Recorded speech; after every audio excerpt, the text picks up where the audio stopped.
रात्री येऊन विनंती केली की 10 वाजेपर्यंत घ्या, लगेच तुम्ही मान्यता दिली, म्हणजे हरकत नाही. परंतु अध्यक्ष महोदय 10 वाजेपर्यंत नाही तर 1 वाजून 3 मिनिटापर्यंत कामकाज चाललं. म्हणजे त्याच्यात पण तुमचं सहकार्य अध्यक्ष महोदय. त्या चर्चेच्या वेळेस काही वेळेस मंत्री महोदय हजर पण नव्हते, बाहेर जायचे. वास्तविक एखादा मंत्री बाहेर गेला तर सभागृह लगेचच थांबवावं लागतं, तरी देखील आम्ही समजून घेतलं की बाबा बाहेर जरा वॉशरूमला गेले असतील, पाणी प्यायला गेले असतील, चहा घ्यायला गेले असतील. अध्यक्ष महोदय, मागे तुम्हाला आठवत असेल, तुम्ही 3 वर्षापूर्वी निवडून आला सभागृहामध्ये, वरच्या सभागृहात तर तुम्ही मेंबर होताच. पण आम्ही ज्यावेळेस सरकारमध्ये असायचो त्यावेळेस सकाळी 9ला असलं तरी मी तिथं सकाळी 9ला येऊन बसायचो आणि सगळं सभागृहामध्ये स्वतः राज्याचा उपमुख्यमंत्री म्हणून माझी हुशारकी सांगत नाही, परंतु आम्ही पण गेले 30-32 वर्ष ह्या सभागृहाची परंपरा कशी चालत आलेली आहे, आपण पण कशी राखली पाहिजे, आपल्या नंतरच्यांनी पण राखली पाहिजे. कारण एक महाराष्ट्र सगळा इकडे बघत असतो विधिमंडळ. अध्यक्ष महोदय, काल स्वतः आज सकाळी 9:30ला कामकाज सुरू झालं. सगळ्या आम्ही मुख्यमंत्री उपमुख्यमंत्र्यांना जास्त व्याप असतो ह्याची पण मला जाणीव आहे. त्याच्यामुळे ते नसले तरी संसदीय कामकाज मंत्री तरी किमान सकाळी 9:30ला येऊन बसलं पाहिजे. अध्यक्ष महोदय, कधी देवेंद्रजी, माझा चंद्रकांत पाटलांच्यावर आरोप नाही, परंतु त्यांनी जर जबाबदारी घेतली तरी येऊन बसा ना बाबा. आज सभागृहामध्ये एक फक्त मला वाटतं मंगलप्रसाद लोढांची लक्षवेधी झाली, 6 मंत्री गैरहजर. अध्यक्ष महोदय, यांना जनाची नाही मनाची काही वाटत नाही का? आम्हालाही वाईट वाटतं की अशा प्रकारचे शब्द वापरायला. अध्यक्ष महोदय, शेवटी काल रात्री 1-1:30 वाजेपर्यंत लोक बसली, सकाळी 9:30ला आमदार दोन्ही बाजूचे ज्यांची लक्षवेधी होती ते आले आणि मंत्री नाही. असं काय मंत्र्यांना काम आहे? अहो, तुम्हाला मंत्री करत असताना मागामाग पळता हे मी म्हणत नाही. सकाळी कालिदास कोळंबकरांनी सांगितलं की बाबा तुम्हाला मंत्री होण्याच्या करता तुम्ही पुढे पुढे जाता, आम्हाला मंत्री करा म्हणून सांगता, आणि मंत्री झाल्यानंतर जी सभागृहाची परंपरा आहे, जी काम आहे तुमच्यावर, ते वैधानिक आहे तुम्हाला दिलेलं काम आहे. अध्यक्ष महोदय, ही गोष्ट तुम्हालाही आवडली नाही असं आम्हाला शिरसाट साहेबांनी, ते तालिका अध्यक्ष होते, शिरसाट साहेबांनी देखील ज्या सभागृहातील सदस्यांच्या भावना आहेत त्याच आपल्या म्हणजे त्यांच्या स्वतःच्या आणि तशाच पद्धतीच्या भावना अध्यक्ष महोदयांच्या पण आहेत. अध्यक्ष महोदय, तुम्ही वारंवार सांगताय देवेंद्रजी, आम्ही तुम्हाला सिन्सिअर म्हणून बघतो, तुम्ही त्या ठिकाणी उच्च विद्याभूषित वगैरे वगैरे सगळी काही तुम्हाला नावं दिलेली आहे, पण तुमचंही लक्ष नाही. तुम्ही तुमच्या काही मंत्र्यांना सांगा ना की बाबा ठीक आहे, तुम्हाला आणि मुख्यमंत्र्यांना रात्री 2 वाजेपर्यंत 2:30 वाजेपर्यंत काम करण्याची सवय, त्याच्यावर सकाळी जरा अडचण आहे, त्याहीबद्दल आमचं दुमत नाही, आम्ही ऍडजस्ट करायला तयार आहे ना. परंतु चंद्रकांत दादा पाटील तर रात्री 2-2:30 वाजेपर्यंत जागत नाही, त्यांनी सकाळी लवकर उठून काम आलं पाहिजे. संबंधित ज्यांची लक्षवेधी आहे त्यांनी आलं पाहिजे. असं काय संसदीय कामकाज मंत्री? अध्यक्ष महोदय, तुम्ही रोज माझ्याशी संपर्क साधता, आम्ही ज्यावेळेस सगळे गटनेते बसतात त्यावेळेस तुमचा फोन येतो आणि सगळे तिथं असतात, तुम्ही सांगताय त्या पद्धतीने आम्ही पण प्रतिसाद देतो. पण संसदीय कामकाज मंत्री त्यांना जर जमत नसेल, मला त्यांना काही कमी लेखायचं नाही, पण त्यांनी मग थांबू नये.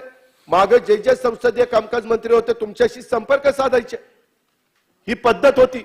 परंतु अध्यक्ष महोदय, हे जे काही चाललंय ना, आज 8 लक्षवेधी होत्या, 7 लक्षवेधी मंत्री सभागृहात उपस्थित नसल्यामुळं ह्या सर्व लक्षवेधी पुढे ढकलण्याची जी नामुष्की आलेली आहे आणि अधिवेशन एक दिवस अधिवेशनाचा कमी होतोय. बरं, आम्ही काही तक्रार करतो का? आम्ही 1-1 वाजेपर्यंत आमच्यातले काही सदस्य बसले ना तालिकेवर, नरहरी झिरवाळ साहेब आणि स्वतः सुनील भुसारा बसले. थोडीशी आमच्या सागर साहेबांची अडचण होती, तुम्ही मला रात्री सांगितलं, म्हणलं हरकत नाही, ते 6 वाजेपर्यंत थांबतील, 7 वाजेपर्यंत थांबतील. सुभाष दोटे बाकीचे सन्माननीय सदस्य आहेत, शिरसाट साहेब प्रतिसाद देतात. अध्यक्ष महोदय, हे अतिशय गलिच्छपणाचं कामकाज चाललेलं आहे. अक्षरशः म्हणजे यांना कुणालाही विधिमंडळाच्या कामकाजामध्ये अजिबात रस नाहीये, यांना बाकीच्याच कामामध्ये रस आहे. ह्या कामाला तुम्ही महत्व द्या ना. आम्हाला का बोलावं लागतं अध्यक्ष महोदय? मला तरी हे बोलायला बरं वाटतं का? आम्हालाही प्रत्येकाच्या बद्दल मान सन्मान प्रत्येकाने राखला पाहिजे, परंतु निर्लज्जपणाचा कळस झाल्यानंतर आमचाही नाईलाज होतो. बागडे साहेब, तुम्ही पण स्वतः अध्यक्ष म्हणून काम केलेलं आहे. एवढं बोलण्याची वेळ कुणावर येता का म्हणे अध्यक्ष महोदय? हे पद्धत नाहीये. अगदी विरोधी पक्ष नेत्यांनी जी भावना व्यक्त केली आहे, कोळंबकर साहेब आले, त्यांना विचारा, त्यांनी पण सकाळी काय वक्तव्य केलं. म्हणजे ते सात टर्मचे आमदार आहेत आमच्या बरोबर, 8 टर्मचे. सन्माननीय उपमुख्यमंत्री महोदय. नाही, माननीय अध्यक्ष महोदय, सन्मान्य विरोधी पक्षनेत्यांनी जी बाब उपस्थित केली आहे ती गंभीरच आहे आणि त्याचं मी बिलकुल समर्थन करणार नाही. उलट आज जे काही सभागृहात प्रकार घडला त्याबद्दल मी दिलगिरीच व्यक्त करतो. केवळ मला एक आपल्या निदर्शनास आणून द्यायचं आहे की काल रात्री 1 वाजेपर्यंत सभागृह चाललं आणि ऑर्डर ऑफ द डे हा रात्री 1 वाजता निघाला. ऑर्डर ऑफ द डे रात्री 1 वाजता निघत नाही. अध्यक्ष ऑर्डर ऑफ द डे 9 वाजता काढतात, 10 वाजता काढतात. काल रात्री 1 वाजता निघाला, 1 नंतर. आणि त्याच्यानंतर प्रॉब्लेम असा असतो की मंत्र्यांना ब्रीफिंग घ्यावं लागतं. ते ब्रीफिंग कधी घ्यायचं मंत्र्यांनी हा प्रश्न असतो. आणि मग अशा वेळी सकाळी 9:30ला जर या ठिकाणी लक्षवेधी लागले तर मंत्र्यांना ब्रीफिंगला वेळच मिळत नाही. नाही राहू दे, माझी आपल्याला विनंती आहे, ऐकून तर घ्या. माझी आपल्याला विनंती आहे की आम्ही जरूर मंत्र्यांना समज देऊ, त्यांनी उपस्थित राहिलंच पाहिजे. आणि आपल्यालाही विनंती आहे की समजा एखाद्या दिवशी उशिरापर्यंत चालत असेल तरी देखील आपण असुधारित प्रत ऑर्डर ऑफ द डेची ही जर पाठवून दिली तर किमान ज्या सकाळच्या लक्षवेधी असतील त्याचं ब्रीफिंग घेता येईल. तर त्या दृष्टीने आपण थोडी त्याच्यामध्ये सुधारणा करण्याचे निर्देश द्यावे. बाकी मी सभागृहाला आश्वस्त करतो की सगळ्या मंत्र्यांना सांगण्यात येईल, अपवादात्मक स्थितीत एखादा मंत्री नसला किंवा त्यांनी आपली परवानगी घेतली तर ठीक आहे, पण शक्यतोवर सगळ्या मंत्र्यांनी राहिलंच पाहिजे अशा प्रकारचे निर्देश देण्यात येईल. एक गोष्ट तुमच्या आणि त्यांच्या लक्षात आणून द्यायची सन्माननीय उपमुख्यमंत्री महोदयांच्या. तुम्ही बघा, आपल्या अनेक लक्षवेधी कालच्या ज्या राहिलेल्या असतात त्याच आपण दुसऱ्या दिवशी सकाळी दाखवतो आणि त्याच पुढे चालतात. त्याच्यामुळं उपमुख्यमंत्री महोदय ऑलरेडी त्याचं ब्रीफिंग त्यांनी घेतलेलंच असतं. म्हणजे नवीनच लक्षवेधी आली तर मी तुमच्या मताशी 100% सहमत आहे. परंतु बऱ्याचशा लक्षवेधी, आता काल तुम्ही म्हणाला की तुमच्या लक्षवेधी पुढे ढकला, 3 का 4 लक्षवेधी गृह मंत्रालयाच्या होत्या. आम्ही पण ते ऐकलं, आम्ही पण जेवढं काही सहकार्य करता येईल तेवढं सहकार्य करतो. आणि असुधारित प्रत, मी यांच्या मताशी सहमत आहे, असुधारित प्रत ही लवकर जर काढली, त्याच्यात थोडंफार 19-20 झालं तर आपण त्या ठिकाणी समजू शकतो. परंतु ह्या सर्व लक्षवेधी 18 तारखेच्या पुढे ढकलण्यात आलेल्या होत्या. म्हणजे मला वाटतं 14 तारखेच्या ह्या पुढे ढकलण्यात आलेल्या होत्या, 13 तारखेच्या पुढे ढकलण्यात आलेल्या होत्या. त्याच्यामुळं तुम्ही इनडायरेक्ट त्याचं समर्थन करू नका. तुम्ही मान्य केलं, तुम्ही दिलगिरी व्यक्त केली, त्याच्याबद्दल दुमत नाही. पण ह्यामध्ये पुन्हा आता अधिवेशन 25 तारखेपर्यंत आपलं आहे. पुन्हा केव्हाही अशा प्रकारची परिस्थिती निर्माण होऊन देऊ नका.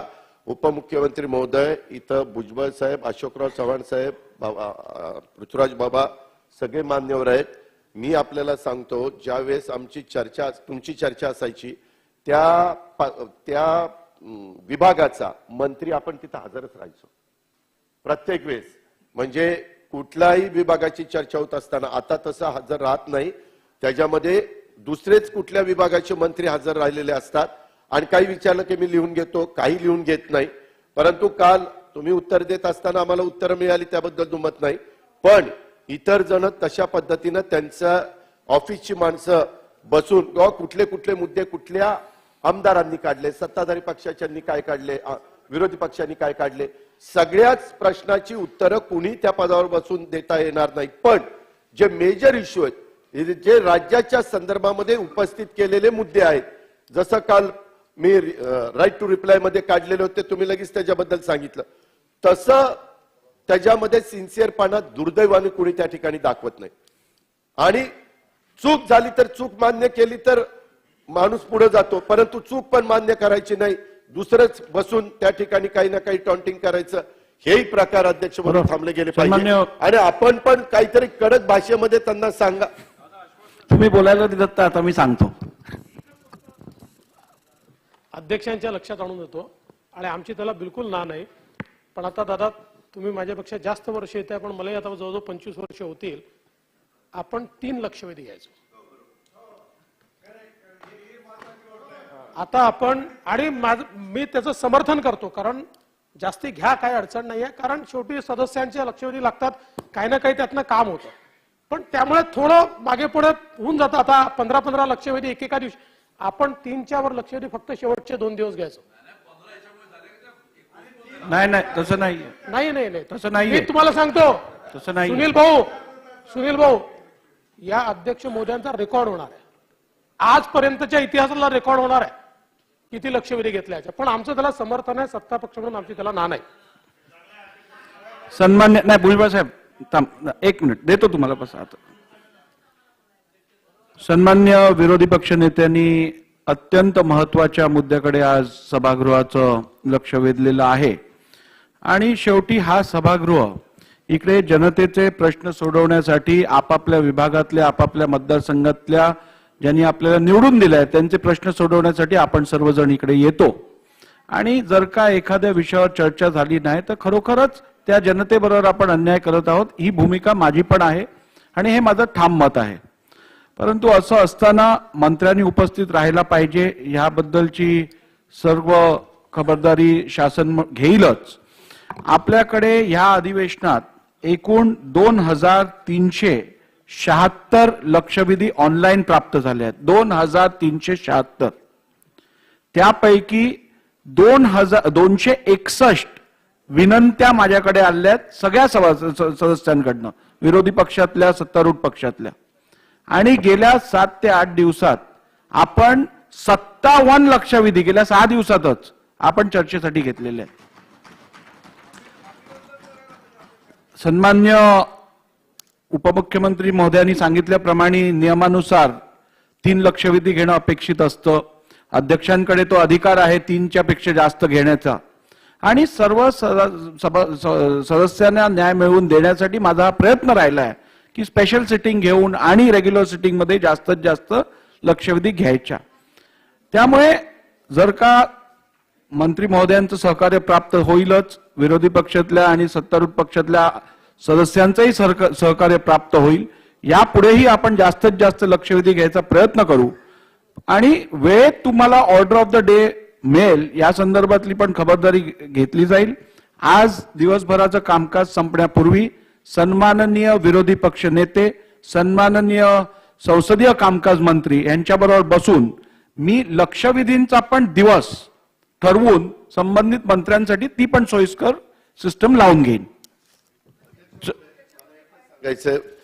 देवेंद्रजी, उपमुख्यमंत्री महोदय, म्हणजे मीच विनियोजन बिलाच्या संदर्भामध्ये मागे काही गोष्टी सांगितलेल्या होत्या. त्यावेळेस तुम्ही मला म्हटलं होतं की मी मीटिंग लावतो. माझ्याही वेळेस तुम्ही आणि मुनगंटीवार साहेब मुद्दे उपस्थित करायचे. त्यावेळेस करोना होता तरी मी मीटिंग लावायचो. काही काही मीटिंग आपण व्हीसीवर घेतल्या. ह्यावेळेस त्या मीटिंग झाल्या नाही. तुम्ही कबूल केलं किंवा यावेळेस झाल्या नाही. बाकीची उत्तरं तुम्ही यावेळेस लगेचच दिली, मीटिंगची गरज नको म्हणून. पण दोन्ही बाजूच्या सन्माननीय सदस्यांना अनेकदा मंत्री महोदय, बरेच मंत्री महोदय आश्वासन देतात किंवा कधी कधी निदेश पण अध्यक्ष महोदय देतात, तो त्यांचा अधिकार आहे की ह्याची बैठक तुम्ही लावा. बऱ्याचदा सांगितलं जातं की अधिवेशन संपायच्या आत बैठका लावतो. देवेंद्रजी, एकदा रेकॉर्ड काढून घ्या. तुम्ही मुख्यमंत्री बघा, अनेक मिटिंगच त्याच्यामध्ये होत नाही. सभासद म्हणतात की आमची मिटिंग लावायचं तुम्ही कबूल केलं. बरं, तसं फार काही ठराविक तुम्हाला आणि मुख्यमंत्र्यांच्याकडे डिपार्टमेंट जास्त आहेत. बाकीच्या मंत्र्यांना तशी डिपार्टमेंट गरजेपुरतीच आहेत. त्याच्यावर त्यांनी तर मिटिंगला मंगळवार बुधवार ते असतात, सोमवार मंगळवार बुधवार बसून त्या मिटिंग सगळ्या लावल्या पाहिजे. त्या एक आम्हाला आश्वासित करा की हे अधिवेशन संपल्यानंतर एक ठराविक महिन्यामध्ये 3 महिन्याच्या आत ह्या सगळ्या मिटिंग, म्हणजे पुढचं अधिवेशन सुरू व्हायच्या आत जेवढ्या काही आश्वासित केलेल्या बैठका आहेत ते सगळे मंत्री महोदय पूर्ण करतील, एवढं आम्हाला तुम्ही ठामपणे सांगा. अध्यक्ष महोदय, मी आपल्या विधानमंडळ सचिवालयाकडनं माहिती प्राप्त करून घेतो कुठल्या कुठल्या मिटिंगांचं या ठिकाणी आश्वासन दिले आहे. त्यातल्या जास्तीत जास्त बैठका या अधिवेशनाच्या काळातच घेऊन आम्ही त्या, जर काही बॅकलॉग असेल तर तो संपवू आणि यानंतर पुढच्या अधिवेशनाच्या आधी बैठका घेण्याची प्रथा ठेवू सगळ्याकडून. बैठकांच्या विषयात ऑलरेडी ह्या अधिवेशनात आपण ज्या सभागृहात आश्वासनं घेतली आहेत त्या संदर्भातल्या काही बैठका झाल्या. सन्मान्य अशोक चव्हाण साहेबांच्या विषयातली काल बैठक झाली. त्याचप्रमाणे अहिरेताईंची बैठक झाली, अशा होत आहेत. परंतु जी आश्वासनं पूर्ती करण्याची आहेत त्या सगळ्या बैठका आपण लावून घेऊ. चला आता प्रश्नोत्तर बोला. अध्यक्ष महोदय, मी म्हणजे 57 पण दिले आणि पुढे पण जे स्थगन दिलेलं आहे. मला एवढंच सांगायचं आहे अध्यक्ष महोदय की ह्या ओबीसीच्या प्रश्नावर वारंवार इतर मागासवर्गीय जे डिपार्टमेंट आहे, उपमुख्यमंत्री महोदय, हा विषय नाही तुमच्यासाठी, कारण मला वारंवार त्यांना सांगावं लागतं आणि त्रास द्यावा लागतो. कारण ह्या खात्यातर्फे वारंवार पहिल्यांदा काढलं होतं की वसतिगृह जे आहेत हे खाजगी लोकांना आम्ही सांगणार, त्याच्यानंतर आम्ही त्यांना सांगितल्यानंतर आता सरकार करणार. आता त्यांनी काल आणखीन एक ऑर्डर काढली बघा की आता या वसतिगृहामध्ये फक्त व्यावसायिक शिक्षण घेणाऱ्यांसाठीच फक्त प्रवेश आहे. आता 11वी 12वी BA BSc गावखेड्यामध्ये जे आहेत मुलं जे आहेत ते कसे काय येणार त्या शहरामध्ये, ज्यांच्याकडे कॉलेजेस नाहीत, ज्यांच्याकडे शिक्षणाची जी आहे सोय नाही. तर अध्यक्ष महोदय, याच्यामध्ये जे आहे उपमुख्यमंत्र्यांनी लक्ष द्यावं ताबडतोब. आणि तुम्ही पाहिजे तर प्रायोरिटी ठेवा की व्यावसायिकसाठी एवढं आहे, बाकीचे मग जो नॉन व्यावसायिक असतील त्यांच्यासाठी एवढे. आणि अध्यक्ष महोदय, माझं काय म्हणणं आहे, जे सारथी आहे, बार्टी आहे, टाकी आहे, यांचे जे काही नियम आहे ते आयडेंटिटिकल लावा नाही, ते जसेच्या तसे. अध्यक्ष महोदय, जर त्या वसतिगृहामध्ये जर जागा मिळाली नाही तर सारथी किंवा बार्टी या सगळ्यामध्ये स्वयं आहे, साधार आहे. आमचं म्हणणं आहे की जर ओबीसीच्या लोकांना आत्ताशी कुठेतरी एखाद्या ठिकाणी नाशिककडे सुरुवात होते, मला वाटतं उपमुख्यमंत्री महोदय पण त्यावेळेला आले होते उद्घाटनासाठी, आत्ताशी ते कुठेतरी प्रश्न सुटला. पण ज्यांना जागा मिळत नाही त्यांना इतर जी काही महामंडळ आहेत, 54% ओबीसी आहेत, तर इतरांप्रमाणे आम्हाला सुद्धा न्याय द्या. एक तर ह्या वसतिगृहामध्ये व्यावसायिक आणि जे बिगर व्यावसायिक आहेत अशा शिक्षणाच्या विद्यार्थ्यांना जागा द्या. आणि स्वाधार प्रमाणे आधार ही योजना जी आहे ही आपण दिलेली आहे खरं म्हणजे त्या कमिटीनं, तिचा आपण अंगीकार करावा आणि त्या मुलांना सुद्धा आपण साधार प्रमाणे आधार द्यावा, अशी मी आपल्याद्वारे जे आहे उपमुख्यमंत्री महोदयांना विनंती करतोय. कृपया त्यांनी जरा आश्वासित केलं तर बरं होईल.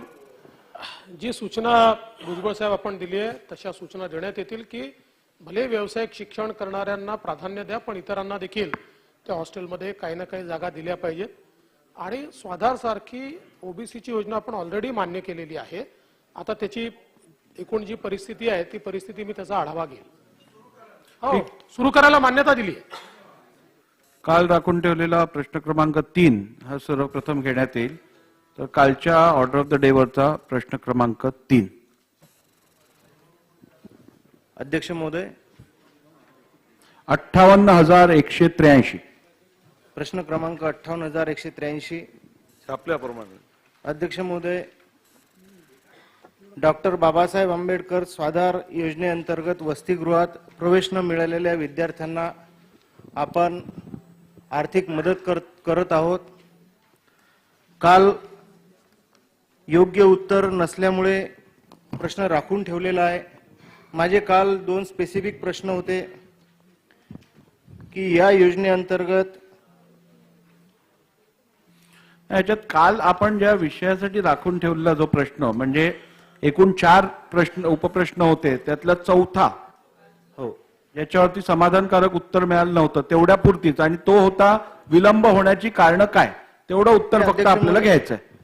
अध्यक्ष महोदय, 182 विद्यार्थ्यांना अजूनही शासनाकडे थकीत असलेली रक्कम मिळाली नाही.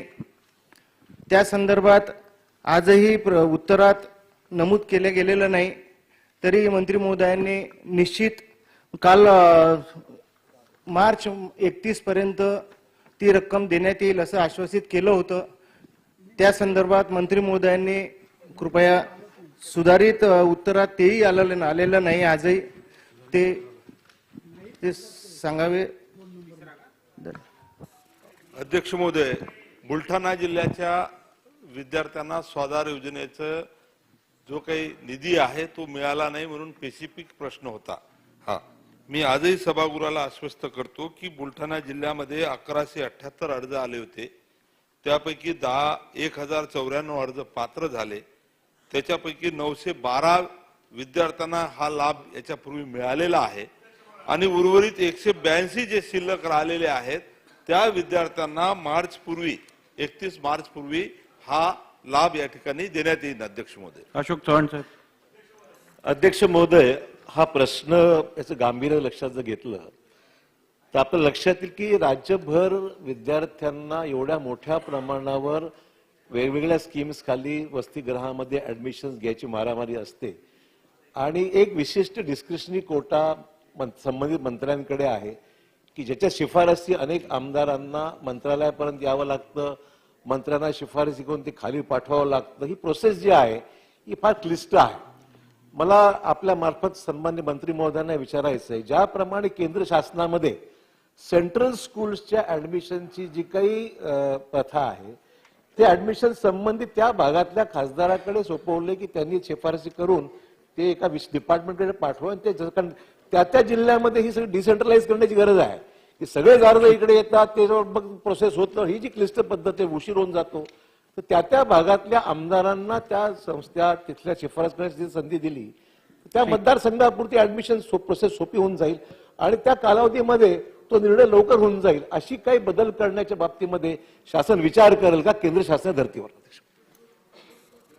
अध्यक्ष महोदय, राज्यामध्ये जे विद्यार्थी वसतिगृहासाठी अर्ज करतात आणि ज्या विद्यार्थ्यांना खास बाब म्हणून काही राखीव जागा असतात त्याची जी मंत्रालयामध्ये संबंधित मंत्र्याकडून नंतर ती यादी जाते. सन्माननीय माजी मुख्यमंत्री अशोक चव्हाण साहेबांनी जी दिलेली सूचना आहे ती तपासून घेऊ आणि त्याच्यावर नक्कीच आम्ही त्या पद्धतीचा विचार करू. शिंगणे साहेब. अध्यक्ष महोदय, डॉक्टर बाबासाहेब आंबेडकर स्वाधार योजनेअंतर्गत वसतिगृहात प्रवेश न मिळालेल्या विद्यार्थ्यांसाठी ही योजना आहे. मंत्री महोदय,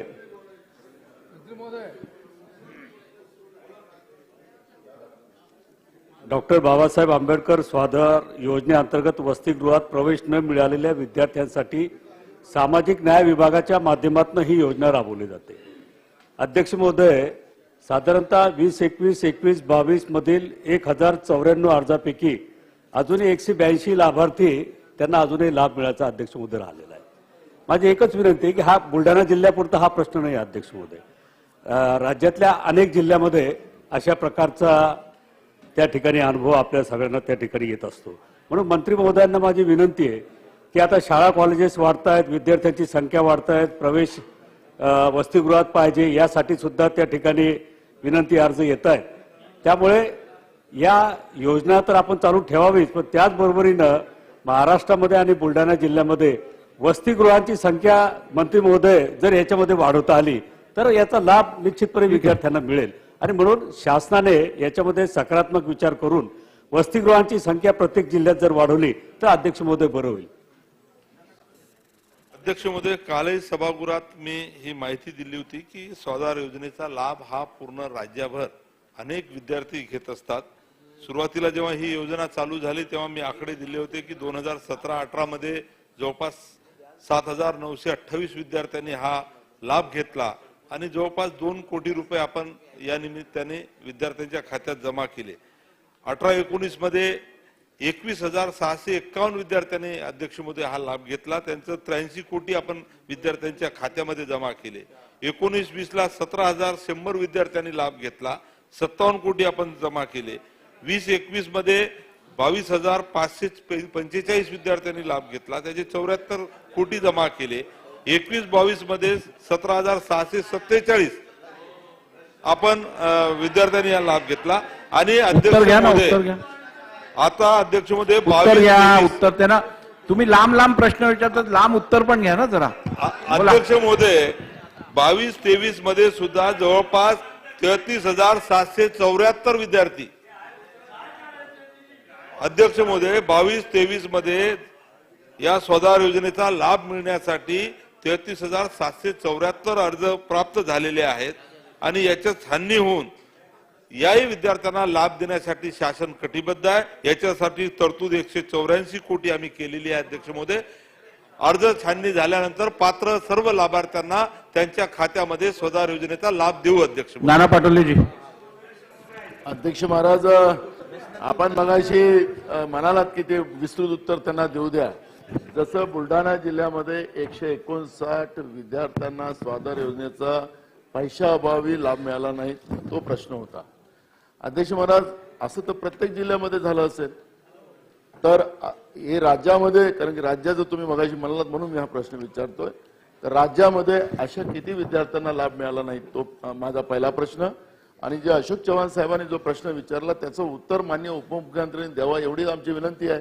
कारण की अध्यक्ष महाराज, पोरांच्या ऍडमिशनचा प्रश्न मोठ्या प्रमाणात निर्माण होतो। आमदाराकडे गरीब विद्यार्थी असतात, आमदाराकडे पत्र द्यायला लोक येतात, पत्र मंत्रालयात येतं आणि मग त्याच्यात काही अर्थ लागत नाही।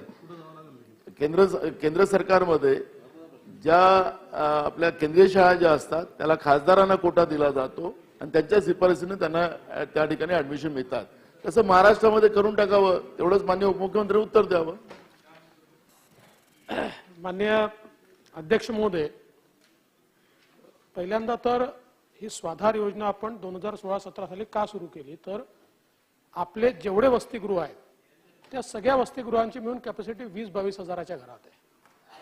आणि मग असं लक्षात आलं की जवळजवळ तेवढेच विद्यार्थी हे ऍडमिशन, कारण हे स्पेशल कोटा वगैरे मध्ये 200-300 ऍडमिशन मिळतात, तेवढेच विद्यार्थी बाहेर राहतात आणि म्हणून आपण ही योजना सुरू केली। आणि मला आनंद वाटतो की आता 34,000 विद्यार्थी, म्हणजे जेवढी हॉस्टेलची कॅपॅसिटी आहे त्याच्या जवळजवळ दुप्पट विद्यार्थी आता या योजनेचा लाभ घेत आहेत। हे करत असताना हे खरं आहे की काही जिल्ह्यांमध्ये उशिरा अर्ज येतात, त्या जिल्ह्यातली मागणी उशिरा येते। म्हणजे आता नानाभाऊ, एखाद्या जिल्ह्यामध्ये 4-5 हजार मुलांपैकी समजा 100 मुलांचं उशिरा झालं, ते होऊ नये, पण त्याच्या मागची कारणं एवढीच आहेत की कधी कधी मागणी उशिरा येते, एखाद वेळेस ते रिपोर्टिंग उशिरा, कारण त्याची सिस्टीम केली आहे, त्यामुळे कॉलेजमधनं त्याचं साक्षांकन उशिरा होतं आणि त्यामुळे पण तेही कसं नियमित करता येईल हा प्रयत्न आपण करू। आणि दुसरं आपण जे सांगितलं त्यामध्ये मुळातच केंद्र सरकारने आता हे जे काही कुठल्या शाळा म्हणतो आपण, हा, तर ते जो डिस्क्रिप्शन कोटा तो संपवलाय। आता केंद्रात डिस्क्रिप्शन कोटा नाही, पण आपल्याकडे अजूनही आहे। तर आपण सांगताय त्यानुसार त्या त्या जिल्ह्याच्या पालकमंत्र्यांना हा अधिकार देण्याची विनंती आम्ही करू। ठीक आहे, प्रश्न नाही, आता पुढे जाऊया।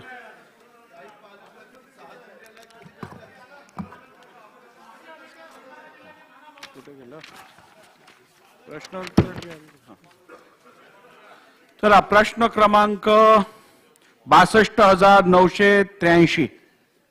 अध्यक्ष महोदय, प्रश्न क्रमांक 62,983 आपल्याप्रमाणे। अध्यक्ष महोदय, सदर तपासात काय निष्पन्न झालंय, याचा सूत्रधार कोण आहे याची माहिती शासन सभागृहास देईल काय? माननीय अध्यक्ष महोदय, या संदर्भात एक टिप मिळाली होती की अशा प्रकारे हे धान्य या ठिकाणी आहे आणि त्या टिपच्या आधारावर आपला जो स्क्वॉड आहे त्यांनी त्या ठिकाणी छापा मारला। छापा मारल्यानंतर काय काय मिळालं हे आपण उत्तरात दिलेलंच आहे। यांना अरेस्ट करण्यात आली, अरेस्ट केल्यानंतर त्यांना 1 दिवसाचा PCR मिळाला।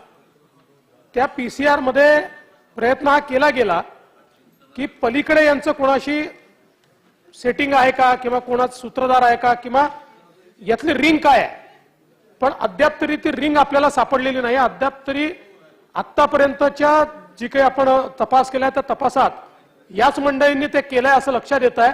तथापि मी पुन्हा सांगितलेलं आहे, कारण असं कोणी आयसोलेटेड करत नाही, कुठली तरी ती रिंग असलीच पाहिजे आणि त्यामुळे ती रिंग शोधून काढण्याचे निर्देश दिले आहेत। चला, पुढचा प्रश्न। महोदय, प्रश्न बोला चौधरी साहेब।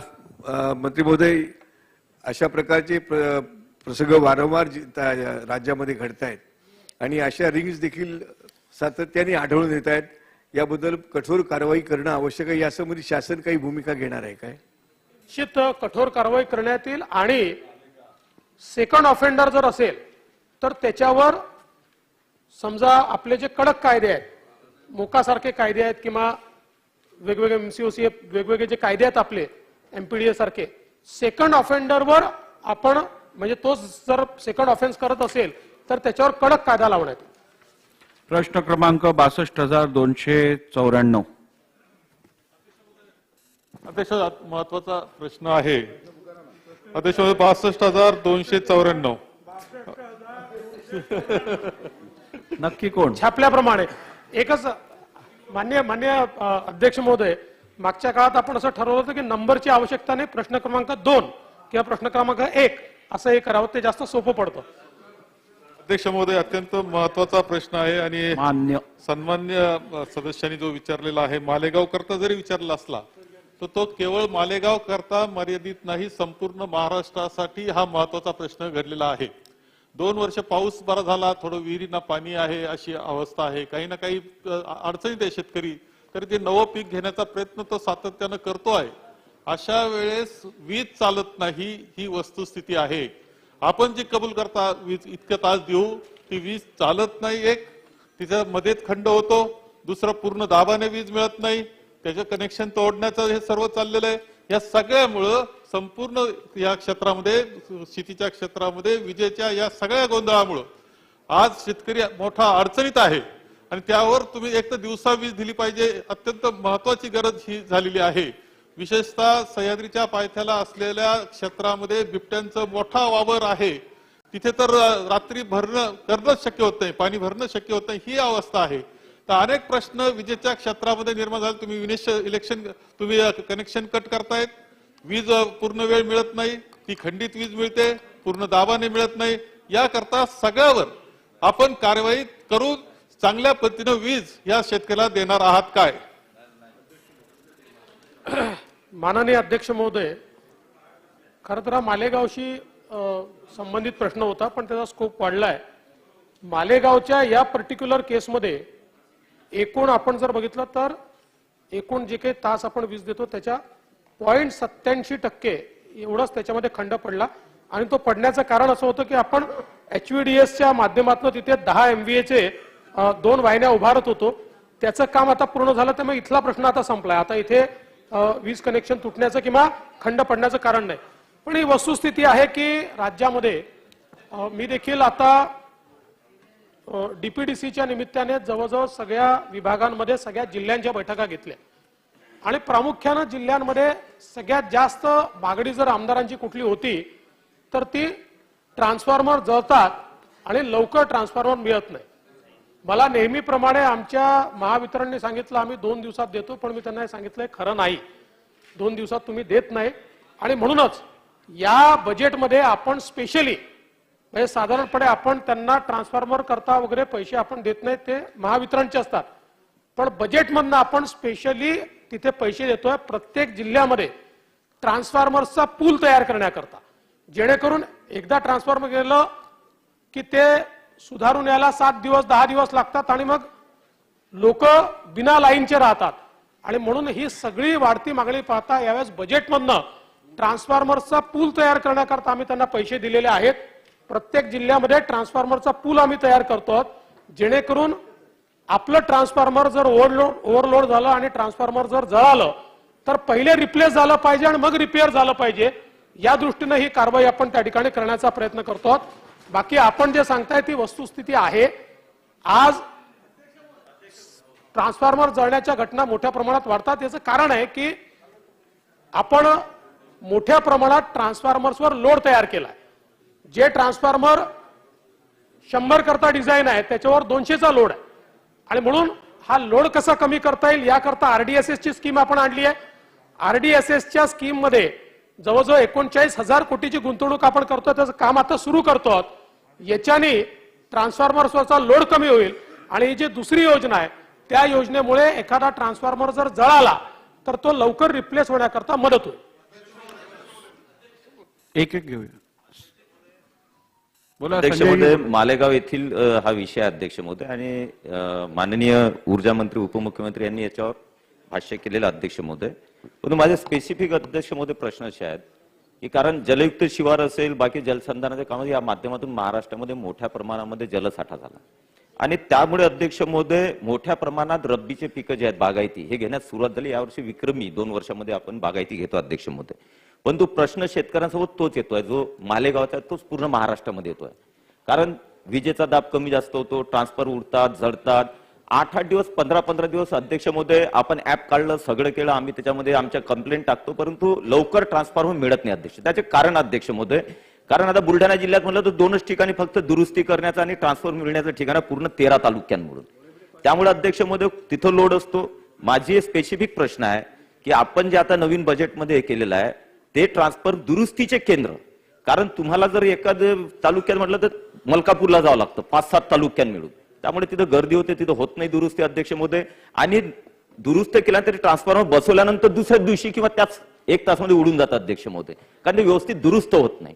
म्हणून माझी स्पेसिफिक प्रश्न आहे की याच्यामध्ये ऊर्जाच्या याच्यामध्ये बनवत असताना हे ट्रान्सफर आपण घेणार किंवा हे सिस्टीम करणार, 39,000 इन्फ्रास्ट्रक्चर किंवा त्या बाकीचं करणार, त्यामध्ये प्रत्येक तालुक्याच्या ठिकाणी अध्यक्षमध्ये दुरुस्तीचं केंद्र असलं पाहिजे, ट्रान्सफॉर्मर दुरुस्ती, कारण ताबडतोब दुरुस्ती झाली तर त्यांना एका दिवसामध्ये ट्रान्सफर मिळतो.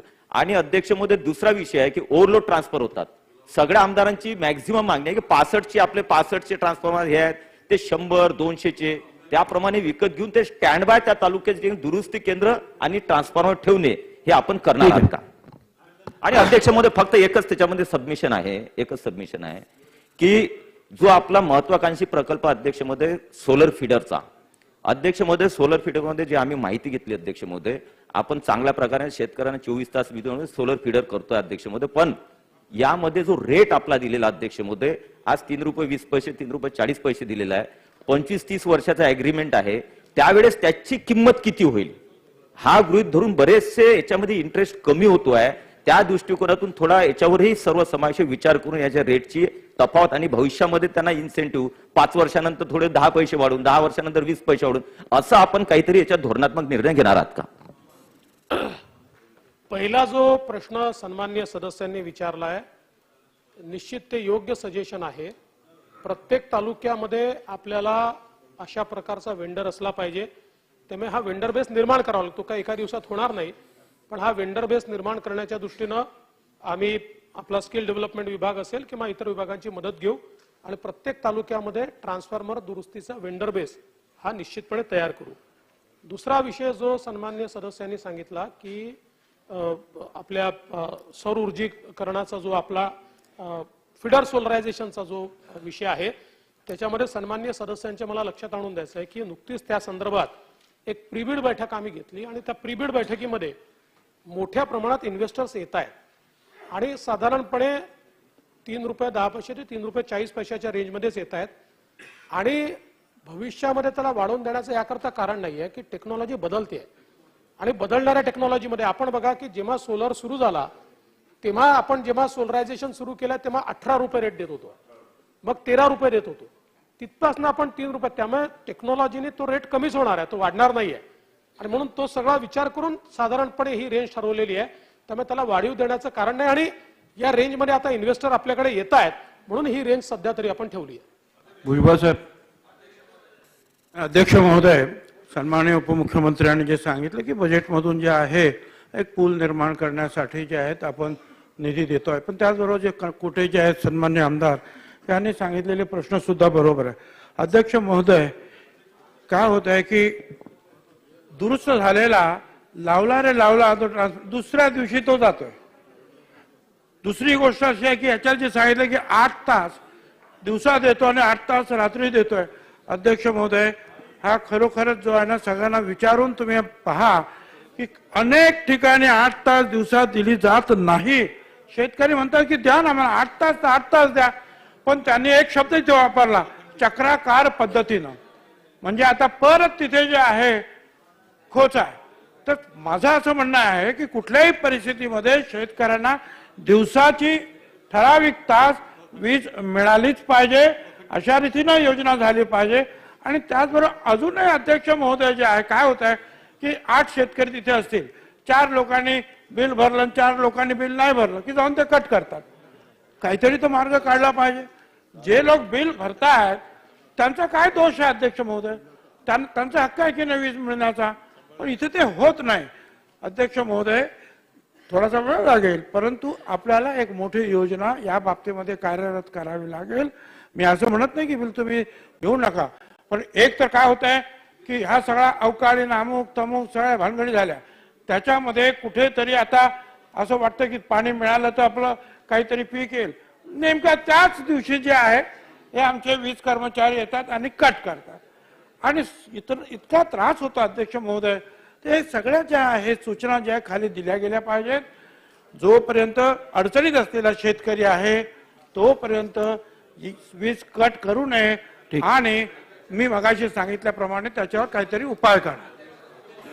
नाही, सन्माननीय भुजबळ साहेबांनी जे सांगितलं त्याच्यामध्ये मुळात RDSS ची योजना आपण याकरताच आणली. आज काय होत आहे भुजबळ साहेब, जिथे 60 का 65चा आपला ट्रान्सफॉर्मर आहे तिथे 100 पेक्षा जास्त लोड गेलाय आणि मग तो सुधारून आणला तरी लोड जास्ती असल्यामुळे तो पुन्हा जातो. त्यामुळे एकतर RDSSच्या योजनेमध्ये आता हे नवीन लोड लक्षात घेऊन आपण ट्रान्सफॉर्मरची रिप्लेसमेंट करतो आणि नवीन किंवा जिथे जास्त समजा लोड झालेला आहे तर मग अजून एक 65चा लावून उर्वरित त्याच्यावर आपण ट्रान्सफर करतो. ही RDSSची योजना जस्ट आपण आता सुरू केली आहे. जवळजवळ 3 वर्ष, कारण 39,000 कोटीचं काम आहे, 3-3.5 वर्ष याला लागतील, पण त्यांनी लोड कमी होईल. तोपर्यंत हा मधला उपाय आहे की ज्याच्यामध्ये आपण हे ट्रान्सफॉर्मर्स घेतो आहोत आणि त्याचा पूल तयार करतो आहोत आणि ज्या प्रकारे कुटे साहेबांनी सांगितलं त्या प्रकारे आपला तो प्रयत्न आहे. दुसरं, दिवसा वीज दिली पाहिजे या मताचे आपण सगळेच आहोत, पण आता या ठिकाणी वळसे पाटील साहेब आहेत, दादा आहेत, ज्यांनी हा खातं माझ्यापेक्षा जास्त काळ सांभाळलाय. मी तर या खात्यात फार नवीन आहे, मला 9 महिने झाले आहेत. पण मुळात ही जरी आपली इच्छा असली तरी त्याला जोपर्यंत अल्टरनेट आपण उभा करत नाही तोपर्यंत महाराष्ट्रामध्ये इतक्या वर्षात नाहीतर कुठल्या तरी सरकारने देऊनच टाकलं असतं. म्हणूनच आपण ही सोलर फीडरची योजना जी आणलेली आहे ती आणण्याचं कारणच ते आहे. आता याच्यात एक अजून प्रयत्न आमचा चालू आहे. मी काही वेंडरशी असं बोललोय की तुम्ही स्वॅपेबल बॅटरीचे आम्हाला पंप्स तयार करून द्या, कारण रात्रीला आपली वीज स्वस्त आहे, तर रात्री त्यांनी बॅटरी चार्ज करायची आणि सकाळी दिवसभर त्यांनी ती वापरायची. त्याचेही काही प्रयोग आपण करण्याचा प्रयत्न करतो. टेक्नॉलॉजी बदलत असल्यामुळे आपल्याजवळ काही उपाय येत आहेत आणि म्हणून सोलर फीडर हा सगळ्यात मोठा उपाय. आणि मी जसं सांगितलं की आपण जे केले 17 पासून सगळे यशस्वी आहेत, त्या ठिकाणी दिवसा वीज मिळते आहे आणि म्हणून आपण आता हे अत्यंत वेगानं सोलर फिडरायझेशनचं काम जे आहे हे निश्चितपणे या ठिकाणी करू. आणि तिसरं, मी पुन्हा सांगतो, मी कालही दादांनी विचारलं होतं त्यावेळेस सांगितलं होतं की पहिल्यांदा तर ह्या सूचना मी कालच दिल्या आहेत की इंडिव्हिज्युअल कोणी बिल भरलं नाही म्हणून फीडर वरनं कनेक्शन कापणं हे चुकीचं आहे, ते केलं जाणार नाही, ते करू नये असं सांगितलंय. आपण सांगितलं तरी लगेच सुधरत नाही, मला कल्पना आहे, पण ते स्ट्रिक्टली त्याचा फॉलो करून ते सुधारू. आणि दुसरं, काल मी इथे स्टॅटिस्टिक्स दिलं की जवळजवळ 15-16 लाख असे ग्राहक आहेत की ज्यांनी गेल्या 8 वर्षामध्ये किंवा 5 वर्षात एकही बिल भरलं नाही. एकही नाही. तर त्यांना आपण एवढीच, इतरांचं कोणाचंही कट करत नाही आणि त्यांनाही काय म्हणतोय, फक्त चालू बिल भरा. तुम्ही 8 वर्षात बिल भरलं नाही, एक चालू बिल भरा, या व्यतिरिक्त कोणाचंही कनेक्शन आम्ही कापत नाही. तनपुरेजी महोदय, मला उत्तराला थोडीशी हरकत आहे, कारण की जे वीज पुरवठा का खंडित होतो याचे 3-4 कारण अध्यक्ष महोदय दिलेले आहेत. एक कारण सांगितलंय की ते HVDSचं काम चालू होतं म्हणून फक्त मेंटेनन्स करता बंद झालं. नंतर 5 नंबरच्या पॅराग्राफमध्ये आपण बघितलं तर रब्बी हंगामामध्ये लोड वाढतो म्हणून वाहिन्या अतिभारित होतात म्हटले, म्हणजे फीडर तो ओव्हरलोड होतो, कारण ते फीडरवरचा करंट 200 अँपिअर. बऱ्याच लोकांना प्रश्न विचारायचे, आपण पॉइंटेड प्रश्न विचारा. पॉइंटेडच आहेत अध्यक्ष महोदय. त्याच्यामध्ये उत्तरामध्ये 4 कारणं दिली आहेत. फीडर ओव्हरलोड होतो किंवा मग तांत्रिक बिघाड होतो किंवा HVDSचं काम चालू होतं म्हणून होतं, आणि नंतर तर दिलं की नादुरुस्त रोहित्र बदली केले. नेमकं म्हणजे अध्यक्ष महोदय, माझी मंत्री महोदय विनंती की खालच्या कुठल्या अधिकाऱ्यांनी असं विचित्र उत्तर दिलेलं आहे त्याच्यावर कारवाई करा आणि नेमकं कशामुळे हे होतं. आणि दुसरं दिलं की HVDSचं काम चालू आहे, तर हे महाविकास आघाडीच्या सरकारच्या अगोदरची योजना ही तर उशीर का झाला हे एवढं बसवलं याची आपण खरं उत्तर दिलं पाहिजे. आणि अजून 2 प्रश्न माझे पॉइंटेड आहेत की मंत्री महोदयांनी सांगितलं की जे ट्रान्सफॉर्मरचा पूल करणार आहोत, परंतु मंत्री महोदयांना माझी आपल्या मार्फत विनंती आहे की पूल करण्याचे प्रयोग आधी पण झालेले आहेत, परंतु ट्रान्सफॉर्मर फेल होण्याचं कारण ओव्हरलोड आहे. त्यामुळे ते नवीन ट्रान्सफॉर्मर बसवण्याकरता सध्या कृषी धोरण 2020 ची तरतूद आहे. आणखीन अशी एखादी स्कीम आणली पाहिजे की ज्याच्या माध्यमातून नवीन ट्रान्सफॉर्मर आणखीन आपण बसवू शकू. आरडीएसएसचा जो उल्लेख आहे त्याच्यामध्ये आरडीएसएसचं जे उद्देश आहे तो लॉसेस कमी करण्याचा उद्देश आहे. 2 मिनिट लॉसेस कमी करण्याचा उद्देश आहे. त्याच्यामध्ये ग्रामीण भागातले ट्रान्सफॉर्मर बहुतेक माझ्या माहितीप्रमाणे जास्त बसणार नाहीत. त्यामुळे जर ओव्हरलोडिंग हे ट्रान्सफॉर्मरचं जर बदलायचं असेल तर कृषी धोरण 2020 मध्ये तर तरतूद आहेच, पण त्या पलीकडे आणखीन आपल्याला हे ट्रान्सफॉर्मर नवीन बसवण्याकरता मोठ्या प्रमाणात तरतूद मंत्री महोदय करणार का. आणि शेवटचा पॉइंट आहे की सोलरचा विषय निघाला म्हणून विचारतो की माझ्या मतदारसंघात एक असाच मुख्यमंत्री सौर कृषी वाहिनीचा प्रोजेक्ट हा अध्यक्ष महोदय 4 महिने झाले चालू आहे. वीज निर्मिती होते त्याच्यामध्ये, पण शेतकऱ्यांना दिवसा वीज दिली जात नाही. अध्यक्ष महोदय 4 महिने झाले प्रकल्प चालू आहे, पण अजूनही दिवसा वीज दिली जात नाही. मी स्वतः मंजूर केलेला प्रकल्प माझ्या काळातला, तर तो तात्काळ मंत्री महोदय चालू करणार का, म्हणजे दिवसा वीज इथं तात्काळ देणार का. अध्यक्ष महोदय, पहिला जो प्रश्न विचारला उत्तर बिलकुल चुकीचं नाही. HVDS आपण का करतो ते याकरता करतोय की तिथे ओव्हरलोड होत आहे, तिथे वारंवार फेल्युअर होत आहे, त्या ठिकाणी रोहित्र जळत आहे. त्यामुळे हे 4ही कारणं जे दिली आहेत ते 4ही कारणं योग्यच आहेत आणि त्या 4 कारणाचा उपाय म्हणून आपण HVDS कडे चाललोय आणि ते काम आता आपण पूर्ण केलं आहे. त्याच्यामुळे त्या ठिकाणी आता तो प्रश्न उरणार नाही, म्हणून मला उत्तरात कुठली विसंगती वाटत नाही. दुसरा जो आपण मुद्दा या ठिकाणी मांडलेला आहे, तर निश्चितपणे आपण जे सोलरच्या संदर्भात सांगितलं आपल्या इथली मी माहिती घेईल, पण आपण यापूर्वी जे प्रकल्प केलेले आहेत त्या ठिकाणी अतिशय चांगल्या प्रकारे आपण दिवसा वीज देतोय. त्यामुळे आपल्या प्रकल्पामध्ये काय अडचणी आहेत त्या अडचणी आपण निश्चितपणे बघू.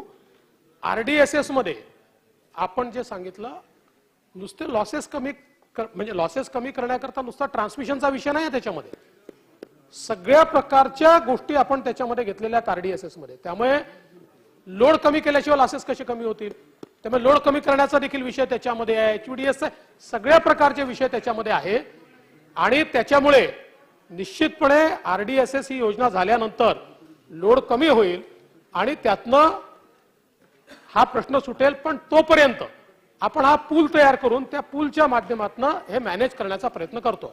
अशोक चव्हाण साहेब. अध्यक्ष महोदय, यंदा राज्यामध्ये विक्रमी पाऊस झालेला आहे. सगळ्यांनाच विचार थांबा. अध्यक्ष महोदय, बरं एक मिनिट. सभागृहातील एवढ्या सदस्यांना या विषयावरती बोलायचं आहे तर तेवढा वेळ काय देता येणार नाही. आपण बैठक लावू या विषयाची, तुम्ही सगळे त्यावेळेला. अध्यक्ष महोदय, मी अधिक वेळ मी घेत नाही. मला एवढं सांगा, राज्यामध्ये अध्यक्ष महोदय यंदा विक्रमी पाऊस झालेला आहे. धरणं जवळपास 90-95% धरणं भरलेली आहे आणि वस्तुस्थिती ही आहे की शेतकऱ्यांना पाणी उपलब्ध आहे पण वीज उपलब्ध नाही आहे. सन्माननीय उपमुख्यमंत्र्यांनी मगाशी खुलासा केला की अनेक तांत्रिक गोष्टी आहेत, हे करावं लागणार, अमुक करावं लागणार आहे, मान्य आहे.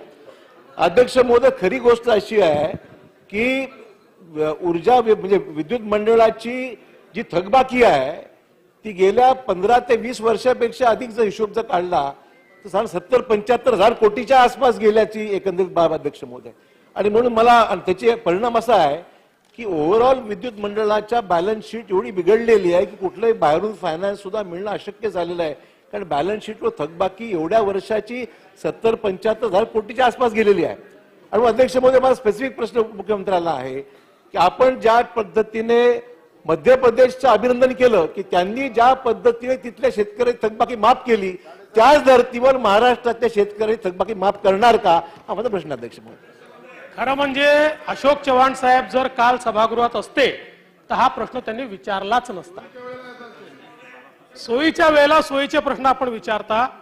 मध्य प्रदेश सरकारने कोरोनाच्या काळामध्ये कोरोना संपल्यानंतर जी महाराष्ट्रात मागणी होती की कोरोनाच्या काळात भरमसाठ बिलं आली आहेत ते माफ करा, ते बिलं माफ केले होते. तीच मागणी तुमच्या सरकारकडे केली होती, तुम्ही केली नाही. फुटकी कवडी दिली नाही, एक पैसा दिला नाही.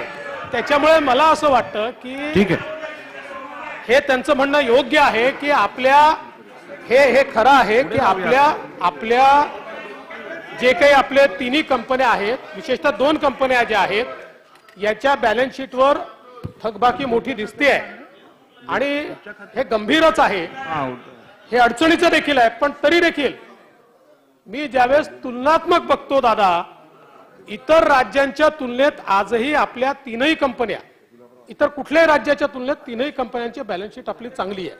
पण आपण स्ट्रेसमध्ये आहोत. त्या स्ट्रेसमधनं बाहेर निघण्याकरताच पहिल्यांदा केंद्र सरकारने आपल्याला एक योजना दिली, आता दुसरी योजना केंद्र सरकारने दिली आहे. त्यामुळे याच्यामध्ये सगळ्याच राज्यांना त्यांची बॅलन्स शीट ठीक करण्याकरता, म्हणजे त्यांच्या कंपन्यांची, केंद्र सरकार मदत करते. आज हे बघा, ऊर्जा खात्याच्या मागण्यांवरती तशी चर्चा आहे, त्यावेळेला घ्या ना तुम्ही. चला, प्रश्न क्रमांक 62,109, प्रश्न क्रमांक 3. प्रश्न क्रमांक 3. अध्यक्ष महोदय, छापल्याप्रमाणे. अध्यक्ष महाराज, मी माननीय मंत्र्याला एवढंच विचारतो की अजूनही आपल्याला ह्या प्रश्नाच्या उत्तरामध्ये दुरुस्ती करायची असेल तर आपण सांगा. कारण माझ्या हिशोबाने हा प्रश्न 100% आपण जे उत्तर सादर केलेलं आहे हे चुकीचं आहे. आणि माननीय अध्यक्ष महोदय, आपल्याला माहिती आहे की ह्या सभागृहाची प्रथा परंपरा हीच आहे की या सभागृहामध्ये एखादा सदस्य जी काही माहिती सांगतो की त्या ठिकाणी बोलतो, त्याला खरं धरूनच शासनाने तशा प्रकारचा दृष्टिकोन उत्तर दिलं पाहिजे. म्हणून मी राज्याच्या सन्मान्य मंत्र्याला एवढंच विनंती करतो की आपल्याला उत्तर दुरुस्त करायचं आहे का तेवढं सांग, मग बाकी मग बोलता. अध्यक्ष महोदय, जे काही प्रश्न विचारण्यात आलेले आहेत त्याची उत्तरं देण्यात आलेली आहेत. या उपरही आणखी काही प्रश्न असतील तर त्याची उत्तरं दिली जातील. अध्यक्ष महाराज, मी अगोदर म्हटल्याप्रमाणे सभागृहामध्ये सन्मान्य सदस्य जी काही माहिती मांडतो ती खरी धरून शासनाने उत्तर, पण आपण मंत्री महोदय आपल्याच्यावर ठाम असं सांगायला, मी मंत्री महोदयाला एवढं सांगतो की आजही त्या भागामध्ये खनन जे चालू आहे ते खनन त्रिवेणी नावाची कंपनी करते आहे. आणि मी हे आपल्याला ह्या सभागृहामध्ये, ह्या महाराष्ट्र राज्याच्या सगळ्यात मोठ्या सभागृहामध्ये होऊन त्या ठिकाणी विश्वासानं सांगतोय की ही त्रिवेणी नावाची कंपनी ते खनन करते आहे. मागच्या वेळेस सुद्धा आम्ही आपल्याला विनंती केली होती की, आणि मंत्र्याला ह्याबद्दल आजही शंका असेल, आजही यावेळेस सुद्धा, तर राज्याच्या मंत्र्यांनी ह्या भागीमध्ये त्यांना हे अधिवेशन संपल्यानंतर त्या भागामध्ये मी त्यांच्यासोबत यायला तयार आहे आणि त्यांना जिथे खनन चालू आहे ते दाखवून देतो, मग त्यांचे विश्वास पटेल. मग मात्र त्यावेळेस तुम्हाला उत्तर, मी आजही फार विश्वास सांगतो की आपल्याला जे काही डिपार्टमेंटनी इथे माहिती दिली ती चुकीची आहे. आजही त्या ठिकाणी खनन जे चालू आहे ते खनन त्रिवेणी कंपनी करते. त्या मूळ ज्या कंपनीला तिथे खननची परवानगी दिली होती त्या कंपनीने त्यावेळेस खनन सुरू करत्या वेळेस त्याला प्रोसेसिंग प्लांट आम्ही उभा करू. राज्याचे उपमुख्यमंत्र्यांनी एखाद्या वेळेस त्या चर्चेमध्ये एका चर्चेमध्ये उत्तर द्यायचं केलं होतं की गडचिरोली जिल्ह्यातल्या त्या आदिवासी लोकांना अधिक त्या ठिकाणी रोजगार मिळावा, म्हणून आम्ही या गोष्टीला त्या ठिकाणी पाठिंबा देतोय. आणि म्हणून आपल्याला पुन्हा सांगतो की अजूनही त्यांनी तो प्लांट सुरू केला नाही. निवड सुरू करतो म्हणून सांगतात, थातून वातून कागद देतात. आणि माझे आजही त्या ठिकाणी माननीय मंत्र्यांनी सांगितले की त्रिवेणी नावाची कंपनी खनन करते आहे, हे तुम्हाला मी सिद्ध करून दाखवेल. हे सभागृह हे अधिवेशन आटोपल्यानंतर आपण माझ्यासोबत याल त्यात मी आपल्यासोबत येतो. आणि मग मात्र आपण इथं ज्या अधिकाऱ्याने तुम्हाला चुकीचं उत्तर देऊन इथे देण्यासाठी सूचना दिलेल्या किंवा दिलेल्या आहे त्या अधिकारावर या सभागृहामध्ये हक्कभंग आणण्यासाठी आपण मला मदत करावी, अशा प्रकारे त्या ठिकाणी आपलं मत मांडतो. अध्यक्ष महोदय, सन्माननीय सदस्य महोदयांनी जी सूचना केली की अधिवेशन संपल्याच्या नंतर त्यांची जायची तयारी असेल, त्यांच्या सोबत बोलतोच ना, ठीक आहे, माझ्यासोबत तुम्ही या, तुमच्या सोबत मी येतो, तर आपण तिकडे जाऊया. काही दुमत असण्याचं काही कारण नाही. अध्यक्ष महोदय, लॉयड मेटल्स अँड इंजिनियर्स या कंपनीला हे काम 2011 पासून देण्यात आलेलं आहे आणि याच कंपनीचं नाव आता Lloyd metals and energy limited, त्याचे डायरेक्टर वगैरे तेच आहेत. नाव फक्त एनर्जी लिमिटेड हेच नाव त्याच्यामध्ये ऍड झालेलं आहे आणि तीच कंपनी त्या ठिकाणी काम करते आहे. अध्यक्ष महोदय, या मायनिंगमुळे आपल्या माहिती करता मी सांगू इच्छितो की साधारणपणे आत्ताच्या घडीला मायनिंगच्या कामामध्ये 3,209 लोकांना रोजगार मिळालेला आहे. घुग्गुसचा जो काही प्लांट आहे त्या ठिकाणी 1000 लोकांना रोजगार मिळालेला आहे. घुग्गुसच्याच ठिकाणी आणखी एक्सटेन्शन करण्याच्या दृष्टिकोनातनं काम प्रगतीत आहे आणि त्या ठिकाणी सुद्धा 2000 लोकांना रोजगार निर्मिती होणार आहे. आणि कोनसरीचा जो काही प्लांट त्या ठिकाणी निश्चित करण्यात आलेला आहे, साधारणपणे एप्रिल 23 मध्ये तो प्लांट सुरू होईल आणि त्या ठिकाणी 1500 लोकांना रोजगार निर्माण होणार आहे.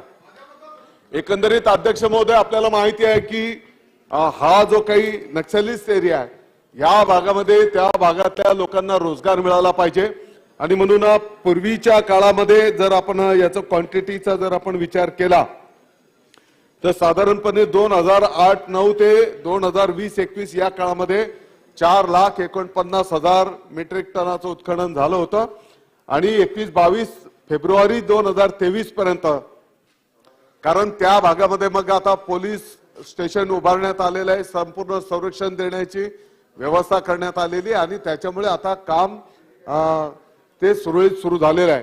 तर 57,59,000 मेट्रिक टनचं उत्खनन त्या ठिकाणी झालेलं आहे. एकंदरीत अध्यक्ष महोदय, त्या नक्षलिस्ट भागामध्ये रोजगार निर्मिती होण्याच्या दृष्टिकोनातून हा अतिशय महत्वाचा प्रकल्प त्या ठिकाणी कार्यान्वित आहे.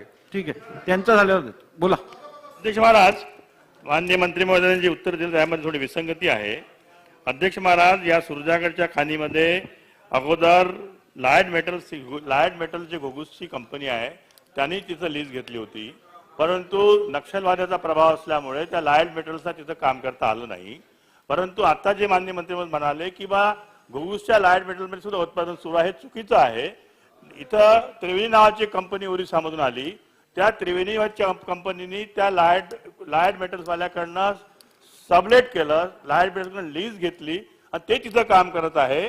परंतु अध्यक्ष महाराज माननीय मंत्री महोदयाला त्यांना ब्रीफिंग चुकीचं झालं आणि त्यांनी कोणसरी नावाच्या चामोर्शी तालुक्यामध्ये गडचिरोलीमध्ये कारखाना उभारण्याचं काम सुरू केलं. आमची स्पेसिफिक मागणी अशी आहे की इतकं लाखो टन तिथं आपलं जे उत्खनन होऊन आलेलं आहे त्याच्यामुळे हजारो लोकांना रोजगार मिळाला, हे पण खरं आहे. मला आपल्या मार्फतीनं माननीय मंत्री महोदयाला विनंती करायची आहे की जो चामोर्शीला जो कारखाना होऊन आलेला आहे तो छोटासा कारखाना न करता जो जमशेदपूरचा टाटाचा कारखाना तशा प्रकारे टाटा कारखाना उभारण्यासाठी त्यांना सांगणार काय, आणि ही जी त्रिवेणी कंपनी जी उत्खनन करत आहे त्या त्रिवेणी कंपनीच्या उत्खननावर त्याला काही बंधन आणणार का, की त्यांची लीजची मुदत संपून गेली, थोडक्यात विचारा, वेळ संपतोय, त्यांची कॅपॅसिटी संपून गेली, तर त्यामध्ये काय आपण सुधारणा करणार का? अध्यक्ष महोदय, 30/6/1993 मध्ये मेसर्स लॉइड्स मेटल्स आणि इंजिनिअरिंग या कंपनीने या संदर्भातला अर्ज केला.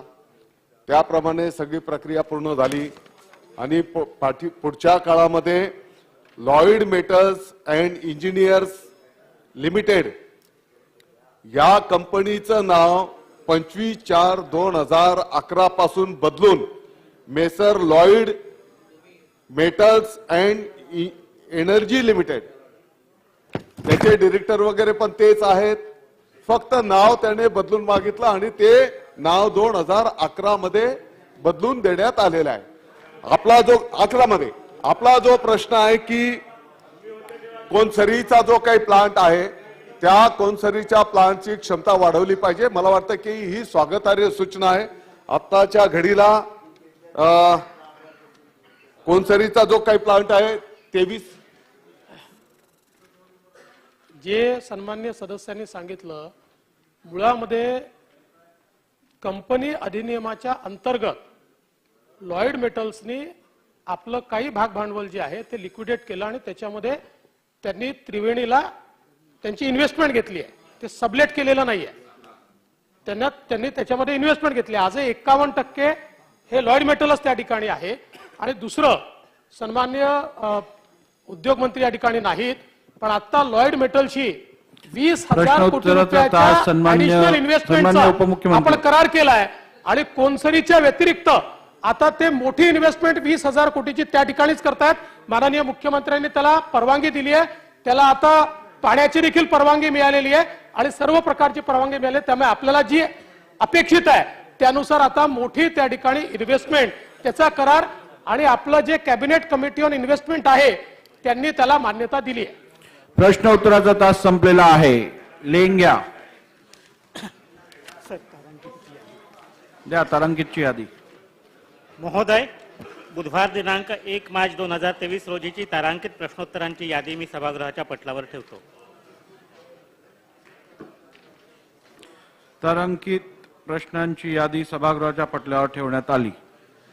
कागदपत्रे सभागृहाच्या पटलावर ठेवणे उपमुख्यमंत्री. माननीय अध्यक्ष महोदय, मी आपल्या अनुमतीने महाराष्ट्र स्थावर संपदा नियामक प्राधिकरण वार्षिक लेखा विवरण पत्राचे नमुने व वार्षिक अहवाल नियम 2017 दिनांक 18/4/2017 रोजी निर्गमित केलेल्या अधिसूचनेत नियम 3 व 4 अन्वये महाराष्ट्र स्थावर संपदा नियामक प्राधिकरणाचे सन 2021-22 या वर्षाचे लेखे सभागृहासमोर ठेवतो. महोदय, मी आपल्या अनुमतीने मानवी हक्क संरक्षण अधिनियम 1993च्या कलम 28च्या पोट कलम 2 अन्वये महाराष्ट्र राज्य मानवी हक्क आयोग यांचा सन 2018-19 व 19-20 व 2020-21 या वर्षाचे अनुक्रमे 18वा, 19वा, 20वा अहवाल सभागृहासमोर ठेवतो. सदरू अहवाल विधानसभेच्या पटलावर ठेवण्यास झालेल्या विलंबाची कारणे सोबत जोडलेली आहेत. वार्षिक लेखे व अहवाल सभागृहासमोर ठेवण्यात आले. सदर लेखे व अहवाल विधिमंडळाच्या संकेतस्थळावर उपलब्ध करून देण्यात येतील. खनिकर्म मंत्री. अध्यक्ष महोदय, मी आपल्या अनुमतीने खाण व खनिजे विकसन व विनियमन सुधारणा अधिनियम 2015 मधील कलम 9(ब)(b) मधील तरतुदीनुसार शासन अधिसूचना दिनांक 1/9/2016 अन्वये जिल्हा खनिज प्रतिष्ठान वर्धा, अकोला, सातारा, चंद्रपूर, अमरावती, ठाणे, यवतमाळ, मुंबई उपनगर, रत्नागिरी, कोल्हापूर तसेच प्रधानमंत्री खनिज क्षेत्र कल्याण योजना जिल्हा खनिज प्रतिष्ठान सांगली या जिल्ह्यांचे सन 2016-17चे 17 ते 2021-22 या वर्षाचे वार्षिक अहवाल सभागृहासमोर ठेवतो. सदरू अहवाल विधानसभेच्या पटलावर ठेवण्यात झालेल्या विलंबाची कारणे सोबत जोडली आहेत.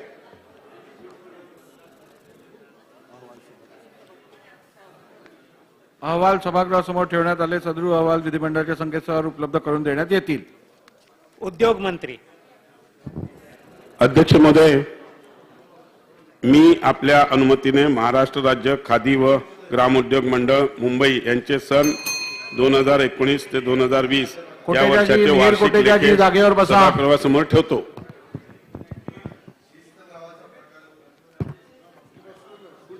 बसून बोलू नका. बसलायत बरोबर आहे, पण बोलू नका बसून. अध्यक्ष महोदय, माझ्याशी पण उठून बोला.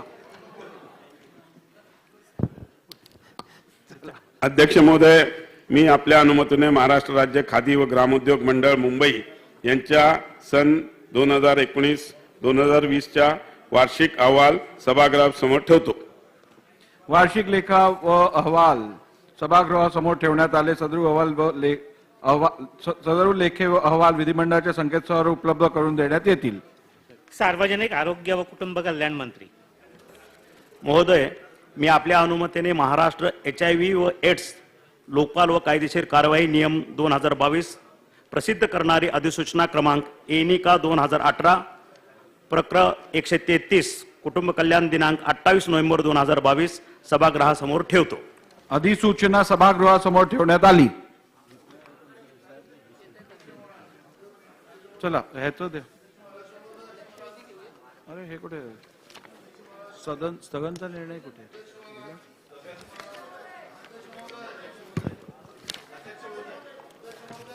अध्यक्ष महोदय, माझं पॉइंट ऑफ इन्फॉर्मेशनला मला परवानगी द्या. अध्यक्ष महोदय, काय झालं अध्यक्ष महोदय, काल आपल्यालाही माहिती आहे की मी एक विषय मांडलेला होता की कर्मचाऱ्यांचं आंदोलन, जे जुनी पेन्शन.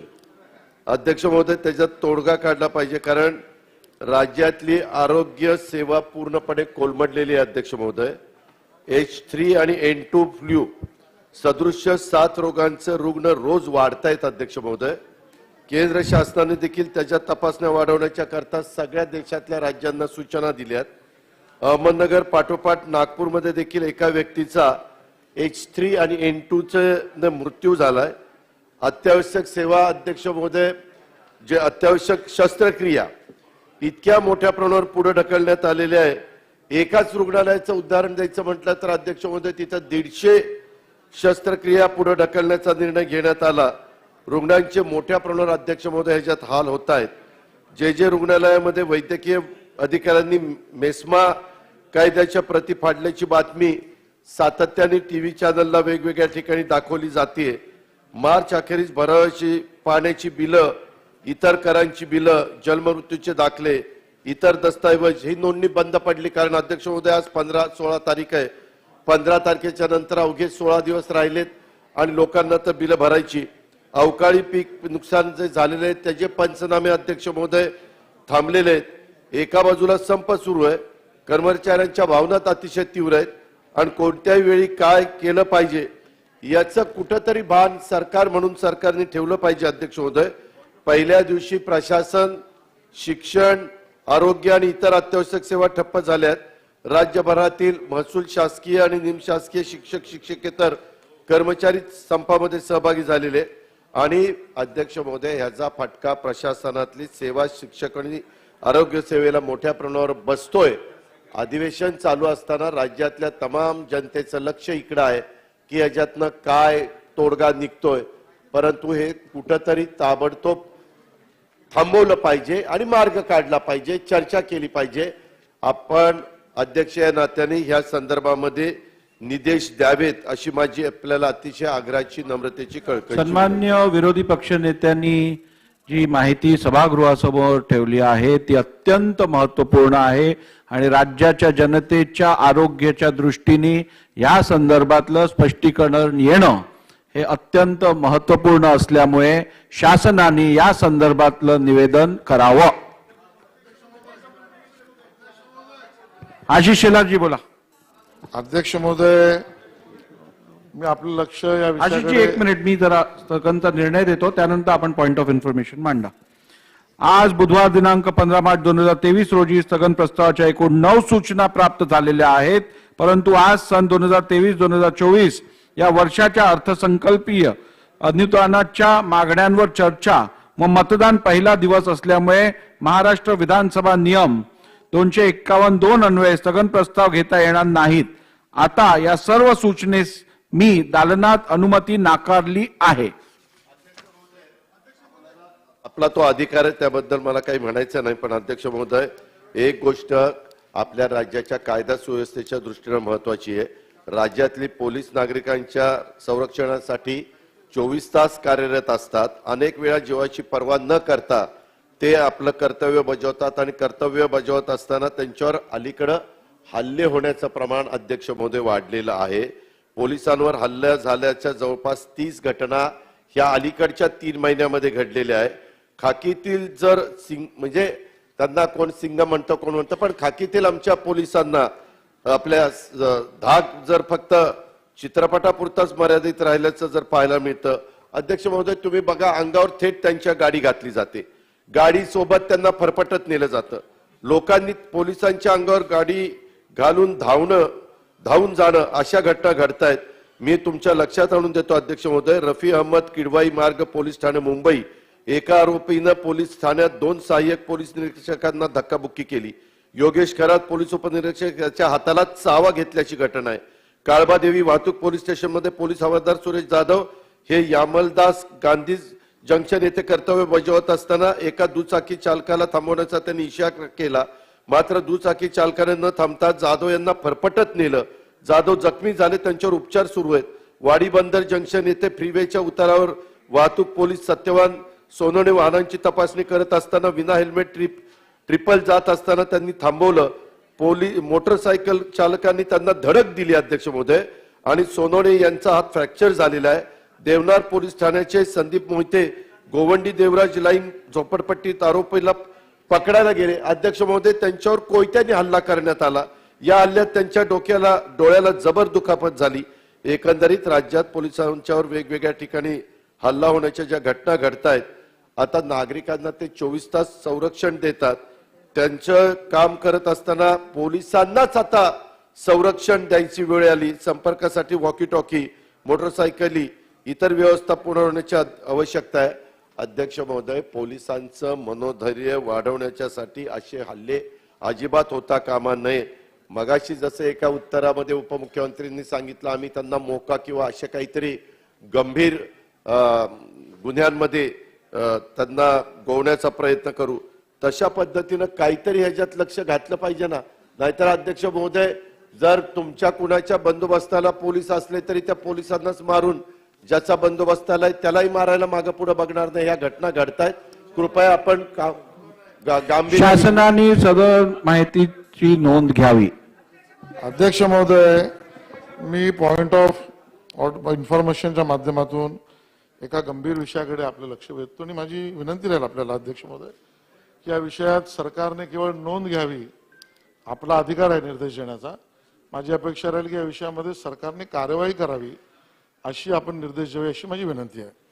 अध्यक्ष महोदय, खूप मोठ्या प्रमाणात सुशिक्षित आपल्या महाराष्ट्रातला विद्यार्थी युवक हा नोकरीच्या शोधात फिरतो. अध्यक्ष महोदय, एक ऍडव्हर्टाइजमेंट, पुण्याचे पालकमंत्री पण इथे आहेत, ज्या पद्धतीने ही ऍडव्हर्टाइजमेंट सोशल मीडिया आणि प्रत्यक्षात सुद्धा जॉब वेकन्सी आणि काय म्हटलं अध्यक्ष महोदय, कोणासाठी?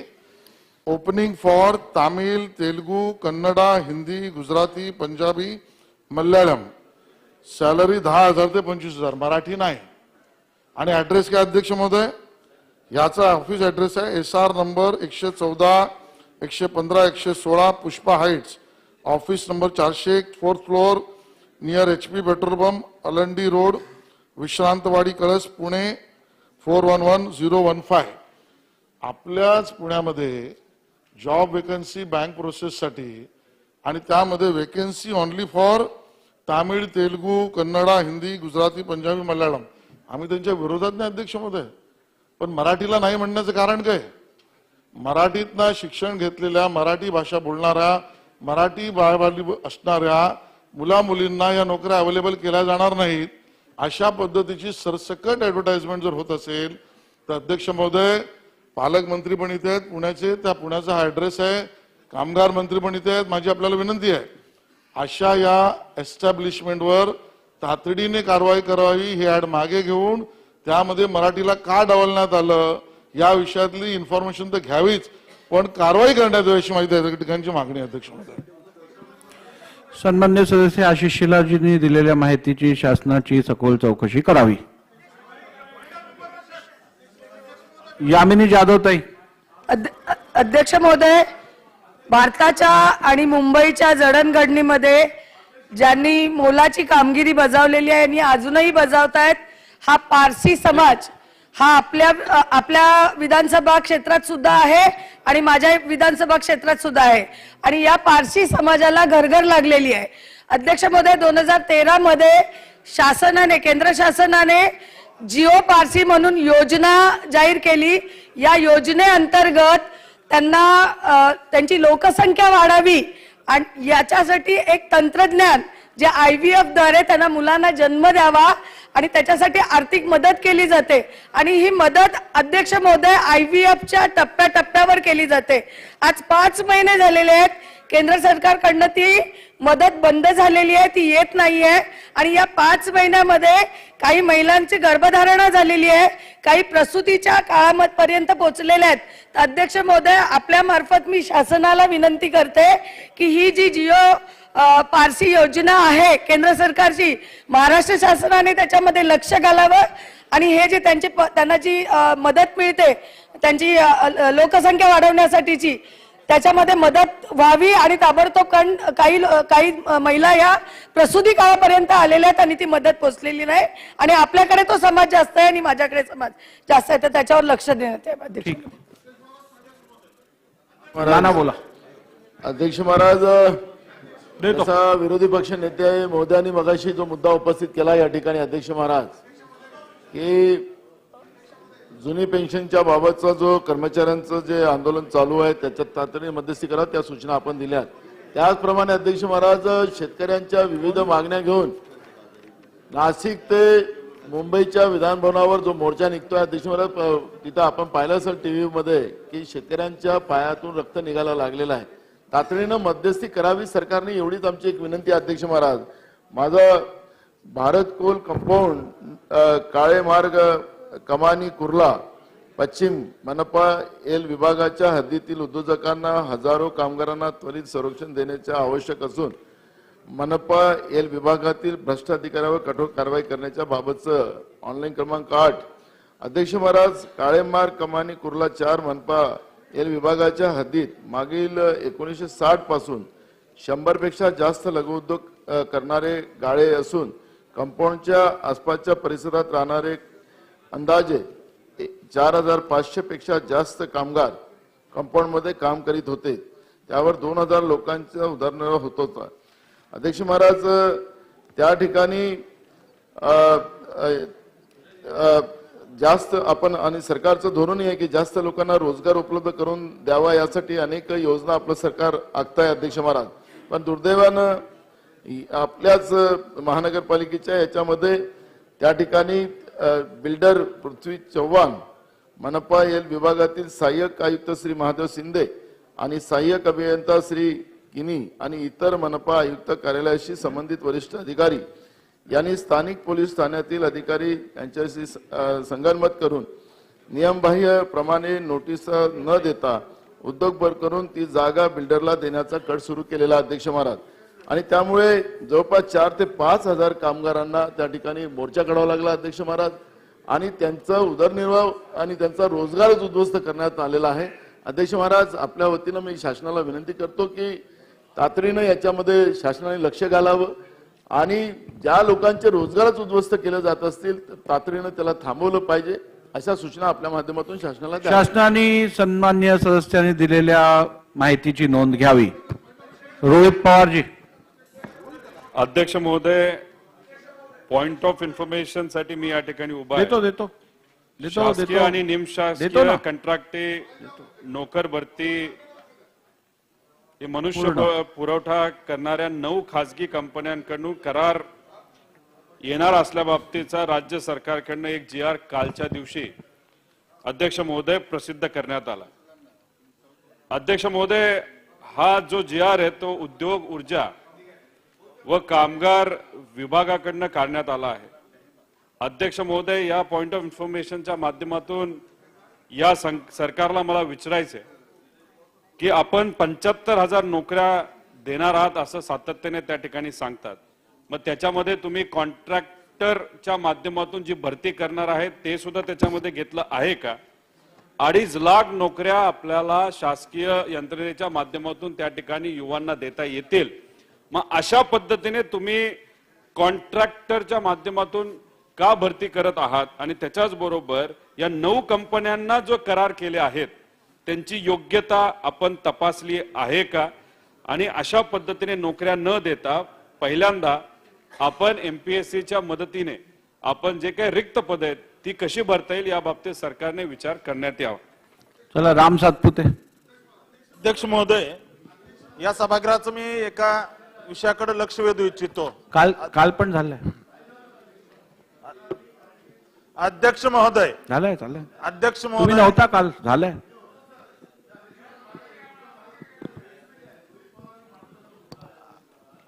अध्यक्ष महाराज, तरुणांमध्ये मोठ्या प्रमाणात संभ्रम निर्माण झालेला आहे. कॉन्ट्रॅक्ट बेसवर हे सगळी भरती केली जाणार आहे आणि जे शासन पद्धतीने आपली जी नोकर भरती होते ती होणार नाहीये आणि त्याच्यामुळे अध्यक्ष महाराज मोठ्या प्रमाणात तरुणांमध्ये संभ्रम निर्माण झालेला आहे. तेवढं स्पष्टीकरण सरकारने द्यावं की आम्ही कॉन्ट्रॅक्ट बेसला नाही घेणार. तेवढं सरकारने त्याच्यामध्ये स्पष्टीकरण दिलं, हा विषय संपेल अध्यक्ष महाराज. ठीक आहे. GR काढला अध्यक्ष महाराज सरकारने. बोला. अध्यक्ष महोदय, काल पुण्यश्लोक अहिल्यादेवी होळकर सोलापूर विद्यापीठामध्ये जे काही भ्रष्टाचार त्या ठिकाणी एका इकोसिस्टीमच्या माध्यमातून तिथल्या कुलगुरूने केलाय त्या विरोधात काल सिनेटच्या मीटिंगच्या बाहेर अनेक विद्यार्थ्यांनी आंदोलन केलं. त्यावेळेस कुलगुरूंनी स्वतः डायरेक्ट करून त्या ठिकाणी विद्यार्थ्यांना काठीने मारहाण झाली. अध्यक्ष महोदय, त्या ठिकाणी अनेक विद्यार्थ्यांना त्या ठिकाणी विद्यापीठाच्या कर्मचाऱ्यांनी मारहाण केली. अध्यक्ष महोदय, तिथल्या कुलगुरू अतिशय गुंडगिरी पद्धतीने विद्यार्थ्यांना ट्रीट करताय. अध्यक्ष महोदय, विद्यार्थ्यांनी आंदोलन केलं तर घरी नोटीस पाठवतात. अध्यक्ष महोदय, माननीय शिक्षण मंत्री आदरणीय चंद्रकांत दादा या ठिकाणी आहेत. त्या कुलगुरूंवरती त्या ठिकाणी कारवाई केली पाहिजे. अध्यक्ष महोदय, 2 महिने राहिलेत, माझं कुणी काही वाकडं करणार नाही अशा पद्धतीने आविर्भावामध्ये तिथल्या कुलगुरू आहेत. अध्यक्ष महोदय, त्या कुलगुरूवरती ठीक आहे. कारवाई झाली शिंदे पाहिजे. साहेब बोला. विद्यार्थ्यांना मारहाण झाली. अध्यक्ष झालं ना, महोदय, मांडलं, झालं. त्याच्यावरती अध्यक्ष महोदय, पॉइंट ऑफ इन्फॉर्मेशनद्वारे मी बुलढाणा शहर आणि बुलढाणा शहरालगत ग्रामीण भागामध्ये बरेचसे कॅफे आहेत. कॅफे असणे गैर नाही, परंतु या कॅफेमध्ये सेपरेट कॅबिन आहे आणि ती कॅबिन आतून लॉक करण्याची सुविधा आहे. परंतु अल्पवयीन मुलींना भुरळ टाकून मुलं व मुली त्या कॅबिनमध्ये येऊन जातात, दार बंद करून बसतात. बरेचसे जोडपे अध्यक्ष महोदय वेटिंगवर त्या ठिकाणी असतात. कॅफे मालक त्यांना ही सुविधा पुरवतात व त्यासाठी तासभरासाठी वेगवेगळे चार्जेस त्यासाठी लावण्याचा प्रयत्न करतात आणि म्हणून हे अतिशय गंभीर प्रकार बुलढाणा शहर आणि बुलढाणा शहराच्या ग्रामीण भागामध्ये सुरू आहे. प्रत्यक्ष पाहणी जर केली तर वेगवेगळे धर्माचे लोक, अल्पवयीन जोडपे याच्यामध्ये अध्यक्ष महोदय सापडतात. सकल मराठा समाज बुलढाणा यांच्या वतीनं बुलढाणा पोलीस अधीक्षक यांना निवेदन दिलेलं आहे. आजपर्यंत त्याच्यावर कारवाई झाली नाही. म्हणून पॉइंट ऑफ इन्फॉर्मेशनच्या द्वारे मी सरकारला विनंती करतो की याच्यामध्ये लक्ष घालावं. सरवणकर साहेब. अध्यक्ष महाशय, पॉइंट ऑफ इन्फॉर्मेशनच्या माध्यमातून मी आपल्याला एक माहिती देऊ इच्छितो आणि कारवाईची मागणी करतो. अध्यक्ष महाशय, एक गंभीर विषय, शीतल म्हात्रे या एका भगिनीला तिच्या फोटोंची छेडछाड करून मॅपिंग करून बदनाम करण्याचा कट रचला गेला. अध्यक्ष महाशय, त्यानंतर पोलिसांनी योग्य कारवाई करून विशाखा राऊत यांचे जावई गुरुनाथ दुर्गे त्यांच्यावरती कारवाई झाली, त्यांना अटक करण्यात आली. अध्यक्ष महाशय, हे एक प्रचंड मोठी साखळी आहे, चैन आहे. महिलांना बदनाम करणं हा एक मोठा त्या ठिकाणी एक उद्योग झाला असं म्हटलं तर वावगं ठरणार नाही. हे साईनाथ दुर्गे आहेत, ह्यांना अटक झाल्यानंतर त्यांची काही लोक या मंडळीने कालच शीतल म्हात्रे या आपल्या आईच्या घरावरनं विधान भवनाकडे येत असताना त्यावेळेला तिच्यावरती हल्ला करण्यासाठी 2 तरुण हे तिचा सतत पाठलाग करत होते. त्यांचा जो अंगरक्षक होता, ह्या अंगरक्षकाच्या हे लक्षात आलं की बाईकवरनं कोणीतरी आपला पाठलाग करतंय आणि म्हणून त्यांनी 100 नंबरला फोन केला आणि तिकडनं पोलीस संरक्षण सुद्धा मागवलं. आणि त्यानंतर मी काल संध्याकाळी पोलीस स्टेशन, दादर पोलीस स्टेशनला आम्ही ती तक्रार करायला पोलीस स्टेशनला गेलो. शीतल म्हात्रे ताईंनी तशा प्रकारची तक्रार केली आणि तक्रार केल्यानंतर पोलिसांनी योग्य ती कारवाई केली आणि 2 तरुणांना पकडले. हे तरुण सुद्धा सिद्धिविनायक मंदिरामध्ये नोकरी करणारे कंत्राटी कामगार आहेत. हे सुद्धा त्या विभागाच्या ज्या नगरसेविका आहेत विशाखा राऊत यांनी त्यांना नोकरीवरती लावलेलं आहे. अध्यक्ष महाशय, मी चैन किंवा साखळी अशा दृष्टीने म्हणालो, जो संदीप देशपांडेंवरती हल्ला झाला तो सुद्धा भारतीय माथाडी सेनेचे जे काही कर्मचारी आहेत यांच्या माध्यमातून करण्यात आला. आता जो काल पाठलाग करण्यात आला तो भारतीय युवा सेनेचे जे आहेत यांच्या माध्यमातून करण्यात आला. ही जी काही बेरोजगार मुलं आहेत या बेरोजगार मुलांना कुठेतरी कंत्राटी नोकरीला लावायचं आणि त्यांच्या माध्यमातून असे गुन्हे करायला लावायची, अशा प्रकारची प्रवृत्ती त्या ठिकाणी वाढीस घटलेली आहे. मला विनंती करायची आहे, अशा प्रवृत्तीचा आपण योग्य त्याच्यावरती कारवाई करावी आणि त्यांना तशा प्रकारची समज द्यावी.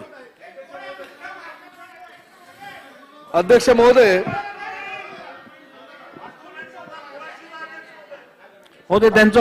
अध्यक्ष महोदय, प्रामुख्यानं राज्य शासन आणि या सभागृहातील सर्व सदस्य राज्यातील ऐतिहासिक गड किल्ले कसे शाबूत राहतील, त्यांचं पुनरुज्जीवन कसं होईल आणि जास्तीत जास्त गड किल्ल्यांचं संरक्षण कसं करता येईल, कारण हा राष्ट्रीय खजिना आहे, याचं संरक्षण करण्याची जबाबदारी सर्वसामान्य नागरिकांची सुद्धा आहे.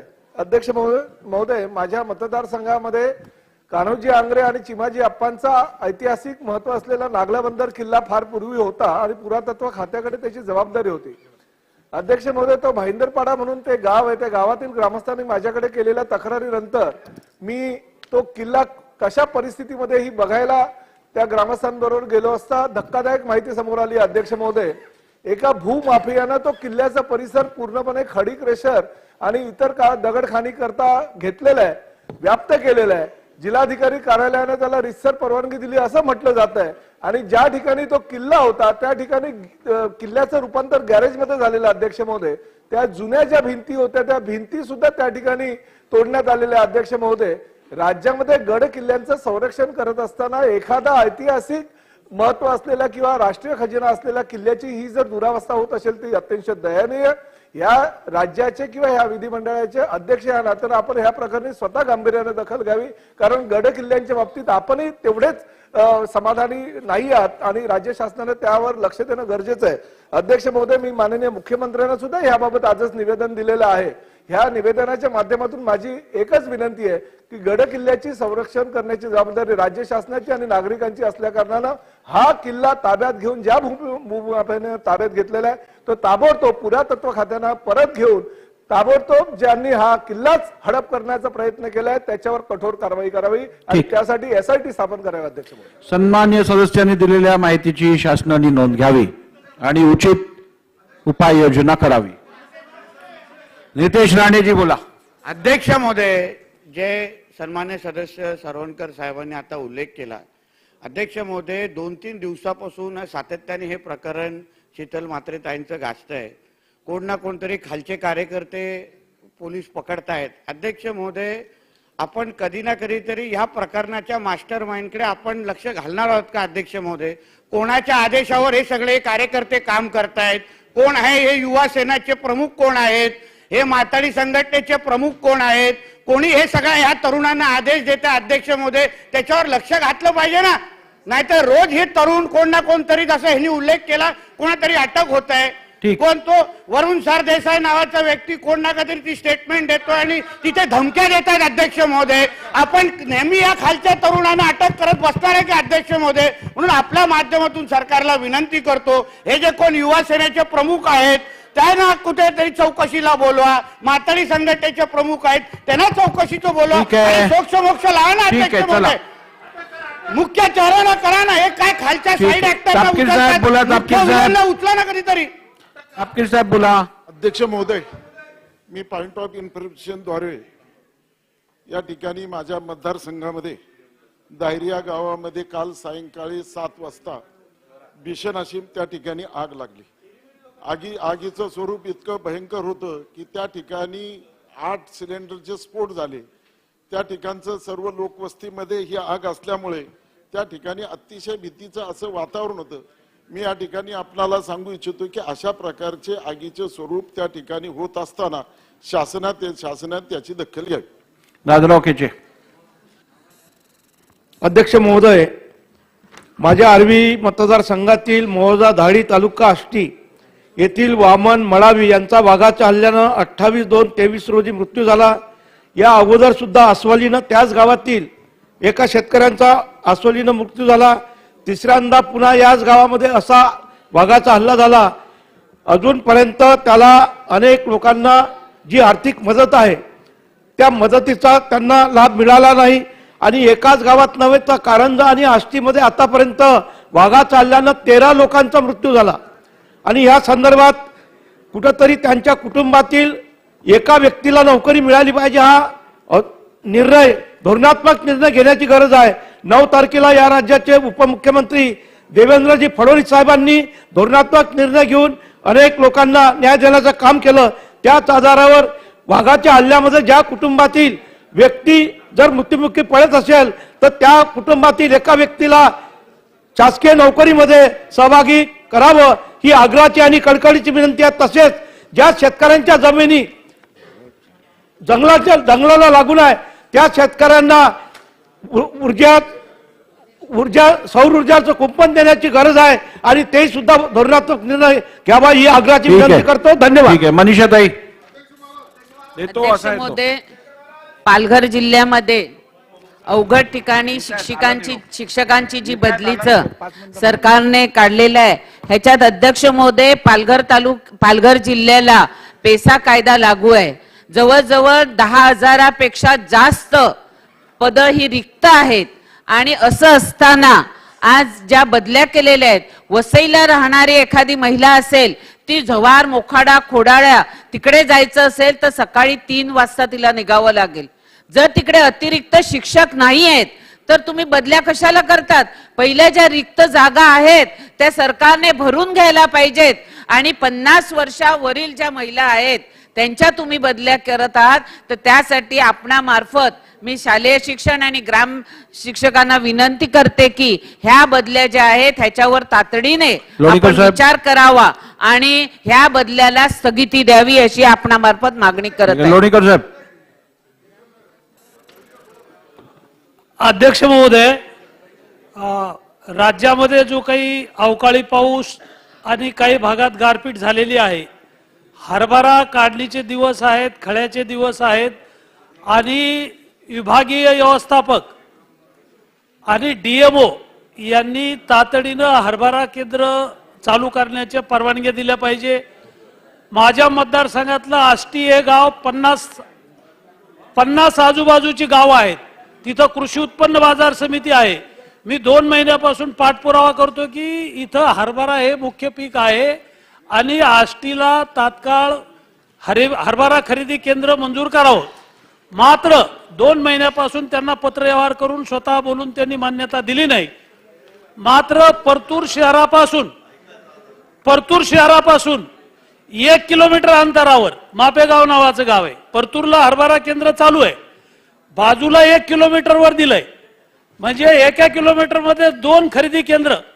अक्षरशः विभागीय व्यवस्थापक पैसे घेऊन अशा प्रकारची परवानगी देत आहेत. नियमात निकषात बसत नाही. 15 किलोमीटरची अट आहे, मग 1 किलोमीटर मध्ये 2 दिलेले आहेत. याची नोंद शासनाने घ्यावी. हा बोला, जोरगेवार साहेब बोला. अध्यक्ष महाराज, चंद्रपूर महानगरपालिकेचा चला लवकर उरका, चालू करायचं उत्तर आपल्याला. नाली साफसफाईचं कॉन्ट्रॅक्ट हे नवीन ठेकेदाराला मिळालंय. गेली अनेक वर्ष 206 अस्थायी कामगार ते काम करत आहे, परंतु उद्यापासून जो नवीन ठेकेदार दीपक उत्तरार्थी म्हणून नेमणूक झालेला आहे त्या ठेकेदारांनी केवळ 100 लोकांना कामावर घेऊन ती नाले सफाई करण्याचं काम करण्याचा त्याचा मानस आहे. अध्यक्ष महाराज, महानगरपालिका ही फार मोठी आहे. एकीकडे सफाई होत नाही अशी नागरिकांची ओरड असताना 206 कामगारांच्या ऐवजी 100 कामगारांमध्ये कोणत्या पद्धतीने काम करणार आहे. म्हणून आपल्या माध्यमातून मला शासनाला विनंती आहे की आपण ताबडतोब त्यामध्ये हस्तक्षेप करत पूर्ण 206 सफाई कामगारांना कामावर घेण्याची मी विनंती करीत आहे. अध्यक्ष महोदय, थांबा. अध्यक्ष महोदय, 4 एक मिनिट. मला खरं तर मगाशीच एक मुद्दा मांडायचा होता, परंतु तो राज्याच्या दृष्टीने खूप महत्वाचा होता. आपण तर ऐकताच, आपण सूचना देता, परंतु मुख्यमंत्री किंवा उपमुख्यमंत्री सभागृहामध्ये असताना तो मुद्दा उपस्थित करायचा होता. उपमुख्यमंत्री महोदय, आपण आता आलेला आहात. अध्यक्ष महोदय, महाराष्ट्र शासनाच्या उद्योग, ऊर्जा, कामगार, मगाशी तो मुद्दा सन्माननीय रोहित पवार आणि नाना पटोलेंनी मांडला, परंतु मला जरा त्याच्यातले बारकावे काही सांगायचे आहेत. उपमुख्यमंत्री महोदय, उद्योग, ऊर्जा, कामगार विभागाने काल 14 तारखेला 2023 रोजी बाह्य यंत्रणेकडनं कामं करून घेण्यासाठी सेवा पुरवठादार संस्थेचे एजन्सीचे पॅनल नियुक्त करण्यासाठी शासनाने मान्यता देण्याबाबतचा शासन निर्णय झालेला आहे. ह्याच्यामध्ये 9 पुरवठादारांच्या पॅनलला मनुष्यबळाच्या वर्गवारीनुसार बाह्य यंत्रणेमार्फत मनुष्यबळ पुरवठा करण्याची मान्यता दिलेली आहे, त्याची यादी पण आहे. अध्यक्ष महोदय, आणि याच्यामध्ये खरं तर तुम्ही जर पाहिलं अध्यक्ष महोदय, ती माझ्याकडे यादी आहे, यामध्ये काही पदांचा पगार हा महिन्याला अध्यक्ष महोदय 3,78,000 रुपये. एकाचा पगार 3,78,000, म्हणजे मुख्य सचिवाच्या पेक्षा जास्त पगार आहे ह्याच्यामध्ये. आणि शासकीय पदांचं खाजगीकरण सुरू आहे का, यामध्ये काही काही पगार तुम्ही जर अध्यक्ष महोदय बघितले आणि ते टॅक्सेस वेगळे, 1,62,381 प्रोजेक्ट ऑफिसर किंवा मॅनेजर पाहिजे असेल तर, प्रोजेक्ट कन्सल्टंट 2,05,000, 1,64,000, 1,37,000, 1,00,000 सिनियर इंजिनियर नेमायचा 1,15,000, त्याच्या संदर्भामध्ये 1,95,000, IT च्या संदर्भामध्ये डाटाबेसचा स्पेशालिस्टला 1,21,000, 1,62,000, 2,05,000 एवढे अध्यक्ष महोदय, उपमुख्यमंत्री महोदय याच्यामध्ये पगार दाखवलेले आहेत. आणि एक तर कहर केलेला आहे तो म्हणजे project director 3,78,000, senior project manager technical 2,92,000. अध्यक्ष महोदय, सध्या 75,000 कर्मचाऱ्यांची भरती प्रक्रिया एका बाजूला सुरू आहे, तसं शासनाने जाहीर केलंय, आणि दुसऱ्या बाजूला बाह्य स्रोताद्वारे नियुक्त करण्याविषयी शासनाने निर्णय काढलेले आहे. जुन्या पेन्शनचा मुद्दा कर्मचाऱ्यांच्याकडनं उपस्थित जात असताना नेमका याच वेळी शासनाने हा निर्णय काढण्याचं प्रयोजन काय आहे? अध्यक्ष महोदय, हे सभागृहाला त्या ठिकाणी कळालं पाहिजे. आणि मुख्यमंत्री महोदय, आम्ही पण प्रशासनामध्ये अनेकांनी काम केली. जर एवढ्या महत्वाच्या पोस्टवर आपण जर बाह्य स्रोताद्वारे माणसं भरायला लागला तर आपल्यातली बरीचशी गोपनीय माहिती बाहेर जाऊ शकते. हे कुणी टाळू शकत नाही, कारण ते आपण कॉन्ट्रॅक्ट बेसवर घेतलेली माणसं आहेत. ह्याबद्दल नक्की शासनाची काय भूमिका आहे हे या निमित्तानं सरकारने सांगावं अशी माझी विनंती आहे. विशिष्ट विभागामध्ये उदाहरणार्थ MIDC मध्ये मार्केटिंग बाह्य स्रोत, तांत्रिक जागी नेमणुका करण्यासाठी बाह्य स्रोत वापरावा, त्याची परवानगी त्या विभागांनी घ्यावी. एकत्रित सर्वच विभागाची परवानगी देऊन त्यावर कोणत्याही विभागाचा अध्यक्ष महोदय त्याच्यामुळे अंकुश राहणार नाही. तर एकंदरीतच हा निर्णय शासन रद्द करण्याची आवश्यकता आहे. तो शासनाने रद्द करावा असं आमचं शासनाला सांगणं आहे. खरं म्हणजे अध्यक्ष महोदय, माझं असं मत आहे की अजितदादांना सगळ्या गोष्टी नीट लक्षात राहतात. ते नॉर्मली कधीच विसरत नाही. या निर्णयाच्या संदर्भातलं टेंडरही आपल्याच काळात काढण्यात आलं. आपल्या म्हणजे आपण मंत्री नव्हतात, महाविकास आघाडीच्या काळात. याचा निर्णयही महाविकास आघाडीच्या काळात झाला, याचं टेंडरही महाविकास आघाडीच्या काळात झालं. आणि आम्हाला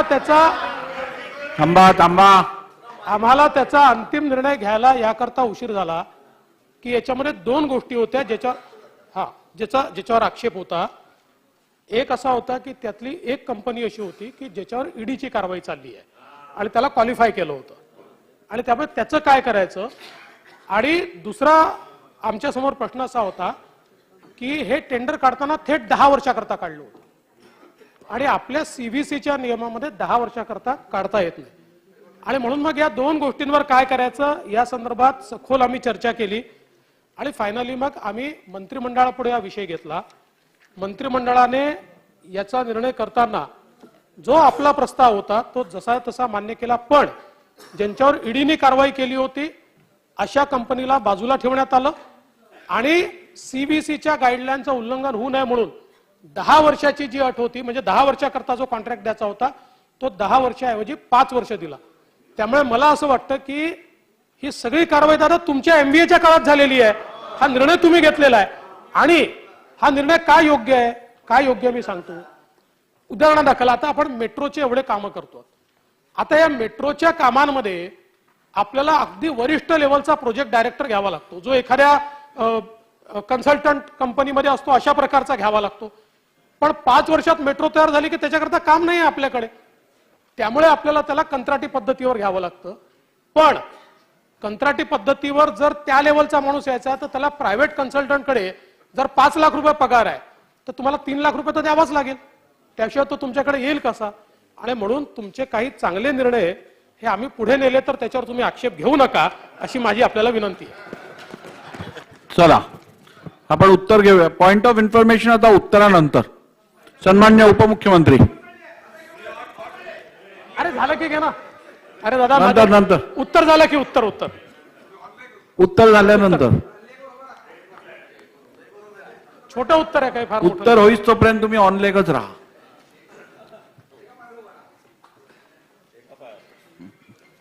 अध्यक्ष महोदय, अर्थसंकल्पावरील चर्चेमध्ये 49 सदस्यांनी भाग घेतला. आणि यामध्ये सन्माननीय विरोधी पक्षनेते अजितदादा पवार यांनी सुरुवात केली.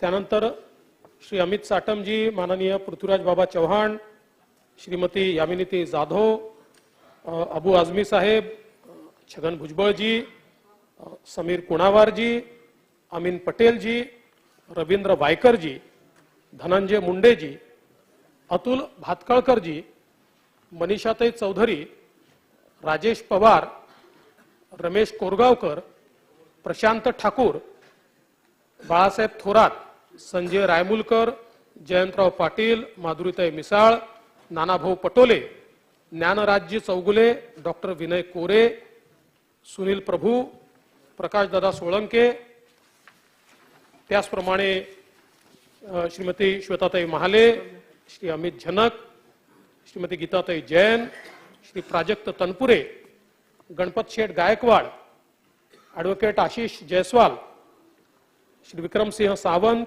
श्री रमेश भाऊ बोरनारे, श्री दिलीपराव बनकर, श्रीमती मेघनाताई बोर्डीकर, श्री रवी राणा, श्री सहस्राम कोरोटे, नामदेवराव ससाणे, अनिलजी पाटील, जयकुमारजी रावल, जितेशजी अंतापूरकर, रोहितजी पवार, सचिनजी कल्याण शेट्टी, मनोहरराव हंबर्डे, समाधानजी अवताडे, डॉक्टर किरण लहामटे, श्री राजूभाऊ पारवे, श्री अतुलदादा बेनके, श्री चेतनजी तुपे आणि श्री सुनीलजी भुसारा अशा 49 सदस्यांनी यामध्ये सहभाग घेतला. अध्यक्ष महोदय,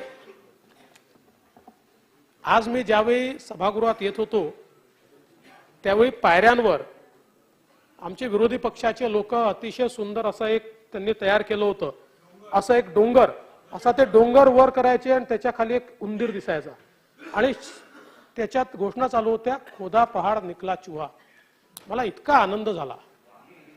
कारण सांगतो, महाराष्ट्राच्या इतिहासामध्ये 2 दिवस बजेटवर चर्चा झाल्यानंतर पहिल्यांदा विरोधी पक्षाच्या लक्षात आलं आपण काही बोलूच शकलो नाही.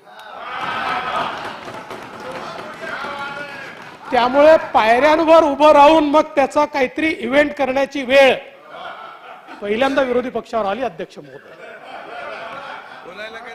बघा ना, नाही आजपर्यंत इतिहासात कधीच आलं नाही. आता खरं म्हणजे मला असं वाटतं की चांगली चर्चा याच्यावर झाली, काही चांगले सजेशनही आले, मी असं म्हणणार नाही, आणि सगळ्या गोष्टींना काही उत्तरं या ठिकाणी देता येणार नाही, पण प्रामुख्याने ज्या ठळक बाबी आहे त्यांना उत्तरं देण्याचा प्रयत्न हा मी निश्चितपणे या ठिकाणी करणार आहे. खरं तर पहिल्यांदा मला हे सांगायचं आहे की हा अर्थसंकल्प सर्व घटकांचा अर्थसंकल्प आहे, हा सर्वसमावेशक अर्थसंकल्प आहे, हा शेतकऱ्यांचा सन्मान करणारा अर्थसंकल्प आहे, हा मातृशक्तीचा गौरव करणारा अर्थसंकल्प आहे, पायाभूत सुविधांच्या नव्या वाटा शोधणारा हा अर्थसंकल्प आहे, राज्याच्या पारंपरिक, सांस्कृतिक, वैचारिक आणि धार्मिक वैभवाचा सन्मान वाढवणारा हा अर्थसंकल्प आहे. आणि म्हणून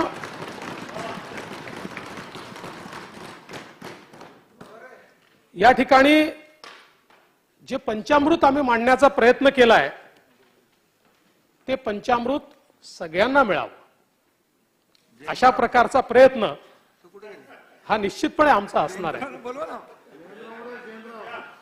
आज बघा, नमो शेतकरी महासन्मान निधी. अध्यक्ष महोदय, ज्यावेळी केंद्र सरकारने 6,000 रुपये शेतकऱ्याच्या खात्यात टाकण्याचा निर्णय केला त्यावेळी तुम्ही जी चूक केली ना तीच चूक तेव्हाच्या विरोधकांनी केंद्र सरकारमध्ये केली, तुमच्या केंद्रातल्या नेत्यांनी तोच हिशोब मांडला. 6,000 रुपये म्हणजे काय होतात, मग दिवसाला इतके, मग तासाला इतके. आणि मग ज्यावेळी 2019 मध्ये पूर्ण सफाया झाला त्यावेळी मात्र त्याची जी कारणं तुमच्या नेत्यांनी सांगितली ती अशी सांगितली, नाही यांनी 6,000 रुपये शेतकऱ्याला दिले त्याचा शेतकऱ्यांवर परिणाम झाला. प्रश्न हा 6,000 रुपयाचा प्रश्न नाही आहे. काय आहे की आपल्यापैकी अनेक लोक एखाद्या हॉटेलमध्ये जातो तर 10,000 रुपयाचं बिल त्या ठिकाणी देऊन टाकतो, पण तो जो शेतकरी आहे ज्यावेळी त्याच्यावर ही वेळ येते की अवकाळी पावसामुळे त्याचं संपूर्ण पीक नष्ट झालं असतं आणि पुन्हा मेहनत करून त्या ठिकाणी डवरणी वखरणी सगळी करून पुन्हा त्या ठिकाणी लावणी करायची आहे, अशा वेळी बिजाई घेण्याकरता त्याच्याकडे काही नसतं, तेव्हा हे 6,000 रुपये कामी येतात. आणि म्हणून 6,000 रुपयावर 6,000 रुपये आम्ही दिले, 12,000 रुपये आता त्याला मिळतील आणि ही सुरुवात केली आम्ही. माझं म्हणणं असं आहे की उद्याच्या काळामध्ये 12,000ची अजून वाढ होऊ शकते. सुरुवात महत्वाची असते, तुम्ही नाही केली ती सुरुवात आम्ही केली. आणि म्हणून जेव्हा तुमच्या मंत्रिमंडळात मुख्यमंत्री महोदय होते त्यास त्यांनी ती सूचना मांडली होती. मी बघा कसं मुख्यमंत्र्यांनी सांगितलं की पटकन ऐकतो.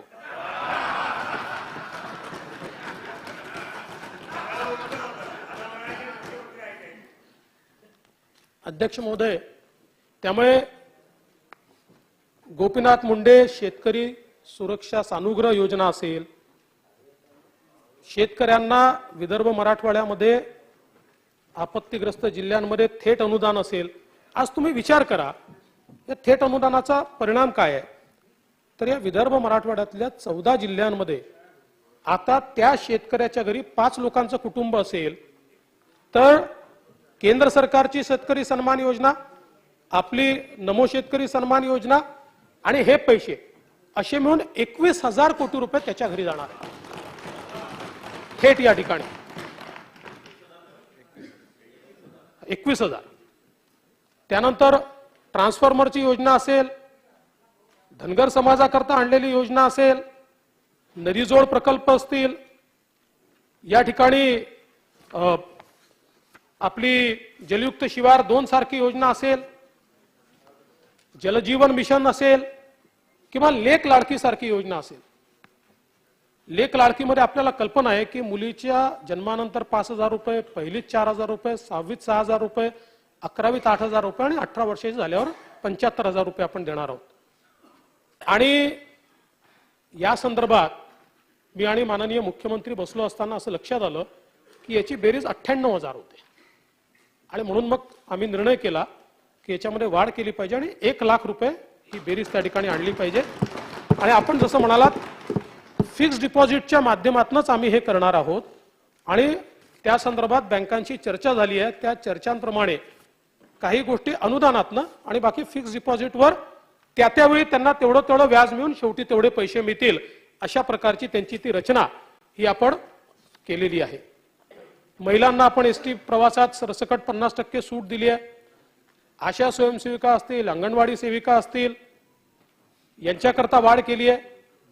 महात्मा ज्योतिराव फुले जनआरोग्य योजना 1.5 लाखावरनं आपण 5 लाखावर नेली आणि 200 हॉस्पिटल त्याच्यामध्ये वाढवले. आणि एवढंच नाही तर आता सगळे त्याच्यामध्ये जेवढे आजार आहेत त्या सगळ्या आजारांचे किमती ज्या आहेत सातत्याने अनेक चांगले दवाखाने म्हणत होते की आम्हाला या योजनेतनं बाहेर पडायचं आहे. कारण आम्ही जर लोकांकडनं पैसे घेतले तर तुम्ही कारवाई करता, घेतले नाही तर आम्हाला परवडत नाही, कारण हे रेट रिवाइजच झालेले नाही. त्यामुळे त्याच्या रेट रिव्हिजनचा देखील आता आपण निर्णय केलेला आहे आणि रिवाइज रेटनी आता आपण ही योजना या ठिकाणी चालवणार आहोत. त्यासोबत आपण इतर मागासवर्गीयांकरता नमो आवास मोदी आवास योजना सुरू केली आहे. 3 वर्षात 10 लाख घरं आपल्याला बांधायची आहेत. आणि यासोबत आपण भुजबळ साहेब रमाई आणि शबरी याच्यामध्ये पहिल्यांदा 1.5 लाख आणि 1 लाख असं मोठं टार्गेट ठेवलं आणि त्याच्याकरता पैसे ठेवलेले आहेत. हे टार्गेट आपण या ठिकाणी कंप्लीट करणार आहोत. एक अजून चांगली योजना आपण सुरू केली जी आपली महत्वाकांक्षी योजना आहे की या ठिकाणी आदिवासी पाडे असतील, बंजारा तांडे असतील किंवा धनगर वस्त्या असतील, आतापर्यंत आपण आपल्या ग्रामसडक योजनेतनं गावाला रस्ता देत होतो पण यांना जोडण्याची योजना आपल्याकडे कुठली नव्हती. ती नव्याने योजना आता आपण सुरू केली आहे. 4,000 कोटी रुपये त्याकरता ठेवले आहेत. आणि म्हणून मला असं वाटतं की सर्व प्रकारच्या घटकांना एकत्रित घेऊन आपण काही गोष्टी पुढे येणार आहेत. पण मला असं वाटतं की या ठिकाणी या सगळ्या योजनांना आपण पुढे नेलेलं आहे. आणि भारतरत्न डॉक्टर बाबासाहेब आंबेडकर हिंदू मिलचं स्मारक असेल किंवा आपण एक योग्य उल्लेख केला. हे खरंच आहे की माझ्याकडनं भाषण करताना 2 पॅराग्राफ सुटले पण मी त्याची माहिती घेतली, त्यातनं काही अडचण होत नाही. एक तर आपण 4 वाक्य वाचूनही पूर्ण भाषण पटलावर ठेवू शकतो आणि तो आपल्या याचा भाग होतो. पण या 2 करता आपण तरतूद केली असल्यामुळे आपल्या मागण्यांमधनं आणि विनियोजन विधेयकातनं ती तरतूद मान्य होणार आहे. त्याच्यामुळे त्याचा परिणाम काही होणार नाही. पण मी देखील दादा तो व्हिडिओ बघितला. काय झालं की मी तो पॅराग्राफ बोललो तेवढ्यात समोरच्या लोकांनी काहीतरी प्रश्न विचारला आणि त्यांना उत्तर द्यायच्या नादात मी पुढचा पॅराग्राफ खाऊन टाकला. त्यामुळे वरून थोडं समोरून जर थोडं मला नाही डिस्टर्ब केलं नसतं तर कदाचित तो. पण आता असं आहे की आपल्यापैकी अनेक लोकांनी या ठिकाणी आता थोरात साहेब नाही, त्यांनी तर म्हणजे मला थोरात साहेबांवर पूर्ण विश्वास आहे, सज्जन माणूस आहे, पण त्यांनी विखे पाटील त्याहीपेक्षा सज्जन आहे, कॉम्पिटिशन आहे सज्जनतेची.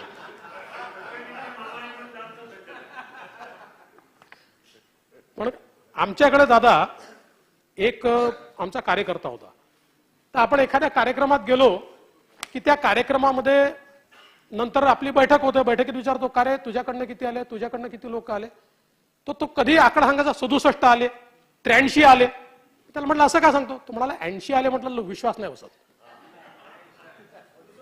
67 म्हटलं की असं वाटतं हा बरोबर 67 आले असतील.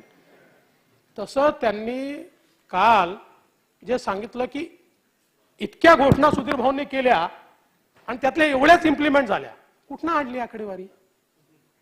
चुकीची आकडेवारी आहे, अशी आकडेवारीच नाहीये.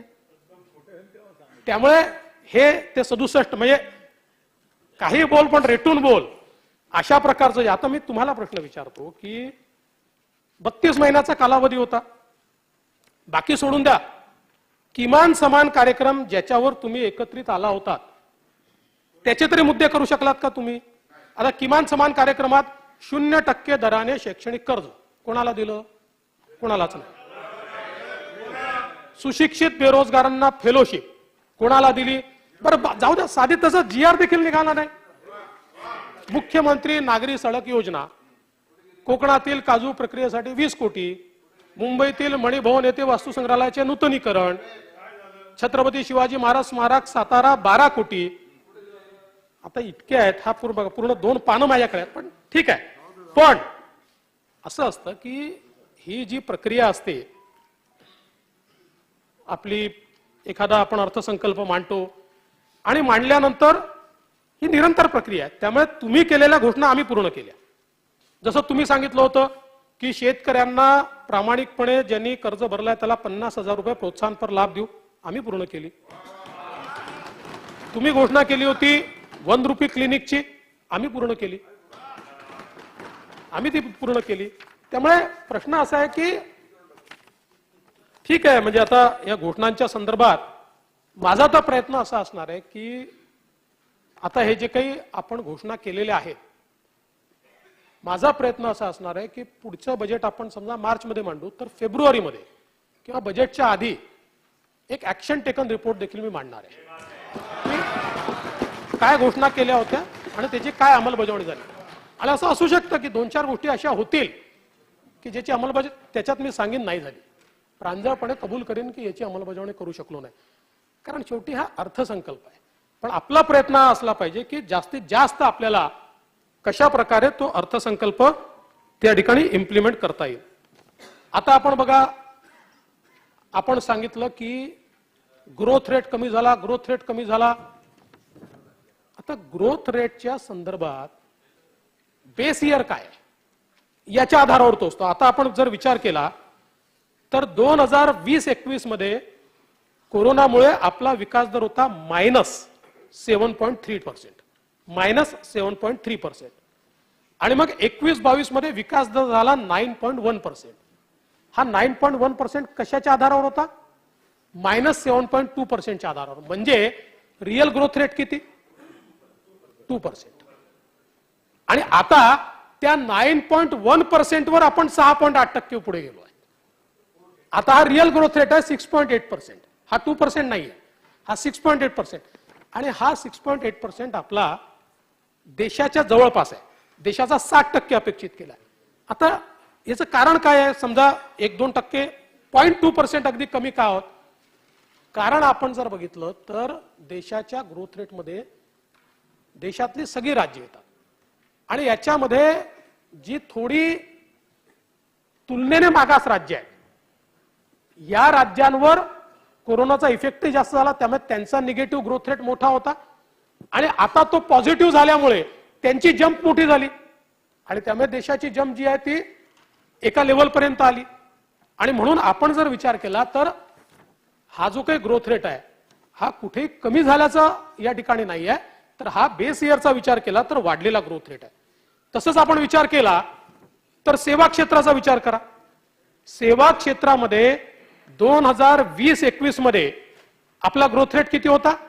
-10%. आणि त्याच्यानंतर 21-22 ला तो 10.6% झाला. म्हणजे किती झाला? रिअल टर्म्स मध्ये किती झाला?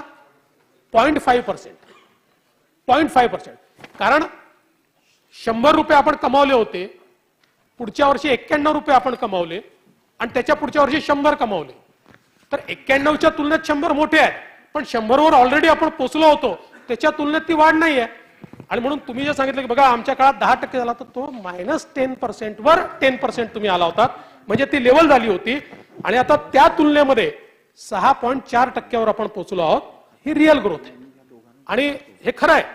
6.4% आपण समाधानी होण्याचं कारण नाही आहे, कारण सेवा क्षेत्र एक असं क्षेत्र आहे की ज्या क्षेत्राच्या विकासातून आपल्या इथे मोठ्या प्रमाणात रोजगार तयार होणार आहे.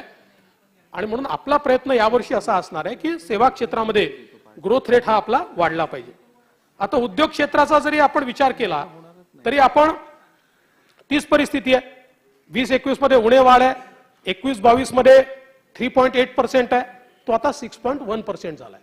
त्यामुळे एकूण ग्रोथची जी ट्रेंड आहे आपली महाराष्ट्राची ही कुठेही कमी झालेली नाही. ही ग्रोथची ट्रेंड आपली त्या ठिकाणी वाढतेच आहे. कृषीचं जे क्षेत्र आहे आपलं, कृषीच्या क्षेत्रातला जो ग्रोथ रेट आहे हा मॉन्सूनवर अवलंबून आहे.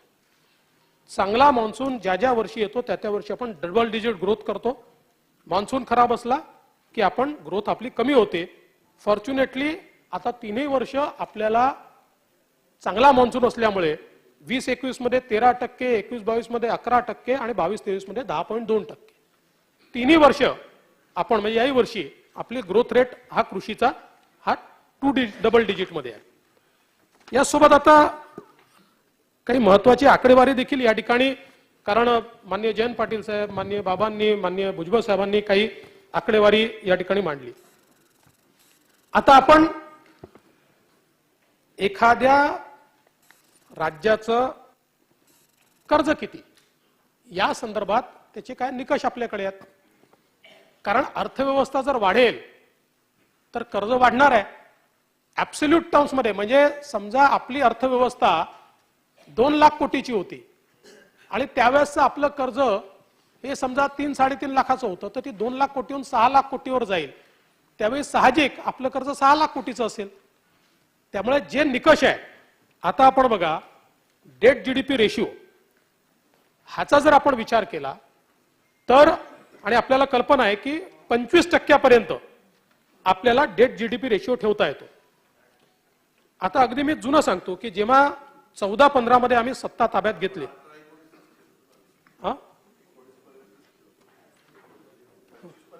हा जात नाही, जातच नाही. महाराष्ट्र जात नाही, बाकी राज्य गेले आहेत, महाराष्ट्र जात नाही.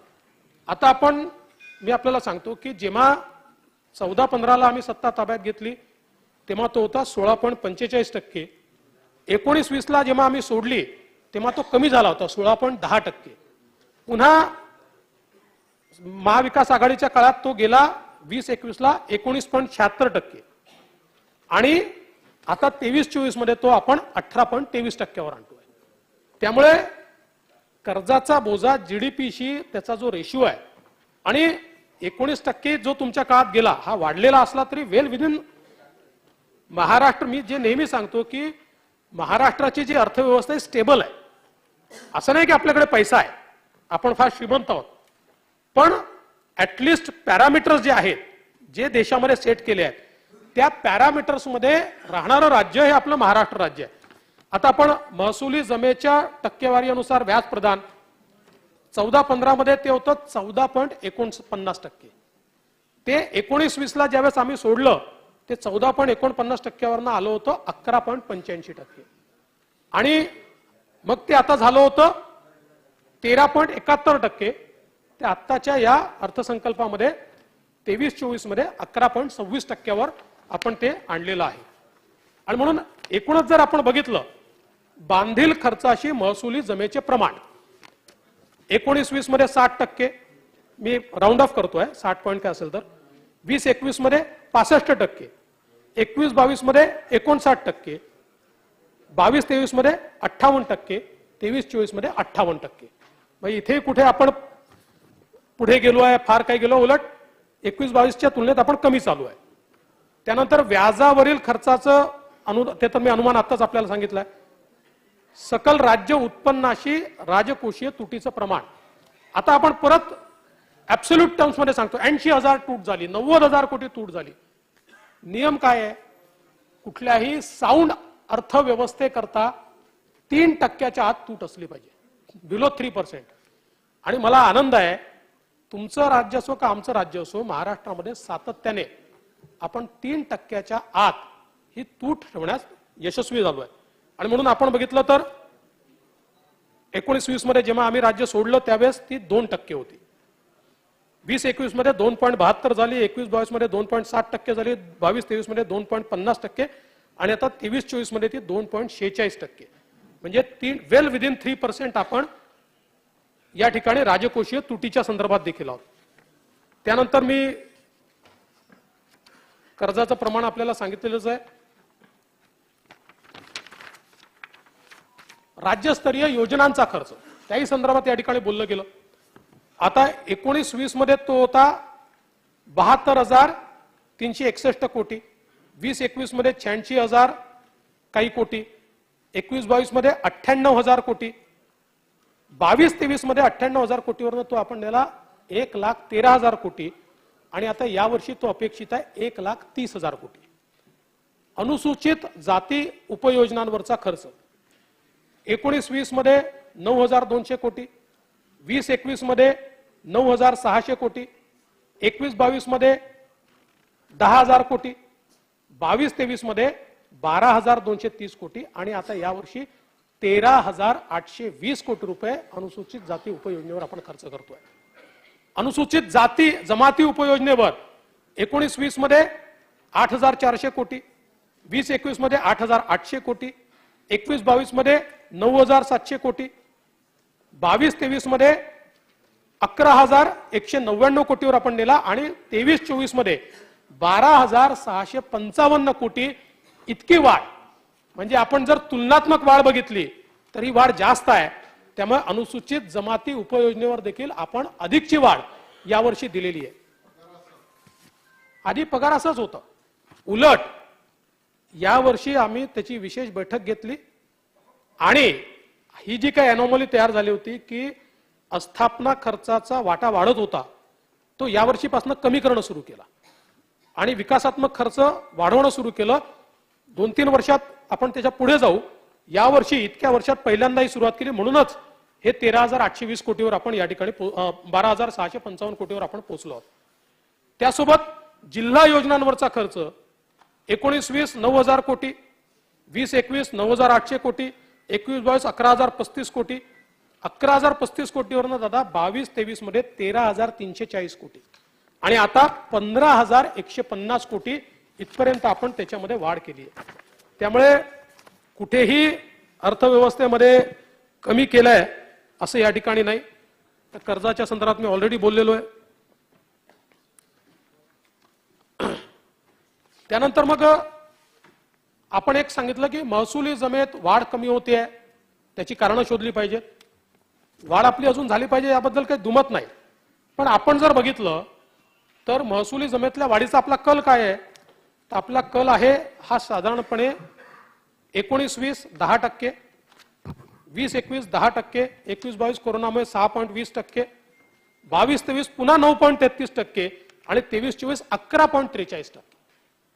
आता याच्यामध्ये मुळातच दादा तुमच्या कंपॅरिझन मधली गल्लत काय झाली सांगतो. तुम्ही जाणीवपूर्वक केली की ती झाली असं मला कारण जाणीवपूर्वक तुम्ही करणार नाही, तुम्हाला अर्थसंकल्प समजतो.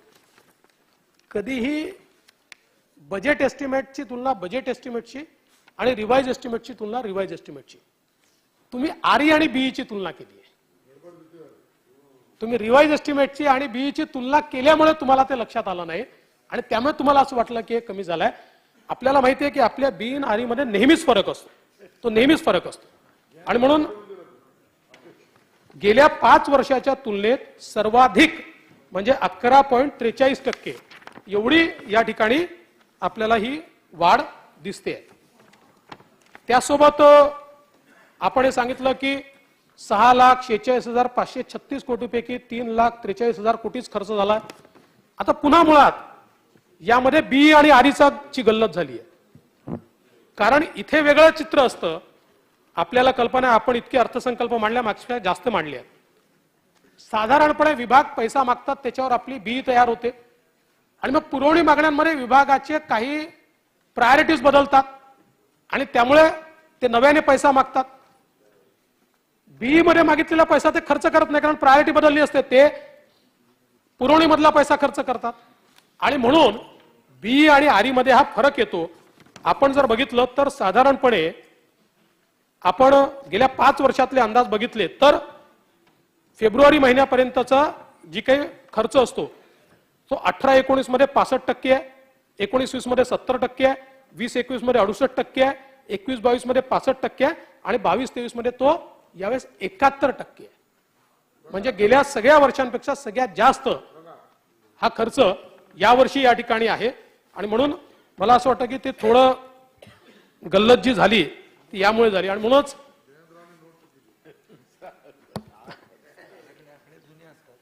म्हणून दादा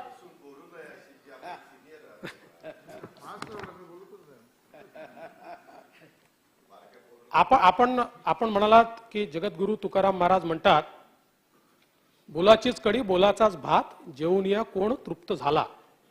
खरं आहे हे, हो हे खरं आहे, हे तुकाराम महाराजांनी म्हटलेलंच आहे. पण हे कदाचित मागच्या सरकारबद्दल म्हटलं असेल.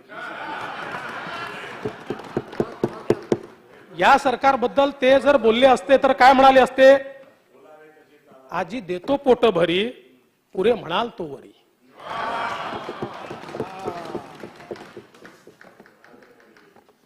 आता खरं म्हणजे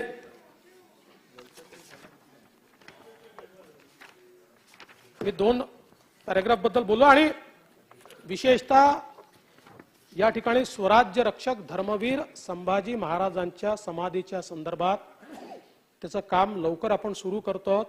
त्या संदर्भातल्या सगळ्या गोष्टी आपण केलेल्या आहेत आणि हे खरंच आहे की तुम्ही जो आराखडा तयार केला त्यात फार बदल आम्ही केला नाही, पण ऍडिशन केले. काही गोष्टी अशा वाटल्या की ज्या सुटलेल्या आहेत, त्यामुळे त्या ऍडिशन करून आता या आराखड्याचं काम आपण या ठिकाणी पूर्ण केलं आहे. आता खरं म्हणजे पंचामृतवर मी फार बोलत नाही,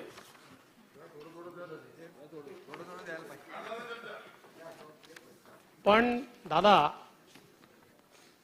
आमच्या अर्थसंकल्पात पंचामृत आहे, पण तुमच्या काळामध्ये कोरोनाच्या काळामध्ये कोणचं अमृत चालू होतं?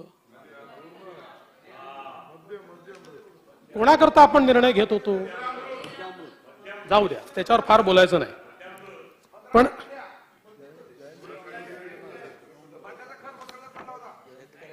एकदा चालू झालं की बंद होत नाही.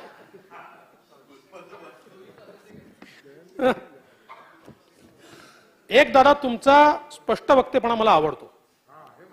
तुम्ही सांगितलं की बजेटमध्ये शिवसेनेला 34% निधी आणि भाजपला 56% निधी. बघा नाही, पण आता ऍक्च्युअली 34 आणि 56 आहे जे काय असेल. हा 66 हो 66 हा सॉरी 34 आणि 66 34%. आता श्रद्धेय बाळासाहेबांच्या विचारांनी चालल्याने काय परिणाम होतो हे तुम्हाला सांगतो. 20-21च्या अर्थसंकल्पामध्ये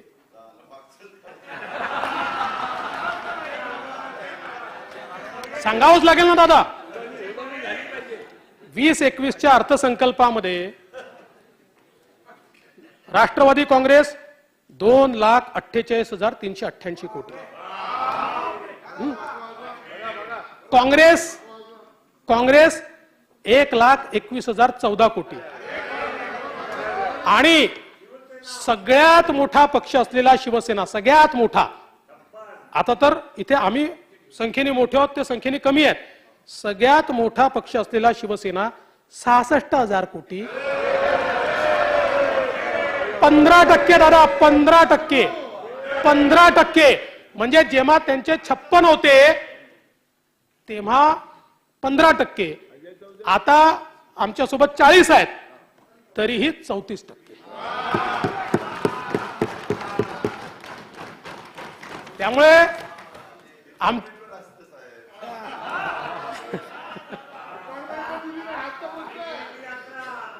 त्यामुळे दादा, आमच्या रामदास आठवले साहेबांच्या शब्दात सांगायचं, तुम्ही केली त्यांची कोंडी म्हणून मारली आम्ही मुसंडी.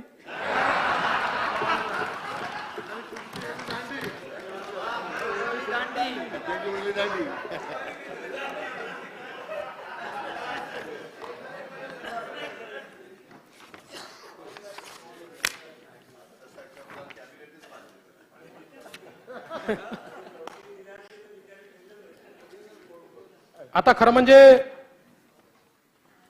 अर्थसंकल्पाच्या वाढीच्या संदर्भात देखील सांगतो की आता जवळजवळ साधारणपणे 18 अर्थसंकल्प तुम्ही मांडले, 2000 पासून बोलतो मी, एक 5 आणि आता हा 6वा आम्ही मांडला. पण याच्यामध्ये वाढीच्या संदर्भात जर आपण विचार केला तर वाढीचा निच्चांक आहे तो आहे 5.49%. तो तुमच्या काळातला आहे 2010-11चा. आणि वाढीचा उच्चांक आहे 22.26%. तो आहे 2018-19 मध्ये सुधीर भाऊंनी मांडलेल्या अर्थसंकल्पामध्ये. आणि मी थोडा अनुभव मी पण घ्यायचा विचार केला.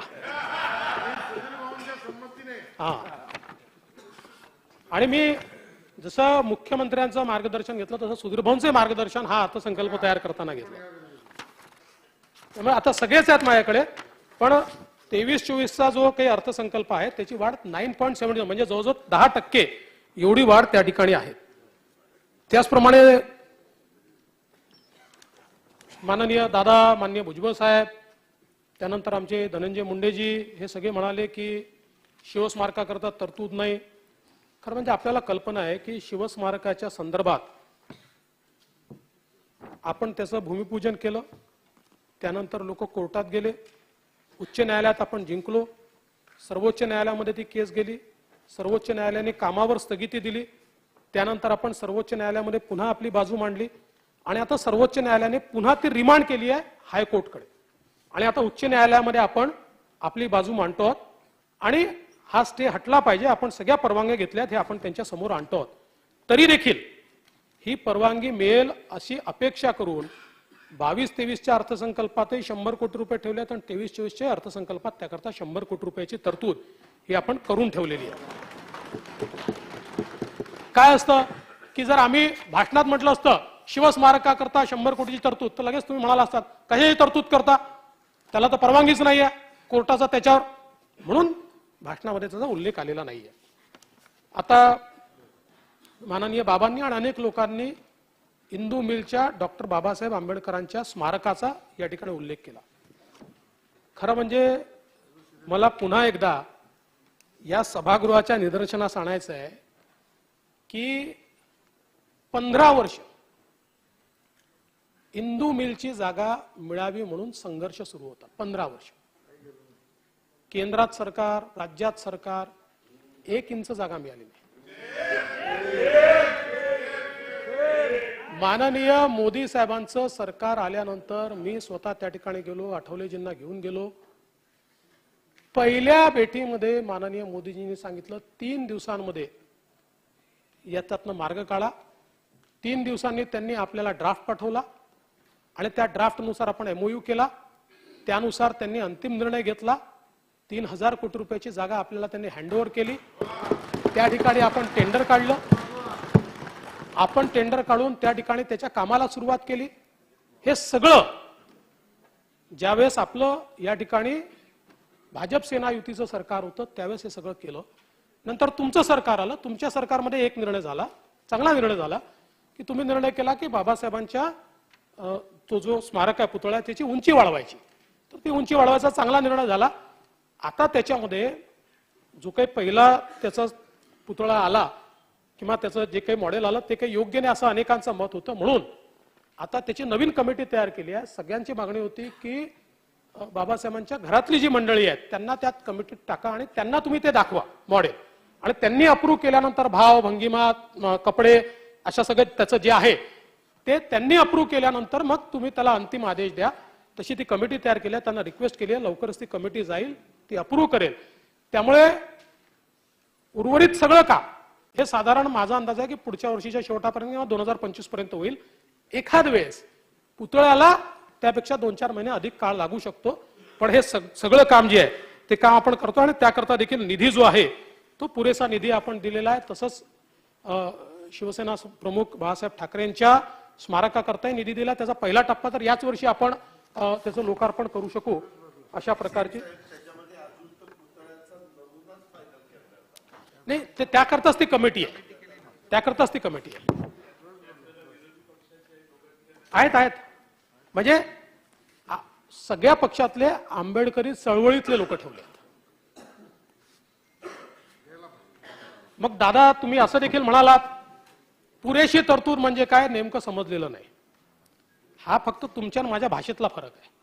तुम्ही जरा कडक आहे त्यामुळे तुम्ही आवश्यक तरतूद असा शब्द वापरला. म्हणजे बघा आता तुमचा 21-22चा अर्थसंकल्प, पीक कर्जावरील व्याजाची रक्कम आवश्यक तरतूद करू, जिल्हा परिषद शाळांची पुनर्बांधणी आवश्यक निधी ठेवण्यात येईल, महाबळेश्वर, पाचगणी, लोणार सर नाही हे अरे बाबा सगळे अर्थ त्यांची चूक नाही आहे.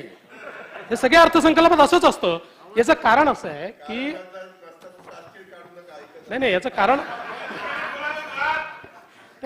कारण असं असतं की अर्थसंकल्प तयार करत असताना आपण ज्यावेळेस काही योजना आणतो त्यातल्या प्रत्येक योजनाची प्रशासकीय मान्यता नसते.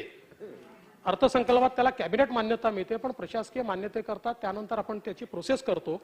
त्यामुळे त्याच्याकरता मग ती तरतूद जी आहे ती कधी कधी आपण ब्लॉक तरतूद ठेवतो किंवा कधी कधी आपण पुरवणीद्वारे ती तरतूद, जसं दादांच्या मागच्या अर्थसंकल्पाची ज्या घोषणा होत्या त्याची तरतूद आपण पुरवणी जुलैमध्ये देखील आणली आणि डिसेंबरमध्ये देखील आणली. त्यामुळे महाबळेश्वर, पाचगणी, लोणार सरोवर विकास आवश्यक निधी, सेवाग्राम विकास आराखडा आवश्यक निधी, तीर्थक्षेत्र विकास आवश्यक निधी, तर तसं असं खूप आहे. म्हणजे संत बसवेश्वर सारखा आवश्यक निधी नाही. तर जसं काय आहे की तुम्ही कडक असल्यामुळे तुम्ही आवश्यक तरतूद असं लिहिलं, मी थोडा स्वभावाने मृदू असल्यामुळे मी पुरेशी तरतूद असा शब्द लिहिला. एवढाच फरक आहे. तुमच्या माझ्यामध्ये फार काही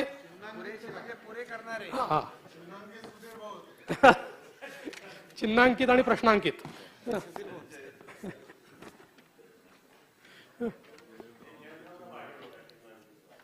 अध्यक्ष महोदय, एक अजून या ठिकाणी विषय मांडण्यात आला की जीएसटी कमी झाला. मुळात स्टॅटिस्टिक्स हे किती चांगल्या प्रकारे दाखवता येतं याचा उत्तम नमुना माननीय विरोधी पक्षनेत्यांनी आपल्यासमोर दाखवला. कारण त्यांनी काय केलं की वेगवेगळ्या राज्यांच्या जीएसटी मध्ये किती टक्क्यांनी मागच्या वर्षीवर वाढ आहे हे सांगितलं. आता ज्यांचा बेस कमी होता, तर काही राज्यांवर कोरोनाचा परिणाम मोठा झाला त्यामुळे त्यांचा बेस हा मायनस मधनं आता प्लस मध्ये आला, त्यामुळे त्यांचा पर्सेंटेज जास्तीच दिसणार आहे. पण मला सांगायला आनंदही वाटतो आणि अभिमानी वाटतो, आपण जर बघितलं 20-21 फेब्रुवारी पर्यंत आपला जीएसटी होता 65,000 कोटी, 21-22 फेब्रुवारी पर्यंत होता 86,000 कोटी, 22-23 फेब्रुवारी पर्यंत म्हणजे 23 फेब्रुवारी पर्यंत तो आहे 1,18,000 कोटी. आणि देशाचे चित्र पाहिले तर आज देशामध्ये जीएसटी मध्ये याही वर्षी पहिल्या क्रमांकावर आहे महाराष्ट्र, दुसऱ्यावर गुजरात आहे, तिसऱ्यावर कर्नाटक आहे, चौथ्यावर तमिळनाडू आहे, पाचव्यावर उत्तर प्रदेश आहे, सहाव्यावर हरियाणा आहे. त्यामुळे कुठेही महाराष्ट्र 10व्या क्रमांकावर गेला वगैरे हे अतिशय चुकीचं आहे. आणि दादा तुमच्यासारख्या जो कुठल्याही या बाजूला असो का त्या बाजूला असो महाराष्ट्राचा विचार करतो अशा व्यक्तींनी तरी महाराष्ट्राची बदनामी होईल. मागच्या सरकारमध्ये आधीच सरकार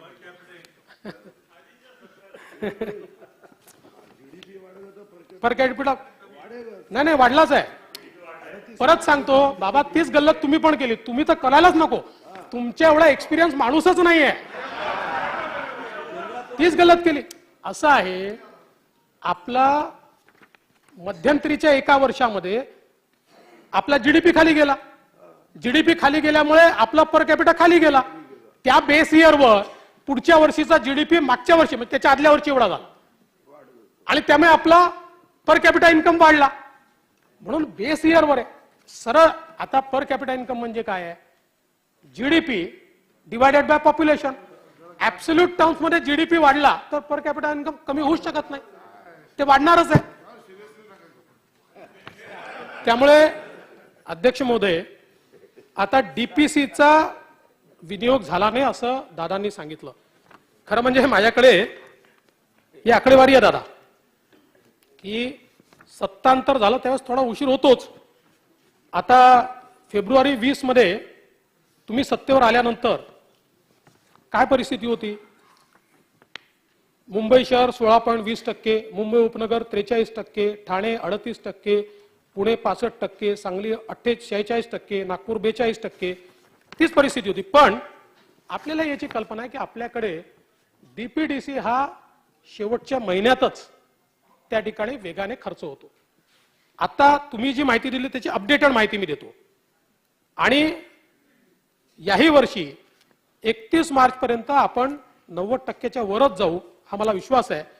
पण या ठिकाणी भंडारा नानाभाऊ 82%, अकोला 78%, अमरावती 58%, गडचिरोली 76%, नागपूर 50%, वर्धा 47.3%. म्हणजे सरासरी हा 60%वर गेलाय. आणि हा नाही, मी आता तुम्ही माझे हे तेवढंच आणलं, हिंगोलीचं आणला नाही मी आता माझ्याकडे. हा 100% वितरित करतो आपण, त्यामुळे तो खर्च होतोच. आता पीक विम्याच्या संदर्भात काहींनी प्रश्न उपस्थित केला की 1 रुपयात का केला? आता शेतकऱ्याला दिलं तरी अडचण आहे, नाही दिलं तरी अडचण आहे.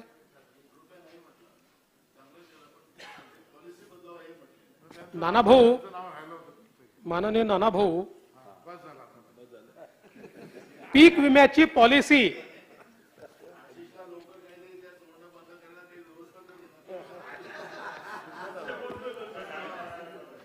आशिष आमचा मुंबई महानगरपालिकेचा सरसेनापती आहे आणि त्यांनी ठरवलंय आधी लगीन कोंडाण्याचं.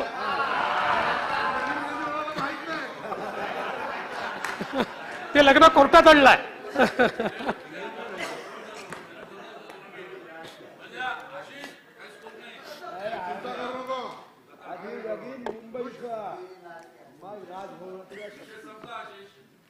अध्यक्ष महोदय, माननीय नानाभाऊंना मला हे सांगायचं आहे, आपण म्हणता की ती विम्याची पॉलिसी योग्य नाही वगैरे. असं आहे की पीक विमा हा नॉर्मल विम्यासारखा असू शकत नाही.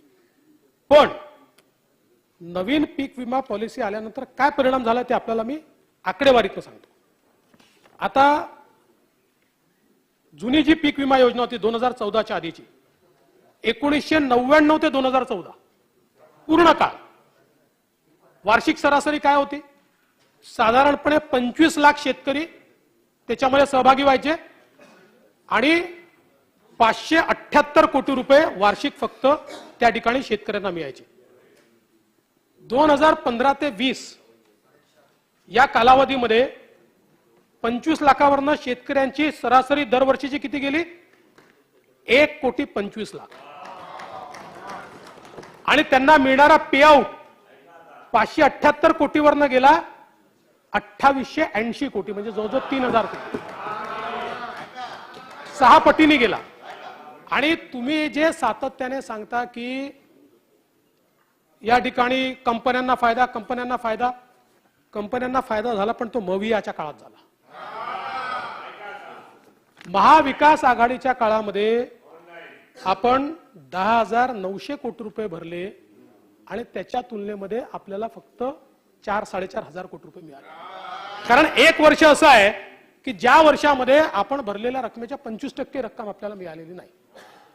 आणि म्हणून ठीक आहे, मी असं बिलकुल म्हणणार नाही की ही सगळ्यात चांगली योजना आहे, पण शेवटी रिस्क कव्हर करण्याकरता जर आपल्याला हाय रिस्क कव्हर करायची असेल तर हाय पे आउट करावा लागतो.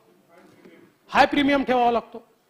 त्यामुळे आपण सस्टेनेबल एवढी रिस्क याच्या माध्यमातून कव्हर ही करत असतो. आणि म्हणूनच शेतकऱ्यांना सातत्याने अनेक शेतकरी आपला पैसा वाचवण्याकरता की बाबा शेवटी शेतकऱ्याजवळ स्पेअर पैसा नाहीये, तर यावर्षी पाऊस येणार नाही, चांगलं पीक येण्याचे चान्सेस आहे, कशाला विमा काढायचा, म्हणून तो काढत नव्हता. आणि नंतर मग अवकाळी पावसाने तो अडचणीत यायचा. मग आपल्यासमोर प्रश्न यायचा की आता याने विमा काढला नाही, मग आपण ज्यांनी विमा काढला नाही त्यालाही 50% पैसे द्यायचो, पण त्याचं नुकसान व्हायचं. आणि म्हणून जास्तीत जास्त शेतकऱ्यांना विम्याच्या नेटमध्ये आणण्याकरता आपण निर्णय केला की 1 रुपयात विमा, म्हणजे सगळे शेतकरी त्या ठिकाणी निश्चितपणे त्या योजनेमध्ये समाविष्ट होतील.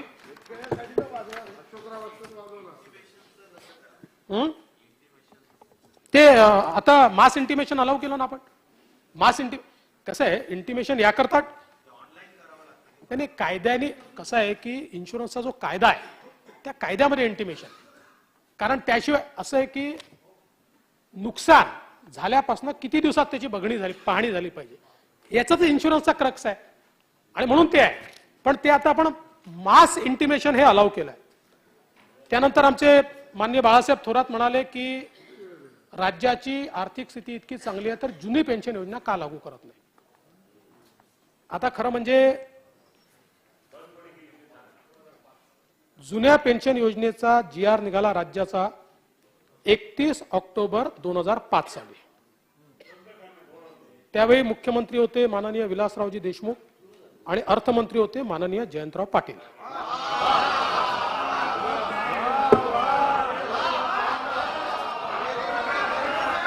हा प्रश्न नाही असा, याला मी कुठेही पक्षावर नेण्याचा विचार नाही. त्यावेळेस सगळ्या लोकांनी विचारपूर्वक हा आणला असेल, कारण शेवटी राज्याची आर्थिक परिस्थिती पाहून मी वरच्या सभागृहामध्ये हे वाचून दाखवलं की आता हिमाचल प्रदेशने अनाऊन्स केलं, हिमाचल प्रदेशच्या ओन टॅक्स रेव्हेन्यूचं त्यांच्यावर येणारं दायित्व असणार आहे 450%, 450%. झारखंडचं असणार आहे 250%, छत्तीसगडचं असणार आहे 207%. आणि आपणही आज जर विचार केला, भविष्यातला नाहीच, भविष्यात ते 100%, आज अगदी आजचा विचार केला, जेव्हा कमी लोक ओन टॅक्स रेव्हेन्यूच्या, सगळ्या टॅक्स बेसचा म्हणत नाही, ओन टॅक्स रेव्हेन्यू जो आपला आहे त्याच्या 84%, 84% आपल्यावर हे दायित्व येणार आहे. आणि मी सातत्याने सांगतोय की निर्णय विचारपूर्वक आपल्याला घ्यावा लागेल. आजच्या सरकारवर दायित्वच नाहीये फारसं. म्हणजे आज आम्ही सरकारमध्ये आहोत, आम्ही सांगून मोकळ होऊ शकतो किंवा देतो, कारण मुळात कधीपासून द्यायचे आहेत. लोक मॅक्सिमम रिटायर होतात 30, 32 आणि प्रचंड प्रमाणात 32 ते 35. तेव्हा तर एका वर्षात असा बोजा येईल की सरकार अडचणीत येईल. त्यामुळे या ठिकाणी खरं म्हणजे नुसतं राजकारण करायचं असेल तर पॉप्युलरली इतर सरकारांनी जे केलं त्यांनाही माहिती आहे. म्हणून मॉन्टेक्सिंग अहलुवाल यांनी अतिशय स्पष्टपणे नानाभाऊ सांगितलं. मॉन्टेक्सिंग अहलुवाल असं म्हणाले की जे सरकार निर्णय घेत आहेत पुढच्या सरकारच्या डोक्यावर त्या ठिकाणी हा बोजा टाकून ते निघून जात आहेत. राज्य सरकारची भूमिका काय आहे? आम्ही याच्या विरोधात नाही आहोत. आमचं म्हणणं काय आहे, शेवटी नवीन पेन्शन योजनेच्या संदर्भात त्याला विरोध काय आहे किंवा त्या संदर्भात लोकांच्या मनामध्ये अडी काय आहे, त्यातली 2 कारण आहेत. एक कारण हे आहे की काही लोकांनी कॉन्ट्रीब्युशन भरलेलं नाही, त्यांचं काय होणार. साधारणपणे काय झालं की आपण 2005 ते 10च्या मध्ये काही घटकांचं कॉन्ट्रीब्युशन त्या घटकांनी भरलं नाही. आता तर आपण 25% म्हणजे 14% आपण 10% ते देतात. तो एक प्रश्न आहे. दुसरं, त्यांना असं वाटतं की मार्केट लिंक्ड आहे, त्यामुळे काय होणार. आता पृथ्वीराज बाबा या ठिकाणी आहेत, त्यांना याची कल्पना आहे. जगातल्या सगळ्या पेन्शन फंड्स हे मार्केट लिंक असतात, सगळे. ते काय असे शेअरवर लावत नाहीत. त्याच्यामध्ये कशाला आपण विचार केला तर आपल्या बँकाही लावतात म्युच्युअल फंड्समध्ये, आपलं इन्शुरन्स कंपनी लावतात म्युच्युअल फंडमध्ये. कारण आज बँकेमध्ये जर आपण त्या ठिकाणी पैसे ठेवले जमा करून तर बँकेमध्ये आज व्याज किती मिळतं जयंतराव? 3%, 4%. रेट ऑफ इन्फ्लेशन किती आहे? 60%. म्हणजे दरवर्षी आपल्या पैशाची व्हॅल्यू कमी होते, वाढत नाही. आणि म्हणून अशा इन्स्ट्रुमेंटमध्ये ते लावावं लागतं की 60% जास्त रिटर्न आला पाहिजे किंवा ऍटलिस्ट इन्फ्लेशन एवढा किंवा इन्फ्लेशनपेक्षा जास्त रिटर्न आला पाहिजे. आणि मग त्या दृष्टीनं अशा प्रकारचे हे जे पैसे आहेत हे ते सगळे फंड मॅनेजर असतात आणि समजा त्याच्यामध्ये काही असले तर त्याची गॅरंटी सरकार घेत असते. आता याच्यामध्ये आम्हाला नेमके किती पैसे मिळणार, ते मिळणार की नाही, ते बाजार लिंक असतील का, बाजार पडला तर आमचा, हे अतिशय वास्तविक अशा प्रकारच्या त्यांच्या या शंका आहेत. त्याबद्दल आपलं दुमत नाही. आणि म्हणूनच आम्ही त्यांना ज्यावेळेस आमच्याकडे ते आले आम्ही अतिशय खुल्या मनाने म्हटलं की तत्व म्हणून आम्हाला हे मान्य आहे, तत्व म्हणून की जो रिटायर होतो त्याला सन्मानाने जगण्याकरता पेन्शन आणि सोशल सिक्युरिटी मिळाली पाहिजे. मग त्याला इन्स्ट्रुमेंट काय असू शकेल, तर आपण एक समिती तयार करू. ही समिती आत्ताचं दायित्व काय आहे, पुढचं दायित्व काय, कारण त्याच्यातले काही लोक म्हणाले की 13,000 कोटी होत, म्हणजे 13,000 कोटी होत असेल तर आत्ता लिहून घ्या, काहीच अडचण नाहीये, आत्ताच तुम्हाला देऊन टाकतो. तुमचे आकडे वेगळे आहेत, आमचे आकडे वेगळे आहेत. एकदा संपूर्ण दायित्व समोर येऊ द्या. दायित्व समोर आलं तर 4-5 पद्धतीने आपण त्याच्यात वर्किंग करू शकू आणि त्यातनं सोशल सिक्युरिटी कशी द्यायची, पेन्शनची किंवा रिटायरमेंट नंतर बेनिफिटची सिक्युरिटी कशी द्यायची, काय त्यातला डिफरन्स दूर करता येईल, अशा सगळ्या गोष्टी आपल्याला त्याचा विचार करता येईल. पण त्याच्यावरच जर आपण अडून राहिलो की नाही, आता कर्मचारी युनियनचं म्हणणं होतं की तुम्ही आधी घोषित करा की आम्हाला हे मान्य आहे मग अभ्यास करा. आता कन्क्लुजन घोषित करून अभ्यास करणं याला अर्थ नाहीये. आणि बघा, जी भूमिका मी घेतली तीच भूमिका दादांनी देखील मागच्या काळात घेतली होती, सेम. म्हणजे मी तर ऐकलं नव्हतं त्यांचं, काल परवा त्यांचे ट्विट झालं, माझे ट्विट झालं, त्याच लक्षात आलं की जणू काही त्यांची स्क्रिप्ट मी वाचली असं मला वाटलं. इतक्यासारखं आमचं उत्तर होतं. कारण आपण नाही, त्यांनी दादा नानाभाऊ त्यांनी जे उत्तर दिलं होतं ना ते काँग्रेस, शिवसेना आणि राष्ट्रवादीच्या वतीने दिलेलं उत्तर, ते काय अजित पवारांचं उत्तर नव्हतं. नाही, मॉन्टेक्सी अहलुवाल्याचं आमचंही म्हणणं सारखं आहे, मनमोहन सिंगचे आमचंही सारखं आहे काही प्रमाणात. नाही, म्हणून आजही मी पुन्हा सांगतो की आपण कुठेही कर्मचाऱ्यांच्या विरोधात नाही. कर्मचाऱ्यांना योग्य पेन्शन मिळाली पाहिजे. ते रिटायर झाल्यानंतर त्यांना सगळे बेनिफिट मिळाले पाहिजे. आज मिळत आहे त्यापेक्षा कुठेही काही वेगळं त्यांना कमी असं काही मिळू नये. या दृष्टीनं कालच माननीय मुख्यमंत्र्यांनी 3 अतिशय ज्येष्ठ अशा अधिकाऱ्यांची कमिटी, माजी अधिकाऱ्यांची कमिटी केली आहे. आम्ही युनियन्सला देखील विनंती करतो की त्यांनी त्यांच्या समोर जावं, त्यांचं म्हणणं मांडावं, सरकारही मांडेल, त्याचा अहवाल येईल, त्यानंतर चर्चेत. आज तर काही अशी परिस्थिती नाही आहे की उद्या सुबोध कुमार साहेब आहेत, त्यानंतर आपले सुबोध कुमार आहेत, श्रीवास्तव आहेत, सुधीर श्रीवास्तव आणि KP बक्षी साहेब आहेत, असे 3 तिघही आपल्याला माहिती आहेत, फार फायनान्स मधले प्रमुख लोक आहेत. आणि आम्ही युनियन्सला ही विनंती केली आहे की आज तर काही लोक रिटायर होत नाहीये, बरं कोणी होणारही असेल तर जो निर्णय होईल तो पूर्वलक्षी प्रभावाने लागू करू. तथापि काही युनियन्सनी याच्यामध्ये अतिशय आडमुठी भूमिका घेतली आहे. मात्र मला या गोष्टीचा आनंद आहे की काही युनियन्स काल भेटल्या, विशेषतः प्राथमिक शिक्षकांची युनियन आहे, त्यांनी फार चांगली भूमिका घेतली. त्यांनी सांगितलं की आम्हाला हे मान्य आहे, आम्ही कमिटी मान्य करू आणि आम्हाला हे समजतं की लगेच इतका निर्णय होऊ शकत नाही, त्यामुळे कमिटी समोर आम्ही जाऊन त्या ठिकाणी आमचं म्हणणं मांडू, कमिटीचा निर्णय आल्यावर तुमच्याशी चर्चा करू आणि त्यातनं मार्ग काढ. तर मला असं वाटतं. त्यानंतर आरोग्य सेवकांची संघटना आली, त्यांनी देखील त्या ठिकाणी सांगितलं की आम्हाला हे मान्य आहे. आता माझी इतरही संघटनांना विनंती आहे आणि या सभागृहालाही विनंती आहे, राज्य आपलं सगळ्यांचं आहे. आज काही हा प्रश्न ऐरणीवर आलेला नाही किंवा आजच कोणाचं नुकसान होतं असं नाही आहे. 2030 सालापासून त्याच्या रिटायरमेंटचा आहे. त्यामुळे आपण सगळ्यांनी देखील त्यांना विनंती करावी आणि हा संप जो आहे तो परत घ्यायला लावावा. कारण त्या संदर्भात आपल्याला कल्पना आहे, काहींनी तर सांगितलं आम्ही परीक्षा घेणार नाही, पण मला याचा आनंद आहे की नंतर भूमिका बदलली आणि मी त्यांचे आभार मानतो.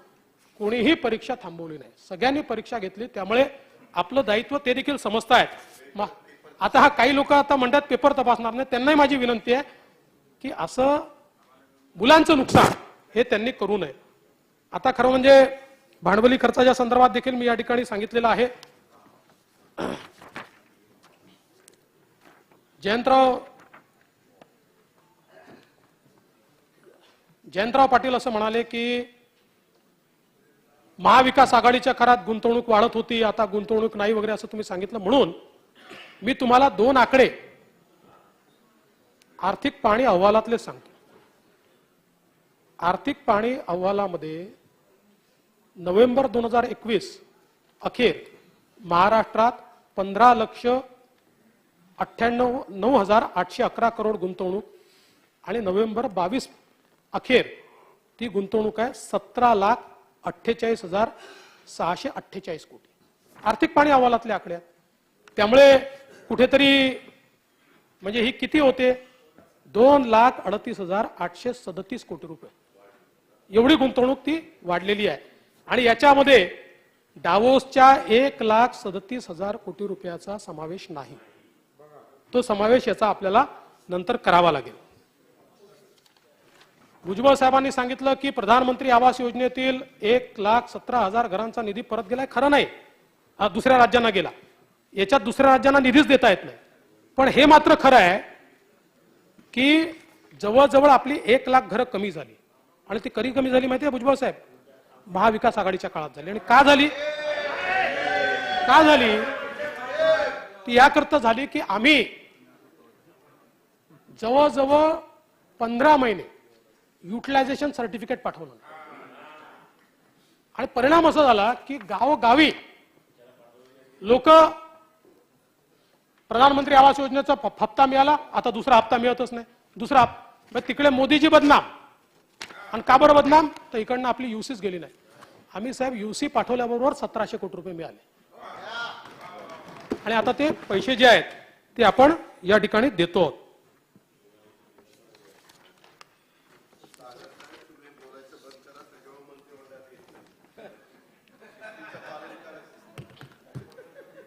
माननीय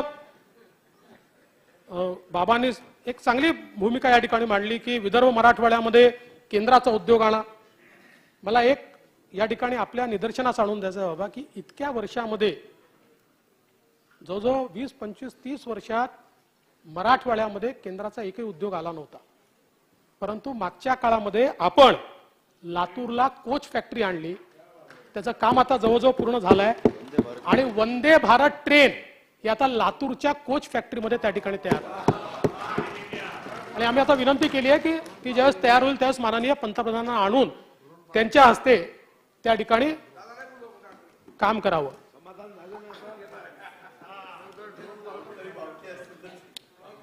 नाही, अनेक गोष्टी आहेत. आता बीकेसीतला रेल्वे करता मोठा भूखंड दिला असं आपण सांगितलं. एकूण किती आपण जागा दिली आहे बीकेसीत? आपण बीकेसीत दिली आहे 1.52 हेक्टर जागा. बस 1.52 हेक्टर रेल्वे करता. आणि कारण रेल्वे स्टेशन पूर्ण खाली आणि त्याच्यावर सगळी बांधकामाची परवानगी आपल्याला. हे फक्त एंट्री करता दिलेले आहेत. बाकी सगळे वरचे राईट आपल्याकडे आहेत. आपण त्यांच्यासोबत करार करून तिथे बांधकाम करणार आहोत. आणि या जागेच्या बदल्यात आपल्याला 5,000 कोटी रुपयाची इक्विटी, ही जागा याची जी किंमत आहे ती किंमतच आपली इक्विटी म्हणून त्याच्यामध्ये घेण्यात आलेली आहे. त्यामुळे आपण काही मोफत जागा दिली आहे. म्हणजे आता आपण जर विचार केला तर मुंबई अहमदाबाद अतिजलद ही जी काही ट्रेन आहे याच्यामध्ये या एकूण प्रकल्पाचं प्राधिकृत भाग भांडवल आहे 20,000 कोटी. यामध्ये केंद्राचा हिस्सा आहे 10,000 कोटी, महाराष्ट्राचा हिस्सा आहे 5,000 कोटी, गुजरातचा हिस्सा आहे 5,000 कोटी. आणि या 5,000 कोटीमध्ये एक प्रारंभिक भांडवल जे आहे ते 500 कोटी रुपये द्यायचं होतं. त्यातले 1,200 कोटी रुपये आपल्याला द्यायचे होते. ते 1,200 कोटी रुपये आपण दिले आहेत. आणि आता हे 5,000 कोटी रुपये जे आहेत हे आपली इक्विटी म्हणून या ठिकाणी पकडण्यात आलेले आहेत. त्यामुळे असा काही मोठा बोजा राज्यावर पडला आणि खूप मोठी जागा आपण देऊन टाकली अशा प्रकारचं. हा,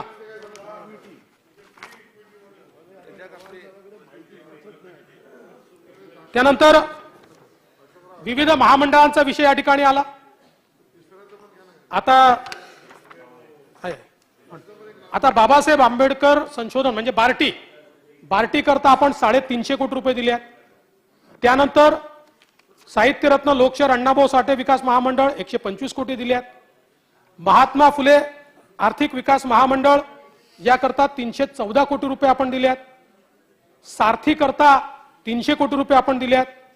अण्णासाहेब पाटील आर्थिक विकास महामंडळ 300 कोटी रुपये आपण दिले आहेत. अमृत करता 50 कोटी रुपये आपण दिले आहेत. शामराव पेजे आर्थिक विकास महामंडळ म्हणजे आपण इतर बहुजन विकास कल्याण महामंडळ याच्या अंतर्गत शामराव पेजे आहे तर 1000 कोटी रुपये दिले आहेत. वसंतराव नाईक विमुक्त जाती भटक्या जमाती याच्याकरता आपण पुरवणीमध्ये 109 कोटी दिले होते, 57 कोटी रुपये दिले आहेत. त्यानंतर महात्मा ज्योतिबा फुले म्हणजे महाज्योती त्याच्याकरता आपण पुरवणी आणि आता मिळून 110 कोटी रुपये दिले आहेत. मौलाना आझाद अल्पसंख्याक आर्थिक विकास महामंडळ 25 कोटी रुपये आपण दिले आहेत. महिला आर्थिक विकास महामंडळ 134 कोटी रुपये आपण दिले आहेत. त्यामुळे या ठिकाणी सांगितलं ना इतर मागासला 1000 कोटी रुपये आपण दिले. हा त्याच्या नाही महाज्योतीला वेगळे आहे. महाज्योतीचे आपल्याला सांगतो दिल्यात, त्यालाही दिल्यात, सगळ्याला दिल्यात आहे ना. मी आत्ताच वाचून दाखवले. कुठे गेला आता शामराव पेजे त्याच्या अंतर्गत आहे 1000 कोटी मध्ये. त्यानंतर आणि हे आमच्या जयंतरावनी विषय उपस्थित केला की या ठिकाणी मराठा समाजाचा उल्लेख देखील नाही. जयंतराव तुम्ही तरी वाचायला पाहिजे ना, तुम्ही न वाचता बोलायला लागले.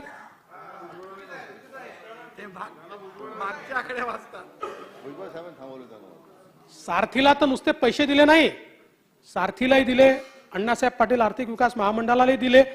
त्यासोबत सारथीचे नाशिक येथे विभागीय कार्यालय, सुसज्ज अभ्यासिका, मुला मुलींचे वसतिगृह याला 50 कोटी रुपये वेगळे दिले. आणि त्यालाही दिले, सगळ्याला दिले. त्याची आपण मूळ याच्यात योजनाच घोषित केली आहे. यासोबत अध्यक्ष महोदय खरं म्हणजे आमच्या नानाभाऊंनी तर बघा, मी नानाभाऊ तुम्ही खरंच माझे मित्र आहात, माझा शब्द तुम्ही खरा करून दाखवला. मी आहे ना बजेट मांडण्याच्या आधीच सांगितलं होतं की प्रतिक्रिया काय येईल बजेटवर. नेमकी 30 प्रतिक्रिया दिली तुम्ही. शेतकरी विरोधी, घोषणांचा पाऊस, शहरीकरणाच्या फसव्या योजना. नानाभाऊ थोडी कलात्मकता आणा त्याच्यामध्ये, थोडी स्क्रिप्ट थोडी बदला. अशी तुम्ही आमचे विदर्भातले धडाडीचे नेते, आता महाराष्ट्राचे अध्यक्ष आहे, धडाडीची अशी आपली नाविन्यपूर्ण अशी आपली असली पाहिजे. आपल्या विदर्भाचं नाव बदनाम नाही होऊ द्यायचं आपल्याला. आमचे धनंजय मुंडेजी म्हणाले की गोपीनाथ मुंडे ऊसतोड महामंडळाचा उल्लेख नाही. अध्यक्ष महोदय, लोकनेते गोपीनाथ मुंडे ऊसतोड मंडळाला देखील 135 कोटी रुपयाची तरतूद आपण केलेली आहे. त्यानंतर हो पण आपण हो तेवढे.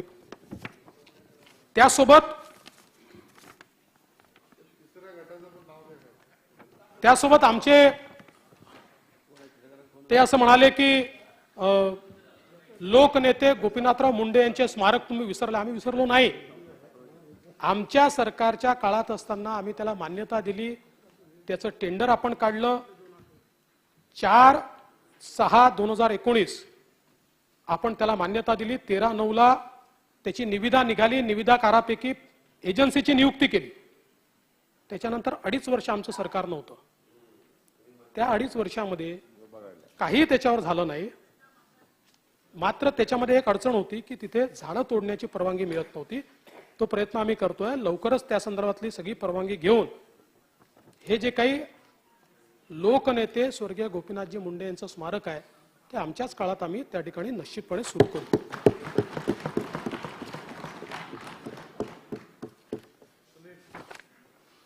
कोविडच्या संदर्भात किती लोकांना पैसे मिळाले आपण विचारलं. माझ्याकडे मी वेळ घेत नाही, आपल्याला कागद पाठवून देतो.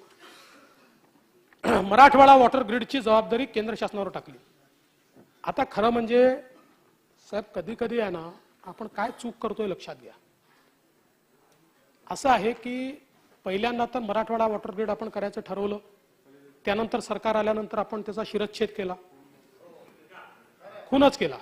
कारण त्यावेळेस आपण सगळीकडचे टेंडर काढले होते. नंतर आपण अशी विनंती केली होती की केंद्र सरकार हजारो कोटी रुपये आपल्याला देत आहे जलजीवन मिशन मध्ये, तर जलजीवन मिशन मध्ये तुम्ही मराठवाडा ग्रीड पाठवा. आपण जलजीवन मिशन मध्ये मराठवाडा ग्रीड पाठवायच्या ऐवजी छोटे छोटे छोटे छोटे तिथले प्रकल्प पाठवले. आता बघा, याही वर्षी 20,000 कोटी रुपये दिले आहेत आपल्याला केंद्र सरकारने. योग्य वेळी जर मराठवाडा ग्रीडचा प्रस्ताव केंद्राकडे गेला असता तर मराठवाडा ग्रीड म्हणजे काय, जलजीवन मिशनच आहे. जलजीवन मिशन मध्ये ते सगळे पैसे आपल्याला मिळाले असते आणि आज कितीतरी पुढे ती गेली असती. आणि म्हणून आता जरी जलजीवन मिशन हे पुढे गेलं असलं तरी आम्ही केंद्र सरकारला ही विनंती केली आहे की आता आपण जलजीवन मिशन मध्ये मराठवाडा ग्रीडला इन्क्लूड करा. त्याची चर्चा चाललेली आहे, आमचं प्रेझेंटेशन त्याचं ठरलेलं आहे आणि आमचा प्रयत्न आहे की केंद्राकडनं हे पैसे मिळाले. कारण आता आपल्याला मुळामध्ये मराठवाड्यामध्ये जे वाहून जाणारं पाणी आणायचं त्याकरता मोठा निधी उभारावा लागणार आहे. आणि म्हणून मग हा निधी जर केंद्राकडनं मिळाला तर आपली फिस्कल स्पेस त्या ठिकाणी वाचते. म्हणून अशा प्रकारचं काम हे या ठिकाणी केलंय. आता पुणे रिंग रोड करता दादा तुम्ही सांगितलं की 100 कोटी. काय 100 कोटी ठेवले? कारण पुरवणी मागणीमध्ये आम्ही 1000 कोटी ऑलरेडी दिले आहेत. पुणे रिंग रोड करायचाच आहे आपल्याला आणि म्हणून सरकार आल्या आल्या आम्ही पुरवणी मागणी घेतली आणि लँड ऍक्विजिशन करता आणि इतर कामांकरता 1000 कोटी इमिजिएट दिले. आणि म्हणून आता ते खर्च व्हायचे म्हणून 100 कोटी रुपये दिले आहेत. खर्च झाल्याबरोबर परत पुणे रिंग रोड करता 1000 कोटी आणि आता 100 कोटी दिल्यात. जसे खर्च करतील आणि आम्ही तर पुणे रिंग रोड असेल, मल्टी मॉडेल कॉरिडॉर असेल, नागपूर गोवा रस्ता असेल किंवा आपला नांदेड, तर या सगळ्या रस्त्यांच्या लँड ऍक्विजिशन करा. म्हणजे बघा, एका आपल्या समृद्धी महामार्गाने किती परिवर्तन केलं. समृद्धी महामार्गाच्या कुठली बँक लँड ऍक्विजिशनला पैसा द्यायला तयार नव्हती, बँका देत नव्हत्या. पण समृद्धीचं मॉडेल पाहिल्यानंतर आता या सगळ्या प्रकल्पांचं आपण मॉडेलच असं तयार केलंय. आपण बँकांकडे गेलो आणि आज बँका आपल्याला 8 ते 10,000 कोटी रुपये लँड ऍक्विजिशनला द्यायला तयार झाले. कुठल्याही या प्रकल्पाचं क्रक्स काय आहे? लँड ऍक्विजिशन हा क्रक्स आहे. आणि त्यामुळे त्याही करता जो काही निधी आहे तो आपण या ठिकाणी उपलब्ध करून दिला. जयंतराव, तुम्ही सूर्यकांत डोळस यांच्या मोजक्या 2 वात्रटिका वाचल्या. त्यांच्या काही वात्रटिका तुमच्याही करतायत, तुमच्या काळातल्या. काय म्हणाले ते? दोघांमध्ये तिसरा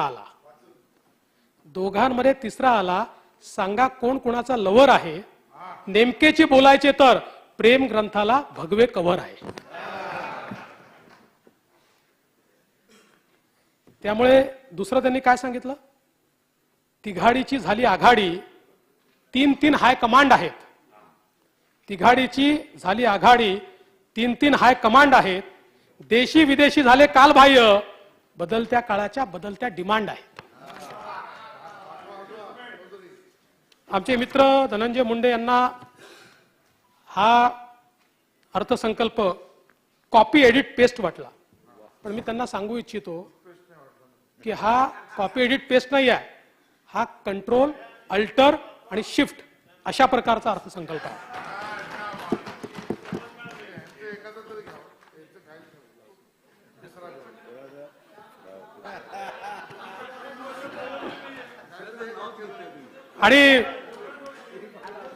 आणि त्यांनी या ठिकाणी म्हटलं, इत्र से कपड़ों को महकाना कोई बड़ी बात नहीं. धनंजय मुंडे म्हणाले, इत्र से कपड़ों को महकाना कोई बड़ी बात नहीं, मजा तो तब है जब आपके किरदार से खुशबू आए. धनंजय मुंडेंना मी एवढंच सांगतो, दुआ करो कि सलामत रहे मेरी हिम्मत. दुआ करो कि सलामत रहे मेरी हिम्मत, यह एक चिराग कई आंधियों पे भारी है. आणि दुसरं हे सांगू इच्छितो, मुश्किलें जरूर है मगर ठहरा नहीं हूं मैं. मुश्किलें जरूर है मगर ठहरा नहीं हूं मैं. मंजिलों से कह दो अभी पहुंचा नहीं हूं मैं. आणि जयंतराव, तुम्ही देखील चांगलं गाणं म्हटलं, क्या हाल है क्या दिखा रहे हो, पण ते बहुतेक स्वतः करता म्हणत होतात. तुमची अवस्था कशी आहे? या रांगेची याद आ रही है, तेरी याद आ रही है. याद आने से तेरे जाने से मेरी जान जा रही है।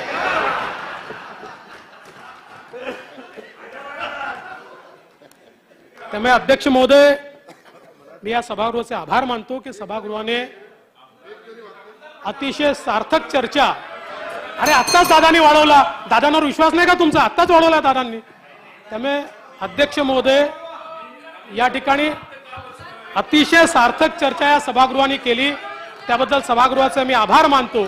आणि हा अर्थसंकल्प पूर्ण करण्याकरता एकनाथराव शिंदेजी यांच्या नेतृत्वातलं सरकार पूर्णपणे त्या ठिकाणी कामी लागेल, एवढंच सांगून माझं बोलणं संपवतो। आता अर्थसंकल्पावरील सर्वसाधारण चर्चा समाप्त झाली आहे।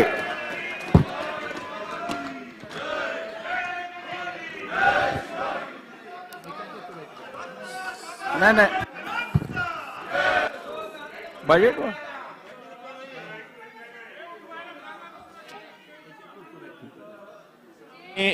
सन्माननीय उपमुख्यमंत्री महोदयांचं भाषण सगळ्यांनी शांतपणे ऐकलं। त्या सगळ्यांची प्रतीक्षाही होती की त्यांनी दिलेले स्टे उठवावेत आणि आमदार निधी त्यांनी वाढवावा, अशी सर्व आमदारांची मागणी आहे, तिकडच्या इकडच्या सगळ्यांची।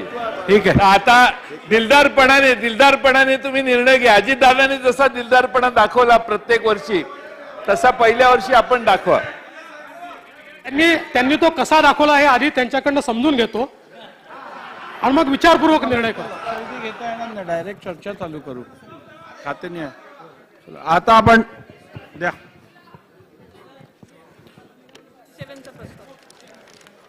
आहे का सायटेशन आहे? अर्थसंकल्पातील अनुदानासाठीच्या मागण्यांवर चर्चा व मतदानाच्या संदर्भातील मविष्य नियमातील नियम 251 मधील 10 दिवसांच्या कालावधीची बाबतची तरतूद स्थगित करण्याबाबत माननीय उपमुख्यमंत्री तथा वित्त मंत्र्यांचा मविष्य नियम 97 प्रस्ताव। माननीय अध्यक्ष महोदय, मी आपल्या अनुमतीने अर्थसंकल्पातील अनुदानासाठीच्या मागण्यांवर चर्चा व मतदानासंदर्भात विधानसभा नियमातील नियम 251 मधील 10 दिवसाच्या कालावधीबाबतची जी तरतूद आहे ती महाराष्ट्र विधानसभा नियमातील नियम 57 अन्वये स्थगित करण्यात यावी असा प्रस्ताव मांडतो। प्रस्ताव असा आहे की अर्थसंकल्पातील अनुदानासाठीच्या मागण्यांवर चर्चा व मतदानाच्या संदर्भात विधानसभा नियमातील नियम क्रमांक 251(1) मधील 10 दिवसांच्या कालावधीबाबतची जी तरतूद आहे ती महाराष्ट्र विधानसभा नियमांतील नियम 57 अन्वये स्थगित करण्यात यावी। प्रश्न असा आहे की अर्थसंकल्पातील अनुदानासाठीच्या मागण्यांवर चर्चा व मतदानाच्या संदर्भात विधानसभा नियमातील नियम 251(1) मधील 10 दिवसांच्या कालावधीबाबतची जी तरतूद आहे ती महाराष्ट्र विधानसभा नियमातील नियम 57 अन्वये स्थगित करण्यास सभागृहाची अनुमती आहे काय? अनुकूल असतील त्यांनी होय म्हणावे, प्रतिकूल असतील त्यांनी नाही म्हणावे। होयचे बहुमत आहे, होयचे बहुमत आहे, प्रस्ताव संमत झाला। सन 2020-23 2024च्या अर्थसंकल्पातील अनुदानाच्या मागण्यांवर चर्चा व मतदान पहिला दिवस। आता गृह विभाग, जलसंपदा विभाग, उद्योग, ऊर्जा व कामगार विभाग, पाणी पुरवठा व स्वच्छता विभाग या विभागांच्या मागण्या चर्चेला घेण्यात येतील। विभागांच्या मागण्यांचा तपशील सदस्यांना टपालखान्याद्वारे वितरित करण्यात आला आहे। तसेच स्वीकृत कपात सूचनांची यादी सदस्यांना महाराष्ट्र विधिमंडळाच्या संकेतस्थळावर उपलब्ध करून देण्यात येत आहे। कपात सूचना न मांडता मान्य करण्यात आलेल्या कपात सूचनांची उत्तरे माननीय मंत्री महोदयांच्या स्वाक्षरीने 3 दिवसाच्या कालावधीत सदस्यांना पाठवण्याची प्रथा आहे। जुलै 2010 पासून मान्य 30 दिवसाची मान्य झाली असल्यामुळे आता कोणीही कपात सूचना मांडणार नाही असे मी गृहीत धरतो। या चर्चेसाठी 3 तास वेळ देण्यात येईल। या 3 तासापैकी सत्तारूढ पक्षास संबंधित मंत्र्यांच्या उत्तरासह निम्मा वेळ व विरोधी पक्षास निम्मा वेळ देण्यात येईल। सदस्य वेळेचे बंधन पाळून मला सहकार्य करतील अशी मी अपेक्षा करतो। आता चर्चेला सुरुवात होईल। जितेंद्र आव्हाड जी। मी पण जरा मी एक कागद घेऊन येऊ का? तोपर्यंत तुम्ही पण या.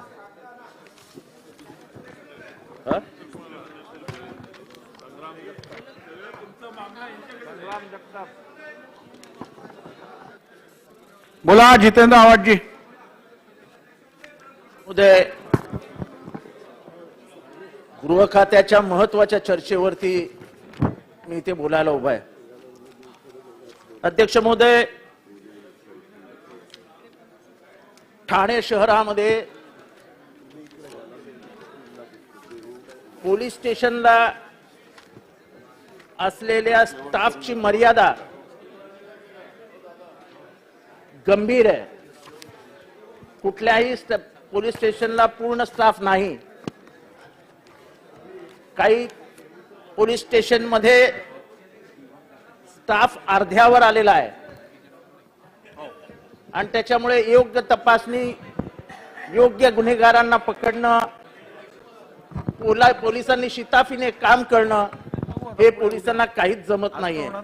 त्याच्यामुळे माझी या गृह खात्याच्या चर्चेच्या निमित्ताने विनंती आहे की आपण या स्टाफच्या बाबतीत गांभीर्याने विचार करून ठाणे शहरातला स्टाफ वाढवावा, जेणेकरून गुन्हेगारांना पायबंद बसेल. अध्यक्ष महोदय, ठाण्यातली कायदा आणि सुव्यवस्था ही सध्या काही बरोबर आहे असं वाटत नाही. गेल्या काही महिन्यामध्ये 7 ते 8 खून झाले, अनेक दरोडे पडले. ठाण्यामध्ये बार 6-6 वाजेस्तोर, 4-4 वाजेस्तोर चालू राहतात. त्यामुळे गुन्हेगारीचं प्रमाण वाढलेलं आहे. त्याचबरोबर इल्लीगल लिकर सप्लाय, म्हणजे एखाद्या जंगलामध्ये एखादी जागा निवडायची आणि तिथे हॉटेल टाकायचं आणि तिथे हुक्का, दारू, जेवण हे सगळं द्यायचं. त्यांना कुठल्याही प्रकारची परमिशन नाही. अध्यक्ष महोदय, आमच्या इथे येऊर नावाचं एक निसर्गरम्य ठिकाण आहे. तिथे आज जवळजवळ अनधिकृत 150 हॉटेल्स चालू आहेत. सीझन मध्ये एकेका दिवसाला 6-6 लग्न वरती होत असतात. अध्यक्ष महोदय, नॅशनल पार्कचे काही नियम आहेत. तो एकही नियम कोणीही पाळताना दिसत नाही. ध्वनी प्रदूषण होऊन प्राण्यांना त्रास होऊ नये म्हणून नॅशनल पॉलिसी आपली नॅशनल पार्कच्या बाबतीत ती कोणीही पाळताना दिसत नाहीत. अध्यक्ष महोदय, आदिवासींनी रिट पिटिशन केलंय आणि आता लक्षात आलंय की येऊरच्या जंगलामध्ये वटवाघळच नाहीयेत.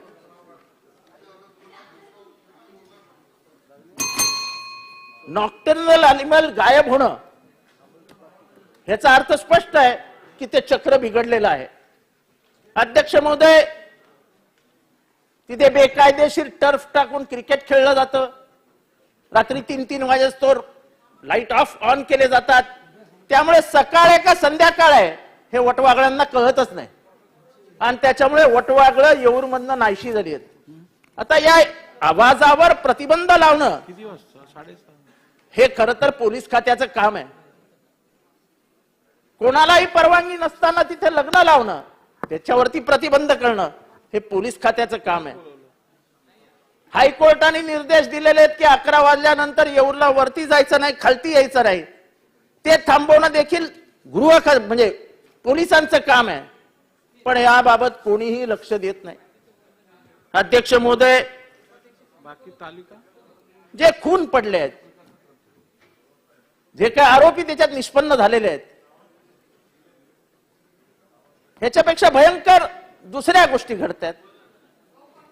एक पंढरी फडके नावाच्या इस्मावरती गोळीबार झाला, त्यांनी दुसऱ्यावरती गोळीबार केला. दोघांनीही रस्त्यावरती उभा राहून एकमेकांच्या गाड्यांवरती गोळीबार केला. पंढरी फडकेला अटक झाली, पण त्याच्यावरती ज्यांनी गोळीबार केला होता त्याच्यावरती पंढरी फडकेची कंप्लेंटच घेतली नाही. हे सगळं पुराव्यासह उपस्थित आहे, पण पोलीस त्याची कुठलीही दखल घेत नाही. महत्वाची गोष्ट म्हणजे एक 20 नावं टाईप झाली एका पेपरवरती आणि त्या पेपरवरती ती 20 नावं टाईप होत असताना 3 नावं ओपन ठेवण्यात आली आणि नंतर पोलिसांनी 3 भावांची नावं त्याच्यात टाकली. त्यांचा काही संबंध नसताना त्या बिचाऱ्यांना MCOC लावून टाकला.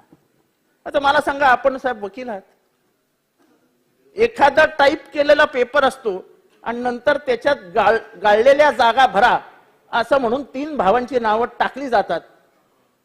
In what spirits?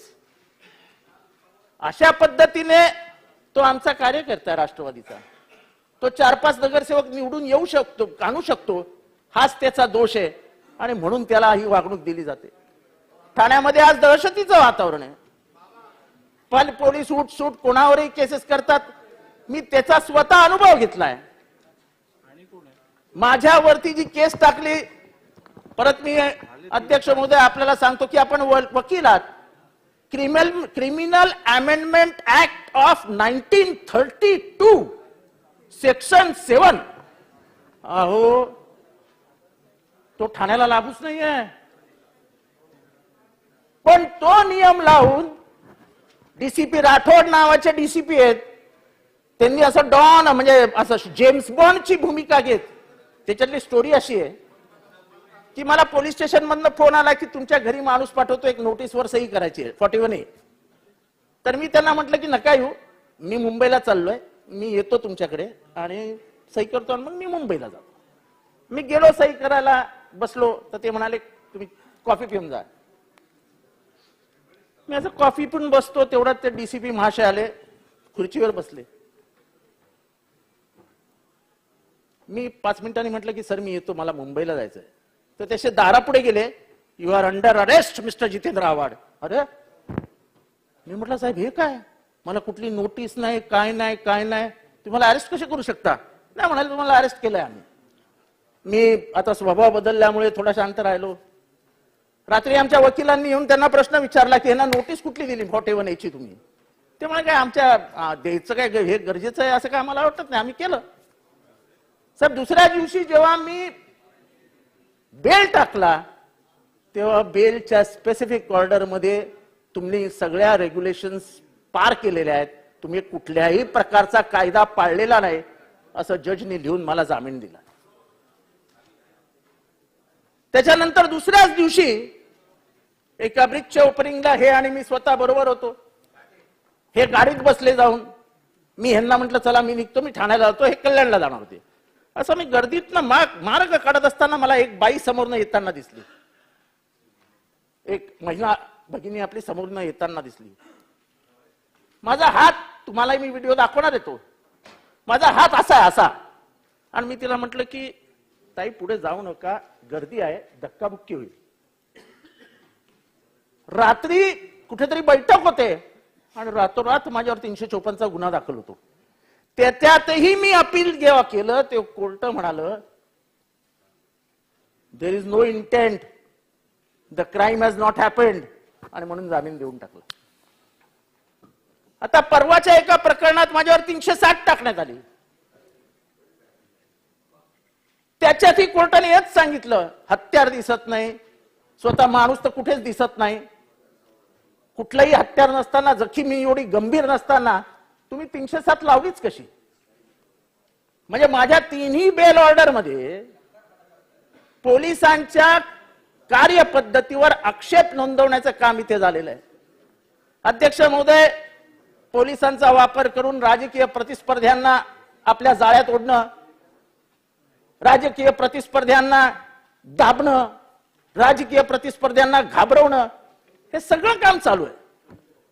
अध्यक्ष महोदय, आमच्या एका नगरसेवकाचं 5.5 तास ऑपरेशन झालं, 5.5 तास, 5 महिने तो बिछाण्यावर आहे. त्याला बोलून 5-5 तास बसवतात. तडीपारीची नोटीस दिली अध्यक्ष महोदय आमच्या काही पोरांना. 4 वाजता तडीपारीची नोटीस दिली आणि सांगितलं 6 वाजता हजर व्हा. कसं होणार साहेब? काय लॉजिक, काय लिगॅलिटी? मग ते गेले, त्यांनी सांगितले आम्हाला वेळ कमी, आम्हाला पुढचा आठवडा द्या. आम्हाला तडीपार करणार त्या पोरांना आम्हाला 100% माहिती आहे. कारण का नवी मुंबई मधल्या ह्यांच्या विरोधात असलेल्या एम.की. वडवी नावाच्या नगरसेवकाला असाच तडीपार केला, पण हायकोर्टाने तो तडीपारीचा गुन्हा रद्द करून, म्हणजे जे काय तडीपार केले होते ते रद्द करून टाकलं. काय होतं काय, डीसीपी पटकन ऑर्डर देऊन टाकतो, तडीपार केला. मग जेव्हा आम्ही कोकण कमिशनरला जातो तेव्हा कोकण कमिशनर मस्त स्वतःचा वेळ घेतो, 1 महिना 2 महिने, आणि आम्ही तिथेच लटकत बसतो. स्पेसिफिक टाइम पिरियड नाही आहे की तुम्ही एवढ्या दिवसात ही हिअरिंग संपवा. म्हणजे अन्याय सहन करायचा राजकीय कार्यकर्त्यांनी तर किती करायचा. जेव्हा निवडणुका होतील तेव्हा बघू ना काय होतं ते. ह्या निवडणुका जिंकण्यासाठी म्हणून एखाद्याचा मुडदाच पाडायचा राजकीय, हे बरोबर नाही. आमचा अध्यक्ष आनंद परांजपे त्याने एक आंदोलन केलं, त्याच्यावर 12 केसेस घातल्या एकाच कारणासाठी.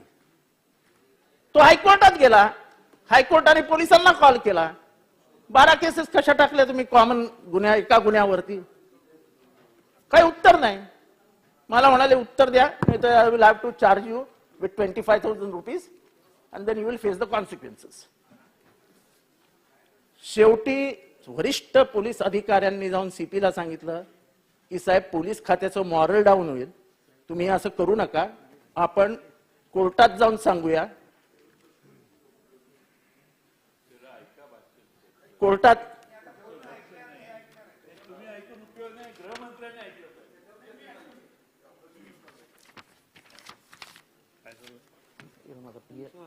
माझा पी आलाय का बघ. राष्ट्रवादीचं काम भाजप.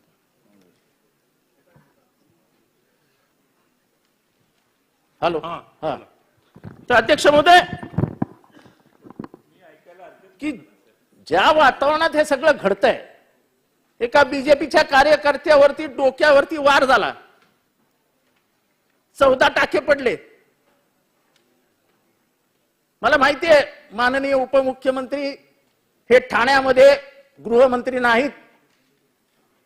गृहमंत्री, मुख्यमंत्री, आरोग्यमंत्री, महसूल मंत्री, अजून काय कुठले मंत्री, ऊर्जा मंत्री, हे सगळे मुख्यमंत्री आहेत. त्याच्यामुळे मी कोणालाही दोष देणार नाही कारण नसताना. आणि आज देवेंद्र फडणवीसांना तर अजिबात नाही, कारण का मी त्यांची वागण्याची पद्धत मागच्या 5 वर्षात बघितलेली आहे. त्यांच्या कार्यकर्त्यावरती वार होतो आणि गुन्हा नोंदवला जात नाही. साहेब, ह्याच्यासारखं दुसरं दुर्दैव काय असू शकतं. भाजपचा कार्यकर्ता, त्यांना सगळं माहिती आहे, पण मला त्या विषयावर जास्त बोलायचं नसतं म्हणून कुठे तोंड उघडत नाही. अध्यक्ष महाराज, हे जरा अति सुरू झालंय. म्हणजे हवालदारचा सीपी झाल्यासारखं वातावरण ठाण्यात आहे. कोणीही पोलीस स्टेशनला फोन करतं, कोणीही कोणाला फोन करतं, कोणीही कोणाला सोडवायला लावतं. काय म्हणजे काय म्हणजे काय बंधनच राहिलेली नाहीत देवेंद्रजी. आता माझं प्रकरण मी आपल्या समोर आणतो देवेंद्रजी. आपल्यालाही एकच मुलगी आहे. एक व्हिडिओ, एक ऑडिओ माझ्याकडे येतो. त्या ऑडिओमध्ये ही मी क्लिप आपल्याला पाठवतोय. ही क्लिप जमा करून घ्या, म्हणजे उद्या ऐकायची झाली तर आपल्यालाही ऐकता येईल.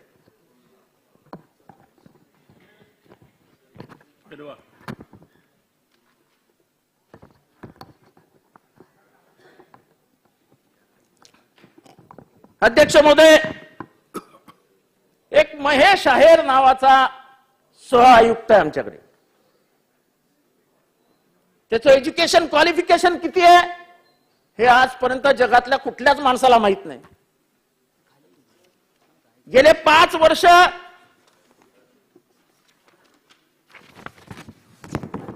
आम्ही त्याचं क्वालिफिकेशन मागतोय. गिरीशजी तो 12वी पण पास नाही, 10वी पास आहे, पण त्याची चालते इतकी नाही. गिरीजी नाही, गिरीजी त्याची चालते इतकी की त्याचं सर्टिफिकेट आम्हाला कोणाला दाखवतच नाही. मी आपले कमिशनर आहेत बांगर, त्यांना 10 वेळा लावून भेटतो. म्हटलं साहेब 12वीचं सर्टिफिकेट द्या ना त्याचं आम्हाला. असे ते बिचारा चांगला ऑफिसर आहे. आता मुख्यमंत्र्यांचाच राज्य म्हटल्यावरती तो तरी बिचारा काय करणार. असा उभा, ते उभे राहून काम करतात, ते कधी खुर्चीवर बसत नाही. जितेंद्र करतो काहीतरी करतो. 10 वेळा जाऊन आलो देवेंद्रजी, आजपर्यंत सर्टिफिकेट मिळालेलं नाही. देवेंद्रजी शर्मेची बाब, देवेंद्रजी हे शर्मेची बाब आहे की एक शिक्षण नसलेला अधिकारी सगळ्या अधिकाऱ्यांचा बाप म्हणून वागायला सुरुवात करतो. मी नाव घेऊन सांगतो, आपले आधीचे आयुक्त होते शर्मा, शांत माणूस होता, मुख्यमंत्र्यांचाच माणूस, पण त्यालाही IS युगो असतो ना, IS लोकांना एक युगो असतो स्वतःचा. तो मला सांगायचा, मला समजतच नाही, म्हणाले मी कसं वागायचं. म्हटलं का? म्हणाला महेश साहेब सकाळी तो सांगतो ऐसा मेसेज आया है कि तुमको ये काम करने का है. अरे तो म्हणाला, आधी तो माझ्याशी खुलून बोलायचा नाही, कारण का तो जरा नंतर तो खुलून बोलायला लागला, ये साहब क्या मेरे को डायरेक्ट फोन नहीं कर सकते क्या? एक छोटे से ऑफिसर को फोन करके मेरे को निर्देश देना ये शोभा देता है क्या? ही व्यथा आहे. नशीब बांगर जे आहेत आपले आत्ताचे अभिजित बांगर यांनी त्या ऑफिसरला ओपन डोर केलेला नाही. नाही तर आत्ता म्हणजे मागचे जयस्वाल पासून, जेव्हापासून जयस्वाल आणि हे लाईन सुरू झाली तेव्हापासून हा दादा म्हणून फिरायला लागला. साहेबाला बॉडीगार्ड किती माहिती आहे गिरीशजी? 6 बॉडीगार्ड, त्याच्यातले 2 सरकारी 4 प्रायव्हेट, आणि ते पण 4 प्रायव्हेट म्हणजे एकेका दंड, म्हणजे माझे 3 दंड बसतील असा एक दंड त्याचा. आणि हा मध्ये उभा राहणार. हो थ्रेट आहे ना? नाही थ्रेट मोठं आहे, कारण का तो सध्या स्वतः ऑडिओमध्ये कबूल करतो, की माझं दिवसाचं उत्पन्न 40 लाख रुपये आहे, मी 20 लाख रुपये वाटतो. म्हणजे गिरीशजी, या महाराष्ट्रात असा कोण आहे हो की जो महिन्याला 12 कोटी रुपये कमवतो? मला माणूस दाखवा. आणि मला पैसे जातात कुठे? तर त्यांना जे वाचवण्यासाठी फिरत असतात मुख्यमंत्र्यांच्या मागे, त्यांच्या खिशात ते गेलेले असतात. 12 कोटी रुपये, आणि तो पण कबूल करतो की माझं उत्पन्न एवढं आहे म्हणून. साधी चौकशी नाही. त्याच ऑडिओ व्हिडिओ मध्ये एक अशी बॅग भरताना एक माणूस दाखवला गेलाय, आणि तो असे लाखो रुपये एका बॅगेत भरून मोजून ठेवत असतो. आजपर्यंत त्या माणसालाही इन्क्वायरीला बोलवलेलं नाही. त्या माणसाकडनं महेश आयरनी जबरदस्ती लिहून घेतलं की माझ्या एका जमिनीचा व्यवहार झाला होता, त्याचे हे पैसे आहेत. माननीय गृहमंत्री महोदय, हा व्हिडिओ ज्यांनी काढला होता त्याचा ॲफिडेव्हिट आणि त्याची स्वतःच्या तोंडाने सांगितलेलं की महेश आहेरचे पैसे मी जमा करायचो, मी गेले 2 वर्ष त्याच्याबरोबरच होतो, आणि ही व्हिडिओ मी काढली आहे त्याच्या घरात, जी माझ्या पोरीबद्दल बोललाय. गिरीश, माझ्या पोरीबद्दल काय बोलला तो माहितीये? की मी सुभाष सिंग ठाकूर, म्हणजे दाऊदचा जे हत्याकांडातला मुख्य आरोपी, आणि कमीत कमी 4 पोलिसांना मारल्याचा आरोप आहे त्याच्यावरती. त्याला सांगितलेलं आहे स्पेनला फिल्डिंग लावू आम्ही आणि याच्या पोरीला उडवू, मग ह्याला कळेल दुःख काय असतं ते. ह्याच्या जावयाच्या घरी थोडंसं फायरिंग केलं की जावई धावत येईल.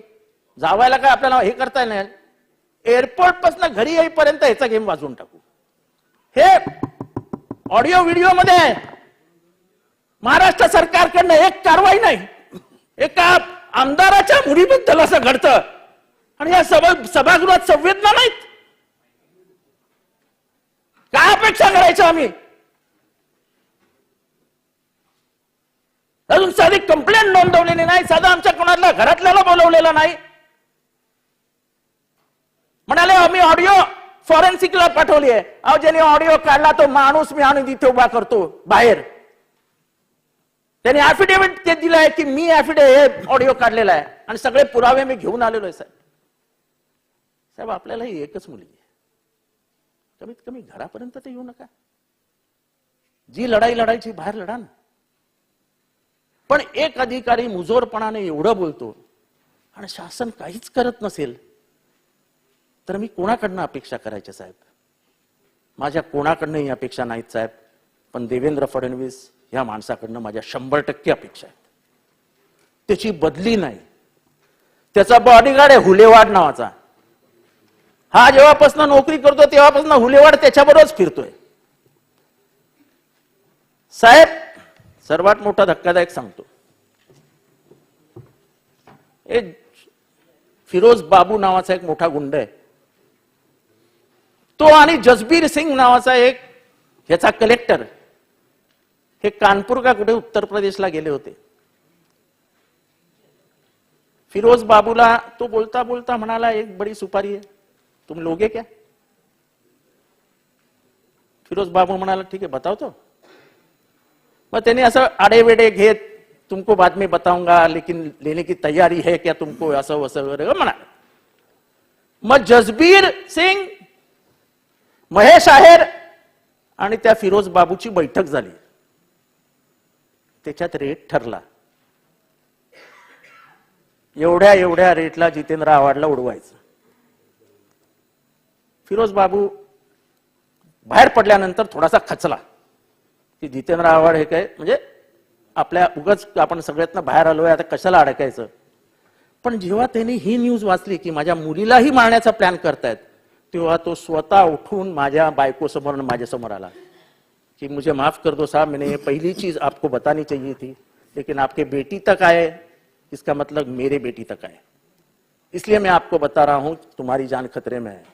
एक बार गैंगवार में सुपारी निकली तो वो सुपारी बंद नहीं होती, वो इधर से उधर, इधर से उधर, इधर से उधर घूमते रहती है.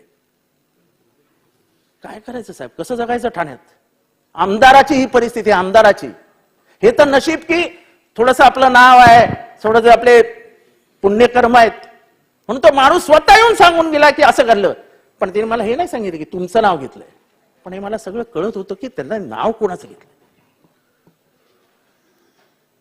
देवेंद्रजी काय करायचं, कसं वागायचं? सर्टिफिकेट खोटे, पोझिशन्स खोट्या, तो ज्या पोझिशनवर बसला. साहेब 200 अनधिकृत बांधकामं चालू आहेत ठाण्यात, 200 अनधिकृत. स्टाईल काय माहितीये देवेंद्रजी, ऐकून घ्या. म्हणजे हे कम्प्लीट, म्हणजे ते गॉडफादर कादंबरी होती ना, की प्रत्येकाला एक एक एरिया वाटून द्यायचा, मग त्यांनी तो एरिया सांभाळायचा, मग तिथली पोरं सांभाळायची, आणि शेवटी एकत्रित गँग ही डॉन विटो कॉर्लियनच्या मागे उभी राहणार. साहेब प्रत्येक बिल्डिंग मध्ये जे नामचीन गुंड आहेत त्यांना 10% पार्टनरशिप दिली आहे महेश आहेरने. का?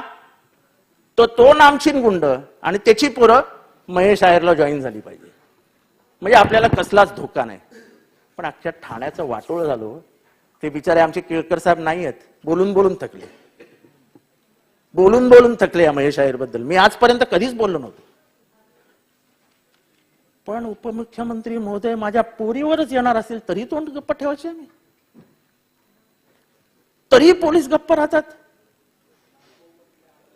मी यांना फोन केला सीपींना, बोले फॉरेन्सिक में भेजा है. तेव्हा मी सांगणार होतो खरं की माझ्याकडे ज्यांनी टेप केलंय त्याचा स्वतःचा व्हिडिओ पण आहे आणि त्याचं स्वतःचं ऍफिडेव्हिट पण आहे. हे मला मुद्दामून सभागृहात सांगायचं होतं. म्हणजे न्याय ज्यांच्याकडे कायदा आणि सुव्यवस्थेची व्यवस्था करण्यासाठी ज्यांच्यावर जबाबदारी आहे, ते जर इतक्या बेजबाबदारपणाने वागत असतील तर काय करायचं ठाण्यात राहून, कसं जगायचं? खोट्या गुन्ह्यांची तर मर्यादा झाली आहे साहेब. आणि ह्याचा त्रास फक्त आम्हाला होतोय असं नाही, ह्याचा त्रास शिवसेनेला होतोय. पण सर्वात महत्वाची गोष्ट म्हणजे साहेब, ह्याचा त्रास भाजपच्या कार्यकर्त्यांनाही होतोय. इतकंही सगळं सैल सोडू नका देवेंद्रजी, मर्यादा लावा साहेब. तुम्ही गृहमंत्री आहात. आज सकाळी मी परत त्याची ऑडिओ तुम्हाला देतो. एक व्हायरल रेकॉर्डिंग आलंय. त्या व्हायरल रेकॉर्डिंग मध्ये हा पठ्ठ्या म्हणतो की मी रात्री 2 वाजता टाईट होतो, टाईट असताना फोन लावला सीएमला आणि सीएमला सांगितलं की माझ्याकडनं पोलीस पैसे मागतायत. सीएम म्हणाले काय तुझ्याकडनं पैसे मागतायत? हो म्हणाला, तुमच्या पोराकडनं पैसे मागतायत. मला म्हणाले दुसऱ्या दिवशी सगळ्या पोलिसांचा फोन, अरे तुम काय को डर रहे हो, तुम्हारा बाल बाका नहीं होगा, हमको मालूम है तुम्हारा और सीएम साहब का क्या संबंध है. काय बोलायचं साहेब याच्यावर? आणि हे मी माझ्या तोंडातलं काहीच बोलत नाहीये, त्याचं ऑडिओ रेकॉर्डिंग आहे. देतोय ना, सगळं देतोय, तुम्ही काळजी करू नका. मी खोटं बोलायला उभं राहिलेलो नाही. हे सगळं माझ्याकडे आहे, 15 मिनिटांनी सगळं टीव्हीवर दिसणार आहे, ऑडिओ सकट. काही काळजी करू नका. सगळ्यांचे ऍफिडेव्हिट आहेत माझ्याकडे. मी फार फुल पॅक गेम करून आलेलो आहे. साहेब, ही कुठली पद्धत? पोलिसांची नाव आहेत त्याच्यात. कोणी 2 कोटी मागितलेत, कोणी 40 लाख मागितलेत.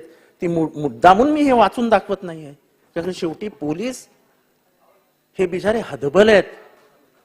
पोलीस काहीच करू शकत नाहीत.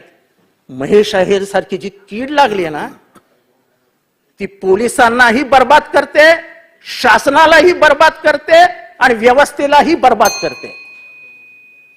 आणि त्याच्यामुळे आपण कुठेतरी ह्याला लगाम लावणार आहात की नाही? पोलीस खात्याबाबत बोलत असताना आम्ही एवढं सगळं तुमच्या निदर्शनास आणतो. मला आठवतं, मी स्वतः माननीय मुख्यमंत्र्यांना भेटून सांगितलं होतं. मुख्यमंत्र्यांना कदाचित आठवत नसेल कामाच्या व्यापामुळे, की साहेब या महेश अय्यरला आवरा.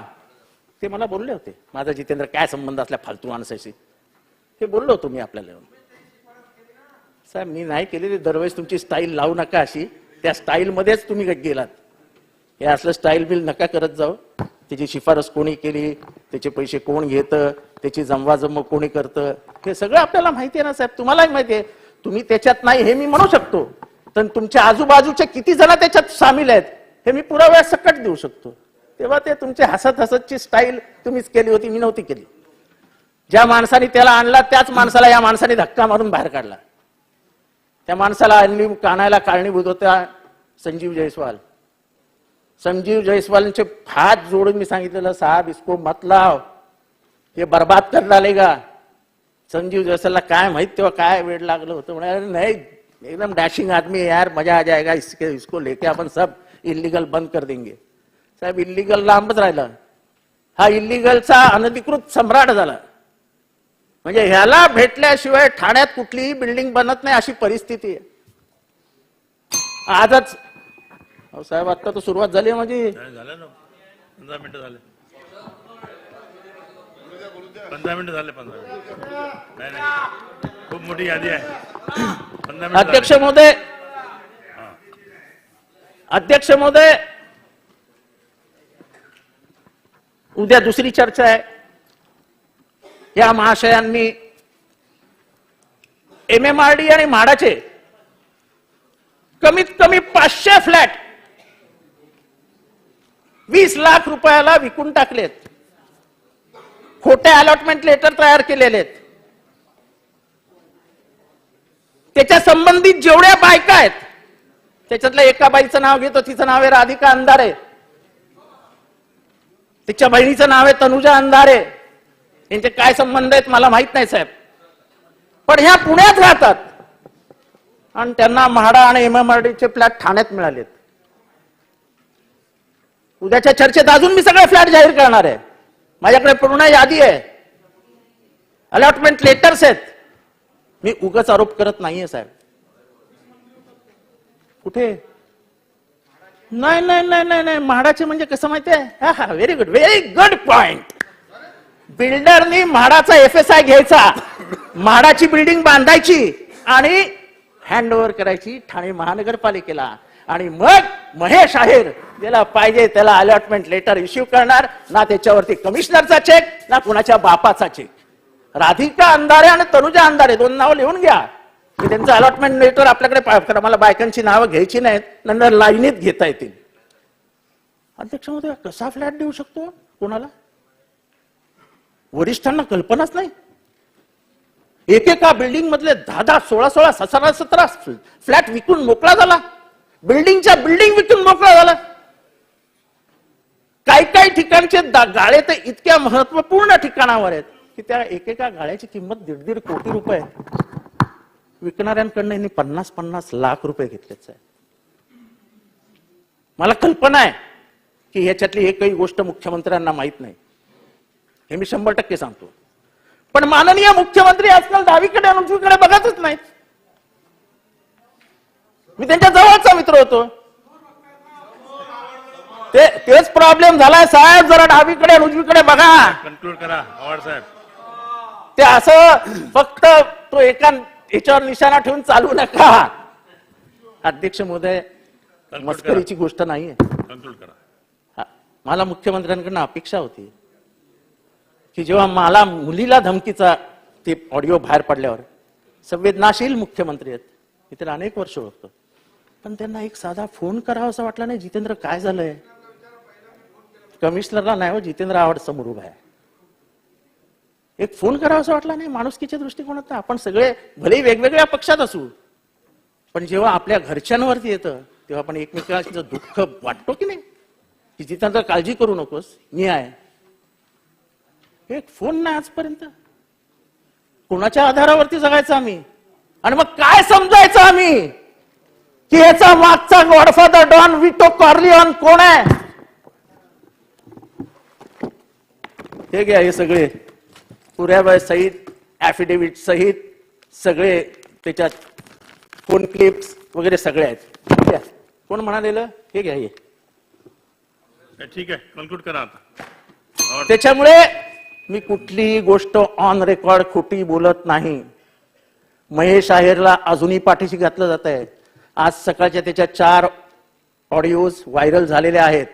मुख्यमंत्री महोदय आपल्या दालनात, मला 5 मिनिटं द्या फक्त, मी ते ऑडिओज ऐकवतो. कारण का त्याच्यात मोठ्या मोठ्या पोलीस ऑफिसर्सची नावं आहेत. कोणाला 40 लाख दिलेत, कोणाला 2 कोटी रुपये कोणीतरी मागतंय. आणि मग तुम्ही कसा दम दिला रात्री फोन करून त्या पोलीस ऑफिसरला, आणि मग सीपी कसा घाबरला, हे सगळं त्या ऑडिओमध्ये. मला ते इथे ऐकवायचं नाही, मला बाहेरही द्यायचं नाही. कारण का मला कुठल्याही पोलीस ऑफिसर्सच्या नावाची, म्हणजे त्यांची नावाची काळजी आहे. हा फालतू 3पाट अधिकारी, 10वी पास, सर्टिफिकेट नसलेला अधिकारी, त्याला तुम्ही चढवून ठेवल्यात. सीएम महोदय, मी आपल्याला ऐकवतो, पण कधीतरी आपण विचारशील निर्णय घ्याल की नाही? त्यामुळे अध्यक्ष महोदय, ठाणे महानगरातील परिस्थिती, 5-5, 7-7 खून झालेत साहेब. कशावरनं? तर मशीन, जेसीबीची मशीन कोणी लावायची, आरएमसीचं कॉन्ट्रॅक्ट कोणी घ्यायचं, ह्याच्यावरनं गँगवॉर सुरू आहेत. आणि आम्ही सत्तेत नाहीच, त्यामुळे कुठलाही बिल्डर आम्हाला उभाच करत नाही. म्हणजे मला काय म्हणायचं हे स्पष्ट आहे. पण हे असं कसं चालेल ठाणे शहर? मुख्यमंत्र्यांनी सर्वात जास्त लक्ष तिथे द्यायला पाहिजे. ठाणा हे आता क्राईम कॅपिटल होऊ लागलंय. सर्वात जास्त बिल्डर्स हे ठाण्यात डेव्हलपमेंट करतायत. जसं मुंबईमध्ये 80 ते 2000 मध्ये गँगवॉर झाला, कारण का रिअल एस्टेटला मार्केट होतं, तसं रिअल एस्टेटला मार्केट आहे ठाण्यामध्ये. आणि त्या रिअल एस्टेटचा फायदा नेहमी गुंड घेतात, हे आपल्याला माहिती आहे. त्या गुंडांना दाबण्यासाठी काहीतरी न्याय व्यवस्था, काहीतरी पोलिसांचा अभय, काहीतरी दहशत पाहिजे. कुठेही पोलिसांची दहशत राहिलेली नाही. पोलिसांच्या समोर ते गुंड असे उघड्यापणाने फिरतात. त्याच्यावर एक 5 मर्डर, त्याच्यावर 4 मर्डर, त्याच्यावर 3 मर्डर, हा वॉन्टेड आरोपी. तुम्ही बघाल तर पोलीस बिचारे असे हातबल उभे असतात. या महेश आहेरचं स्वागत करायला मी तो पण व्हिडिओ तुम्हाला देतो. एका क्रिकेट मॅचच्या उद्घाटनाला गेले. आवाड साहेब, एका क्रिकेट मॅचच्या उद्घाटनाला माननीय थोर महेश आहेर गेले होते. एका काळ्या गाडीतनं गेले. आता काळ्या गाडीतनं गेले तर 2 पोलीस धावत त्या गाडीच्या मागणं. दरवाजा उघडला 2 पोलिसांनी. मग महेश आहेर उतरले. त्या सगळ्या गुंडांची नावं मला माहिती आहेत.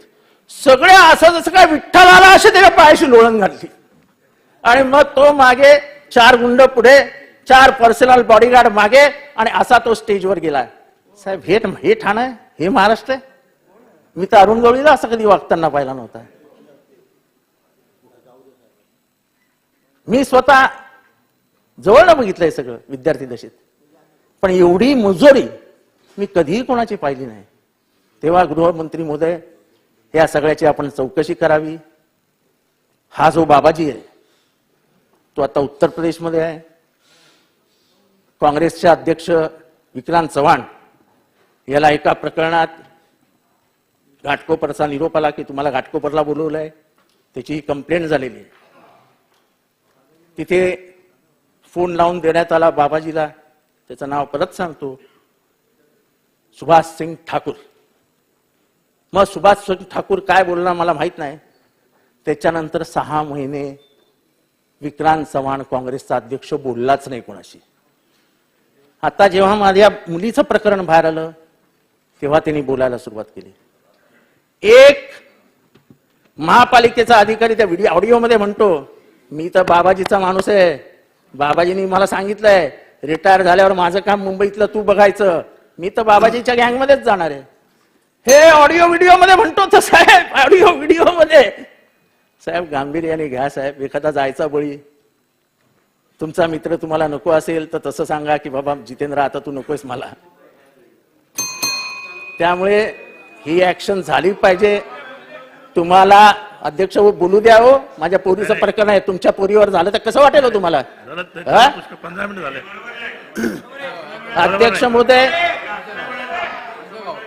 अध्यक्ष महोदय माझा शब्द मागे घेतो.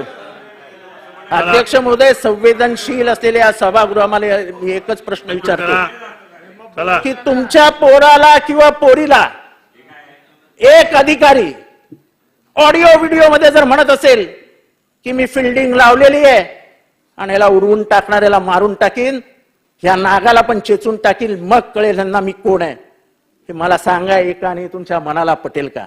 दादा भुसे तुमची पोरगी आहे, काय वाटेल तुम्हाला? आणि त्याच्यावरती पोलीस कारवाई करत नाही, त्याचा एफआयआर नोंद होत नाही, त्याचा जबाब घेतला जात नाही, महापालिकेचे अधिकारी त्याची बदली करत नाही, त्याचा टेबल बदलत नाही. कालपर्यंत तो ज्या टेबलावर बसला होता त्याच टेबलावरचे रेकॉर्डिंग माझ्याकडे आहेत. अजून काय काय द्यायचे पुरावे आम्ही? आणि एवढाही करून जर न्याय मिळणार नसेल तर या विधानसभेत आमदार म्हणून राहू कशाला, जेव्हा मी माझ्या पोरीला सुरक्षित ठेवू शकत नाही, माझ्या पोरीवर आल्यावरती काही होऊ शकत नाही सभागृहात, तर मग आम्ही कोणासाठी भांडायचं? आम्ही समाजासाठी सगळ्यांसाठी भांडत असतो, अंगावर घेत असतो.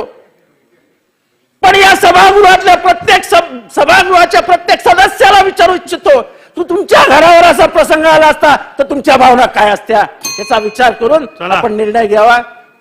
जय हिंद, जय महाराष्ट्र. भाषण एवढेच थांबवतो. गणेश नाईक साहेब.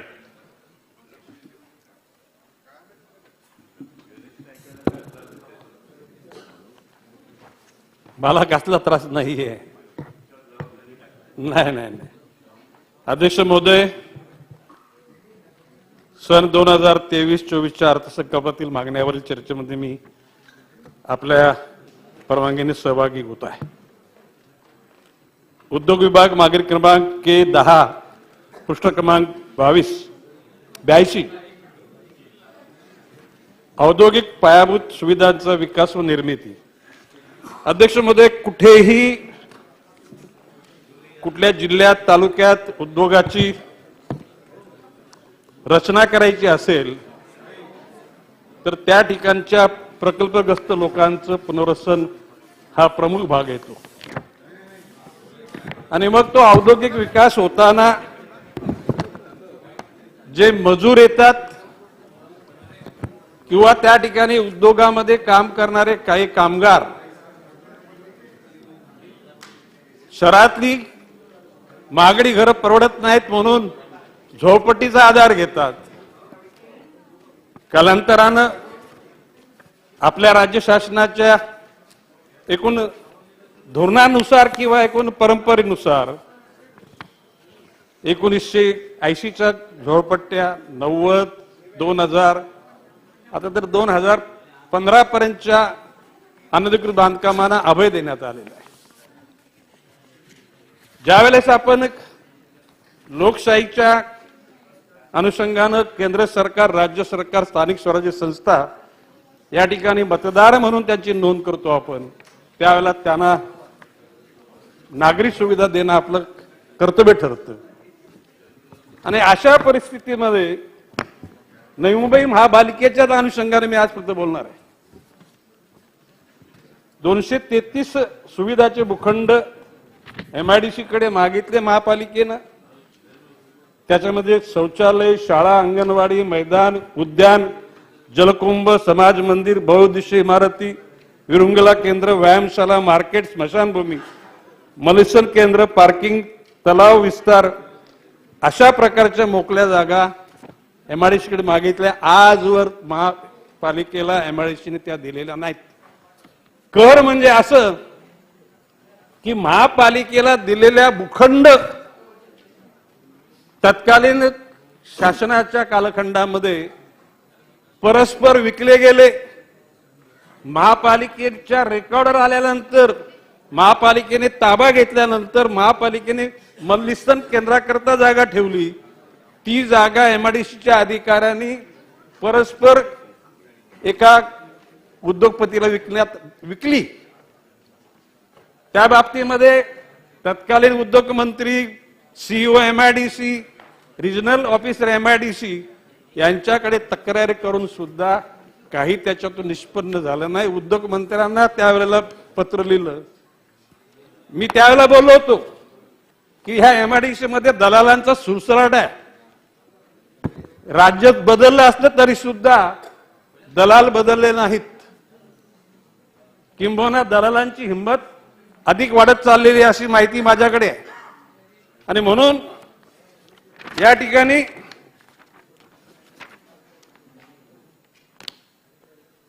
1/12/2005 रोजी करार झाला. एमआयडीसीनं ती जागा महापालिकेला दिली.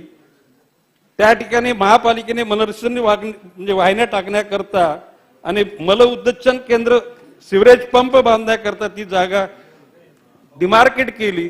काम सुरू होणार त्या कालखंडामध्ये त्या जागेला दुसऱ्याच उद्योगपतीनं त्या ठिकाणी कव्हरिंग केलं आणि ते काम थांबवण्यात आलं. अजून सुद्धा एमआयडीसीनं त्या ठिकाणी त्या बाबतीमध्ये कारवाई केलेली नाही. आताचे उद्योग मंत्री श्री उदयजी सामंत यांच्या निदर्शनास ही बाब मी आणली. नुसती एकच ते नाही तर पाहुण्यामध्ये वृक्ष लागवडी करताना सामाजिक सुविधा करता जी जागा दिल्या गेल्या त्या जागा सुद्धा उद्योगपतींना देण्यात आल्या. म्हणजे मला एक आश्चर्य वाटते की एक मुंबई महानगरपालिका हे स्वायत्त त्या ठिकाणी संस्था असताना त्यांना लेखी दिलेले भूखंड पुन्हा तेच भूखंड एमआयडीसी परत विक्री करते आणि ह्या बाबतीमध्ये त्यांना कुठल्याही प्रकारचा धाक वाटत नाही. अशा प्रकारचा त्या ठिकाणी कारभार चाललेला आहे. हा व्यवहार झाला उद्धव साहेब महाविकास आघाडीच्या कालखंडामध्ये. त्यानंतर भूखंड क्रमांक 7 तुर्बे परिसर डी ब्लॉक OS 7 हा 38,578 चौरस क्षेत्रफळाचा भूखंड नवी मुंबई महापालिकेला हस्तांतरित झाला. सदर भूखंडावर तुर्बे इंदिरानगर येथील उद्यानाकरता महापालिकेने संरक्षण भिंत घातली गेली. नागरिकांनी त्याचा काही वापर केला परंतु एमआयडीसीने तो भूखंड पुन्हा उद्योगपतीला विकण्याचा पराक्रम केलेला आहे. एकूणच खरं म्हणजे कुठलाही औद्योगिकरण झाल्यानंतर त्या ठिकाणी रिक्षा stand, tempo stand, truck terminal, hazardous chemical म्हणजे उभ्या राहण्याकरता तल किंवा एक्सप्लोजिव्ह वाहन टँकरच्या साठी निराळा तल ही सर्व निर्माण करण्याची जबाबदारी एमआयडीसीची आहे. आज महापालिकेने ह्या बाबी करता एमआयडीसी कडे मागणी केली. एमआयडीसी पैसे मागते. औद्योगिकरण तुम्ही केलं, तुमच्या अनुषंगाने या सगळ्या उद्योगाचा विस्तार झाला. त्या ठिकाणी आजच्या क्षणाला भर रस्त्यावर त्या ठिकाणी टँकर उभ्या राहतात, ट्रक उभ्या राहतात, टेम्पो उभे राहतात आणि त्यामुळे त्या ठिकाणी वाहतुकीला खोळंबा होतो. त्या ठिकाणी अपघात होतात. आणि म्हणून माझी आज आपल्या माध्यमातून उद्योग अध्यक्षांमध्ये आपल्या माध्यमातून उद्योग मंत्र्यांना माझं सांगणं आहे, ह्या ज्या मी पत्र देण्यात त्यांच्याकडे आणि आज मी मागण्या करतो, जे एमआयडीसीनं महापालिकेत दिलेल्या भूखंड तुम्ही जे विक्री केले ते विड्रॉ करून महापालिकेला पुन्हा द्या. वाहनतळा करता, रिक्षा stand, tempo stand, fire brigade, police station या बाबी करता आणि नवी मुंबई महापालिकेनं नागरी सुविधा करता झोपडपट्ट्यातील जे भूखंड मागणी केली ती त्या ठिकाणी देण्याची व्यवस्था करावी. अध्यक्ष महोदय, आज ओके ओके नाही बस बस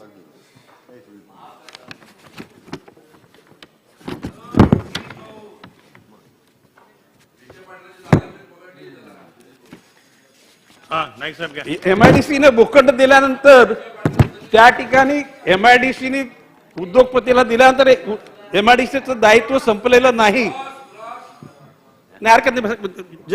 गिरीश भाऊ तेवढ्यासाठी येते काय तुम्ही राहत नाही काय नाही.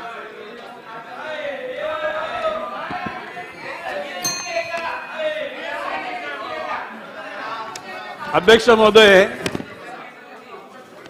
एक 15-20 दिवसापूर्वी टीव्हीला बातमी झळकत होती की दिल्लीच्या पेक्षा मुंबईचं प्रदूषण वाढलं आणि त्याच वेळेला सांगितलं की नवी मुंबईचं प्रदूषणाचा जो उच्चांक आहे तो मुंबईपेक्षा जास्त गेला.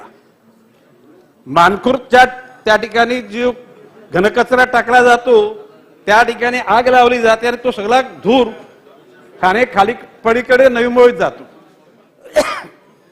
बाब अशी आहे की फक्त काय खाडी असणं म्हणजे किती बॅरिकेड नाहीये. आणि म्हणून त्या दिवशी हा प्रश्न इथे उपस्थित झाला होता की टीबी झाली त्या ठिकाणी बऱ्याचशा लोकांना, लोक मृत झाले. जर का ती हवा नवी मुंबईत जातं, नवी मुंबईच्या लोकांना पण त्याचा त्रास होतोच ना. आणि त्याचबरोबर MIDC परिसरामध्ये हवेचं प्रदूषण, पाण्याचं प्रदूषण आणि नॉईज पोल्युशन म्हणजे ध्वनीचं प्रदूषण याचं प्रमाण वाढलेलं आहे. पर्यावरण विभागाची जबाबदारी असं मी म्हणणार नाही, त्याबरोबर ती MIDC पण जबाबदारी आहे. MIDC त्यांना भूखंड देताना अटी शर्तीच्या सहित त्या ठिकाणी ते भूखंड दिलेले आहेत आणि म्हणून उद्योग मंत्र्यांनी त्या बाबतीत सुद्धा आपली भूमिका त्या ठिकाणी मांडावी. अध्यक्ष महोदय, मी ऊर्जा विभागाकडे बोलतोय. मागणी क्रमांक K6 पृष्ठ क्रमांक 48. अध्यक्ष महोदय, नवी मुंबई हे कमीत कमी चोऱ्या करणाऱ्या लोकांचं शहर आहे.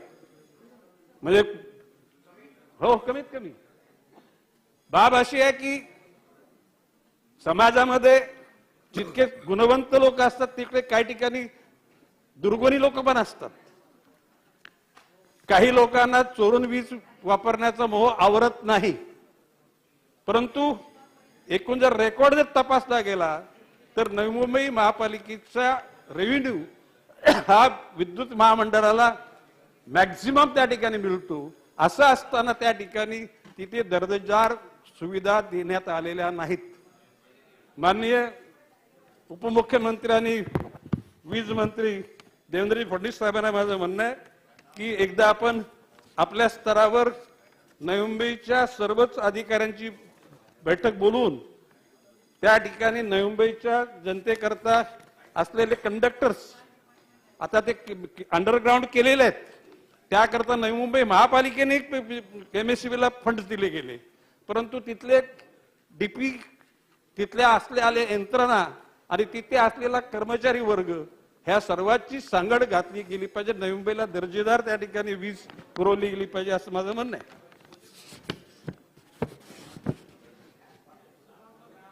अध्यक्ष महोदय, मी गृह विभागाच्या अनुषंगाने मागणी क्रमांक B1 त्या ठिकाणी ऐरोली पोलीस नवी मुंबईची वाढ झालेली आहे. पूर्वी 6 लाखाची वस्ती 10 लाखाला गेली, आता ती 16 लाखाला आलेली. पोलीस स्टेशनची गरज आहे आणि म्हणून ऐरोली आणि तुर्बे हे 2 पोलीस स्टेशन प्रस्तावित आहेत. माननीय गृहमंत्री उपमुख्यमंत्री देवेंद्र फडणवीसजींना माझं म्हणणं आहे की आपण आपल्या स्तरावर या शहराची वाढ लक्षात घेता आपण हे 2 पोलीस स्टेशन मंजूर करावेत, कार्यान्वित करावेत एवढी विनंती करून मी थांबतो. जय हिंद, जय महाराष्ट्र. सुनील केदार. बरोबर आहे अध्यक्ष, मी आपला आभारी. पण खरं म्हणजे आज मी आपला भाषण करत असताना देवेंद्र भाऊ इथे आहे, तर मागच्या 1-2 भाषण देवेंद्र भाऊ खरं म्हणजे मला बजेटच्या सर्वांगीण याच्यावर चर्चा करायची, पण काल 2 दिवस जरा मतदारसंघामध्ये काम असल्यामुळे येता आलं नाही. देवेंद्र भाऊ, आपण या महाराष्ट्रामध्ये वित्तमंत्री म्हणून पहिलं बजेट सादर केलं. किमान माझ्यासारख्या व्यक्तीला आपल्याकडनं अपेक्षा, आपण दोघेही नागपूरचे लोक आहे, बरेच वर्षापासून एकमेकाला ओळखतो, सगळ्या परीने ओळखतो, आणि अपेक्षा होती की एक दूरदृष्टी ठेवून व्यवस्थित पद्धतीने आपण बजेट द्याल म्हणून. दिले या आकडेवारीवर मी जाणार नाही, कारण मी कधी बजेट मांडलं नाही, माहित नाही आमच्या प्रशाकडे तसं काही सोय होईल म्हणून. ह्या लोकांनी मांडलं, आपण सगळ्या आकडेवारी उत्तर दिले, आपण ऐकले. पण भाऊ, आपण शासन म्हणून बजेट मांडत असताना ह्या राज्यातल्या लहान लहान जे समाज आहे त्यांचा विकासाचा दृष्टिकोन लक्षात ठेवून असं आपण भासवलं आणि तशा प्रकारचं मंडळ स्थापन केलेलं आहे. हा संयुक्त महाराष्ट्र, पुरोगामी विचाराचा महाराष्ट्र, ह्या महाराष्ट्राला संयुक्त ठेवण्यासाठी 107 हुतात्म्याने त्या ठिकाणी हुतात्मे झाले, आणि या महाराष्ट्राच्या सगळ्या जातीपंथाच्या लोकांना एकत्र ठेवून चालण्याचा हा महाराष्ट्राचा जुना इतिहास त्या ठिकाणी आहे. छत्रपती शिवाजी महाराजांपासून ह्या राज्यामध्ये तशा प्रकारची विचारधारा आहे, आणि आपण महामंडळ नेमकं खऱ्या अर्थाने याची कुठली आपली माहित नाही, पण आज हे जे बीज रोवलेलं आहे, जेव्हा हे पुढे वाढेल त्या ज्या लहान लहान समाजामध्ये एकामेकांबद्दल त्या ठिकाणी कॉम्पिटिशन तयार होईल, स्पर्धा तयार होईल, आणि हे किती एकत्र राहतील सांगता येत नाही, पण हे आपसामध्ये त्या ठिकाणी नक्कीच कुठं ना कुठं स्पर्धा निर्माण होऊन एक वेगळं विश्व त्या ठिकाणी तयार असं म्हणतं. आणि मग करायचंच होतं तर मग काही लोक काही तिथे राहून गेलेले आहे. जसा त्या ठिकाणी असलेला धोबी समाज राहिलेला आहे, न्हावी समाज राहिलेला आहे, शिंपी राहिलेला आहे, गवंडी राहिला आहे, बेलदार, जोशी, नागजोशी, सरोदी, गारपीट, गारपगारी, त्यानंतर असलेला गारोडी, मांगारोडी, वासदेव, कसार, लोणारी, पारधी पंचाळ, जिमडी, जंगम, भामटी, गोंधळी, तिरमूल, हिंदू खाटीक, लंजार, गवडी, बुर्डी, ह्या लोकांना सुद्धा देवनभाव झालं असतं. आणि आपल्या सगळ्याला माहिती आहे की ज्यावेळेस आपण राज्याचे मुख्यमंत्री होता त्यावेळेस नागपूरमध्ये अतिक्रमणाच्या नावाखाली काही मंदिरं पाडण्यात चालू होते. त्यावेळेस मी स्वतः एक विधानसभेचा सदस्य म्हणून आपली भूमिका मांडली होती. सभागृहामध्ये सुद्धा त्याचं सूत वाच्य त्यावेळेस मंदिरं पाडून अशी भूमिका आणली होती. देवनभाऊ मग ते आपले राहिलेलं आहे. आपण आपला असलेलं 3 मंडळ अजून करून टाकलं बरं झालं असतं. एक आपलं ब्राह्मण समाजाचं आहे, बरेच मागणी सगळे वर्तमानपत्रामध्ये, लोकमत पासून सगळे वर्तमानपत्र त्यामध्ये लिहून आलेले आहे. पण ते करत असताना 3 मंडळ करावं लागतील, एक देशस्थ, एक कोकणस्थ, एक काय असतं, ते त्याची आपण त्या ठिकाणी करावं. आपण आपल्या बजेटच्या भाषणामध्ये वेगवेगळ्या विभागाला मदतीच्या दृष्टिकोनातून काही त्या ठिकाणी असलेलं मदत केलेली आहे. पण मला एक समजू शकलं नाही देवनभाऊ आपल्याकडनं की आपण एअरलाईनच्या विमानासाठी जो जीएसटी कमी केला, तो कमी करत असताना नेमकं आपण त्याच्यामध्ये मुंबई पुणे घेतलं, नागपूर नाही घेतलं.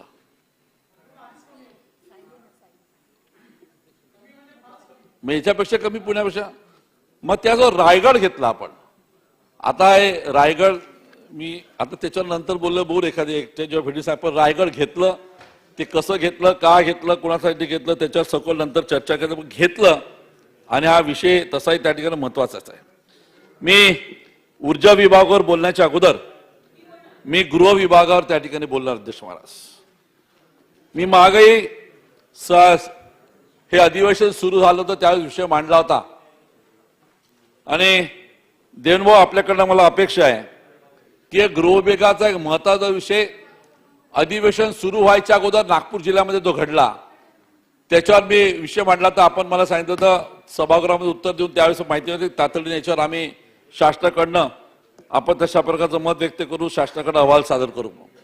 नागपूर जिल्ह्यामध्ये 3/2/2023 रोजी त्या कनान पोलीस स्टेशनच्या अंतर्गत हा जो राहुल सलामे नावाचा जो आदिवासी व्यक्ती आहे, मुलगा आहे, त्याला रात्री 2:30 वाजता पोलीसवाले त्याच्या घरी येतात, त्याला उचलून घेऊन जातात, त्याला मारपीट करतात.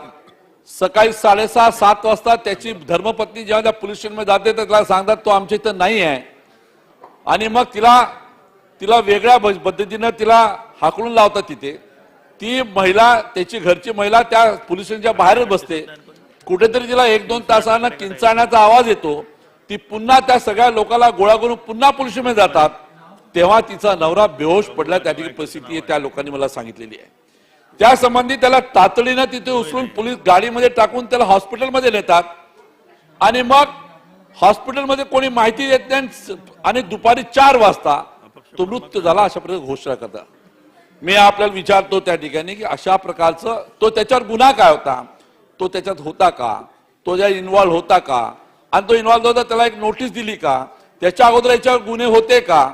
मला अजूनही आठवते ज्यावेळेस आपण राज्याचे मुख्यमंत्री होते नागपूरच्या अधिवेशनामध्ये मी आपल्याला मौद्या तालुक्याचे असंच एक प्रकरण सांगितलं होतं. एका महिलेला तिच्या नवऱ्याचा मर्डर केला म्हणून तिच्यावर गुन्हा दाखल केला होता आणि त्याच्यानंतर आपण मला सांगितलं होतं की नाही, त्याच्यामध्ये माझी जी माहिती आहे त्या माहितीप्रमाणे जे काय पोलीस कारवाई करते योग्य. पण त्याच्यानंतर त्याच्या माहिती घ्या आता की आता त्यामध्ये जवळजवळ आपला कार्यकाळ संपला, आमची अडीच संपलं, पण अजूनही पोलिसनी तिचे त्या ठिकाणी चार्जशीट दाखल केली नाही कारण सुरागच नाही आहे ना. आणि म्हणून माझं आम्ही ज्या एखादी गोष्टी आपल्या पुढे मांडतो आपण त्या गोष्टी त्याच आपल्याला आपण त्या पद्धतीनं घेतली पाहिजे, माझी किमान आपल्याकडे अपेक्षा आहे. मला विचारायचं की हा जो आदिवासी मुलगा आहे याला 3 वर्षाची मुलगी आहे, तो मरण पावला, त्याच्या घरी दुसरा उद्योग नाही, तो काय मोठ्या बापाचा लेकरू नाही, त्याच्या घरी शेत नाही, त्या ठिकाणी दुकान नाही, त्याचा काही उद्योग नाही. आता त्याच्या बायकोनं त्या 3 वर्षाच्या मुली घेऊन पुढे जीवन कसं जगावं. आज हे आता अधिवेशन पुढच्या 1 हप्त्यामध्ये संपणार आहे देव भाऊ, अजूनही पोलीस स्टेशनचा रिपोर्ट नाही, अजूनही काही सांगायला तयार नाही. आणि आपण गृहमंत्री असताना आपल्या नागपूरमध्ये अशा प्रकारचं एक आदिवासी व्यक्तीवर अशा प्रकारचा अन्याय होत असेल त्याला तिथे करत असताना रेग्युलर जो PI होता त्याची ताबडतोब बदली केली, दुसरा केला आणि त्यानं हा उद्योग केलेला आहे असा आमचा आरोप आहे तिथल्या लोकांचा आहे.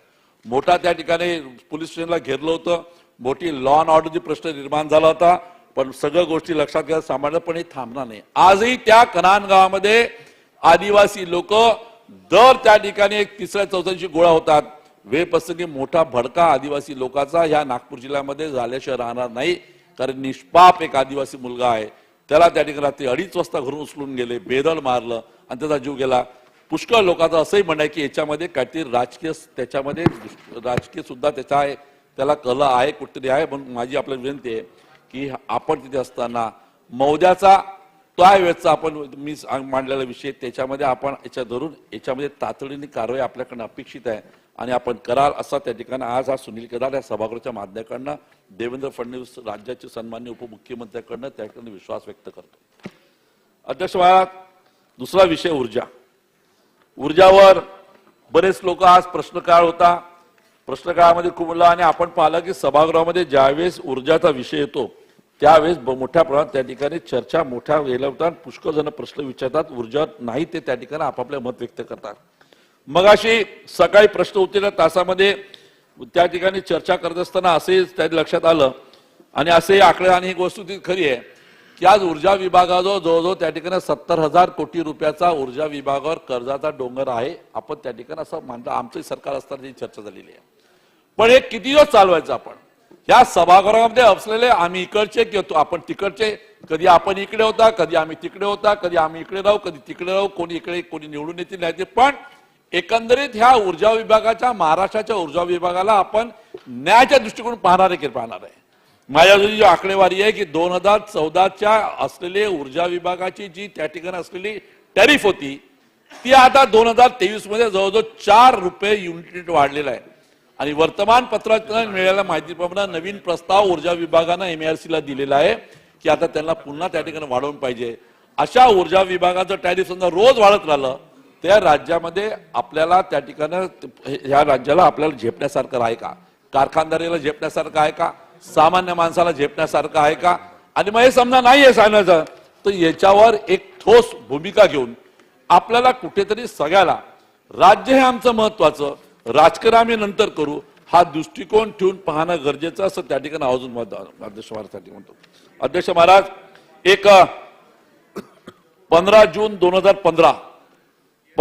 2015 रोजी एक कमिटी स्थापन झाली होती. आपण राज्याचे ज्यावेळेस मुख्यमंत्री त्यावेळेस ती कमिटी स्थापन झाली होती की ह्या राज्यामध्ये जो शेतकरी आहे हा शेतकरी जो वीज त्या ठिकाणी वीज घेतो त्या शेतकऱ्याच्या नावावर आज जवळजवळ 40 की 44 हजार कोटी रुपये थकबाकी दाखवता. मग अशी आकडेवारी मी ऐकलं. ही खऱ्या अर्थानं आहे का तेवढी? ह्या शेतकरी इतक्या रुपयाची वीज मध्ये थकबाकीमध्ये शेतकरी इतक्या रुपये वीज त्या ठिकाणी घेतो का? याच्याबद्दल एक शहानिशा करण्यासाठी एक कमिटी 15 जून 2015 रोजी झाली होती. ह्या कमिटीचा रिपोर्ट 2016 मध्ये तयार झाला. या कमिटीमध्ये जे जे होते त्याचा रेकॉर्ड आपल्याकडे पुन्हा सांगण्याची गरज नाही. आपल्याकडे आपण त्या विभागाचे सन्मान्य आता मंत्री आहे, राज्याचे उपमुख्यमंत्री आपल्या त्या कमिटी आणतात. पण त्या कमिटीचा रिपोर्ट मध्ये सुद्धा IIT वाले सुद्धा इन्क्लूड होते. त्यांनी आपल्या रिपोर्टमध्ये असं म्हटलं होतं, त्या म्हटलेल्या माझी जी माहिती अजून रिपोर्ट सादर केला नाही. म्हणजे मागच्या आपलं सरकार असताना मी सुद्धा प्रश्न लावला होता, त्यावेळेच्या ऊर्जा मंत्र्यांनी म्हटलं होतं तो कमिटीचा रिपोर्ट मी सभागृहात पटलावर ठेवला नाही. तो रिपोर्ट तिथंच आहे. त्या रिपोर्टमध्ये असं म्हटलं आहे की शेतकरी जेवढी त्या वीज करतो ती 50% वाढवून दाखवतात. म्हणजे शेतकरी 100 युनिट त्याचे युटिलाइज करत असेल तर 200 युनिट दाखवतात. आणि 200 युनिट दाखवतात कायसाठी? तर एकीकडे तो चित्र तसं दिसलं पाहिजे आणि दुसरीकडे राज्य शासनाच्या तिजोरीतून 100 युनिटवरची सबसिडी जास्त मिळवतात. अशा प्रकारचं त्यांनी रिपोर्ट दिलेला आहे आणि त्याची संपूर्ण शहानिशा केली. तर आज महाराष्ट्राच्या शेतकऱ्याच्यावर असलेलं जे नेहमी सांगतात की पूर्ण विजेचा आज जे नुकसानीचं काम आहे याचं मूलभूत त्या ठिकाणी कोणी दोषी आहे तर शेतकरी. आपण जसा प्रकारचं प्रोजेक्ट करतो आम्हा शेतकऱ्याला त्याबद्दल नक्की खंत आहे, पण ती गोष्ट चुकीची. हा रिपोर्ट समजा टेबल केला तर नक्कीच त्या ठिकाणी त्या पद्धतीनं त्या रिपोर्टच्या माध्यमातून होईल की ह्या सगळ्यासाठी शेतकरी जिम्मेदार नाही. आम्हा शेतकऱ्याच्या नावावर वाटेल तेवढं त्या ठिकाणी होईल. अध्यक्ष महाराज, मी दुसरा सांगतो की या विद्युत विभागाचा हा टेक्निकल विभाग आहे. ह्या विभागाकडे पाहत असताना विभाग हाताळत असताना व्यवस्थित पद्धतीने हाताळला तरी होईल. पण एकीकडे पूर्ण खासगीकरण करण्याचा डाव ह्या विभागात चालतो. अध्यक्ष महाराज, अडाणी कंपनी जी आहे त्या अडाणी कंपनीला ह्या राज्यामध्ये तुम्ही वीज उत्पादनाचा त्या ठिकाणी तिरोडाला प्लांट टाकू दिला, पण तेवढाच थांबला नाही, ट्रान्समिशन सुद्धा त्याला देऊन टाकलेलं आहे. म्हणजे एकीकडे काय होणार आहे की एकीकडे वीजही त्यांनी उत्पन्न करणे, ट्रान्समिशनही त्यांनी करणं, डिस्ट्रीब्युशनही त्यांनी करणं. उद्या त्या व्यक्तीने समजा त्या कंपनीने मनात आणलं तर पूर्ण राज्य त्या ठिकाणी अंधारात केव्हा येऊ शकेल.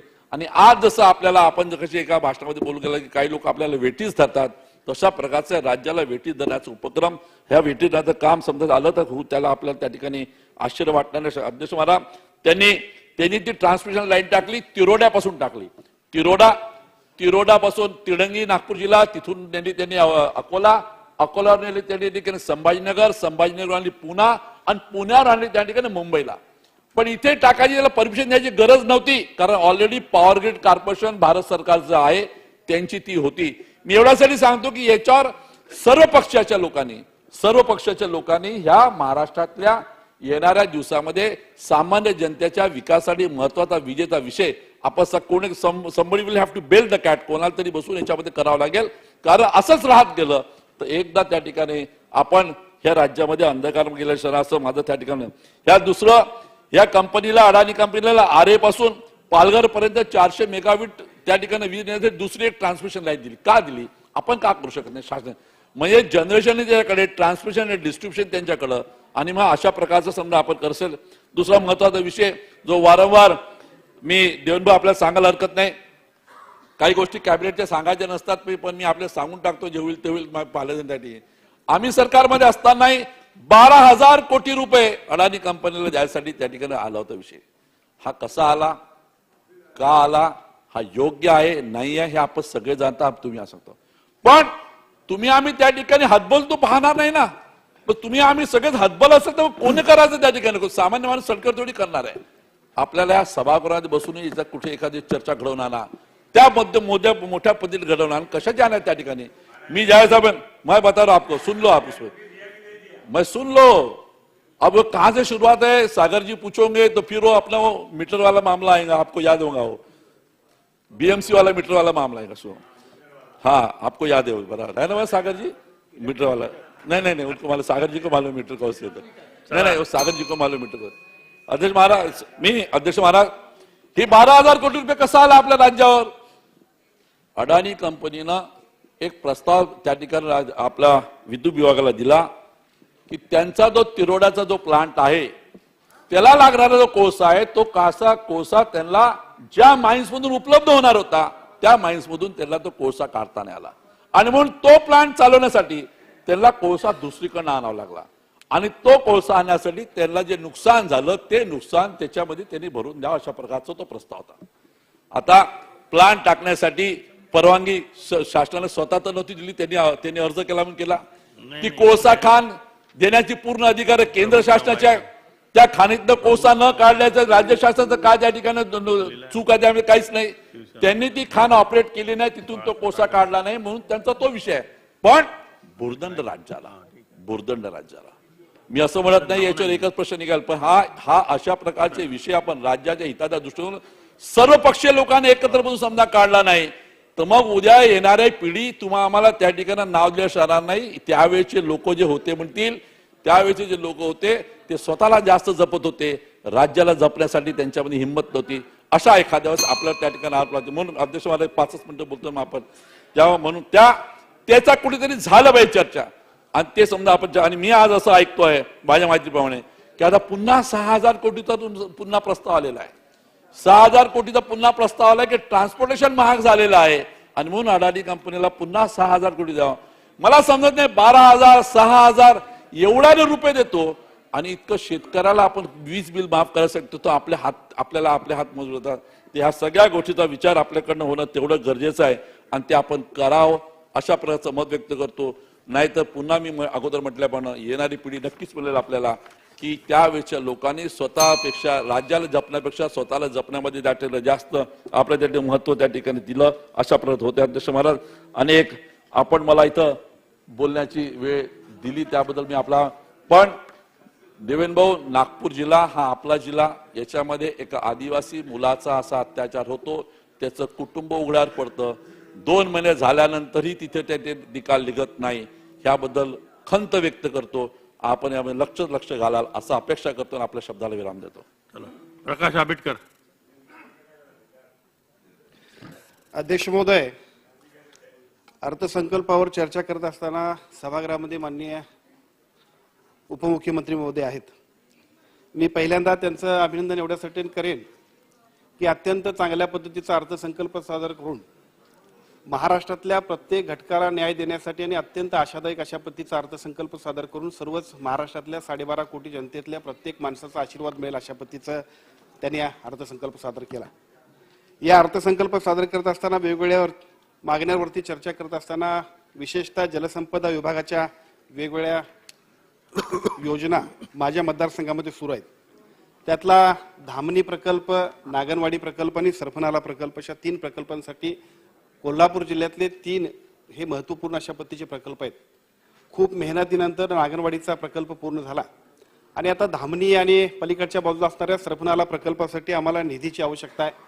पुनर्वसन आणि जलसंपदा या 2 खात्यांच्या योग्य समन्वयानं कुठल्याही परिस्थितीमध्ये यावर्षी पाणी अडवावं अशा पद्धतीची धावपळ आम्ही सगळी मंडळी करतोय. पण त्यासाठी आवश्यक असणाऱ्या निधीची तरतूद, त्यासाठी आवश्यक असणाऱ्या अधिकाऱ्यांचा पॉझिटिव्ह ॲटिट्यूडची अत्यंत आवश्यकता आणि आवश्यकता पडेल तर जितके काही निर्णय घेता येतील की सकारात्मक निर्णयांच्या माध्यमातून हे कुठल्याही परिस्थितीमध्ये एका बाजूला धामणीचं 4 TMCचं धरण आणि दुसऱ्या बाजूला सरपनालाच्या पाणीपूजनाची सुद्धा सुरुवात करावी आणि त्याला आपण यावं अशा पद्धतीची विनंती, अशा पद्धतीचा आग्रह आजच्या कार्यक्रमाच्या अर्थसंकल्पीय बजेटच्या या मागण्यांच्या निमित्ताने मी करेन. खरं म्हणजे हे करत असताना आणखीन एका विषयाकडे सन्माननीय उपमुख्यमंत्री महोदयांचे मी विनंती करू इच्छितो. माझ्या मतदारसंघामध्ये काळामोडी धरणातून साधारणतः 15 गावांसाठी उपसा जलसिंचन योजनेसाठीचा एक प्रस्ताव आपण सादर केलाय.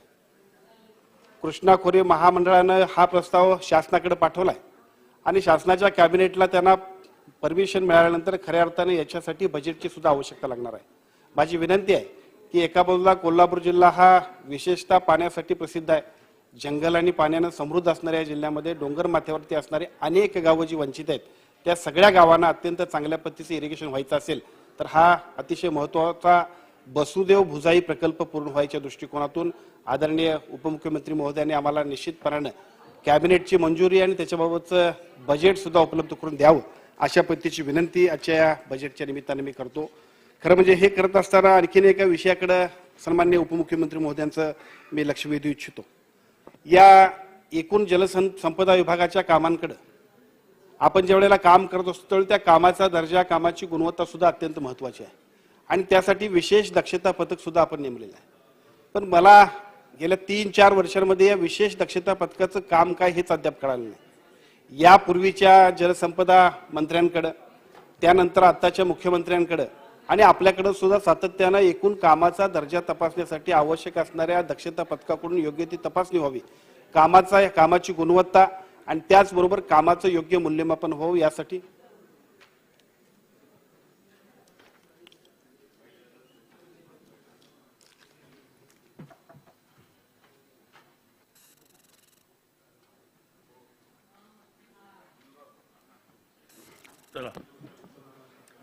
कामाची गुणवत्ता आणि कामाचं योग्य मूल्यमापन व्हावं यासाठी खरं तर हे दक्षता पथक आहे.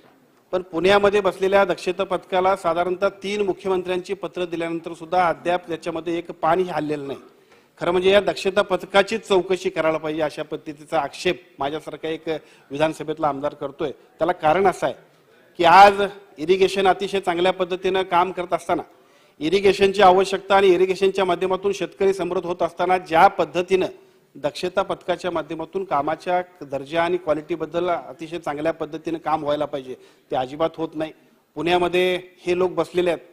सातत्यानं फोन करून आम्ही त्यांना बोलल्यानंतर सुद्धा आजपर्यंत याच्या बाबतीत चौकशीसाठी कुठलंच काम या मंडळींनी केलं नाही. त्यामुळे निश्चितपणे या दक्षता पथकाच्या योग्य पद्धतीच्या कामाची मूल्यमापन करून याच्यामध्ये जे लोक आळस करत असतील, हे जाणीवपूर्वक दिरंगाई करत असतील किंवा चुकीच्या कामाला जर त्याला हे करत असतील, त्याला म्हणजे या सगळ्या कामाला दुर्लक्ष करत असतील तर निश्चितपणे या सगळ्या कामाबद्दल सुद्धा अतिशय चांगल्या पद्धतीनं कडक कारवाई करण्यासाठी सुद्धा मी जलसंपदा मंत्र्यांना विनंती करतो.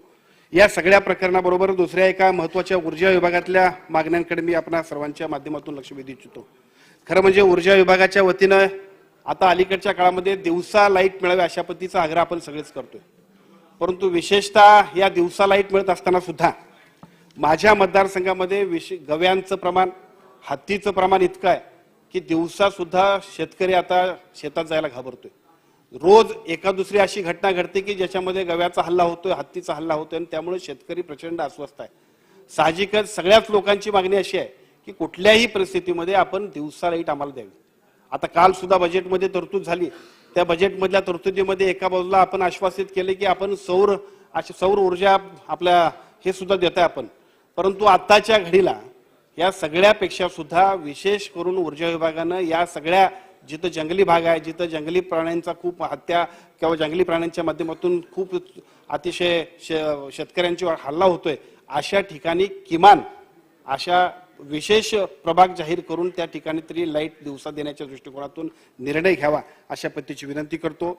बरेच दिवस झाले चंद्रशेखर बावनकुळे साहेब असल्यापासून आम्ही मंडळी कंत्राटी कामगार जे वीज मंडळामध्ये काम करतायत त्यांना परमनंट करा अशी मागणी करतो. बऱ्याच ह्या सगळ्या प्रयत्नांना यश येण्याच्या मधला एक टप्पा झाला की किमान कॉन्ट्रॅक्टरनं त्या लोकांना तात्काळ कामावरनं काढू नये यासाठीचा आदेश त्या काळामध्ये तत्कालीन ऊर्जा मंत्र्यांनी केला. पण आज या मुलांची वय झालेत, आज या मुलांना त्यांचा अनुभव विचारात घेतला आणि त्यांची एकूण सेवा लक्षात घेतली तर निश्चितपणाने याच मुलांना पुढे परमनंट करण्याच्या दृष्टिकोनातून सुद्धा 2 ते 3 बैठका ऊर्जा मंत्र्यांकडे आताच्या सन्मान्य उपमुख्यमंत्री महोदयांकडे झालेत. जर एक निर्णय घेतला आपण आणि या सगळ्या मुलांना विशेष प्राधान्यानं त्यांचा अनुभव आणि त्यांची सेवा लक्षात घेऊन जर परमनंट करण्यामध्ये निर्णय घेतला तर महाराष्ट्रातली हजारो मुलं की ज्या कंत्राटी सेवेच्या माध्यमातून MSCBचं काम अत्यंत चांगल्या पद्धतीने करतात त्या सगळ्या मुलांच्या दृष्टीने अतिशय चांगल्या पद्धतीचा हा निर्णय होईल की ज्या निर्णयाचा उपयोग सगळ्या ऊर्जा विभागातल्या सगळ्या कंत्राटी कर्मचाऱ्यांना होईल. या बरोबरीनं या ठिकाणी आज पोलीस पाटलांच्यासाठी गृह विभागाच्या मागण्यांमध्ये विशेष करून मी मागणी करतोय. पोलीस पाटील आज बजेटमध्ये आपण सगळ्यांनाच खूप चांगल्या पद्धतीनं सन्मानित केलं. अंगणवाडीच्या सेविका, आशा स्वयंसेविका, कोतवाल आमचे ह्या सगळ्या घटकांना अतिशय चांगल्या पद्धतीने न्याय देताना मागच्या सरकारमध्ये सन्माननीय देवेंद्रजी फडणवीस साहेब मुख्यमंत्री असतानाच 600, 1200 आणि त्यानंतरचा 3000 रुपयाचा निर्णय 6000 वर घेतला. आज त्या सगळ्या लोकांची मागणी आहे 15,000 रुपये आपल्याला मानधन मिळावं. सातत्यानं त्याबाबतच्या आंदोलनं, त्यांच्या बैठका, त्यांच्या चर्चा, निवेदनं सर्वच आमदार, खासदार, मंत्र्यांकडे होत आहेत आणि माझी विनंती आहे की याही बाबतीमध्ये पोलीस पाटलांना न्याय देण्याच्याबद्दल सन्माननीय उपमुख्यमंत्री महोदयांनी निर्णय द्यावा आणि निश्चितपणानं या पोलीस पाटलांना सुद्धा या सगळ्या प्रक्रियेमध्ये अत्यंत चांगल्या पद्धतीने सहभागी करून घ्यावं. उद्योग विभागाच्या सगळ्या मागण्यांवर बोलत असताना मी सन्माननीय उद्योग मंत्री उदय सामंत साहेबांचं अभिनंदन करेन की माझ्या मतदारसंघातल्या 3 MIDCसाठी सातत्याने मी प्रयत्न करतोय. त्यातली एक MIDC राधानगरीसाठी कौलव या ठिकाणी आम्ही करतोय. की ज्याच्या बाबतीत अतिशय चांगल्या पद्धतीने त्यांनी आदेश दिले, जमीन संपादित करण्याबद्दलचे निर्णय दिले, वेगवेगळ्या पद्धतीच्या सगळ्या सुविधा उपलब्ध करून देण्याबद्दल अतिशय चांगल्या पद्धतीचा निर्णय घेतला. परंतु 2 ठिकाणी त्यांची मदत आम्हाला अपेक्षित आहे. त्यातला पहिला मुद्दा असा आहे की भुदरगड तालुक्याचा देवकेवाडी या ठिकाणी MIDC साठी जागा संपादित झाली होती. संपादित झालेली जागा मधल्या टप्प्यामध्ये शेतकऱ्यांचं आंदोलन सुरू झालं. आम्ही मंडळीने त्यांना पैसे द्यायला प्रचंड दिरंगाई केली आणि त्यामुळं ती जागा आज आमच्या हातातून जाते की काय अशी परिस्थिती आहे. आजच्या बाजारभावानं जर त्या शेतकऱ्यांना यासाठी पैसे दिले तर निश्चितपणानं भुदरगड तालुक्यातल्या लोकांच्यासाठी सुद्धा एक अत्यंत चांगल्या पद्धतीची MIDC उभा राहू शकते. सन्माननीय उद्योग मंत्र्यांनी त्याच्याबाबतचा आदेश दिला तर निश्चितपणानं भुदरगड तालुक्याला सुद्धा अत्यंत चांगल्या पद्धतीने MIDC उपलब्ध होईल. आज आजरा तालुक्यामध्ये ॲग्रो बेस्ड अशा पद्धतीची खूप चांगल्या पद्धतीची 6 हेक्टरमध्ये अत्यंत चांगल्या पद्धतीची MIDC सुरू आहे. आता त्याच्याबरोबर या MIDCतल्या सगळ्या उद्योजकांची मागणी आहे की या सगळ्याच्या बरोबरीनं आणखीन आपल्याला क्षेत्र वाढवून MIDCला वाढीव MIDC मिळावी. 2 ते 3 जागा आम्ही प्रस्तावित केलेत. याबाबत उद्योग विभागाच्या बऱ्याच अधिकाऱ्यांनी सुद्धा याबाबत संमती दर्शवली आहे. जागा अधिग्रहण करण्याबद्दलची जी काय प्रोव्हिजन असेल, मग ती गायरान जमीन असेल, मुलकीपट जमीन असेल किंवा खासगी क्षेत्रातली किंवा शासनाच्या ताब्यातली इतर जागा की जी MIDC साठी उपयुक्त असेल, ती सुद्धा जागा या सगळ्या माध्यमातून आपण घ्यावी आणि कुठल्याही परिस्थितीमध्ये राधानगरी, भुदरगड आणि आजरा या तिन्ही तालुक्यातल्या सर्व नवीन उद्योजकांना आणि त्याचबरोबर बेरोजगारांना रोजगार मिळण्यासाठी सुद्धा अत्यंत आवश्यक असणारे अशा पद्धतीचे निर्णय घ्यावेत, अशा पद्धतीची विनंती आजच्या या पुरवणी बजेटच्या मागण्यांच्या निमित्ताने मी करतो आणि थांबतो. संग्राम जगताप.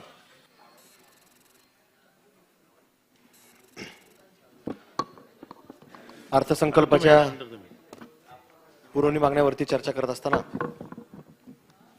खरं तर त्या दिवशीच अर्थसंकल्प सादर झाला आणि संपूर्ण महाराष्ट्र या अर्थसंकल्पाची वाट पाहून होता की कशा प्रकारचा अर्थसंकल्प हा महाराष्ट्राला यावर्षी मिळणार आहे.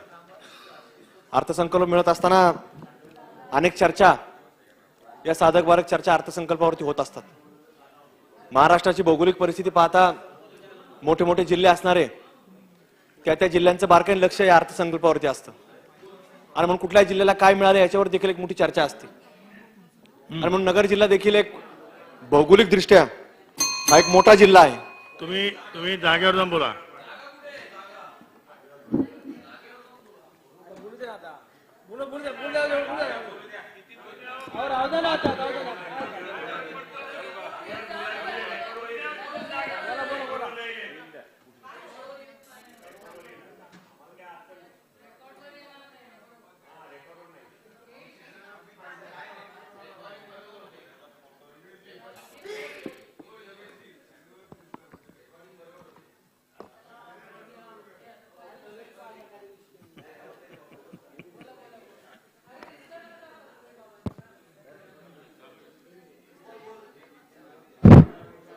आणि या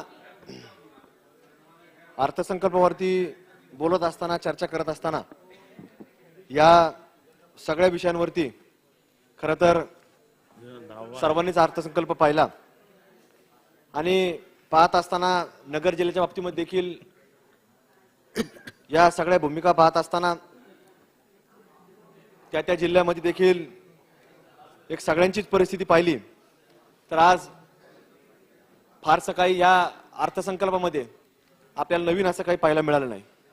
आणि म्हणून आज कुठेतरी चर्चा 4-5 विषयांवरती होत असताना गृह खात्याच्या बाबतीमध्ये आपण जर पाहिलं तर नगर जिल्हाचं ठिकाण नगर शहर आहे आणि शहराचं ठिकाण असल्या कारणानं पोलिसांच्या ज्या वसती आहेत की पोलीस कर्मचारी हा रात्रंदिवस ड्युटी करतो.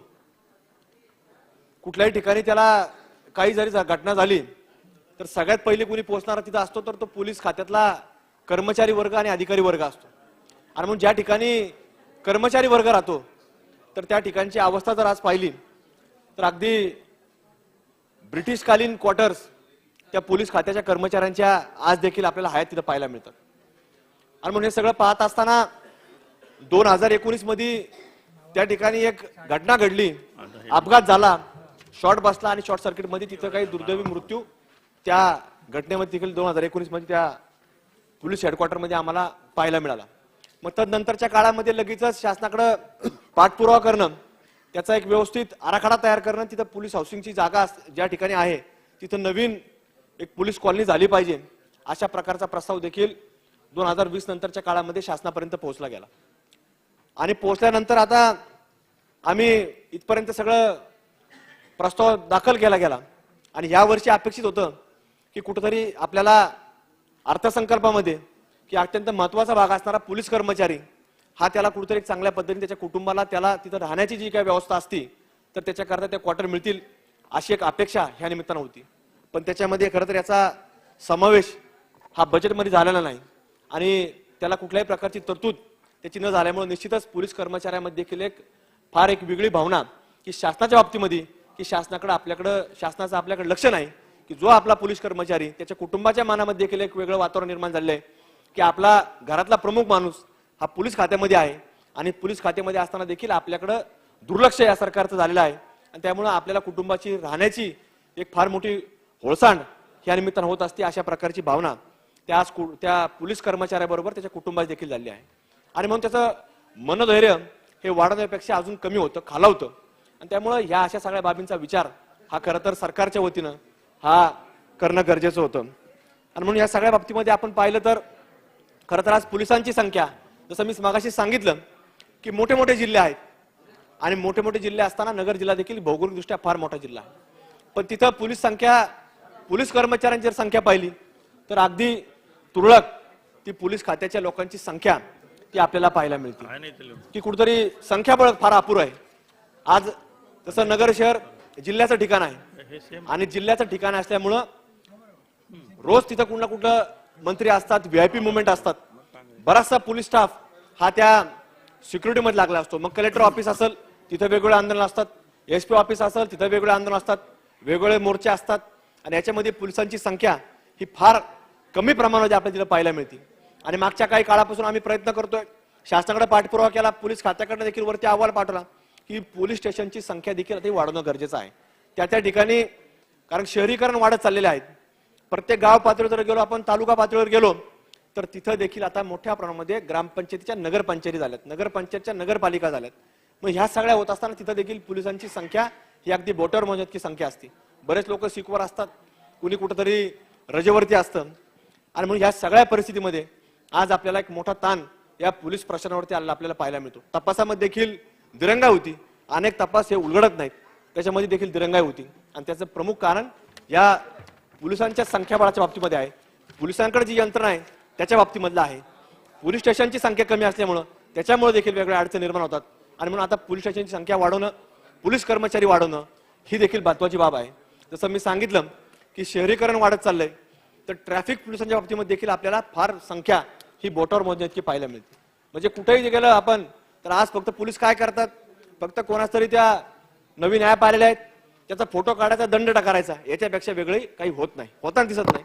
त्याच्यामुळे आपल्याला पोलिसांची संख्या ही कर्मचाऱ्यांची संख्या ही वाढवणं गरजेचं आहे. फक्त दंड करून आपल्याला त्याला शिस्त लागणार असं नाही, पण त्याला कुठतरी व्यवस्थितरित्या जर संख्या असली तर त्याच्यावरती तो पोलीस ट्रॅफिक कर्मचारी देखील काम करू शकतो. म्हणून ह्या बाबतीमध्ये खरं तर विचार होणं गरजेचं आहे की ट्रॅफिक त्यांना देखील जे काही यंत्रसामग्री लागती, त्यांना देखील जे काही मॅन पॉवर लागतं ते मिळणं गरजेचं आहे. त्यांच्याकडे देखील व्यवस्था नाही, म्हणून पोलीस खात्याच्या विशेषतः या सगळ्या बाबींकडे कुठेतरी लक्ष देणं गरजेचं आहे. म्हणून हे सगळं पाहत असताना पुढे जात असताना खरं तर आज या गुन्हेगारीच्या बाबतीमध्ये एक मोठं एक वेगळ्या आपल्याला काही वेगवेगळे पावलं ऐकायला मिळतात. आताच आपण सभागृहामध्ये अनेक प्रकरणं या गृह खात्याचा विषय निघाल्यावरती आपल्याला ऐकायला मिळाले आणि त्याच्यापेक्षाही वेगळं काय इतर ठिकाणी घडत आहे अशातली परिस्थिती नाही. आज सगळ्यांच्या भोवती वेगवेगळ्या पद्धतीनं काही ना काही कुणी वेगवेगळी चर्चा ही करत असतं आणि म्हणून पत्रकार महोदयांमध्ये विशेषतः एक वेगळं भीतीचं वातावरण ह्या बाबतीमध्ये खरं तर निर्माण झालेलं आहे. कारण की आपण जर पाहिलं तर राजापूर येथील पत्रकार शशिकांत वारिशी यांचा जो विषय झाला तो महाराष्ट्राने पाहिला, टीव्हीवरती दाखवलं की कशा पद्धतीने त्यांचं एक वेगळं उदाहरण ते आपल्या समोर आलेलं आहे. म्हणून त्याच्यावरती देखील आपल्याला खरं तर बारकाईने विचार करणं गरजेचं आहे. दुसरी घटना संजय कंदरकर यांच्या बाबतीमधली नांदेड जिल्ह्यामधली. तिसरी घटना आपण पाहिली कंदारकर यांचं नांदेड जिल्ह्यातली. ह्या सगळ्या बाबतीमध्ये खरं तर आपल्याला गांभीर्यपूर्वक हे विचार करणं गरजेचं आहे. ह्या खरं तर घटना या उद्याच्या काळामध्ये म्हणजे याच्यापेक्षाही भयानक घडू शकतं, हे त्याचे कुठेतरी पावलं आपल्याला त्या दिशेने चाललेले पाहायला मिळतात. तो याला वेळोवेळी आळा घालणं हे देखील तितकंच गरजेचं आहे. आणि अलीकडच्या काळामध्ये आता एक नवीन पद्धत आलेली आहे की कुठलाही काही असलं तर कोणाचंही नाव कुठल्याही केसमध्ये घालायचं, म्हणजे कुठलाही काय आलं की कोणाचं नाव कुठल्या केसमध्ये घालून द्यायचं. मग पोलिसही त्या ठिकाणी ते वृत्तपत्रात येतात, टीव्हीला येतात, कुठेतरी चॅनलला येतात, पण नंतर ते नाव कमी करण्याकरता तपासात निष्पन्न होतं का नाही हे देखील पोलीस कधी तपासून पाहत नाहीत. आणि मग काय असेल ते न्यायालयीन व्यवस्थेमध्ये तुम्ही पाहून घ्या. अशा प्रकारच्या देखील घटना ह्या आपल्याला कुठेतरी अनेक ठिकाणी ऐकायला मिळतात, अनुभवायला मिळतात. म्हणून याच्यावरती देखील खरं तर गांभीर्याने सरकारने विचार करणं आणि त्याच्यावरती योग्य दिशेने पावलं उचलण्याची आवश्यकता आता ती निर्माण झालेली आहे. म्हणून ह्या पत्रकारांच्या बाबतीमध्ये सांगितलं ते पत्रकारांचे देखील खरं तर गांभीर्याने आपण विचार केला गेला पाहिजे. कारण की पत्रकार देखील आता त्या ज्यावेळेस ही घटना घडल्या तर अनेक पत्रकार भेटले, त्यांनी लेखी स्वरूपाचे निवेदन देखील दिले की याच्यावरती सरकारने ह्या फास्ट ट्रॅकवरती घ्याव्यात. आपलं ऐकलं की फास्ट ट्रॅकवर घेतल्यात, पण त्याच्यातनं पत्रकारांचा जो जीव गेलेला आहे तर त्याचा देखील कुठेतरी विचार, त्या कुटुंबाचा विचार, त्याच्या मागच्या ज्या कुटुंबाचे जे सदस्य असतील त्यांना आधार देण्याचं काम ह्या सरकारच्या वतीनं तिथं खरं तर जाऊन हे देखील करणं गरजेचं आहे. म्हणून ह्या पोलीस खात्या बाबतीमध्ये, गृह खात्या बाबतीमध्ये या सगळ्या बाबी अत्यंत महत्वाच्या आहे. गृह विभाग अत्यंत महत्वाचा विभाग असतो की राज्यामध्ये काय काय चाललंय, राज्यामध्ये काय काय घडतंय आणि काय काय घडत असताना काय खरं आहे याच्यावर देखील खरं तर कुठेतरी चर्चा होऊन ते खरं लोकांसमोर येणं हे देखील तितकं गरजेचं असतं.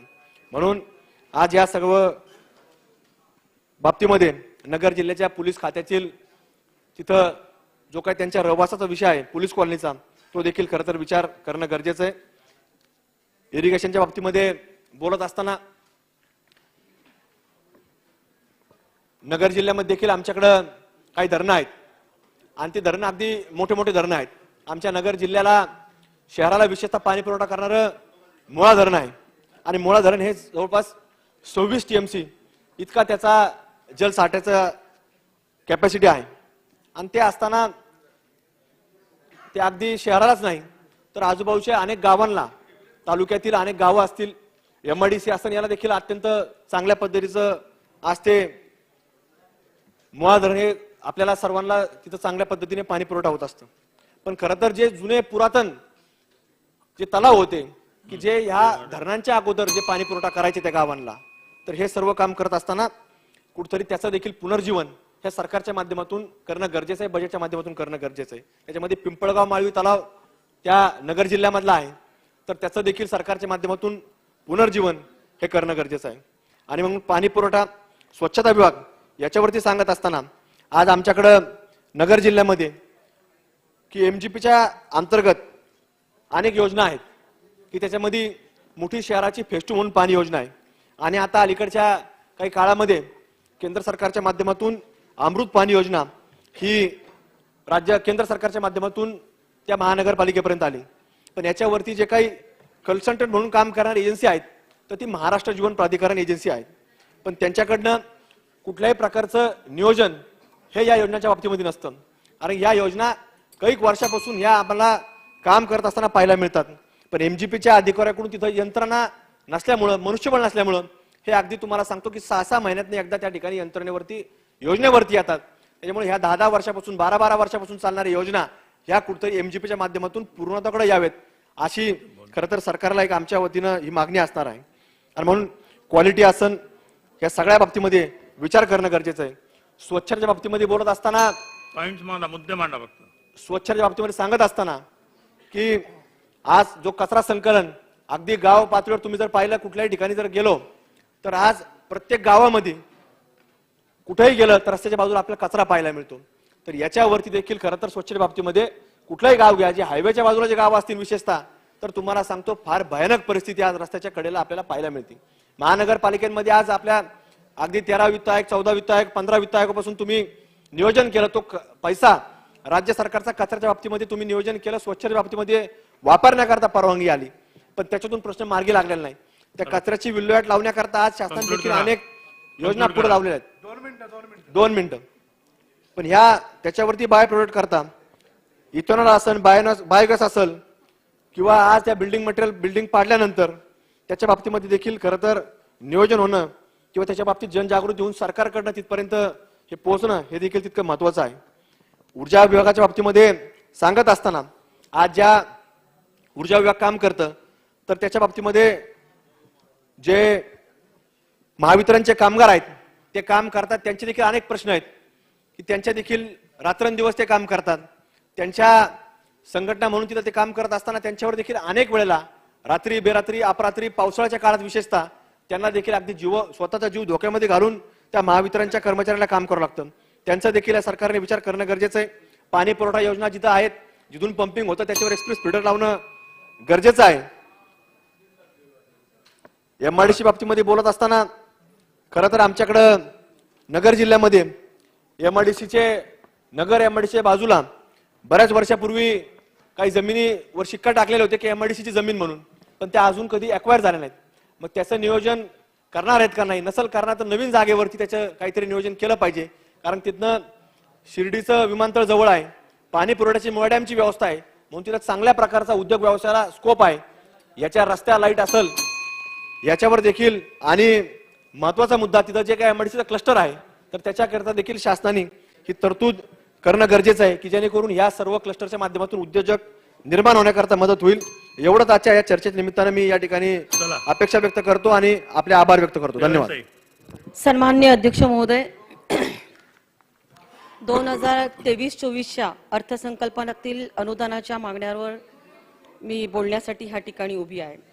सन्माननीय अध्यक्ष महोदय, प्रथमतः मी आदरणीय अर्थमंत्री आणि राज्याचे उपमुख्यमंत्री देवेंद्रजी फडणवीस यांचं मनापासून अभिनंदन करते की राज्याच्या इतिहासातील अतिशय सुवर्ण अक्षराने कोरला जाईल अशा पद्धतीचा त्यांनी समाजातील शोषित, वंचित, दलित, महिला, शेतकरी ह्या सर्वांना न्याय देणारा त्यांनी अर्थसंकल्प मांडला. आणि एक इतिहासामध्ये त्यांनी ह्या अर्थसंकल्पाच्या माध्यमातून की बोले तेसा चाले त्याची वंदावी पाऊले हे वाक्य देवेंद्रजी फडणवीस यांना पूर्णतः लागू होतं आणि ते त्यांनी आज अर्थसंकल्पाच्या माध्यमातून करून दाखवलेलं आहे. सन्माननीय अध्यक्ष महोदय, गृह विभागावरती बोलत असताना माझ्या काही महत्त्वाच्या ह्याच्यामध्ये सूचना आहे की आर्थिक गुन्हे विषयाच्या बाबतीमध्ये जेव्हा आपण लक्ष टाकतो सन्माननीय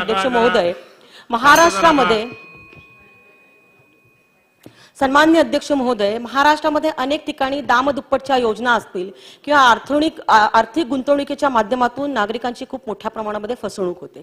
त्याच्यासाठी काही कायदे आहेत पण ते कायदे आज अपुरे पडतात. सन्माननीय अध्यक्ष महोदय, जेव्हा दामदुप्पटच्या योजनेमध्ये लोक गुंतवणूक करतात आणि 1-1.5 वर्षामध्ये त्यांच्या लक्षात येते की आपली फसवणूक झालेली आहे, तेव्हा गुन्ह्याची नोंद होण्यासाठी ते पोलीस स्टेशनला जातात, पोलीस त्याच्यावरती गुन्हा दाखल करतात.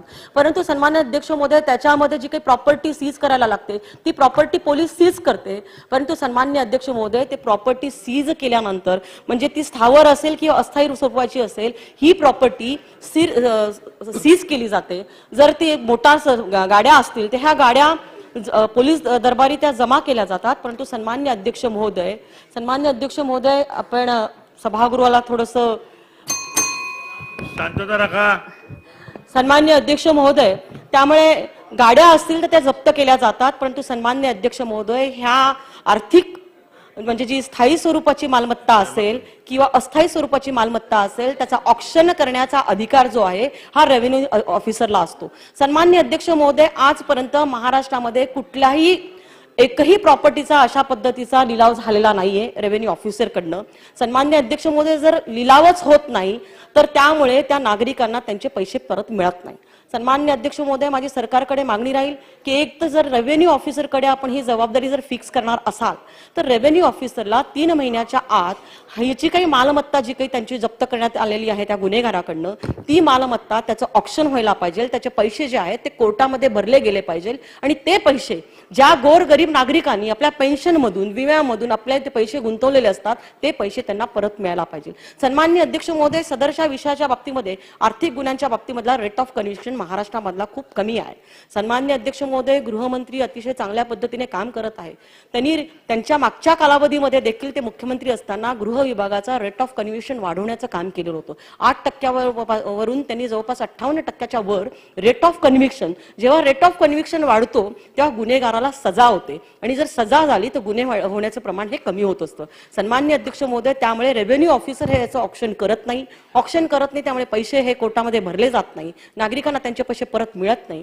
त्यामुळे एक तर रेव्हेन्यू ऑफिसरकडनं हे काम काढून, कारण रेव्हेन्यू ऑफिसरला महसूलची अनेक कामं असतात, तर सन्माननीय अध्यक्ष महोदय आपले पोलीस महासंचालक जे आर्थिक गुन्हे विभागाशी जोडलेले गेलेले असतात त्यांच्याकडे सदरचं काम देऊन 3 महिन्याच्या आत सदरचं ऑक्शन करणं जरुरी आहे. सन्माननीय अध्यक्ष महोदय, मी ज्या नाशिक जिल्ह्यामध्ये येते तिथल्या पोलीस आयुक्तालयाच्या मागे अशा पद्धतीच्या गुन्हेगारांकडनं अनेक गाड्या जप्त झाल्या आहेत. म्हणजे त्या मर्सिडीज असतील, ऑडी असतील, 3.5-4 वर्षांपासून ह्या गाड्या तशाच पडलेल्या आहेत. सन्माननीय अध्यक्ष महोदय, अशी अस्थायी जी मालमत्ता असते ती त्या गुन्हेगाराकडून आपण जप्त करतो 4 वर्षापूर्वी, आणि त्यानंतर 4 वर्षानंतर त्या गाड्यांची किंमत जी असते त्याच्यामध्ये खूप मोठी घसरण होते, आणि ही घसरण जेव्हा होते त्याचं पैसा जेव्हा कमी होतो तेव्हा ह्याच्यामध्ये गुंतवणूकदारांचंच नुकसान होत असतं. त्यामुळे सन्माननीय अध्यक्ष महोदय, अशा पद्धतीच्या गुन्ह्यांवरती काम करत असताना 3 महिन्यांच्या आत ऑक्शन करून कोर्टामध्ये पैसे भरले गेले पाहिजे, आणि ते पैसे जे गुंतवणूकदार जे आहेत त्यांना पैसे परत मिळायला पाहिजे. सन्माननीय अध्यक्ष महोदय, नाशिक जिल्हा असेल की महाराष्ट्रातल्या अनेक जिल्ह्यांमधून अशा पद्धतीचे गुन्हे घडतायत, आणि हा गुन्हा फास्ट ट्रॅक न्यायालयामध्ये सन्माननीय अध्यक्ष महोदय चालवायला पाहिजे.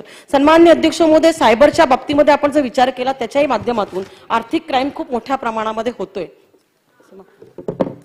तर हा आर्थिक क्राईम जो होतोय त्याच्यामध्ये म्हणजे उदाहरणार्थ फोनवरनं फोन पे करून घेणं, जीपे करून घेणं, अशा पद्धतीच्या काही त्यांच्याकडे मागणी केली जातात, चुकीचे फोन येतात, त्याच्या माध्यमातून खूप मोठ्या प्रमाणामध्ये आपल्या महाराष्ट्राच्या लोकांकडनं आपण बघितलं असेल पैसे मागितले जातात, आणि ते पैसे काही त्याचे गुन्हेगार आहेत इतर राज्यांमधले, परंतु पोलीस त्याचा पूर्णतः त्याच्यामध्ये तपास करत नाही. कारण अनेक अशी राज्य आहे की ज्या गावांमधनं हा गुन्हा घडतोय त्याच्यापर्यंत आपली पोलीस पोहोचत नाहीये. आणि सन्माननीय अध्यक्ष महोदय, त्यामुळे ह्या विषयात रेट ऑफ कन्व्हिक्शन जे आर्थिक विषयाच्या बाबतीमध्ये नागरिकांची फसवणूक होते, त्याचे सायबर क्राईमच्या अंतर्गत हे गुन्हे मोडतात, त्या विषयाच्या बाबतीमध्ये माझी गृहमंत्री महोदयांना मागणी राहील, गृहमंत्री महोदयांकडे, की तो विषय सन्माननीय अध्यक्ष महोदय गृहमंत्री महोदयांनी त्याचं रेट ऑफ कन्व्हिक्शन वाढवावं, आणि ज्या बाहेरच्या राज्यातले असे गुन्हेगार आमच्या महाराष्ट्रातल्या नागरिकांची अशा पद्धतीने फसवणूक करतायत त्यांच्यावरती त्या राज्यामध्ये जाऊन गुन्हे दाखल करणं आणि त्या गुन्हेगारांना या ठिकाणी आणून त्यांच्याकडनं पैसे वसूल करणं हे आपली मोठी जबाबदारी आहे.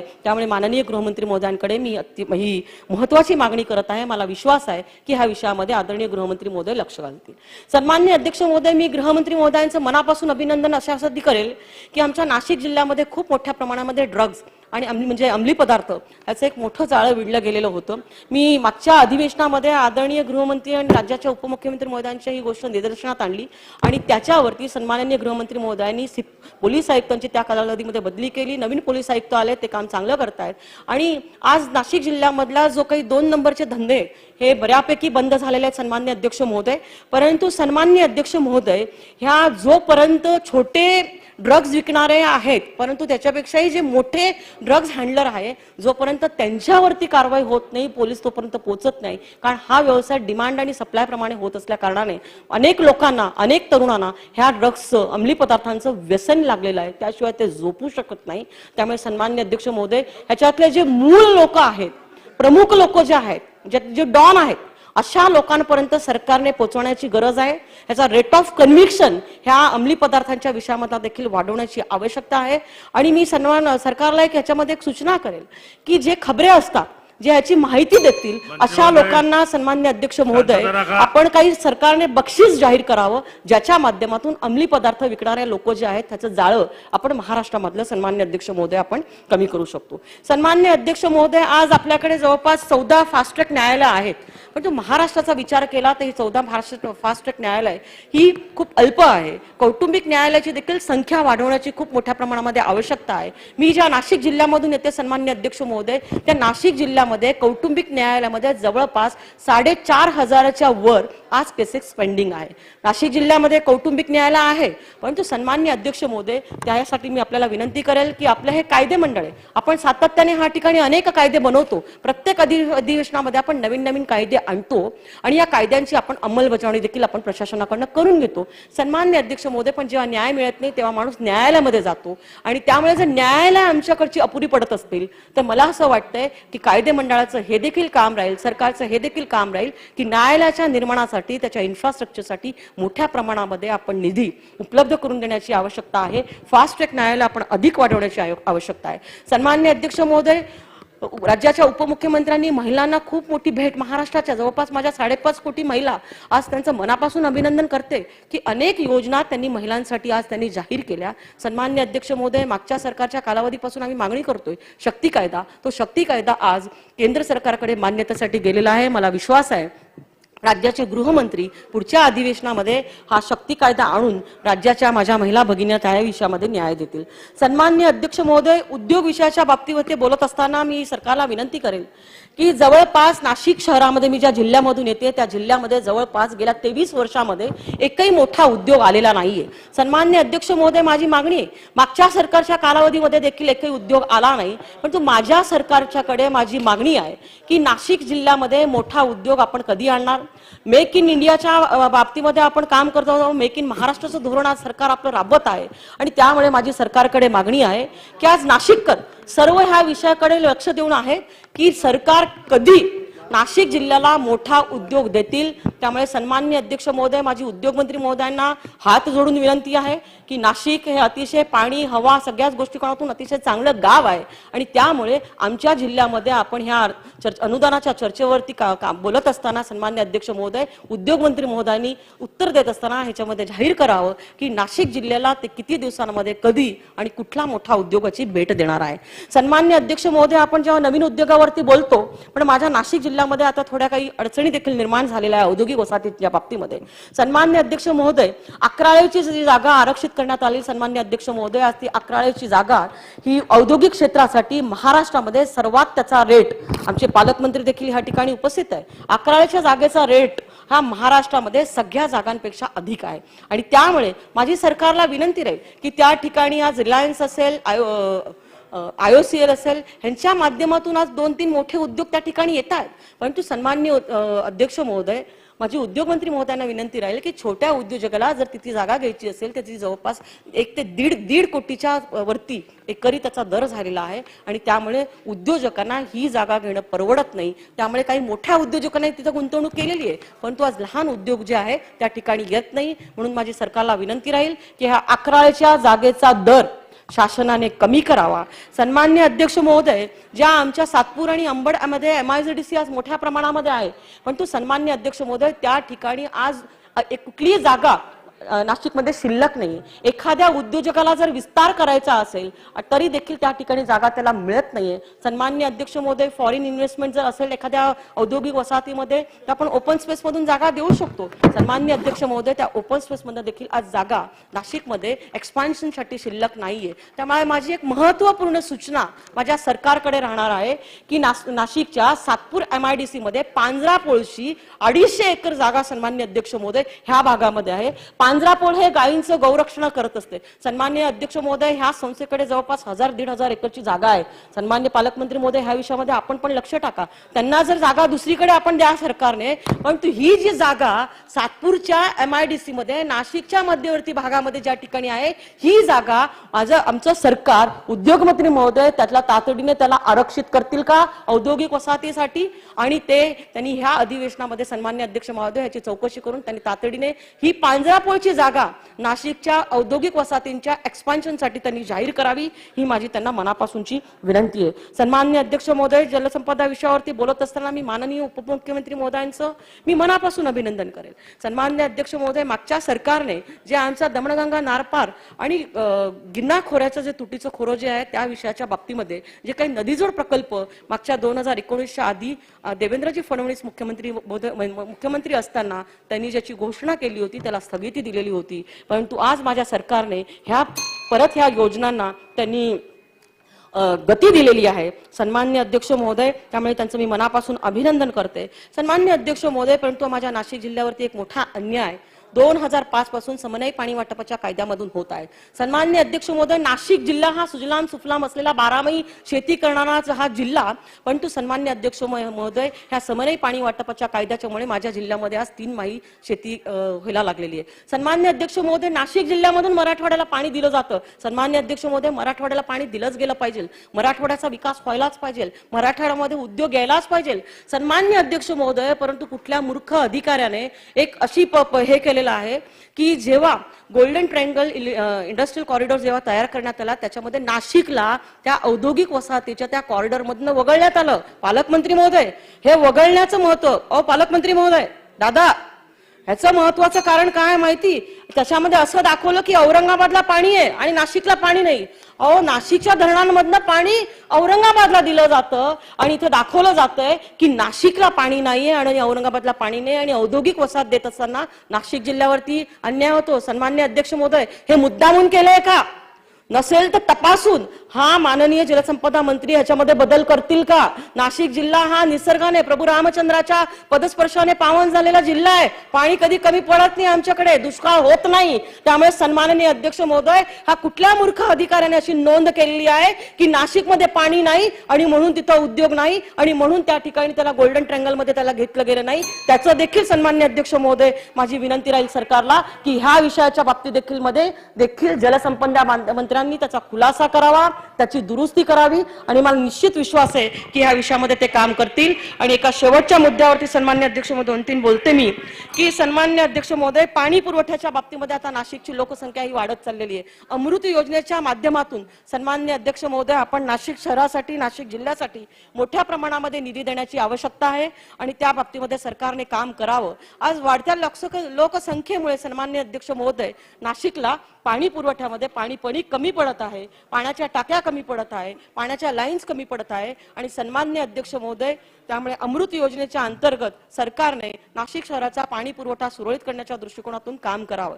सन्माननीय अध्यक्ष महोदय, कामगार क्षेत्रावरती बोलत असताना माझी सरकारला एक सूचना राहील. सन्माननीय अध्यक्ष महोदय, महाराष्ट्रामध्ये अतिशय चांगल्या पद्धतीचा अर्थसंकल्प करून एक चांगलं धोरण आणलं, परंतु माझ्या असंघटित क्षेत्रामध्ये काम करणाऱ्या असंघटित कामगारांचं रजिस्ट्रेशन करण्याची आवश्यकता आहे आणि त्यांच्यासाठी देखील सरकारने एक चांगली योजना पुढच्या कालावधीमध्ये आणावी. ज्या महिला, माझ्या माता भगिनी आज जुनं भांड्याची काम करत आहेत सन्माननीय अध्यक्ष महोदय, त्यांच्या हातामध्ये तुटपुंच्या पगारावरती त्यांना काम करायला लागतं आणि त्यामुळे ज्या पद्धतीने इतर योजना आणल्या तशाच पद्धतीने असंघटित कामगारांना देखील सन्माननीय अध्यक्ष महोदय सरकारने न्याय द्यावा. शेवटचा मुद्दा सन्माननीय अध्यक्ष महोदय मांडते की आमच्या अंगणवाडीतील ज्या महिला ज्या आहेत, महाराष्ट्र शासनातील ज्या आमच्या अंगणवाडीच्या महिला आहेत, त्यांना मानधन वाढवण्याचं काम सन्माननीय अध्यक्ष महोदय आणि आशा वर्करचं देखील मानधन वाढवण्याचं काम सरकारने केलेलं आहे. त्याबद्दल मी सरकारचं मनापासून अभिनंदन करते.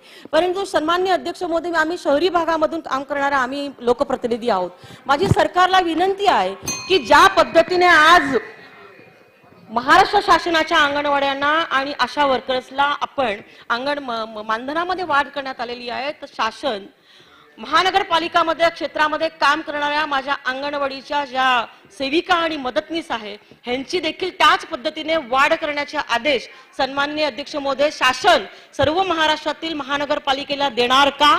आणि ज्या पद्धतीने महाराष्ट्र शासनाच्या अंगणवाड्यांना सगळा लाभ मिळतो तशाच पद्धतीचा लाभ माझ्या महानगरपालिकामध्ये क्षेत्रामध्ये काम करणाऱ्या आमच्या माता भगिनींना मिळणार का? कारण ज्या पद्धतीने शासनाच्या अंगणवाडीच्या सेविका आणि मदतनीस सरकारच्या विविध योजना पोहोचवण्याचं काम करतात सन्माननीय अध्यक्ष महोदय, तसं महानगरपालिका क्षेत्रामध्ये देखील आमच्या महिला काम करत असतात आणि सन्माननीय अध्यक्ष महोदय, त्यामुळे त्यांचं मानधन वाढवण्याची आवश्यकता आहे. आणि पाचवा शेवटचा मुद्दा सन्माननीय अध्यक्ष मी बोलते ऊर्जा विषयावरती की नाशिक शहरामध्ये अनेक सबस्टेशनची आम्ही मागणी केलेली आहे. ते सबस्टेशन आता मंजुरीच्या टप्प्यामध्ये आहे. मी ज्या भागामधून येते मध्य विधानसभा मतदारसंघामध्ये, त्या ठिकाणी माझा इंदिरानगरचा भाग असेल, आमचा आकाशवाणी गंगापूर रोडचा भाग असेल, सन्माननीय अध्यक्ष महोदय त्या ठिकाणी सबस्टेशनची आवश्यकता आहे सन्माननीय अध्यक्ष महोदय. त्यामुळे त्या सबस्टेशनचा निधी आणि त्याचं टेंडर लवकरात लवकर शासनाने काढावं एवढी विनंती करते आणि थांबते.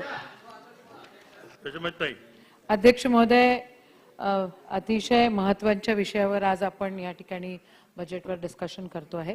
सर्वात प्रथम अध्यक्ष महोदय, मी होम डिपार्टमेंटवर काही गोष्टी बोलेल आणि माझा पर्सनल अनुभव जो आहे तो पुन्हा एकदा या ठिकाणी मी नोंदवेल.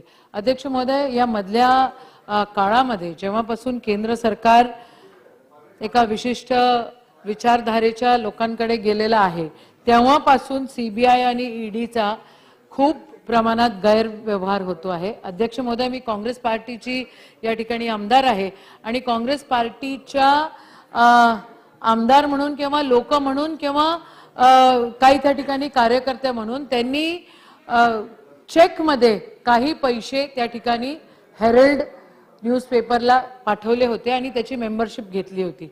अध्यक्ष महोदय, अक्षरशः ईडीनी एका कार्यकर्त्याला उचललं आणि त्याला त्या नागपूरच्या ईडीच्या ऑफिसमध्ये नेलं.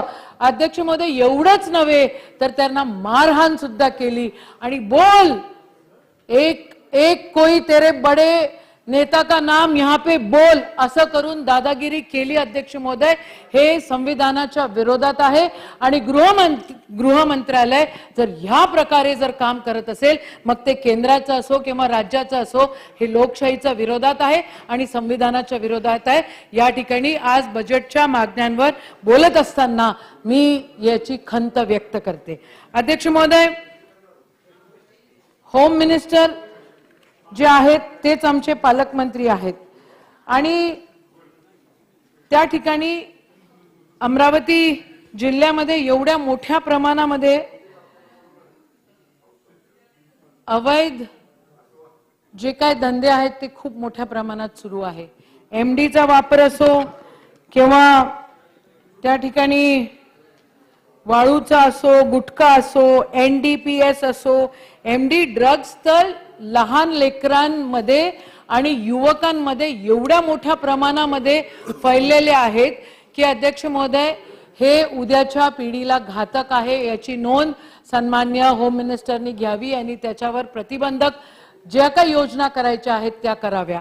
म्हणजे मेळघाट, आमच्या अमरावती जिल्ह्याला एका साईडनी मेळघाट लागलेला आहे, दुसऱ्या साईडनी वर्धा लागलेला आहे आणि अवैध दारू एवढ्या मोठ्या प्रमाणामध्ये ती वर्धेमध्ये जाते. महाराष्ट्रामधनं अवैध दारू गुजरातमध्ये जाते आणि त्याला कोणीही पकडत नाही. आता माझ्या भगिनी त्या ठिकाणी बोलल्या आणि त्या म्हटल्या की काही गोष्टी सरकार कोणाचंही असो त्या गोष्टी रेक्टिफाय झाल्या पाहिजे आणि आपला महाराष्ट्र हा पुरोगामी महाराष्ट्र असताना देखील महाराष्ट्रामधनं दारू गुजरातमध्ये जाते आणि अमरावतीमधनं दारू मोठ्या प्रमाणामध्ये वर्धेमध्ये जाते.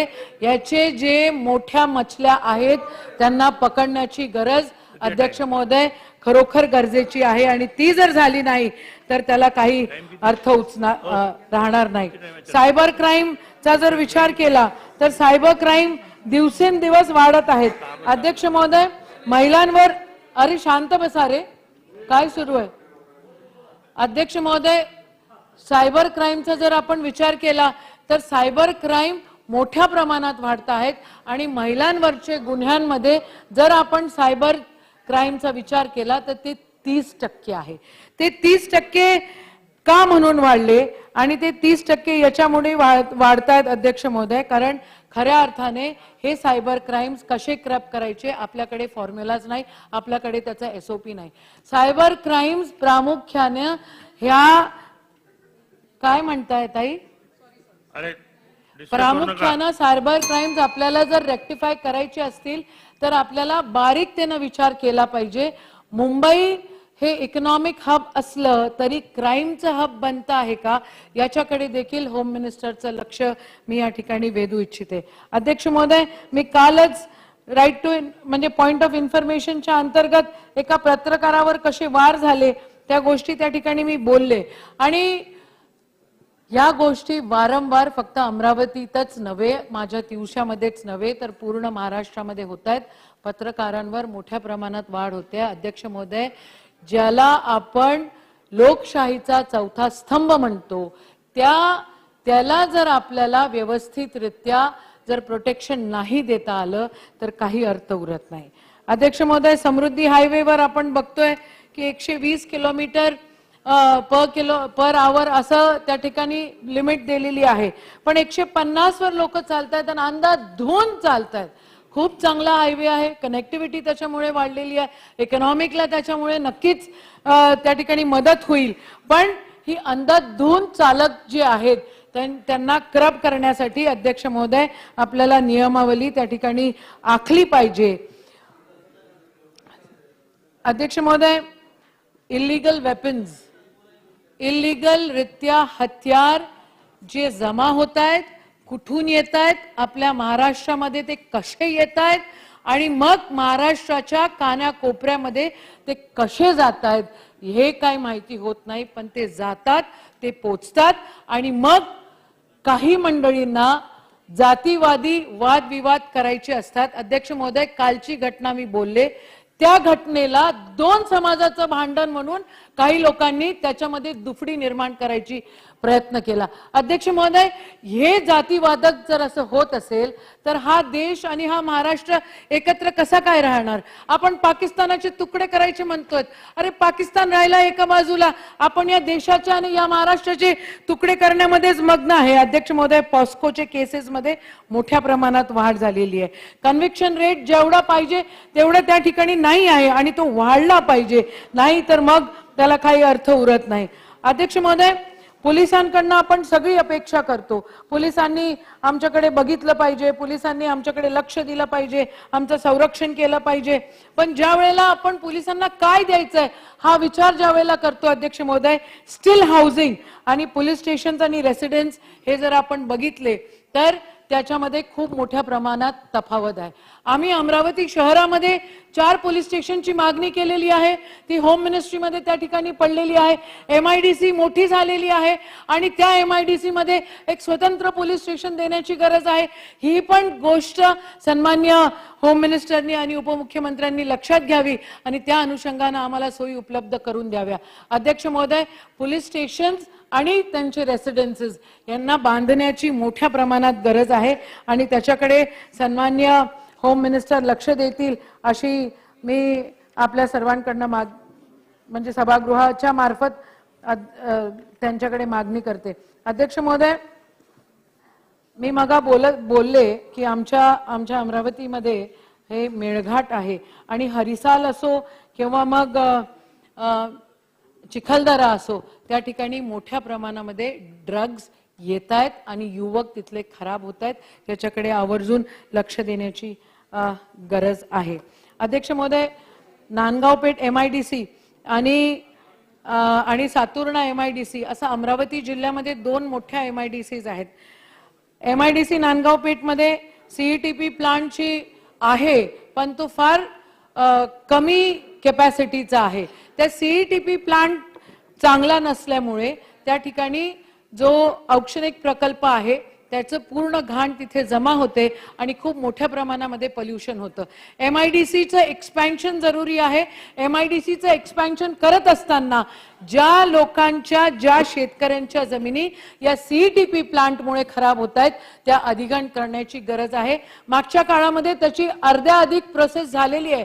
पण अध्यक्ष महोदय, या निमित्ताने आणि औद्योगाच्या विषयावर बोलत असताना माझी खास करून मागणी आहे की CETP प्लांट मुळे ज्या काही जमिनी पल्यूट होतात त्या अधिग्रहण कराव्यात आणि त्या शेतकऱ्यांना त्या ठिकाणी त्याचा मोबदला द्यावा. एक्सपॅन्शन CETP प्लांटचं पण अत्यंत गरजेचं आहे. भारत डायनामिक हा किती वर्षांपासून त्यांनी जमीन अधिग्रहण केलेली आहे, पण अजूनपर्यंत भारत डायनामिकचं काय डायनामिझम आहे हे अजूनपर्यंत आम्हाला दिसलेलं नाही. खूप उहापोह असतो की डबल इंजिनचं सरकार आहे, मग त्या डबल इंजिनच्या सरकारने भारत डायनामिक्सने जी काही जमीन अधिग्रहण केलेली आहे तिथं त्या ठिकाणी तो प्रकल्प उभारावा आणि खऱ्या अर्थानं अमरावती जिल्ह्यातल्या लोकांना, युवकांच्या हाताला रोजगार द्यावा.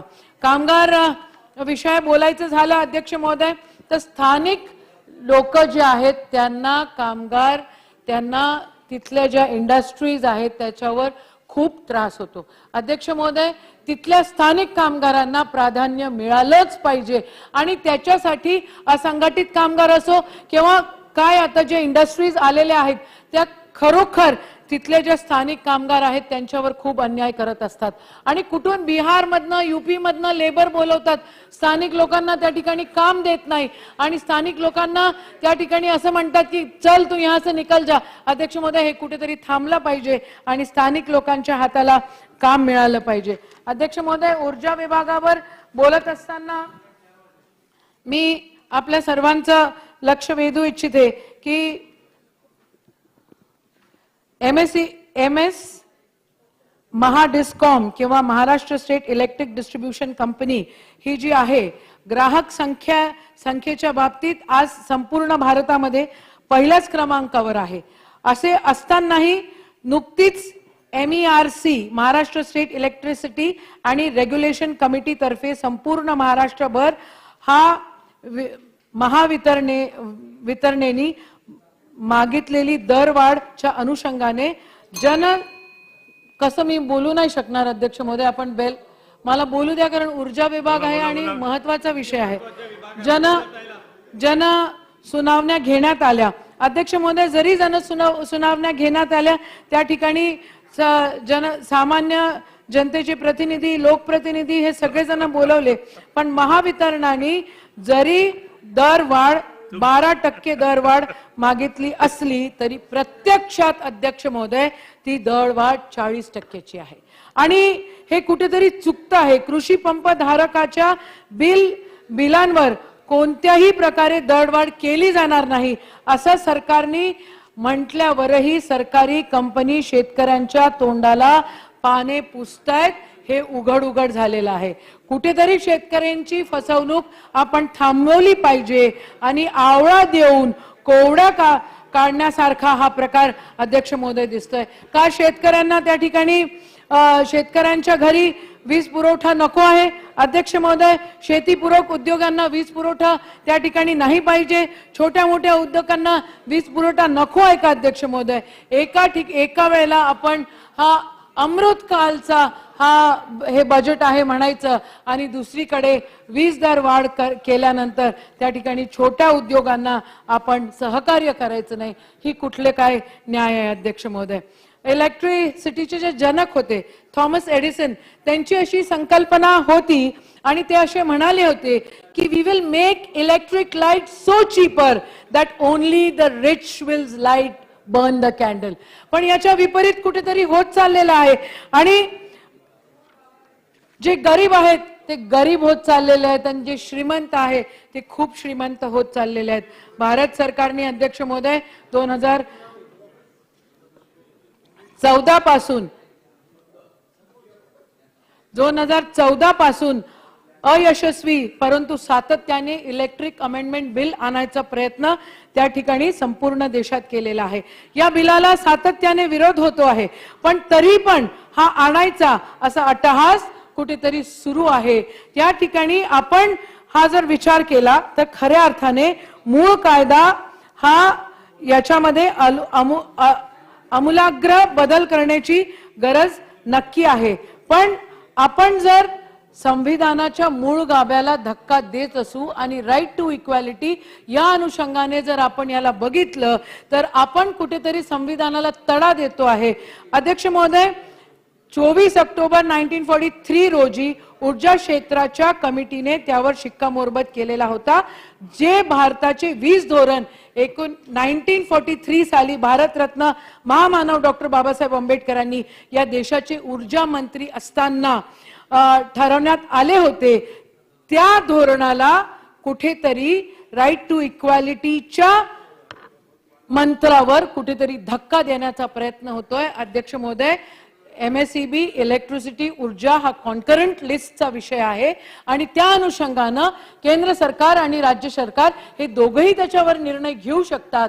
तर आपण ज्या वेळेला अमृतकालच्या गोष्टी करतो त्यावेळेला आपण या अनुषंगाने का बघत नाही आणि भारतीय राज्य घटनेच्या 7व्या शेड्यूल अनुसार केंद्र व राज्य या दोघांनाही जो अधिकार दिलेला आहे त्या अधिकाराचा वापर अध्यक्ष महोदय महाराष्ट्र सरकार करताना का दिसत नाही असा माझा या ठिकाणी प्रश्न आहे.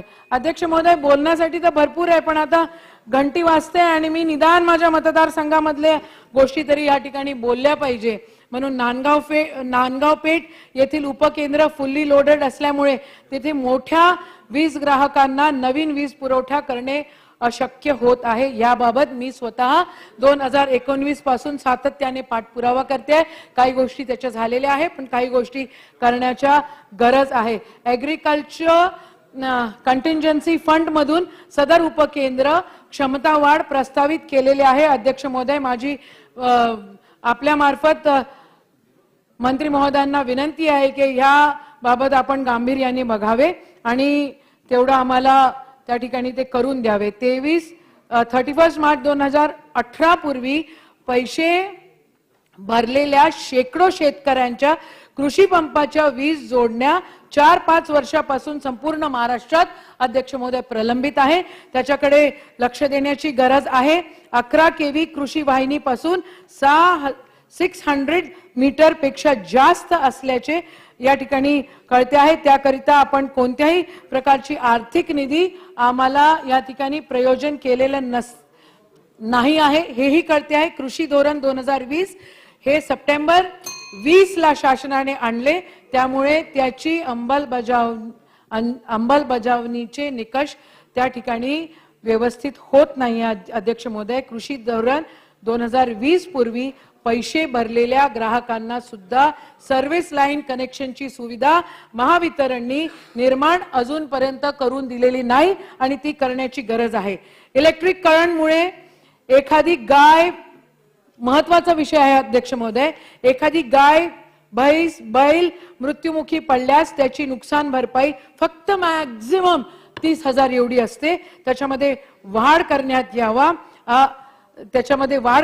आणि शेळी, मेंढी, वासरू, कालवड, वगार मृत्यू पडल्यास त्यांना फक्त 3,000 रुपये मिळतात. अध्यक्ष महोदय, ही किंमत देखील फार तुटपुंजी आहे आणि त्याच्यामध्ये देखील वाढ करण्याची गरज आहे. अध्यक्ष महोदय, आता माझे जीवाचे धडके वाढायला लागले तुमच्या, पण काही गोष्टी बोलू द्या अध्यक्ष महोदय.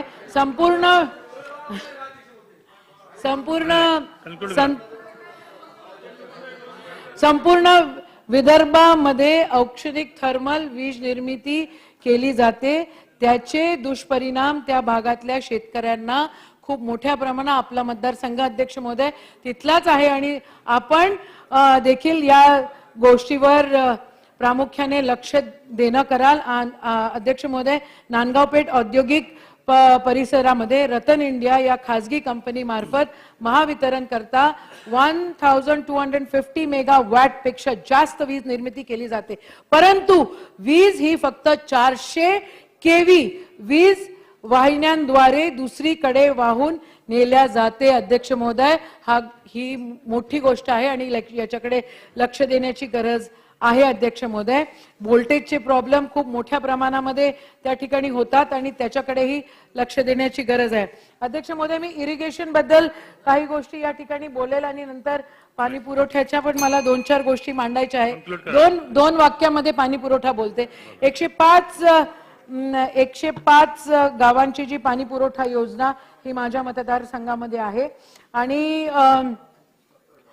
70 गाव पाणी पुरवठा 105 पाणी पुरवठा योजनांकडे अध्यक्ष महोदय जरी जलजीवन मिशन मध्ये त्याला काही फंड दिला गेला असला तरी स्थानिक जे अधिकारी आहेत त्यांचं दुर्लक्षामुळे त्या ठिकाणी जे व्यवस्थितरित्या करायला पाहिजे होतं ते होत नाही आहे. अध्यक्ष महोदय, 70 गाव पाणी पुरवठा योजना ही अनेक कालांपासून तशीच पडलेली आहे. माझी पाणी पुरवठा मंत्र्यांना अशी विनंती राहील की त्या 70 गाव पाणी पुरवठ्याकडे आपण लक्ष द्यावे आणि त्याचं काय आपल्याला करता येईल त्याचा सकारात्मक, कारण त्याच्यावर काही पैसे खर्च झालेले आहेत, अद्याधिक त्या ठिकाणी ती योजना झालेली आहे. काही ग्रामपंचायतींनी त्यावेळेला 10-15 वर्ष आधी तिथे नकार दिला होता, पण आता ग्रामपंचायतींना त्याची गरज आहे आणि ती पुन्हा योजना कार्यान्वित करण्याची गरज आहे. अध्यक्ष महोदय, विसरोडीची जी पाणी पुरवठा योजना आहे त्याला अध्यक्ष महोदय जलसंपदेबद्दल मला बोलू द्या अध्यक्ष महोदय जलसंपदेबद्दल मला बोलू द्या. अध्यक्ष महोदय, विसरोळी पाणी पुरवठा योजनेबद्दल पण बघण्याची गरज आहे. अध्यक्ष महोदय, जलसंपदाबद्दल मी एवढंच म्हणेल की 27 सिंचन प्रकल्पांना सुधारित प्रशासकीय मान्यता दिल्या गेल्या म्हटले आहे, परंतु 27 प्रकल्पांच्या सुप्रमानंतर काय झाले ते अजूनपर्यंत आम्हाला कळलेले नाही. अध्यक्ष महोदय, रवींद्र वायकर. धन्यवाद अध्यक्ष महोदय. 2023-24 अर्थसंकल्पातील वेळ 6 पर्यंत आहे. वेळ 6 पर्यंत आहे. 6 नंतर विचार करणार. 6च्या नंतर तुम्हाला कळेल. चला, अहो आता बोलण्याचा वेळ 6 पर्यंत आहे. 6 नंतर विचार करू आपण. चला वायकर बोला. हा, अध्यक्ष महोदय, सन 2023-24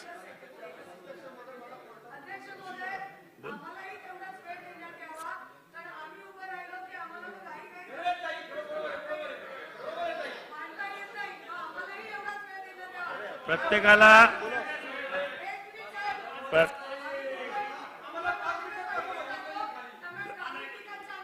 जवळपास प्रत्येक नाही ऐकत ताई ताई हे बघा, जवळपास प्रत्येक आमदाराला 10 ते 12 मिनिटं आपण वेळ देत आहोत. नाही अध्यक्ष साहेबांनी सांगितलं 10 मिनिटं म्हणून. चला वायकर साहेब बोला. अध्यक्ष महोदय, बसा काय सन 2023-24च्या अर्थसंकल्पातील अनुदानाच्या मागण्यावरती चर्चा चालली आहे आणि त्या अनुषंगाने मी देखील यामध्ये सहभाग घेतोय. अध्यक्ष महोदय, आपल्याला माहिती आहे की 1960 साली मुंबईमध्ये महाराष्ट्रामध्ये औद्योगिक क्रांती झाली आणि ही औद्योगिक क्रांती झाल्यानंतर मुंबईमध्ये गिरण्यांची उत्पत्ती झाली, मोठ्या प्रमाणात गिरण्या यायला लागल्या आणि त्या अनुषंगाने गावोगावची लोक ही मुंबई शहरामध्ये नोकरीच्या अनुषंगाने यायला लागली आणि ही ज्या वेळेला लोक यायला लागली त्या अनुषंगाने घरांची समस्या ही निर्माण झाली आणि मग ही घरांची समस्या निर्माण झाली आणि त्याच्यातनं पूर्व उपनगरे आणि पश्चिम उपनगरामध्ये लोक राहायला गेली. ही लोक राहायला गेल्यानंतर त्या ठिकाणी ही वस्ती वाढत गेली. ती वस्ती वाढत गेल्यानंतर पोलिसांच्या बाबतीमध्ये पोलिसांची संख्या, पोलीस स्टेशनची संख्या ही वाढणं ही अत्यंत गरजेचं आहे. परंतु पोलीस स्टेशन ही संख्या अजिबात वाढलेली नाही. त्या अनुषंगाने थोडी थोडी वाढली असेल, पण लोकसंख्येच्या माध्यमातून जी पोलीस स्टेशन वाढायला पाहिजे होती ती वाढत नाही. याच्या मागचं कारण प्रामुख्याने डीपी ज्या वेळेला आपण डेव्हलप करतो किंवा डीपी बनवतो त्यावेळेला डीपी मध्ये त्या पोलीस स्टेशनचं रिझर्वेशन असणं हे प्रामुख्याने महत्वाचं आहे. आपण गार्डनचं रिझर्वेशन ठेवतो, स्कूलचं रिझर्वेशन ठेवतो, बाकीची रिझर्वेशन ठेवतो, तशीच त्या एरियाच्या अनुषंगाने पोलीस स्टेशनचं रिझर्वेशन देखील डीपी मध्ये होणे हे महत्वाचं आहे आणि त्या दृष्टीने देखील शासनाने विचार करणं गरजेचं आहे. आणि ही रिझर्वेशन झाली तर त्या रिझर्वेशन मध्ये तुम्ही पोलीस स्टेशन बांधू शकता आणि त्या पोलीस स्टेशन मध्ये देखील त्या सोयी सुविधा देखील त्यांना पुरवू शकता. याच्याच माध्यमातून गेल्या वेळेला ज्या वेळेला बजेटचं भाषण चाललं त्यावेळेला पुरवणी मागण्या होत्या आणि पुरवणी मागण्यामध्ये माझ्या विभागातील जे पोलीस स्टेशन आहे त्यांची अवस्था अत्यंत खराब आहे. यामध्ये जोगेश्वरी पोलीस स्टेशनच्या बाबतीमध्ये मी त्या पुरवणी मागण्यामध्ये म्हटलं होतं की जोगेश्वरी पोलीस स्टेशन 1960च्या अगोदरचं असेल, परंतु त्या पोलीस स्टेशन मध्ये बसायला जागा नाहीये, डिलॅबेड कंडिशन मध्ये आहे. कोणत्या तरी मालकाच्या जागेवरती अनधिकृतपणे बांधलेलं ते पोलीस स्टेशन, आता ते अधिकृत झाले अनेक वर्ष असल्या कारणाने, परंतु बांधलेलं अनधिकृतपणे आणि त्यांना स्वतः बसायला जागा नाही, बाथरूमला जागा नाही, काही नाही. आणि अशा स्थितीमध्ये अनेक वेळा हे बोलणं झाल्यानंतर देखील त्या पोलीस स्टेशनचा विचार शासन करणार नसेल तर दुर्दैव आहे. त्याच पद्धतीने मेघवाडी पोलीस स्टेशनच्या बाबतीमध्ये मेघवाडी पोलीस स्टेशन देखील जोगेश्वरी हा संवेदनशील विभाग आहे. अनेक दंगली झाल्या आहेत, 74ची, 84ची, 89ची, 92ची. आणि अशा वेळेला मेघवाडी पोलीस स्टेशन हे निर्माण झालं, परंतु मेघवाडी पोलीस स्टेशन देखील म्हाडाच्या एका बिल्डिंग मध्ये आहे. पोलिसांना बसायला जागा नाही किंवा कोणत्या सुविधेला जागा नाही आणि म्हणून जोगेश्वरी हायवेला ज्याला इस्माईल कॉलेजच्या समोर असलेल्या रामगड इथे जोगेश्वरी पोलीस स्टेशनला जागा दिलेली आहे. या इथं पोलीस स्टेशन बांधावं म्हणून 2 कोटीचा निधी देखील दिलेला आहे, परंतु अजूनपर्यंत फक्त पत्रे लावून दिलेले आहेत आणि त्याच्यावरती पोलीस स्टेशनची अजूनपर्यंत कोणतीही सुविधा झाली नाही. त्यामुळे या गोष्टीकडे देखील मेघवाडी पोलीस स्टेशन देखील अत्यंत स्ट्रेंथनिंग व्हावे. पुढे काय होईल सांगता येत नाही, कारण एरियाज तो अशा असल्या कारणाने ते पोलीस स्टेशन स्ट्रेंथनिंग होणं, त्यांना सोयी सुविधा मिळणं, त्यामध्ये गाड्यांची व्यवस्था, राहण्याची व्यवस्था ही होणं अत्यंत महत्वाचं आहे. त्याच पद्धतीने आरे कॉलनी मधलं आरे पोलीस स्टेशनच्या हद्दीमध्ये असलेले ते पोलीस स्टेशन बाबा आदमच्या जमान्यातलं, त्यावेळेला देखील मी हा शब्द काढलं होतं की बाबा आदमच्या जमान्यातलं ते पोलीस स्टेशन आहे. इंग्रजांनी कधीतरी राहण्यासाठी खोली बांधल्या, घर बांधले असेल आणि त्याच्यामध्ये चाललेलं डिलॅबेड कंडिशन मध्ये आहे. त्या ठिकाणी 5 एकर जागा दुग्ध व्यवसायाने हँडओव्हर गृह खात्याला केलेली आहे, परंतु ती गृह खात्याला दिलेली जागा त्याच्यावरती बजेटमध्ये प्रोव्हिजन करणं, कालचंच बजेटमध्ये आपण सर्वसाधारण बजेटमध्ये याच्यावर चर्चा केली आणि बजेटमध्ये निधीची उपलब्ध असेल तर त्या ठिकाणी ही तिन्ही पोलीस स्टेशन त्यामध्ये होणंही अत्यंत गरजेचं आहे.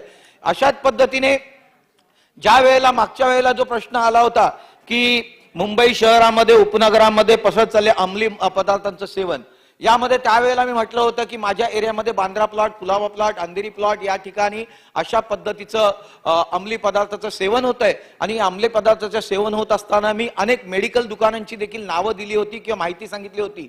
आणि त्यांच्याकडनं जे ड्रग्ज घेतले जातात त्या मेडिकल दुकानांच्याकडनं, तर त्यांच्यावरती देखील अशा पद्धतीने धाड टाकणं हे गरजेचं होतं. परंतु तशा पद्धतीचं कोणतीही कारवाई झालेली नाही.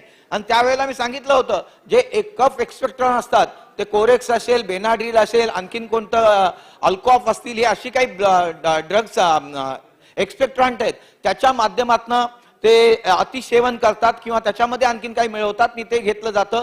त्याच पद्धतीने आयोडेक्स, वेगळ्या प्रकारचा आयोडेक्स हा मार्केटमध्ये मिळाला जातो, तो मेडिकल दुकानामध्ये मिळतो, तो ब्रेडला लावतात आणि त्या ब्रेडच्या माध्यमातून ते खाल्लं जातं आणि त्याची नशा येते. म्हणून त्या गोष्टी सांगितल्या होत्या. तशाच पद्धतीने माझ्या इथे आरे कॉलनीमध्ये दारूचा व्यवसाय अत्यंत मोठ्या प्रमाणात जाते. दुर्गानगरच्या मागे जंगल आहे, त्या जंगलच्या एरियामध्ये दुर्गानगरच्या बॅक साईडला हा त्या ठिकाणी मोठ्या प्रमाणात दारूच्या भट्ट्या आणि बाकीच्या लागतात, दारू प्यायला बसतात. ही सध्या गोष्ट सांगितल्यानंतर मग ते मेघवाडीमध्ये येतं का, मग ते आरेमध्ये येतं का, मग ते जोगेश्वरीमध्ये येतं का, हे कोणी पाहायचं? जर त्या पोलीस स्टेशनने त्यांच्या राऊंड अपला किंवा त्यांच्या ठिकाणी जी पोलीस स्टेशन असतील त्यांना माहिती आपली बाउंड्री आहे, तर त्या पद्धतीने त्यांच्यावरती ऍक्शन होणं हे प्रामुख्याने महत्वाचं आहे. आणि त्यामुळे जे मी आरे कॉलनीमध्ये युनिट नंबर 16 कडे जाणारा जो रस्ता आहे, दुर्गानगरच्या मागे गुंफा, जोगेश्वरीची गुंफा आहे, या जोगेश्वरीची गुंफेच्या वरती आपण झोपडपट्टी संपूर्ण तोडून त्यांना शिफ्टिंग केलेलं आहे. आणि त्या गुंफेच्या ठिकाणी तोडलेली घरं आहेत, त्या घरांमध्ये देखील हे व्यसन करणारी माणसं ही बसून लोकांना त्रास देतात. त्यामुळे जोगेश्वरी गुंफेच्या वरती देखील त्या पद्धतीने ऍक्शन होणं एक गरजेचं आहे. पूनम नगरच्या इथं त्या एरियामध्ये दुर्गानगर पूनम नगरच्या उद्यानाच्या बाजूला अशी ग्रुप करून त्या ठिकाणी लोक बसतात, तर त्यांच्यावरती ऍक्शन होणं ही प्रामुख्याने महत्वाचं आहे. अध्यक्ष महोदय, माझ्या इथं फोर्स 1 आहे आणि या फोर्स 1च्या बाबतीमध्ये आपल्याला माहिती आहे की ज्या वेळेला या मुंबई शहरामध्ये आतंकवादी अटॅक झाला होता त्यावेळेला NSG आपल्याला दिल्लीवरनं बोलवायला लागली होती आणि NSG दिल्लीवरनं येईपर्यंत खूप वेळ झाला होता. त्यांनी चांगली कार्य केली होती आणि तशा पद्धतीने त्याच पद्धतीने NSCच्या धर्तीवरती फोर्स 1ची स्थापना झाली. ही फोर्स 1ची स्थापना झाली प्रामुख्याने मुंबई युनिव्हर्सिटीमध्ये प्रथम त्यांना जागा देण्यात आली आणि त्याच्यानंतर 98 एकरची जागा ही आरे कॉलनीला ओबेरायच्या बिल्डर्स आहे. जोगेश्वरी विक्रोळ लिंक रोडला ओबेरा बिल्डर आहे, त्याच्या मागच्या बाजूला ही 98 एकरची जागा दिली. या 98 एकरच्या जागेमध्ये 3 पाडे येतात, म्हणजे फोर्स 1ला दिलेल्या जागेमध्ये 3 पाडे येतात. एक केल्टी पाडा, दुसरा चाफ्याचा पाडा नंबर 1, चाफ्याचा पाडा नंबर 2. आता त्यांना सराव जर करायचा असेल तर पुण्याला जायला लागतं फोर्स 1च्या लोकांना आणि यासाठी त्या ठिकाणी त्यांचं फायरिंग रेंज करायचं आणि 3 पाडे शिफ्टिंग करावे म्हणून त्यांनी अनेक वेळा तिथे मागणी केली. परंतु अजूनपर्यंत दादा हे आपण खरोखरच लक्षात देणं गरजेचं आहे. आता आपण सर्व मंत्री म्हणून एक मंत्री बसलेले आहात, तर याच्यावरती विचार करणं. फोर्स 1 सारखे 300 आपल्या फोर्स 1चे जवान आहेत आणि त्या पद्धतीने त्यांना त्या ठिकाणी फायरिंग करण्यासाठी त्यांना पुण्याला जायला लागत असेल आणि इथे त्यांच्या फायरिंगची व्यवस्था होत नसेल तर त्या ठिकाणी 3 पाडे आहेत ज्याचा मी उल्लेख केला, त्या 3 पाड्यांना शिफ्टिंग करणं आणि त्याच्यासाठी फोर्स 1ने जी 98 एकरची जागा दिलेली आहे त्यातली 5 एकरची जागा त्यांना देऊ केलेली आहे. आणि मागच्या वेळेला देखील निर्णय झालाय त्या ठिकाणी म्हाडाच्या माध्यमातून त्या लोकांसाठी घरकुल बांधण्यात येतील आणि 500 square feet 400 square feet 405 square feet त्यांना आपण सांगितलं होतं. परंतु आदिवासी लोकांची घरं ही मोठी असतात आणि त्या आदिवासी लोकांची घरं मोठी असल्या कारणाने त्यांना कमीत कमी 500 स्क्वेअर फुटाची घरं बांधून देणं, त्यांना उत्पन्नाचं साधन नसेल तर त्यांना नोकरीमध्ये प्राधान्य देणं आणि ती जायला तयार आहेत, त्यांच्याबरोबर बसायला पाहिजे. आणि म्हणून ती गोष्ट जर त्यांना शिफ्टिंग केलं तर त्या ठिकाणचा तो प्रॉब्लेम सॉल्व्ह होईल आणि फोर्स 1 त्या पद्धतीने आपल्याला चांगल्या तऱ्हेने कामाला आणता येईल आणि त्यांना देखील त्याचा उपयोग होईल. त्याच पद्धतीने फोर्स 1ला त्यांचा हेलिपॅड उभं करण्यासाठी किंवा फोर्स 1ला हेलिपॅडची गरज आहे आणि हेलिकॉप्टरची देखील गरज आहे. कारण महाराष्ट्रामध्ये कुठे देखील अशा पद्धतीने आतंकवादी अपघात आले तर त्यावेळेला त्यांना पटकन किंवा ऍक्शन तात्काळ करण्यासाठी त्यांना हेलिपॅडची सुविधा त्यांनी मागणी केलेली आहे, तर ती देखील त्यांना हेलिपॅड देण्यात यावं किंवा मागण्यात यावं, याकडे देखील आपण लक्ष द्यावं अशी माझी मागणी आहे. अध्यक्ष महोदय, गृह खात्याबाबतच्या मागणीमध्ये बोलताना आपण बजेटमध्ये सांगितलंय की 75,000 नोकऱ्या आपण ह्या वेळेला 75 वर्ष अमृत महोत्सवी आपलं बजेट देखील आपण साजरं केलेलं आहे. अमृत महोत्सवी वर्ष आहे, तर त्या अनुषंगाने 75,000 नोकऱ्या आपण त्या क्रिएट करणार आहात. तर त्यासाठी पोलिसांना देखील पोलीस खात्यांच्या जवान हे करण्यासाठी त्यांना जास्तीत जास्त पोलीस दलामध्ये त्याची भरती करावी. 75,000 जर करणार असेल तर 25,000 ही पोलीस दलांसाठी नोकऱ्या त्या विद्यार्थ्यांना किंवा जे कोणी येतील भरतीला त्यांना देण्यात यावी अशी मागणी आहे. याच पद्धतीने गृहनिर्माण, त्यांच्यामधलंच असलेलं गृहनिर्माण की पोलिसांच्या ज्या वसाहती आहेत, माझ्या एरियामध्ये देखील वसाहती आहेत, त्या PMGPच्या बाजूला आणि मेघवाडीच्या नाक्या पोलीस स्टेशनच्या बाजूला अशा पद्धतीच्या वसाहती आहेत. आणि मागण्या ठिकाणी मी हाऊसिंगचा मिनिस्टर असताना, राज्यमंत्री असताना अनेक पोलीस वसाहतीमध्ये देखील मी फिरलेलो आहे. त्यावेळेला त्या बिल्डिंग्स आहेत त्या डिलॅबरेट कंडिशनमध्ये आहेत आणि त्यामुळे त्या बिल्डिंगच्या इथे डिलॅबरेट कंडिशनमध्ये असताना सभागृहामध्ये देखील सांगितलंय सर्व पोलिसांना आपण घरकुल देऊ, हे अनेक वेळेला या बजेटच्या भाषणामध्ये बोललं जातं, परंतु अजूनपर्यंत त्याच्यावरती ठोस अशी कारवाई की पोलिसांना घरकुल दिलं पाहिजे, मग कशा पद्धतीने दिलं पाहिजे याची देखील गाईडलाईन होणे गरजेचं आहे. जर FSI वाढून आपण आता प्रत्येकाला देत असेल तर 4चा FSI जनरली आपण आता देतोय, तर 4च्या FSIच्या अनुषंगाने 1चा FSI हा बांधकाम करण्यासाठी, 1चा FSI तिथे राहण्या लोकांसाठी आणि 2 FSI जर तुम्हाला उरणार असेल तर 2चा FSI पुढील आपली पोलीस भरती असतील किंवा लोक असतील तर त्यांच्यासाठी होऊ शकेल. आणि याच्यामध्ये आमची मागणी होती त्यावेळेला शासनामध्ये देखील विचार केला होता की ज्यांना 25 वर्ष सर्व्हिसमध्ये झालेली आहेत अशा पोलिसांना कन्स्ट्रक्शन कॉस्टनी जे तिथे राहत असतील तर ती 1चा जो FSI हा त्यांच्यासाठी वापरला. जसं मिल कामगारांसाठी आपण 9 लाखाची कन्स्ट्रक्शन कॉस्ट घेऊन त्यांना घरकुल दिलं, त्याच पद्धतीने 9 लाखाचं किंवा त्या आजूबाजूला घेऊन तर 9 लाखामध्ये त्या पोलिसांना त्यांच्या स्वतःचं हक्काचं घर, त्यांची सर्व्हिस पूर्ण होत असेपर्यंत त्यांना मिळालं तर पोलिसांचा एक प्रकारे समाधान व्यक्त केलं जाईल. कारण रात्रंदिवस फील्ड वर्क करत असताना त्यांना अशा गोष्टी देणं, कारण त्यांची देखील इच्छा असते की पोलीस दलामध्ये मी कार्यरत आहे, मी समाजाची सेवा करतोय, तर अशा लोकांना, शासकीय लोकांना आपण जर अशा जागा देत असू तर यांना देखील त्याच्यामध्ये समाविष्ट करणं हे प्रामुख्याने महत्वाचं आहे. अध्यक्ष महोदय, याच्यामध्ये आपल्या माध्यमातून एक सांगू इच्छितो की माझ्या इथं शंकरवाडी जोगेश्वरी पूर्व इथे जय बजरंग महालक्ष्मी गृहनिर्माण संस्था आहे. या ठिकाणी प्रामुख्याने जी लोक राहतात ही गारुडी समाजाची, मांग गारुडी समाजाची लोक आहेत आणि ही मांग गारुडी लोकांची सेवा आहे. ती जवळजवळ 1975 सालापासून त्या ठिकाणी ती लोक राहतात, परंतु त्या ठिकाणी प्लॉटचा एक स्वयंघोषित मालक प्रमोद राय आणि त्याची फॅमिली ही तिथल्या लोकांना ही अत्यंत त्रास देते.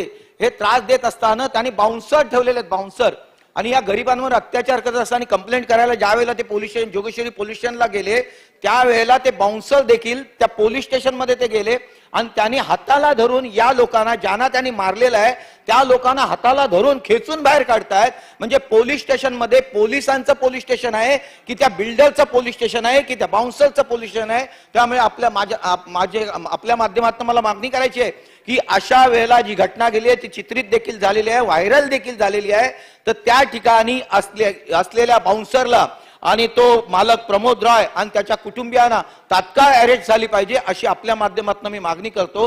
पोलीस स्टेशन मध्ये जर अशी दादागिरी चालणार असेल, एखाद्या बिल्डरची दादागिरी चालणार असेल, बाउन्सरची दादागिरी चालणार असेल तर हे चालून दिलं नाही पाहिजे. की लोकशाही आहे, लोकशाहीमध्ये गरिबांना असं चेपलेलं चालणार नाही. त्यामुळे याच्यावरती तात्काळ कारवाई करावी. आणि त्या ठिकाणी जे इन्स्पेक्टर होते की ते त्या ठिकाणी असून देखील त्यांच्यावरती असताना देखील त्यांना त्या बाउन्सरवरती कारवाई केली नाही, ती का केली नाही याची देखील चौकशी करण्यात यावी. अध्यक्ष महोदय, उद्योगाच्या बाबतीमध्ये देखील प्रामुख्याने माझ्या इथे MIDC आहे आणि या MIDCच्या इथं MIDCचे जवळ अनेक प्लॉट आहेत आणि या प्लॉटमध्ये 9 नंबर प्लॉटमध्ये आकृती कन्स्ट्रक्शन या माध्यमातून डेव्हलपमेंट करायला घेतली. याला आकृती कन्स्ट्रक्शनला जवळजवळ 13 प्लॉट देण्यात आले. या 13 प्लॉट मध्ये जवळजवळ 7-8 प्लॉट मध्ये झोपडपट्टी होती, पण 2 प्लॉट वरती त्यांनी बांधकाम करायचे आणि बाकीचे त्यांनी ट्रान्झिटसाठी वापरायचे. अशा पद्धतीने त्याला बांधकाम करायला दिली होती. अशा पद्धतीचे 13 प्लॉट होते. परंतु त्या विकासकाने आतापर्यंत त्या ठिकाणी अनधिकृतरित्या बांधकाम वाढवत गेलेलं आहे. त्यांनी शासनाचे असलेले पैसे भरलेले नाहीत. बाकीच्या लोकांना 9 नंबर प्लॉट मधल्या असलेल्या लोकांना आतापर्यंत त्यांनी घरकुल दिलं नाही. बांधकाम केलेले बांधकाम असतील तो बाहेरच्या बाहेर विकतोय. हा आकृती कन्स्ट्रक्शन वाला, आकृतीचा जो मालक आहे तो बाहेरच्या बाहेर ही बांधकाम केल्यानंतर विकतोय आणि लोकांना ती घरकुल देत नाही. जागा शासनाची, शासनाने बांधायला दिलेली आणि हा जर त्याच्यावरचा मलिदा खात असेल तर त्याच्यावरती तात्काळ चौकशी नेमावी. या आकृती कन्स्ट्रक्शन वरती तात्काळ चौकशी नेमावी आणि याच्यावरती तात्काळ कारवाई करावी अशी माझी मागणी आहे. कारण लोकांना जर घर नाही मिळालं ते जाणार कोणाकडे? लोकप्रतिनिधीकडे. आणि म्हणूनच या बाबतीमध्ये आपण कारवाई करावी अशी माझी इच्छा आहे. दुसरी एकच पॉईंट फक्त, अध्यक्ष महोदय, आपल्याला माहिती आहे मुंबई शहरामध्ये आपण पाणी आणतो आणि हे पाणी 120 किलोमीटरच्या अंतराने मुंबई शहरामध्ये 7 तलावाच्या माध्यमातून आणतोय. 3850 MLD पाणी आपण आणतोय आणि आपल्या इथे अनेक ठिकाणी रिझर्वायर आहेत. हे रिझर्वायरना गळती लागलेली अनेक ठिकाणी. यातला वेरावळी रिझर्वायरचा युनिट क्रमांक 2 ची टाकी आहे ही अत्यंत गळायला लागलेली आहे. ही टाकी बांधणं ही अत्यंत महत्वाचं आहे आणि ती टाकी अशा पद्धतीने बाकी मुंबई शहर किंवा बाकीच्या ठिकाणी देखील पाण्याचं ज्या ठिकाणी स्टोरेज होते या टाक्या, स्टोरेज असलेल्या टाक्या ह्या अनेक वर्षापूर्वीच्या 50-60 वर्षापूर्वी बांधलेल्या असतील, परंतु या लिकेजेस झालेल्या आहेत. याच्यावरती देखील तात्काळ ही जे रिझर्वायर्स आहेत हे रिझर्वायर दुरुस्त करण्यात घ्यावे आणि वेरावळी रिझर्वायर इथं नवीन टाकीची प्रयोजन करावी ही मागणी करतो. धन्यवाद अध्यक्ष महोदय. अध्यक्ष महाराज, सन 2023-24च्या अर्थसंकल्पातील अनुदानाच्या गृह विभाग, जलसंपदा विभाग, उद्योग, ऊर्जा, कामगार विभाग आणि पाणी पुरवठा व स्वच्छता विभाग यावरती चर्चा करण्यासाठी मी या ठिकाणी उभा आहे. अध्यक्ष महोदय, माझ्या मतदारसंघातील वाघोली गाव हे 3.5 लाख लोकसंख्येचं एकच गाव आहे आणि अशा 3.5 लाख लोकसंख्या असलेल्या गावामध्ये पोलीस स्टेशन स्वतंत्र नाही. म्हणून एवढ्या मोठ्या गावामध्ये आपल्या माध्यमातून मी गृहमंत्री महोदय यांना विनंती करतो की ताबडतोब त्या ठिकाणी एक स्वतंत्र पोलीस स्टेशन वाघोली सारख्या गावाला द्यावं. त्याचबरोबर उरळी कांचनला एक पोलीस स्टेशन 1 वर्षापूर्वी मंजूर झालेलं आहे, परंतु प्रत्यक्षात त्याच्यावरती कारवाई होत नाही आणि सांगितले जातं की पोलिसांचं संख्याबळ कमी आहे. सरकार एका बाजूने आश्वासन देते की आम्ही 75,000 नोकर भरती करणार आहे, तर ही लवकरात लवकर करून त्या ठिकाणी त्या आमच्या उरळी कांचनच्या लोकांना न्याय द्यावा. आपल्याला आठवत असेल की राज्याचे माजी गृहमंत्री आदरणीय कैलासवासी आरारावा पाटील यांनी 60,000 पोलिसांची भरती केली, अत्यंत निरपेक्षपणे भरती केली. कुणी असं त्यांना नाव ठेवू शकलं नाही किंवा म्हणू शकलं नाही की या ठिकाणी काही भरती करताना चुकीचं काम झालेलं आहे. म्हणून त्याच धर्तीवरती ही भरती लवकरात लवकर केली तर फायदा होईल. त्याचबरोबर वाघोली गावामध्ये अनेक ठिकाणी त्या ठिकाणी वाहतूक सुरळीत करण्यासाठी काही ठिकाणी अतिक्रमण झालेली आहेत, ती वाहतूक सुरळीत करण्यासाठी रोडच्या कडेच्या ज्या काही अशा गोष्टी असतील त्याही निश्चितपणे बाजूला केल्या तर चांगला फायदा होईल. पोलीस ठाण्याचं कामकाज ज्यावेळेला सीसीटीव्ही मार्फत ऑनलाईन पद्धतीनं सुरू असतंय त्यावेळेला पोलीस ठाण्यात इंटरनेट सुविधा ही BSNL ची असते. सध्या BSNL कडून इंटरनेटची सेवा चांगल्या दर्जाची दिली जात नाही आणि म्हणून ती दर्जा सुधारण्यासाठी सुद्धा सरकारने काही प्रयत्न केले पाहिजे. उत्तम सुविधा पुरवणाऱ्या कोणत्याही खाजगी सर्व्हिस प्रोव्हायडर कडनं अशा पद्धतीनं त्या योजनेमध्ये सहकार्य घेतलं जावं. त्याचबरोबर जलसंपदा विभागाच्या विषयावरती बोलताना आमच्या तालुक्याच्यासाठी वरदान असलेलं चासकामांचं धरण आणि त्याचा कालवा तालुक्यातनं येत असताना त्या कालव्याचे अस्तरीकरणाला पैशाची फार गरज आहे आणि म्हणून त्या अस्तरीकरणासाठी आम्हाला सुप्रमासाठी खरं म्हणजे मी एक लक्षवेधी पण त्या ठिकाणी दाखल केलेली आहे. अनेक आपण पाहतो की राज्यामध्ये नवीन हे सरकार आल्याच्या नंतर त्या ठिकाणी हजारो कोटी रुपयाच्या सुप्रमा अनेक विविध प्रकल्पासाठी त्यांनी दिलेल्या आहे. तशाच काही योजना सुप्रमाच्या मार्फत आम्हाला देण्यात यावे. अध्यक्ष महोदय, आपण पण ग्रामीण भागातले आहेत. कोल्हापूर टाईपचे बंधारे त्या काळात झाले ते योग्य होते, परंतु आज जर आपण माहिती घेतली तर 90% जास्त कोल्हापूर टाईपचे बंधारे लिकेजेस आहेत. त्या ठिकाणी पाणी फार काळ साचत नाही. म्हणून काही ठिकाणी आपल्याला माहिती की गुजरातमध्ये नदीच्या वरती समजा 15 फुटाच्या लेवलचं पात्र असेल तर साधारणतः 8 ते 10 फुटाची आरसीसीची भिंत बांधली जाते. तशा आरसीसीच्या भिंती नदी पात्रात बांधल्या तर त्याचा फायदा होईल, लिकेज अजिबात होणार नाही. आणि जर आपल्याला वाटलं तर कोल्हापूर टाईपचे गेट त्याच्यावर बसवले तरी चालू शकतात, परंतु आज काळाची गरज आहे की त्या पद्धतीनं कोल्हापूर टाईप बंधाऱ्यांचा अभ्यास करून त्यात बदल केला पाहिजे. अनेक वेळेला आपण पाहतो की त्या निडस खराब होतात, चोरीला जातात. म्हणून यामध्ये अभ्यास करून काहीतरी बदल केला तर पाण्याची गळती थांबल आणि उन्हाळ्यामध्ये शेतकऱ्याला पाणी व्यवस्थितपणे मिळू शकतं. त्याचबरोबर नदी सुधार योजनेअंतर्गत नदीकाठच्या गावांना सुद्धा सरकारनं निधी दिला पाहिजे की जेणेकरून नदी सुधार योजनेअंतर्गत त्या गावांना फायदा होईल. आमच्या शिरूर तालुक्यामध्ये एक डिंबा कालव्याचा त्या ठिकाणी काम चालू आहे, परंतु तो डिंबा कालवा उजवा त्या ठिकाणी निधी असताना सुद्धा काही गोष्टी भूसंपादनाच्या राहिलेल्या आहेत. खरं म्हणजे त्या ठिकाणी सुद्धा त्या अधिकाऱ्यांनी प्रयत्न केले तर भूसंपादनाच्या सुद्धा त्या गोष्टी सुटल्या जातील, कारण त्यासाठी पैशाची सुद्धा तरतूद आहे. आणि हे डिंब्याचं झाल्याच्या नंतर आमच्या परिसरातील गोलेगाव असेल, तळडवाची वाडी असेल, शिरूर ग्रामीण असेल किंवा सरदवाडी असेल, कर्डेलवाडी असेल, या ठिकाणचं क्षेत्र मोठ्या प्रमाणात बागायती होऊ शकतं. ते जवळपास 2667 हेक्टर क्षेत्र ओलिताखाली येऊ शकतं.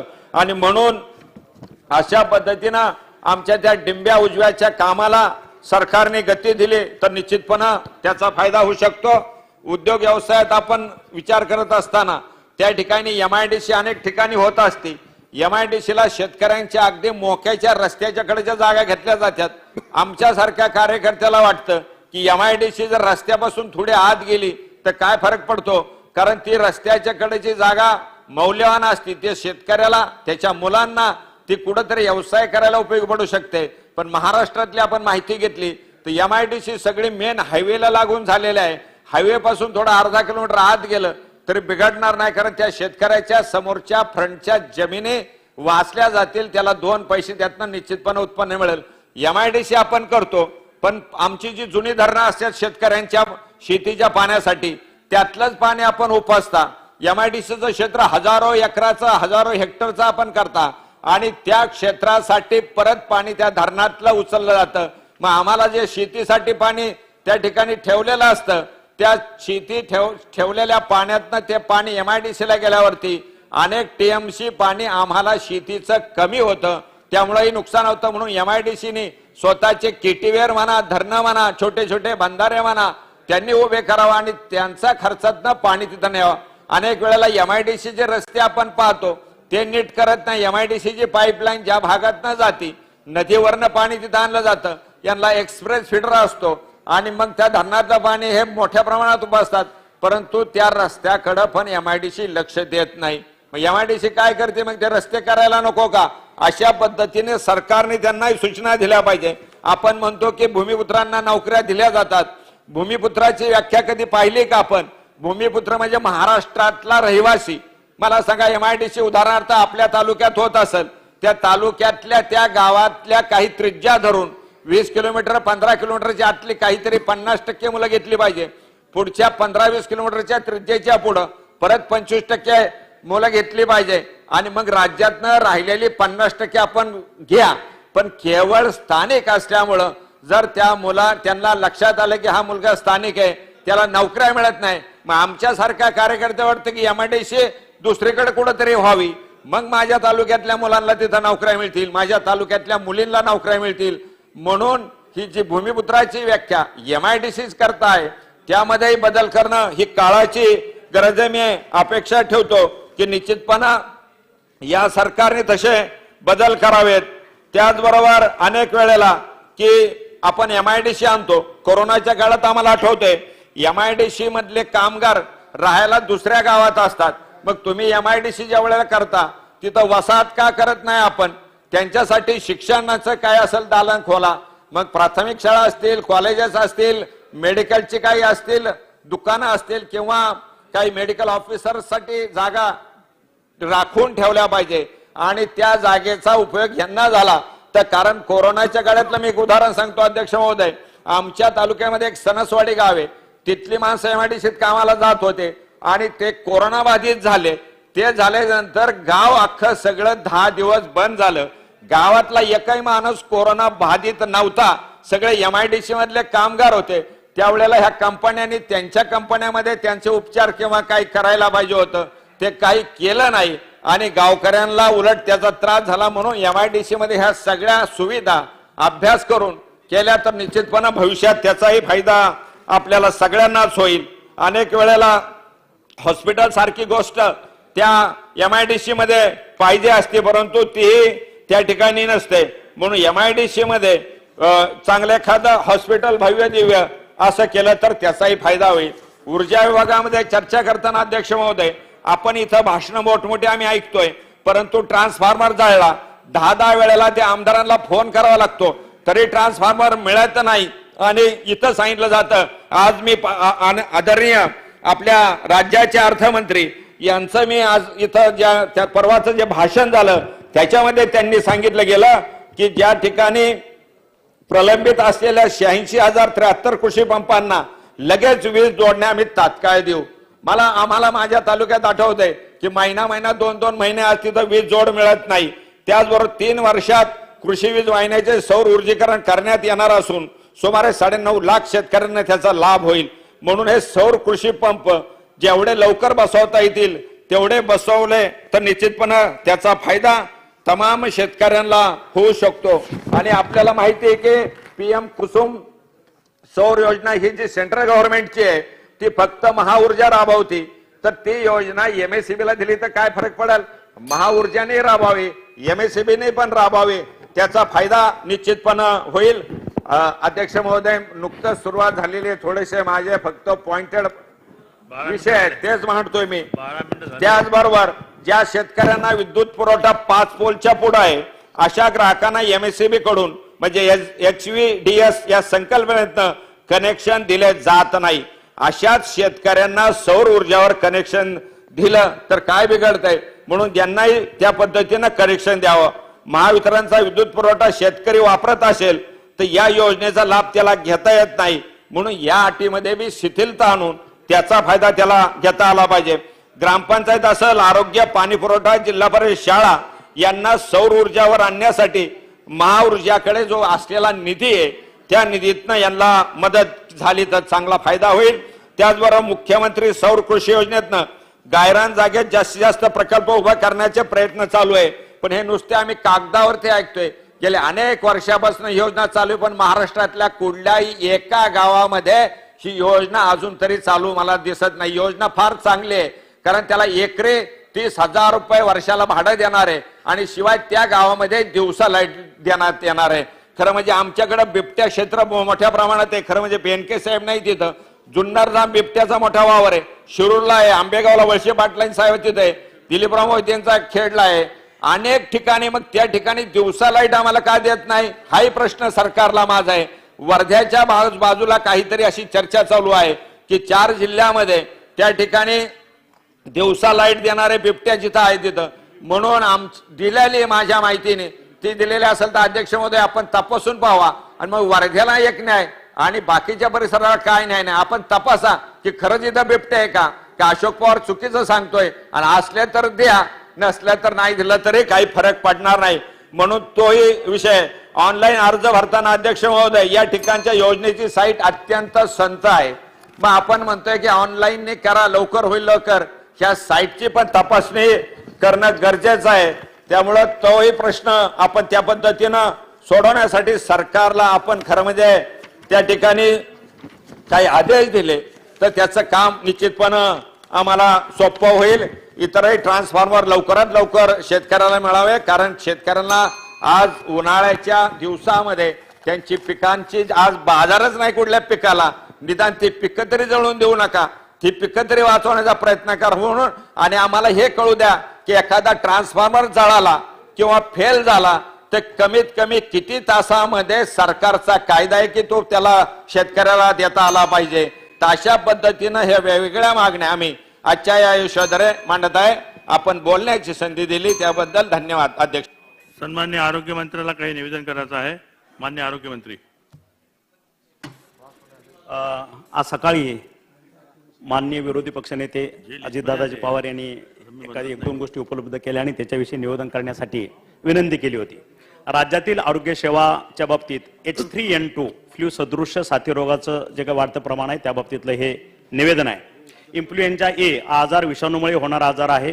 इन्फ्लुएन्झा ए चे वेगवेगळे प्रकार H1N1 H3N2 या आजाराचं सर्वसाधारण लक्षणं ताप, खोकला, घशात खवखव, धाप लागणे, निमोनिया इत्यादी आढळून येतात.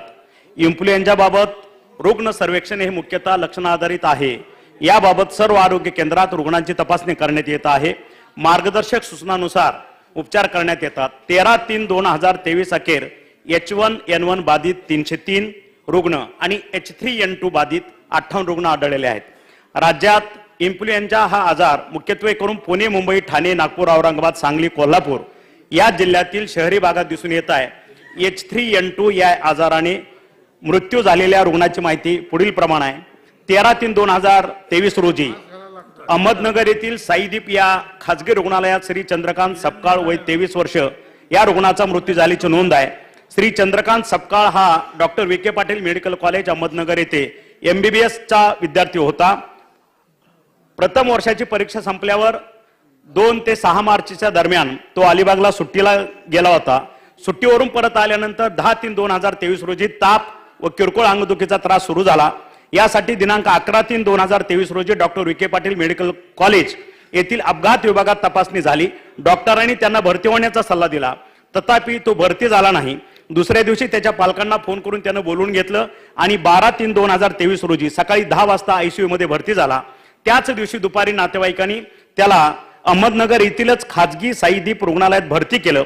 नंतर उपचार दरम्यान 13/3/2023 रोजी रात्री 12 वाजता त्याचा मृत्यू झाला. दिनांक 14/3/2023 रोजी त्याचा तपासणी अहवाल प्राप्त झाला. त्यात कोविड तसेच इन्फ्लुएन्झा H3N2 हे दोन्ही विषाणू आढळून आले. दुसरं रुग्ण श्री AK माझी वय 72 वर्ष 9/3/2023 रोजी क्रिम्स रुग्णालय नागपूर येथे मृत्यू झाल्याचा अहवाल प्राप्त झालाय. सदर रुग्ण हा नागपूर येथील रहिवासी होता. 2/3/2023 रोजी क्रिम्स हॉस्पिटल नागपूर येथे श्वास घेण्याचा त्रास होत असल्याने ऍडमिट झाला. 7/3/2023 रोजी H3N2 तसेच इतर बॅक्टेरिया व फंगस इन्फेक्शन असल्याचे आढळून आले. उपचारादरम्यान रुग्णाचा 9/3/2023 रोजी मृत्यू झाला. श्री AK माझी यांना COPD हा श्वसनाचा आजार पूर्वीपासूनच होता. तसेच त्यांना उच्च रक्तदाब, मधुमेह हे दोन्ही आजार होते. इन्फ्लुएन्झा या आजाराबाबत सतर्क राहण्याच्या सूचना सर्व जिल्ह्यातील आरोग्य यंत्रणांना देण्यात आलेल्या आहेत. राज्यात सर्व DHO, CS अगदी PSC लेवल पर्यंत सर्व डॉक्टरांना सजग करण्यात आलेला आहे. संपूर्ण यंत्रणा सजग केलेली आहे. ऑक्सिजन वगैरे ह्याचे प्लांट त्याचे एकदा आपण नागपूरचं अधिवेशन चालू असताना जसं मॉकड्रिल केलं त्या पद्धतीनेच आता हा आठवडा सर्व आमच्या आरोग्याच्या यंत्रणा अतिशय सेन्सिबल आणि त्या पद्धतीनं कार्यान्वित आहेत का याचा अगदी 3-3 तासांना आम्ही त्याचा फीडबॅक घेतोय आणि याच्यावरही आरोग्य विभाग पूर्ण मॉनिटर करतोय. हे आज निवेदन आपल्या विनंतीनुसार केले गेले आहे.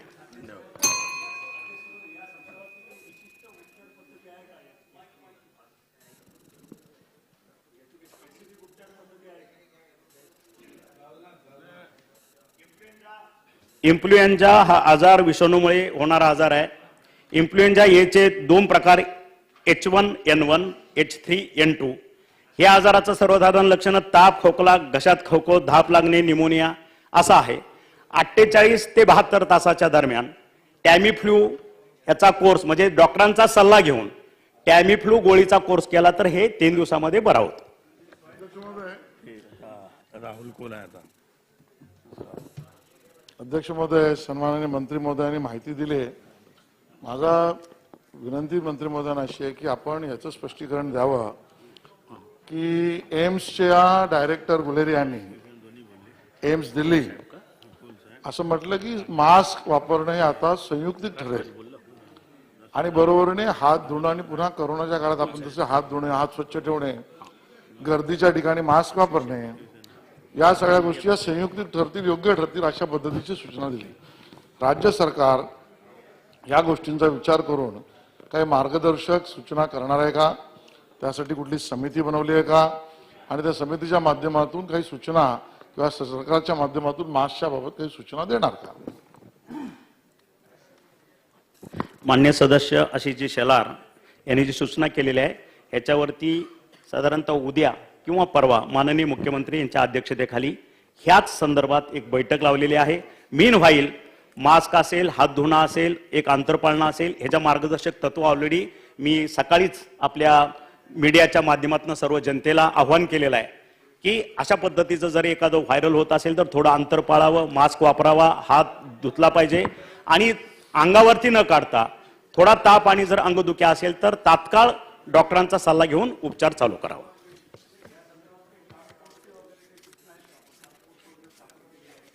किंवा त्यांच्या काही सूचना आपल्याला काही प्राप्त झालेल्या आहेत का?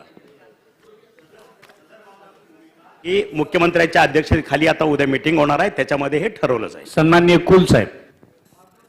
अध्यक्ष महोदय, अर्थसंकल्पावरील मागण्यावर माझं मत व्यक्त करण्यासाठी आणि अर्थसंकल्पाला पाठिंबा देण्यासाठी मी उभा आहे. प्रथमतः राज्याचे उपमुख्यमंत्री आणि राज्याचे अर्थमंत्री माननीय देवेंद्रजींचं मी विशेष अभिनंदन करतो. अतिशय अभ्यासपूर्ण आणि सर्वसामान्य जनतेच्या आणि जनतेतल्या सगळ्याच घटकांच्या इच्छांचं प्रतिबिंब या अर्थसंकल्पामध्ये पाहायला मिळालं. त्यामुळे पुढचं वर्ष हे राज्याला योग्य दिशा देणारा हा अर्थसंकल्प आहे असं म्हटलं तरी वावगं ठरणार नाही. आज मी जलसंपदा विभागाच्या संदर्भामध्ये काही माझं सूचना आणि मत व्यक्त करणार आहे. मागच्या शासनानं दुरुस्तीसाठी जो 2% निधी होता तो 10% केला आणि त्यामुळे जे काही जलसंपदा प्रकल्प आणि त्याची दुरुस्ती या संदर्भातली कारवाई सुरू झाली. परंतु अजून काही खूप मोठे बदल या संदर्भामध्ये करण्याची आवश्यकता आहे.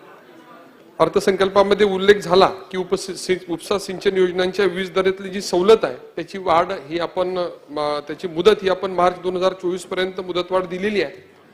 परंतु माझं व्यक्तिगत असं मत आहे की साधारणपणे उपसा सिंचन योजना ह्या जिरायत भागामध्ये झालेल्या आहेत. त्यामुळे ही जी काही सवलत दिलेली आहे ही सवलत ही कायमस्वरूपी पुढे देण्याची आवश्यकता आहे. तरच या योजना ज्या आपण अब्जावधी रुपये, कोट्यवधी रुपये खर्च करून तयार केलेल्या आहेत त्या चालणं सोपं जाईल आणि त्या संदर्भामध्ये निर्णय अपेक्षित आहे. अध्यक्ष महोदय, सातत्यानं मी पुणे आणि परिसरातील वेगवेगळ्या जलसंपदा विभागाचे प्रश्न या सभागृहामध्ये मांडण्याचा प्रयत्न केला आणि मागच्या नागपूर अधिवेशनामध्ये माननीय देवेंद्रजींनी जलसंपदा मंत्री म्हणून जो काही बरेच वर्ष पुणे शहर आणि त्याच्या खालून जाणारा खडकवासला ते लोणी काळभोरचा एक टनेल या संदर्भामध्ये निर्णय घेतल्याचं जाहीर केलं. त्याच्यासाठी आवश्यक असणारा 1600 कोटी रुपयाच्या खर्चाची तरतूद करण्याचंही त्यांनी जाहीर केलं. माझी या चर्चेच्या माध्यमातून विनंती आहे की त्या कालव्याचं जर आपण काम लवकर टनेलचं सुरू केलं तर जवळपास 3 TMC पाणी हे शेतीला वाढून मिळू शकतं. आमचा प्रकल्प हा आणि आमचा लाभ क्षेत्रातला भाग याच्या दरम्यान पुणे शहर आहे. पुणे शहर प्रचंड पाणी वापर करत आहे आणि मापदंड डावलून सगळे पाणी वापर होत असताना त्याचा संपूर्ण परिणाम हा शेतीवर होतोय. शेतीला पाण्याची कमतरता निर्माण होतीये. त्यामुळे हा जर टनेल झाला तर जवळपास 3 TMC पाणी वाढून मिळेल आणि हा टनेल झाल्यानंतर वर जी जागा उपलब्ध होईल त्याच्यामध्ये पुणे शहराच्या वाहतुकीच्या प्रश्नासंदर्भामध्ये जी सातत्यानं चर्चा होते, या कॅनॉलची रुंदी साधारणपणे 100 मीटर पासून तर जवळपास 200 मीटर आहे आणि ही जागेची किंमत जवळपास 12,000 कोटीच्या आसपास आहे.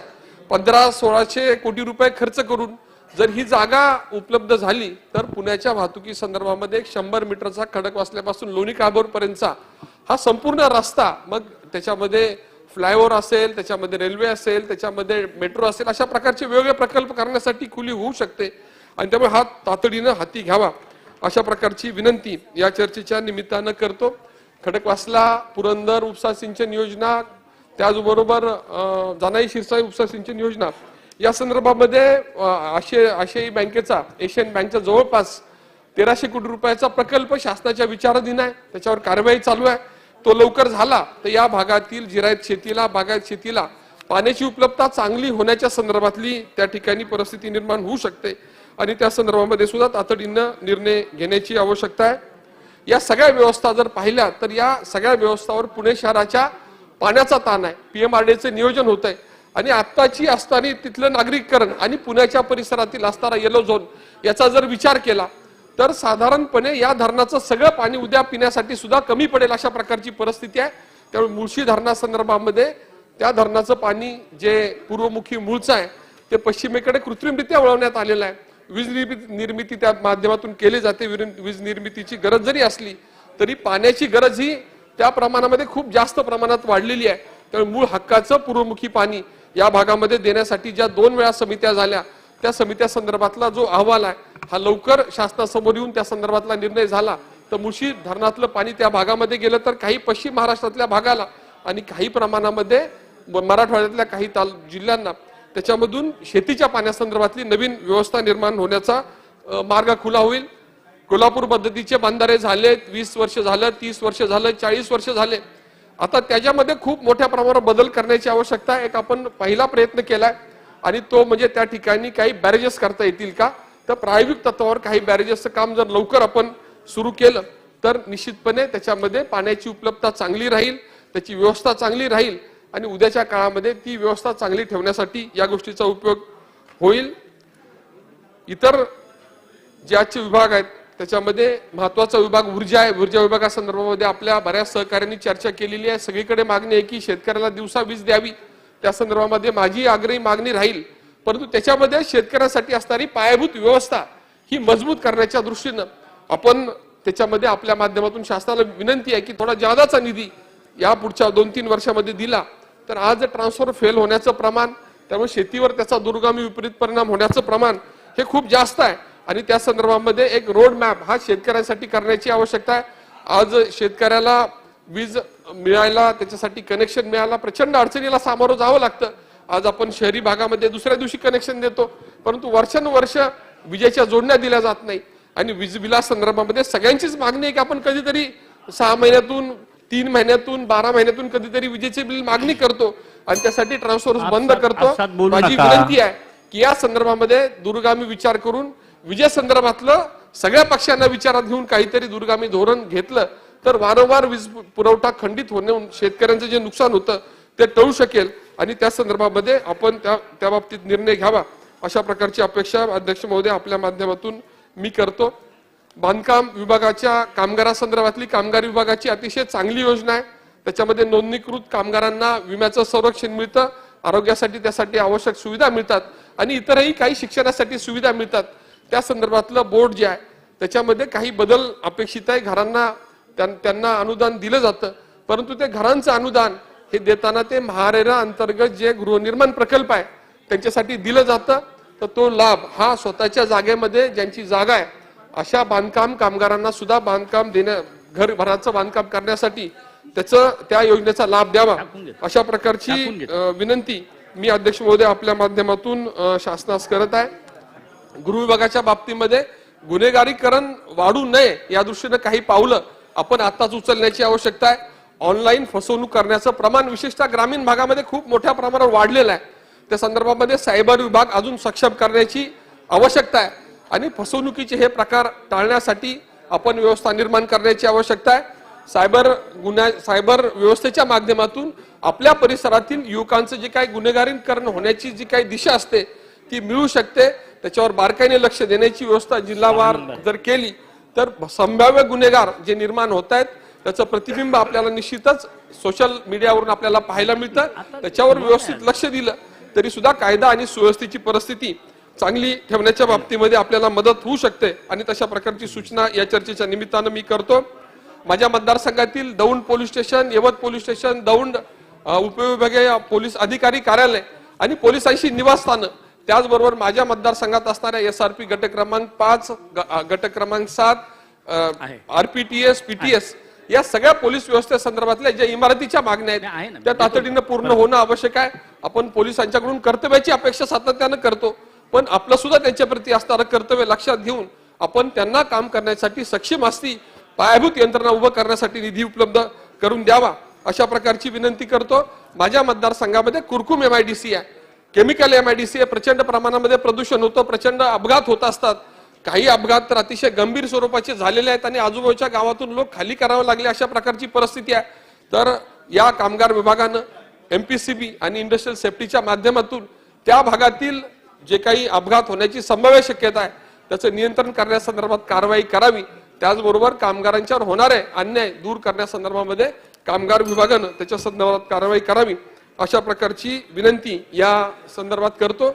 शेवटची सूचना आहे की आपण रस्ते केले, वेगवेगळ्या व्यवस्था केल्या, परंतु नदी जोड प्रकल्पाच्या संदर्भातलं नीरा भीमा स्थिरीकरण सारखे जे प्रकल्प राज्याच्या विचाराधीन आहे ते प्राधान्यानं घेतले तर निश्चितपणे या परिसरातील शेतकऱ्यांना उद्याचे दिवस सुगीचे असतील, अशा प्रकारचे चित्र निर्माण करणं आपल्या हातामध्ये आहे आणि त्या दृष्टीनं आपण कार्यवाही करावी अशा प्रकारची विनंती माननीय अध्यक्ष महोदय आपल्या माध्यमातून मी शासनास करतो. सन्माननीय खोडकेताई.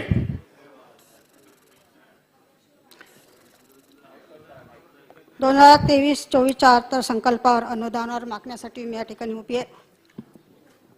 उद्योग या विषयावर बोलत असताना विधानसभेचे सन 2023चे विधेयक क्रमांक 4 मैत्री विधेयक पास करण्यात आले. राज्यात गुंतवणूकदारांना आकर्षित करण्यासाठी एक खिडकी प्रणाली कायदा अस्तित्वात आणलाय. त्यात परवानग्या, मंजुऱ्या व ना हरकत प्रमाणपत्र देण्याची सेवा पुरवण्याची प्रभावी खिडकी प्रणाली निर्माण केली आहे. त्याबद्दल मी शासनाचं अभिनंदन करते. माननीय अध्यक्ष महाराज, अमरावती जिल्हा हा मागासलेला जिल्हा म्हणून त्याची नोंद झाली आहे. ज्या प्रमाणात औद्योगिकरण व्हायला पाहिजे त्या प्रमाणात त्या ठिकाणी औद्योगिकरण झालेलं नाही आहे आणि औद्योगिकरण होत नसल्याने शेतकरी आत्महत्या, बेरोजगारी, युवकांमध्ये नाराजीचा भावना तयार झालेला आहे. म्हणून मला शासनाला एक विनंती करायची आहे की अमरावती जिल्ह्यामध्ये आणि अमरावती शहरालगत औद्योगिक क्षेत्र फार मोठं आहे. अमरावती येथे अतिरिक्त अमरावती औद्योगिक क्षेत्र यासाठी पूर्वी 2692.56 हेक्टर सरकारी व 117.22 हेक्टर खासगी अशी एकूण 2809.78 हेक्टर जमीन संपादित करण्यात आलेली आहे.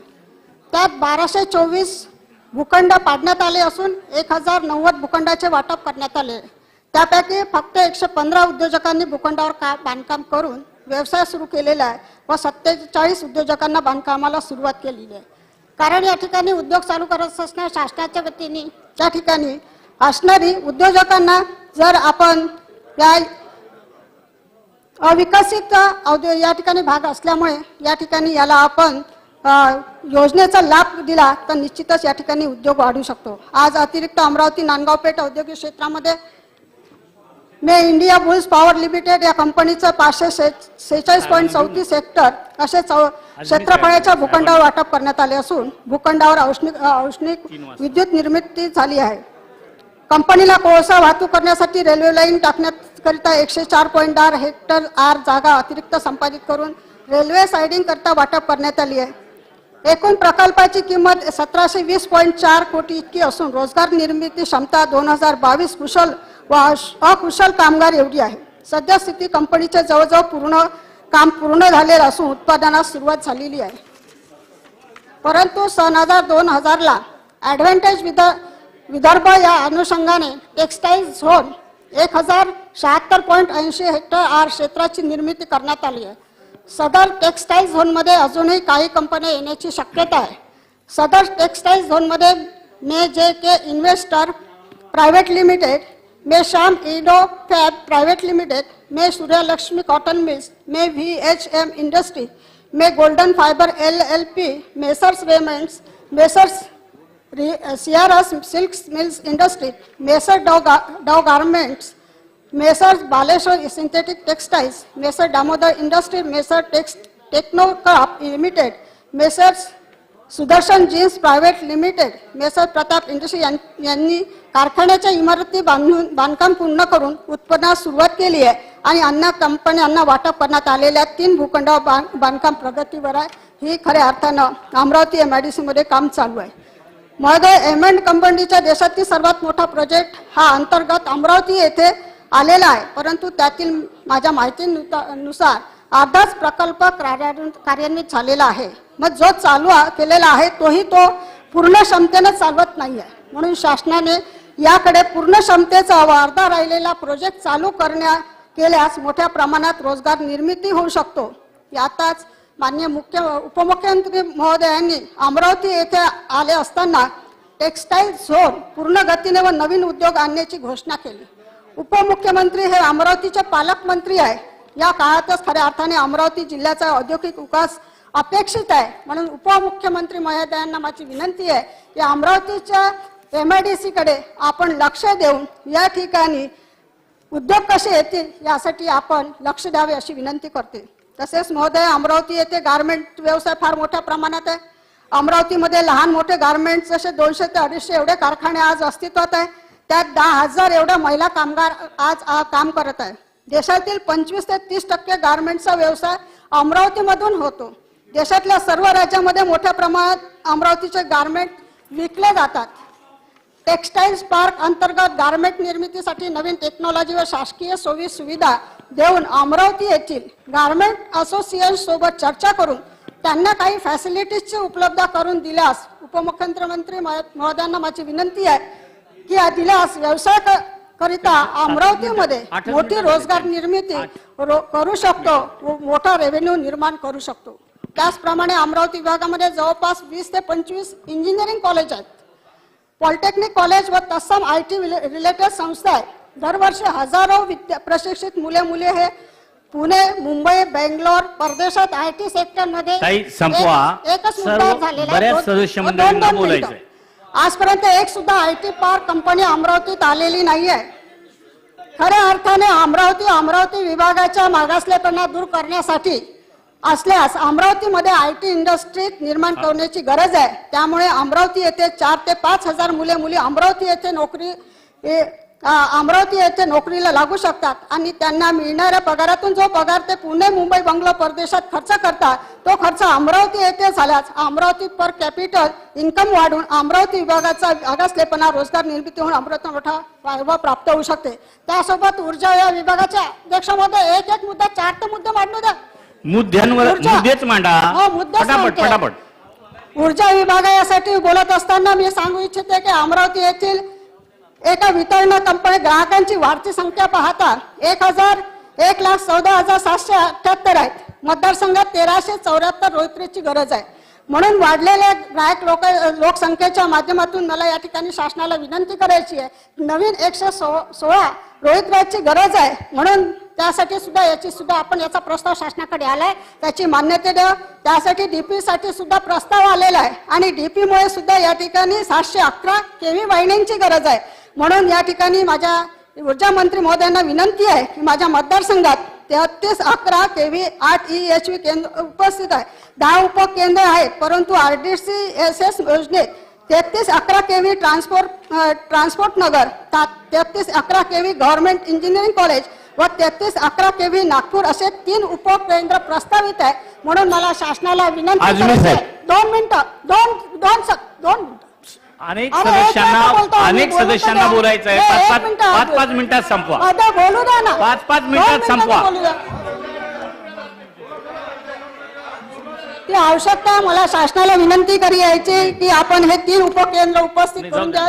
विद्युत लाईनच्या संदर्भात सुद्धा आहे की विद्युत लाईन मध्ये भूमिगत करण्याचं काम 16 मध्ये चालू झालं, 2020 मध्ये पूर्ण झालं. परंतु संपूर्ण शहर, अर्ध शहर या ठिकाणी भूमिगत अंडरलाईन मुळे अपूर्ण आहे आणि त्यामुळे या ठिकाणी मानवाच्या जीवाला, लोकांच्या जीवाला धोका आहे. म्हणून त्या ठिकाणी सुद्धा आपण या ठिकाणी ते उपकेंद्र द्यावे अशी विनंती करते. गृह विभागाच्या माध्यमातून बोलत असताना अमरावती शहरामध्ये या ठिकाणी गृह विभाग पोलिसांचे घर आहेत. परंतु त्या घराच्या माध्यमातून या ठिकाणी ब्रिटिशकालीन घर आहेत. जागा फार मोठी उपलब्ध आहे. म्हणून या ठिकाणी मी गृहमंत्री, या ठिकाणी आमच्या शहराचे जिल्ह्याचे पालकमंत्री यांना विनंती आहे की पोलीस गृहनिर्माणच्या माध्यमातून त्या ठिकाणी जागा आहे त्याचे प्रस्ताव आपल्याकडे, नकाशा, भूमिलेख, अभिलेखच्या माध्यमातून जागेचे नकाशे. 1 मिनिट. जागेचा मालमत्तेचा पत्रक सुद्धा आपल्याकडे आला आहे. जागेचा मालमत्तेचा पत्रक सुद्धा आपल्याकडे आला आहे. म्हणून मला या ठिकाणी गृहमंत्री महोदयांना विनंती आहे की या पोलिसांची जी घरं बांधायची आहेत ती लवकरात लवकर आपण त्याला मान्यता द्यावी. प्रस्ताव आलेला आहे. त्या प्रस्तावाच्या माध्यमातून आपण त्याला मान्यता द्यावी. अध्यक्ष महोदय, धन्यवाद अध्यक्ष महोदय. मैं आपसे निवेदन करता हूं कि मैं अपना बजट का भाषण शुरू करने के पहले उप मुख्यमंत्री जी बैठे हैं, एक बहुत ही इम्पोर्टेंट मैटर जो है पॉइंट ऑफ इंफॉर्मेशन के मुद्दे से बोलना चाहता हूं अध्यक्ष महोदय। आपा पाड़ा मलाड में 4 से 5 हजार झोपड़े जल गए। अध्यक्ष महोदय, अगर 4-5 हजार झोपड़े हैं तो 20,000 लोग आसमान के नीचे बैठे हुए हैं। एग्जाम चल रहा, बच्चों का सारी किताबें जल गई हैं। अध्यक्ष महोदय, खाने को नहीं है, जो बदन में कपड़ा वही कपड़ा है। मैं निवेदन करना चाहता हूं कि वहां पर ये 4 महीने में 3-4 बार आग लगी हुई है। एक एसआईटी गठित करके उसकी इंक्वायरी की जाए और उन लोगों को मदद किया जाए अध्यक्ष महोदय। दूसरी आग एक और लग गई अध्यक्ष महोदय, जोगेश्वरी में फर्नीचर मार्केट पूरी जल गई अध्यक्ष महोदय। इन दोनों को आपकी तरफ से मदद होगी तो उनकी जिंदगी बच जाएगी अध्यक्ष महोदय। मेरा निवेदन है कि उस पर तुरंत कुछ न कुछ आप एसआईटी का आप जवाब दे, एसआईटी का गठित कर देंगे सर। तो आता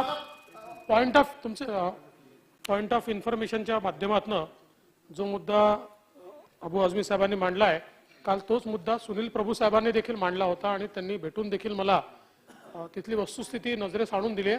निश्चित त्या संदर्भात एसआयटी तयार करण्यात येईल आणि 3 वेळा एका महिन्यात आग का लागते आहे, कोणाचा त्याच्या पाठीमागे काही गैरविचार आहे का, या सगळ्याची पडताळणी करण्यात येईल आणि सोबत आता जे बेघर झालेले आहेत त्यांनाही पुनर्वसित करण्याचा प्रयत्न केला जाईल।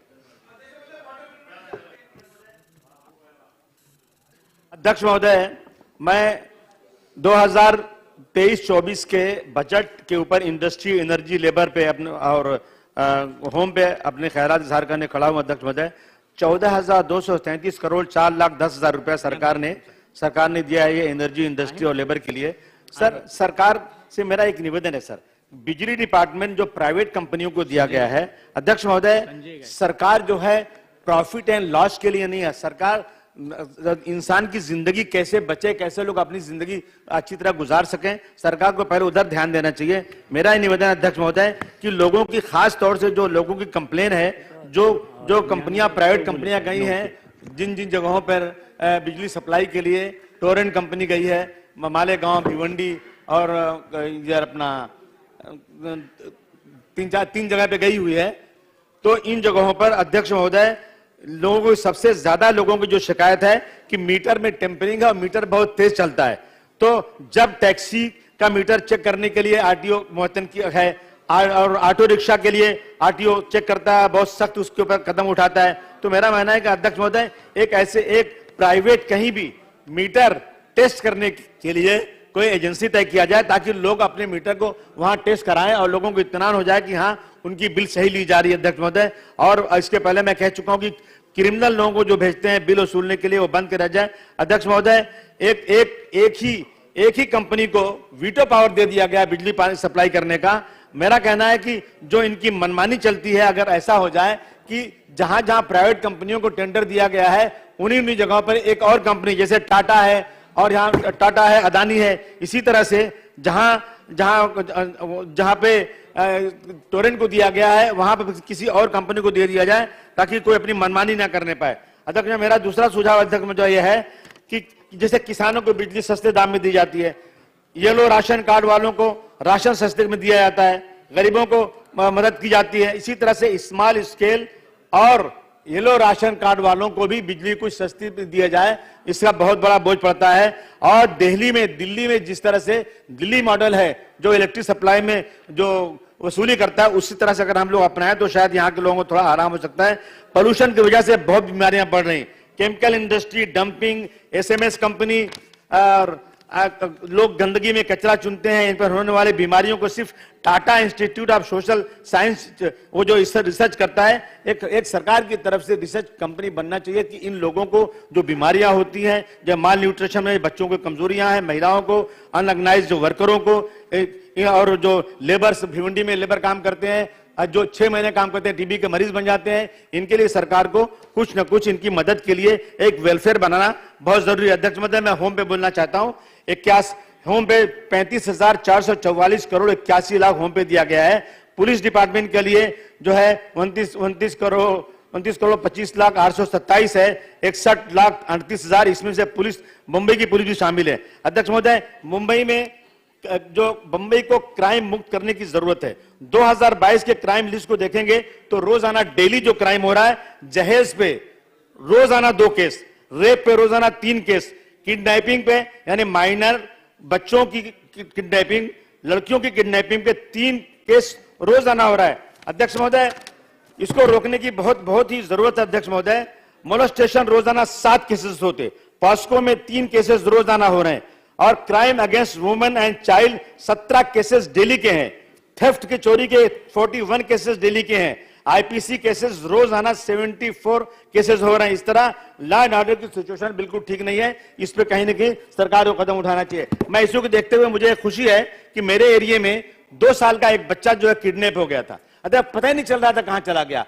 80 सीसीटीवी चेक किया। मुझे बहुत खुशी है कि 3 दिनों में जो मेरे यहाँ के सीनियर अर्जुन रामकृष्ण राजानी और पीआई जब्बार तांबोली और नवनाथ शिवाजी काले, इन तीनों ने 3 दिन इतनी मेहनत किया कि खाना नहीं खाने घर गए और अपने जेब का 80,000 खर्चा करके यहां से जो बच्चे को किडनैप किया था उसका पूरा वो निकाला और लखनऊ में जाकर के ट्रेन से बच्चे को पहुंचने के पहले लाया। मैं बहुत ही इसके लिए आभार प्रकट करता हूं और मैं कहूंगा कि होम मिनिस्टर साहब उसको जरूर आभार दें, बहुत अच्छा काम हुआ अध्यक्ष महोदय। अध्यक्ष में 2022, 2021 और 22 का में अगर कंपेयर करेंगे हम तो 21 और 22 में 9%, 21 से 22 में 9% क्राइम बढ़ गया।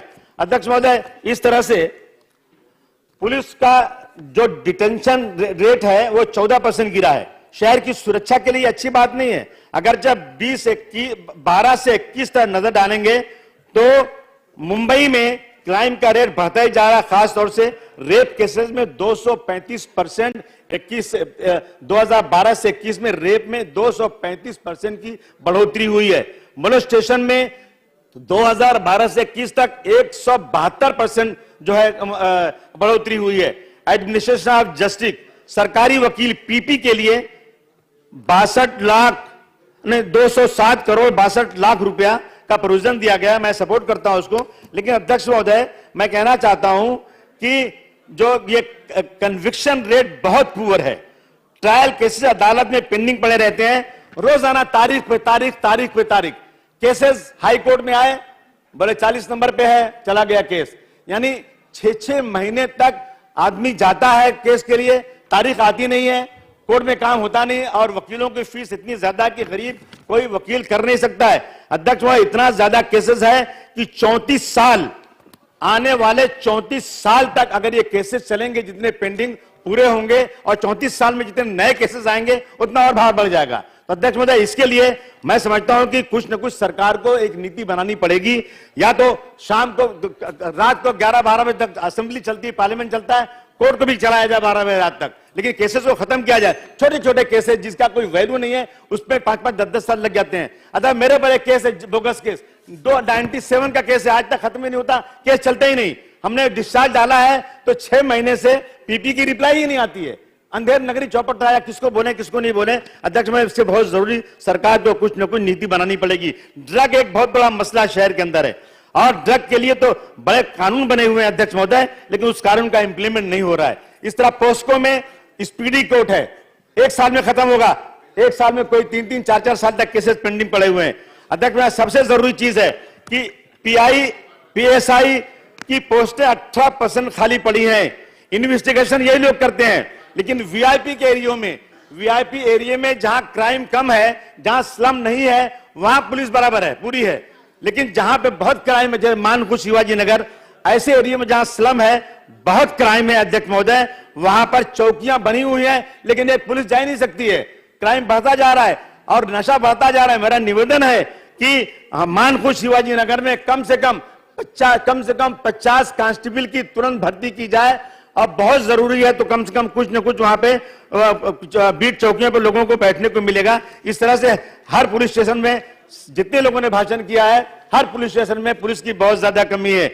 ये इन्वेस्टिगेशन और क्राइम डिटेंशन का स्टाफ बिल्कुल सेपरेट होना चाहिए। लॉ एंड ऑर्डर के लिए दूसरा स्टाफ रखा जाए और इसके लिए दूसरा रखा जाए। अच्छा, अध्यक्ष मैं खत्म कर रहा हूं। अध्यक्ष महोदय, Sachar committee, Shri Krishna commission inquiry, justice modern commission report, prime minister 15 point programme for welfare of minority, सब में कहा गया है कि पुलिस में हर समाज की बराबर से भर्ती होना चाहिए। पुलिस में मुसलमान बहुत कम है अध्यक्ष महोदय, हर इंक्वायरी में कहा गया कि मुसलमान कम है। आज भी पुलिस भर्ती में मुसलमानों की परसेंटेज सिर्फ 2% से ज्यादा नहीं है। माइनॉरिटी बस हो गया थोड़ा सा, माइनॉरिटी बजट में ये प्रोविजन है कि माइनॉरिटी के नौजवानों को भर्ती किया जाए। 6 करोड़ रुपया, अध्यक्ष महोदय, 6 करोड़ रुपया 2021-22 के बजट में था, लेकिन कितना गया, खर्चा कितना यूटिलाइज? 1.9%। सिर्फ 11 लाख, 6 करोड़ में 11 लाख रुपया सिर्फ खर्च हुआ। ये पुलिस के कांस्टेबल भर्ती में 98% यूज ही नहीं हुआ अध्यक्ष महोदय, तो भर्ती कहां से होगी? अध्यक्ष महोदय 1 मिनट दे दीजिए प्लीज। 10 मिनिटापेक्षा जास्त वेळ झाला। एमपीसीसी के में पुलिस के ऑफिसियल के एग्जाम के लिए कोचिंग के लिए 2021-22 में 7 करोड़ था, सिर्फ 13% यूटिलाइज हुआ, 92 लाख, बाकी सब ऐसी पड़ा हुआ। अध्यक्ष महोदय, मैं लास्ट में आपसे एक ही बात कहना चाहता हूं अध्यक्ष महोदय कि लॉ एंड ऑर्डर की सिचुएशन बहुत खराब हो रही है। मैं आपसे पूछूं सर, मुझे बताइए कि सकल हिंदू समाज के नाम से जो मोर्चे निकाले जा रहे हैं बार बार अध्यक्ष महोदय, और गाली दी जा रही है अध्यक्ष महोदय, उसमें ये कहा जा रहा है कि अगर इस देश को हिंदू राष्ट्र बनाना है तो मुसलमानों को मारना पड़ेगा। अध्यक्ष में नारा लगा रहे हैं कि बुरके वाली लेकर आएंगे। अध्यक्ष महोदय क्या है ये? नहीं, आप क्यों चिल्ला रहे हैं? मेरे पास एविडेंस है अध्यक्ष महोदय। अध्यक्ष महोदय मेरे पास एविडेंस है। मैं कहना चाहता हूं अध्यक्ष महोदय कि आप देखिए, राजा सिंह जो दूसरे स्टेट का है, आ करके महाराष्ट्र में मुसलमानों को गाली दे रहे हैं। अध्यक्ष महोदय, बीजेपी ने खुद उसको सस्पेंड किया हैदराबाद में, वो कैसे यहां आ सकते हैं? अध्यक्ष महोदय, मेरी आपसे गुजारिश है कि इनको रोका जाए यहां ज्ञानराज चौगुले साहेब। अध्यक्ष महोदय,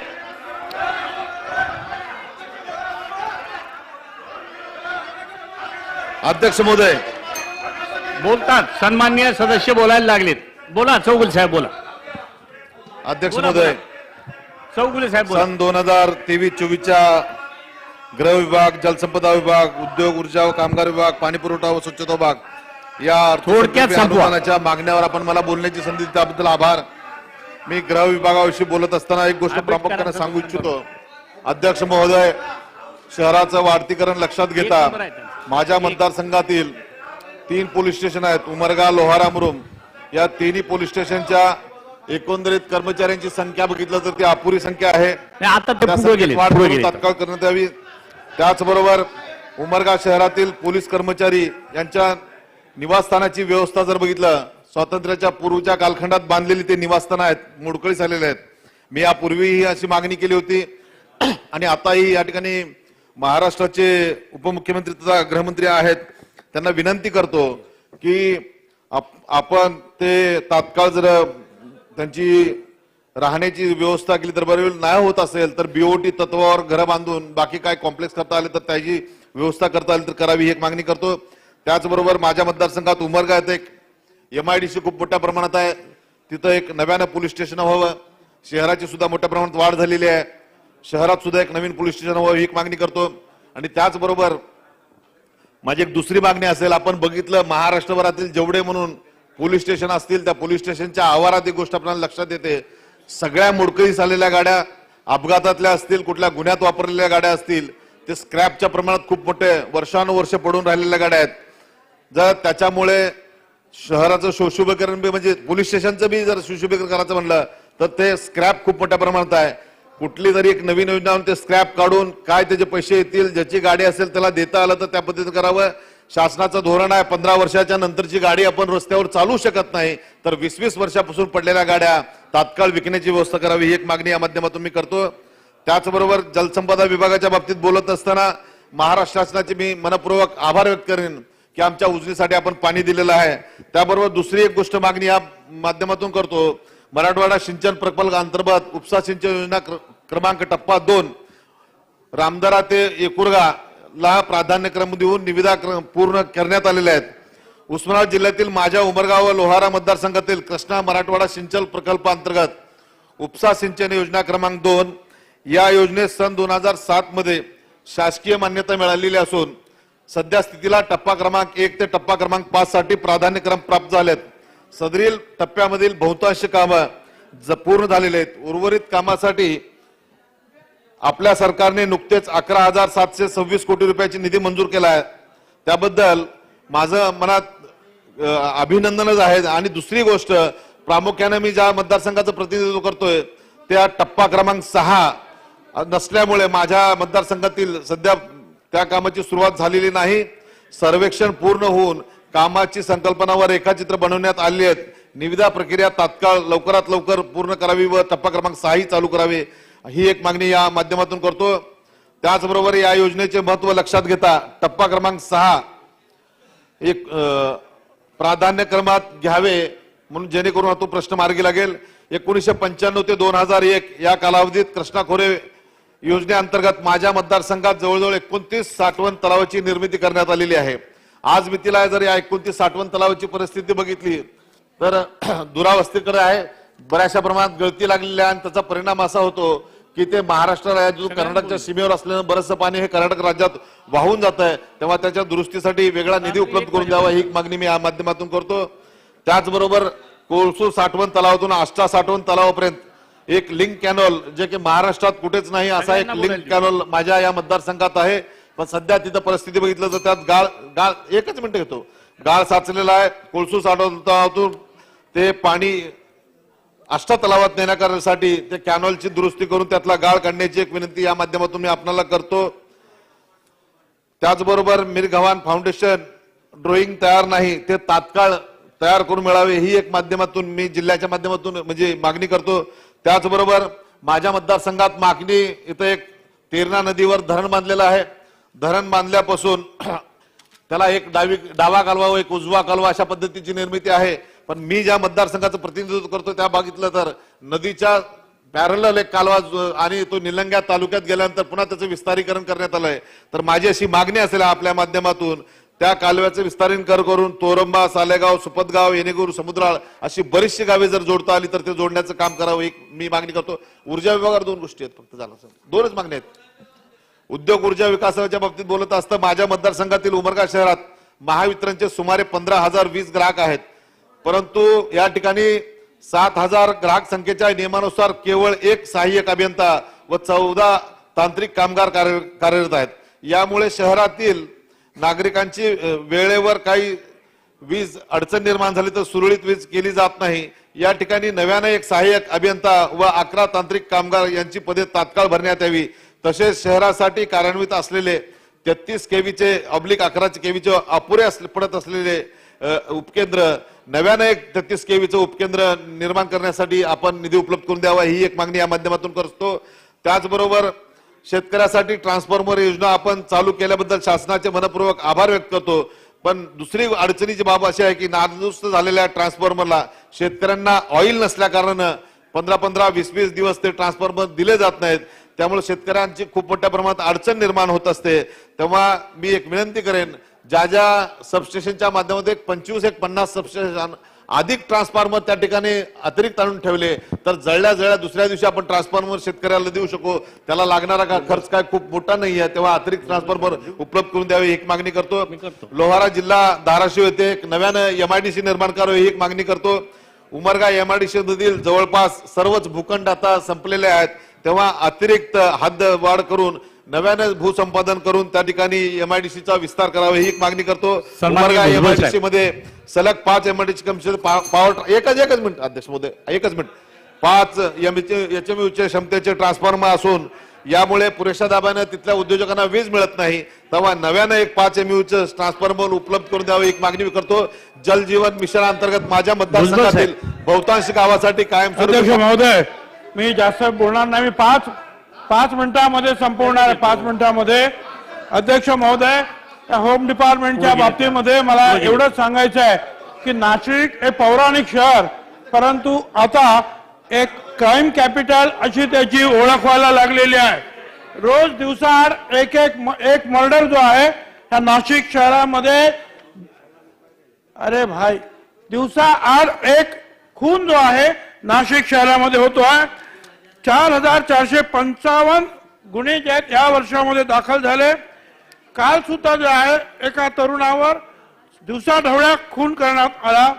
आम्ही मागणी केलेली आहे की या अंबड पोलीस स्टेशनच्या गुन्ह्याची संख्या वाढली, नवीन पोलीस स्टेशन जे आणखीन त्याचं विभाजन करा, मान्यता देऊन ताबडतोब जे आहे नवीन पोलीस स्टेशनला मान्यता दिली पाहिजे, आयुक्तालयाची हद्दवाढ करा आणि पोलिसांचं बळ जे आहे आमच्याकडे फार कमी आहे.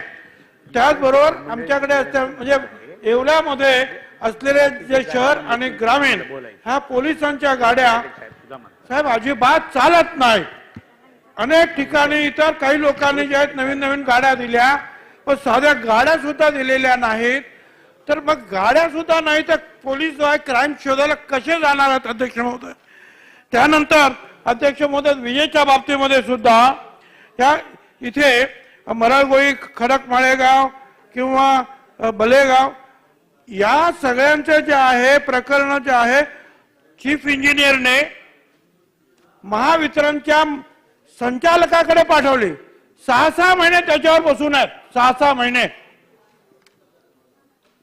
सगळे कागद पाठवतो तुमच्याकडे. त्याच्यानंतर कुसुम, सोमठाण देश, जवळके 5 MUचे नवीन विद्युत केंद्र करायचं आहे. ऍडिशनल ट्रान्सफॉर्मर कोटमगाव शहरामध्ये पाहिजेत. ACF मध्ये स्कीम मंजूर असून अजूनही निविदा प्रक्रिया सुरू केली नाही. माझ्या मतदारसंघामध्ये MIDC सुरू केलेली आहे आणि तिथे फक्त वीज नाही म्हणून ती MIDC सुरू होऊ शकत नाही. उपमुख्यमंत्री महोदय, माझी आपल्याला विनंती आहे की ताबडतोब ही निविदा प्रक्रिया सुरू करून जे काही कामं आहेत ती ताबडतोब RDSS स्कीमचे एकही काम सुरू झालेलं नाही. मंजूर आखाड्यामधली सुद्धा कामं सुरू झाली नाहीत. अध्यक्ष महोदय, ACF ही चांगली योजना आहे, ती बंद करता कामा नये. अध्यक्ष महोदय, जलसंपदेच्या बाबतीमध्ये आपण म्हणालात मराठवाड्यापर्यंत पाणी पोहोचवायचं आहे. निधी किती देणार हे सांगितलं नाही. मी मागे सुद्धा म्हणालो 50,000 कोटी रुपये खर्च झाले तरी करा, परंतु त्या संपूर्ण त्या पट्ट्यामध्ये अध्यक्ष महोदय 84 TMC ह्या आपल्या जिरवळ साहेब आपल्या खोऱ्यांमध्ये 84 TMC पाणी आहे ना तिकडे, आणि दुसरं जे आहे तापीचं जे आहे 100 TMC. हे सगळं पाणी जर तुम्ही आणलं तर नाशिकच नाही मराठवाड्यापर्यंत जे आहे सगळं सुजलाम होईल. त्याच्यासाठी तुम्हाला काय नाही तरी आपण 7 लाख कर्ज झालेलं आहे. आता वाढलं तरी सुद्धा हे जे प्रोडक्टिव्ह आहे हे कर्ज काढा आणि ताबडतोब जे आहेत ह्या योजना पूर्ण करा. ह्या उद्योगाच्या बाबतीमध्ये सुद्धा अध्यक्ष महोदय अनेक घोषणा झाल्या, परंतु आमच्या इकडलेच उद्योग जे आहेत कुठे पुण्याला जातात, इकडे जातात, तिकडे जातात. मुंबई पुण्यानंतर नाशिक हे डेस्टिनेशन आहे उद्योगाचं असं म्हटलं जातं. घोषणा खूप झालेल्या आहेत, पण IT पार्कच्या संदर्भामध्ये असेल किंवा तिथं अंबडचे जे काही आमच्या उद्योजक आहे त्यांना वेगवेगळे सेस त्यांच्याकडून ते घेत आहेत. अनेक गोष्टी आहेत अध्यक्ष महोदय, मी वेळ घेत नाही कारण मला माहिती आहे की माझ्या पाठीमागे सुद्धा अनेक आमचे सभासद आहेत, ते बोलू इच्छितात. मी एक कागद जे आहेत आमचे पेपर्स हे उपमुख्यमंत्री महोदयाकडे पाठवतो. मगाशी जे आहे त्याप्रमाणे मी म्हटलंच होतं की ते आमच्या OBC महामंडळ आणि ते महाज्योती सगळ्यांना समान जे आहे वाटा द्या ही परत एकदा मागणी करतो. ते कागद आपल्याकडे पाठवलेले आहेत, त्याच्यावरून तुमच्या लक्षात येईल की काय परिस्थिती आहे. असा अन्याय आपल्याकडून अपेक्षित नाही OBC च्या संदर्भामध्ये. एवढं बोलून मी थांबतो. धन्यवाद. दादासाहेब केचे साहेब 1 मिनिट. हा बोल द्या. अध्यक्ष महोदय, मी प्रतिनिधित्व करत असलेल्या मतदारसंघामध्ये भांडूप, सुभाषनगर पश्चिम येथे एकूण सोसायटी आहेत MMRDच्या 26. त्या 23 MMRD मध्ये आहेत आणि 3 महानगरपालिकेच्या ताब्यात आहेत. आणि काल त्या ठिकाणी सोसायटी शिवकृपा सोसायटी B3 मध्ये D विंग मधील लिफ्टची केबल वायर तुटून लिफ्ट खाली कोसळलेली आहे. वारंवार तक्रार देऊन सुद्धा या बाबतीमध्ये MMRDची यंत्रणा त्या ठिकाणी कार्यरत नाही आहे. वेळोवेळी त्या ठिकाणच्या नागरिकांनी सोसायटीनी कंप्लेंट दिली होती. आज त्या लिफ्टमध्ये कोण नव्हतं म्हणून ठीक होतं, नाहीतर जीवितहानी झाली असती त्याला जबाबदार कोण. या ठिकाणी 3 इमारती मुंबई महानगरपालिकेमध्ये निवासी आणि अनिवासी गाड्या आहेत. सदर इमारती जुन्या असून 10 वर्षापासून त्या बाधित इमारतींना नागरिकांना हस्तांतरित केले आहेत, पण त्या ठिकाणच्या सुविधा देखील नाही आहेत. त्यामुळे या ठिकाणी योग्य वेळी योग्य ती कारवाई करावी. संबंधित अधिकाऱ्यांना वारंवार सूचना देऊन देखील त्या ठिकाणी कोणत्याही प्रकारची योजना किंवा उपाययोजना केली नाही. सुदैवाने सदर लिपमध्ये कोणी नागरिक नसल्यामुळे कोणताही अनर्थ झाला नाही. त्याबद्दल योग्य ती दखल घ्यावी आपल्याला विनंती करतो. सरकारनं दखल घ्यावी. अध्यक्ष महोदय, सन 2023-2024च्या अर्थसंकल्पातील अनुदानाच्या मागण्यावर चर्चा करण्याकरिता उभा आहे. यामध्ये गृह विभाग, जलसंपदा विभाग, उद्योग, ऊर्जा, कामगार विभाग आणि पाणी पुरवठा व स्वच्छता विभाग या विभागाच्या चर्चा आहेत. वर्धा जिल्ह्यातील आर्वी मतदारसंघामध्ये कारंजा तालुक्यातील कार नदी प्रकल्प या प्रकल्पाची उंची वाढवून खोलीकरण, रुंदीकरण करून शेलगाव लावणे, सूक्ष्म सिंचन योजना कार्यान्वित करावी, जेणेकरून त्या भागातील शेलगाव, लवणे, ठाणेगाव, मोर्शी, खरचखंडा, मदनी, गवंडी, धावसा, उमरी व इतर सर्वत्र जे कोरडवाहू गाव आहे या गावातील शेतकऱ्यांचे सिंचनाची व्यवस्था व्हावी, वेळेवर त्या गावातील पिण्याची व्यवस्था व्हावी. या भूमिकेतूनच या ठिकाणी सूक्ष्म सिंचन योजना जर कार्यान्वित झाली तर हा कोरडवाहू भाग सुजलाम सुफलाम झाल्याशिवाय राहणार नाही आणि या भागातील शेतकऱ्यांच्या जीवनामध्ये नवीन संजीवनी निर्माण होण्यासाठी ही उपयुक्त ठरेल.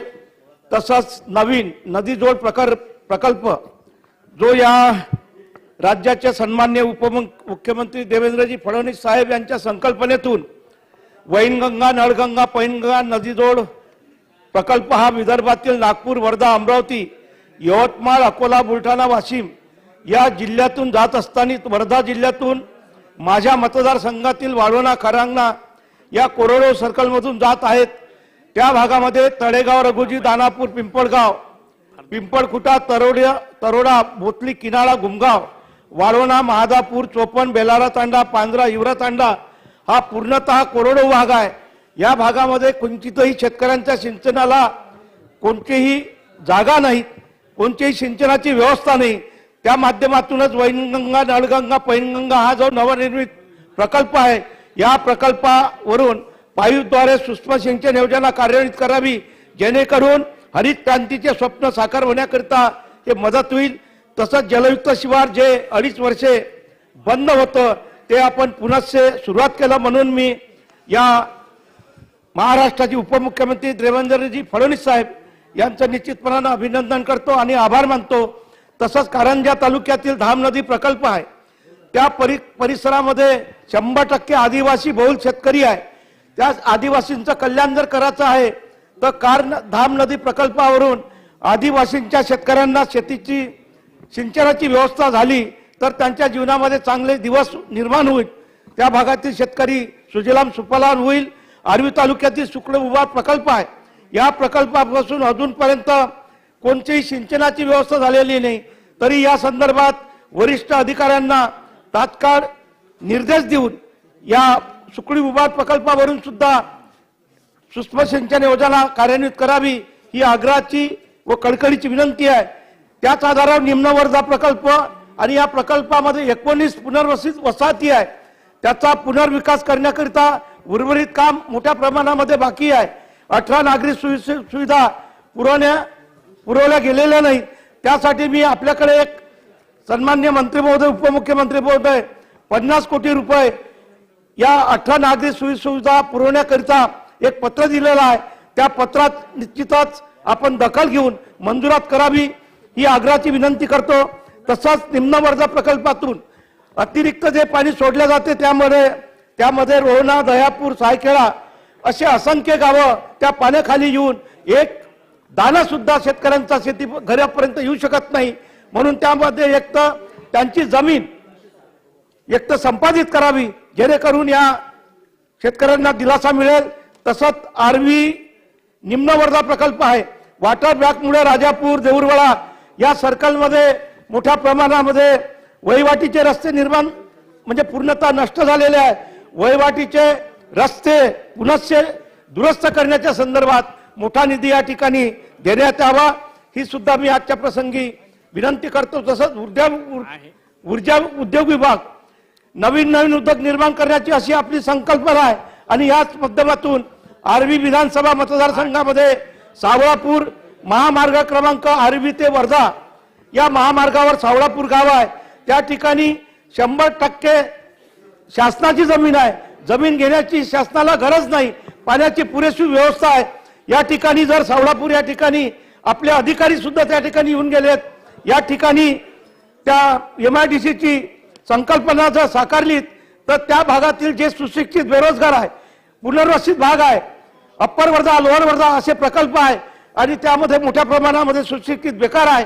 बेकारांच्या हाताला जर काम मिळून द्यायचं असेल तर हे MIDC नवनिर्मित MIDC याची स्थापना होणे गरजेचं आहे.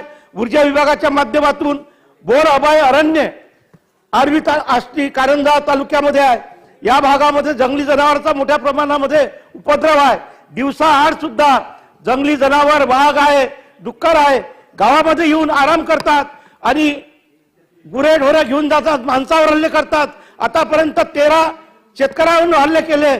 त्यांचं काही आपण जे आर्थिक जे नियोजन केलेलं आहे तेवढंच त्यांना मिळते. परंतु ज्या घरात ज्या शेतकऱ्यांना मगाशी सुद्धा हा मुद्दा उपस्थित केलेला आहे, ज्या शेतकऱ्यांचा मृत्यू वाघामुळे होतो, हल्ल्यामुळे होतो, त्या घरातील एका सुशिक्षित बेरोजगारांना कुठेतरी नोकरी दिली पाहिजे आणि ज्या जंगली जनावरांचे शेतीला कुंपण झालं पाहिजे या भूमिकेतून सुद्धा हे धोरण नव्यानं आपण स्वीकारलं गेलं पाहिजे. आज या प्रसंगी गृह विभागाचा साहेब एकच मुद्दा आहे. गृह विभागावर चर्चा करत असताना रोहना या ठिकाणी पोलीस चौकी आहे, त्या पोलीस चौकीचं रूपांतर पोलीस स्टेशन मध्ये झालं पाहिजे, जेणेकरून तो जो जंगल भाग आहे त्या ठिकाणी मोठ्या प्रमाणामध्ये अपघात होतात आणि मोठे गुन्हे घडतात. म्हणून पोलीस चौकीचे रूपांतर पोलीस स्टेशन मध्ये व्हावे ही सुद्धा मी या ठिकाणी मागणी करतो. विरुळ हा पोलीस स्टेशन पासून मोठा अंतरावर गाव असलेला आहे, सर्कलचं गाव आहे, आदिवासी बहुल गाव आहे, गुन्ह्याची संख्या मोठ्या प्रमाणात आहे. त्या ठिकाणी पोलीस चौकी व्हावी ही आग्रहाची विनंती करतो आणि माझ्या शब्दाला विराम देतो. जय हिंद, जय विदर्भ. धीरज देशमुख साहेब. अध्यक्ष महोदय, आज अर्थसंकल्पातील अनुदानाच्या मागण्यावर चर्चा करत असताना गृह विभाग, जलसंपदा विभाग, उद्योग, ऊर्जा, पाणी पुरवठा व स्वच्छता विभागावर बोलत असताना आज आपल्या ह्या सभागृहामध्ये बऱ्याच चर्चा ह्या अधिवेशनाच्या काळात होत आहेत. आमच्या मराठवाड्यामध्ये आत्ताच भुजबळ साहेबांनी सांगितल्यासारखं की सर्वात मोठा विषय जो आमच्या मराठवाड्यात आहे तो मराठवाड्याच्या पाण्यासंदर्भातला आहे. आदरणीय उपमुख्यमंत्र्यांनी त्यांच्याही उत्तरामध्ये त्याचा उल्लेख केला, ते सकारात्मक आहेत. पण वॉटर ग्रीडच्या माध्यमातून जो काही मराठवाड्याला आपल्याला हा महत्वाकांक्षी प्रोजेक्ट महाराष्ट्र शासनाने हाती घेतलेला आहे, बऱ्याच काळामध्ये वर्षांमध्ये ह्या विषयावर चर्चा होते. महाराष्ट्र राज्य सरकारने बऱ्याच सरकारांनी याच्यामध्ये सकारात्मक चर्चा झाली.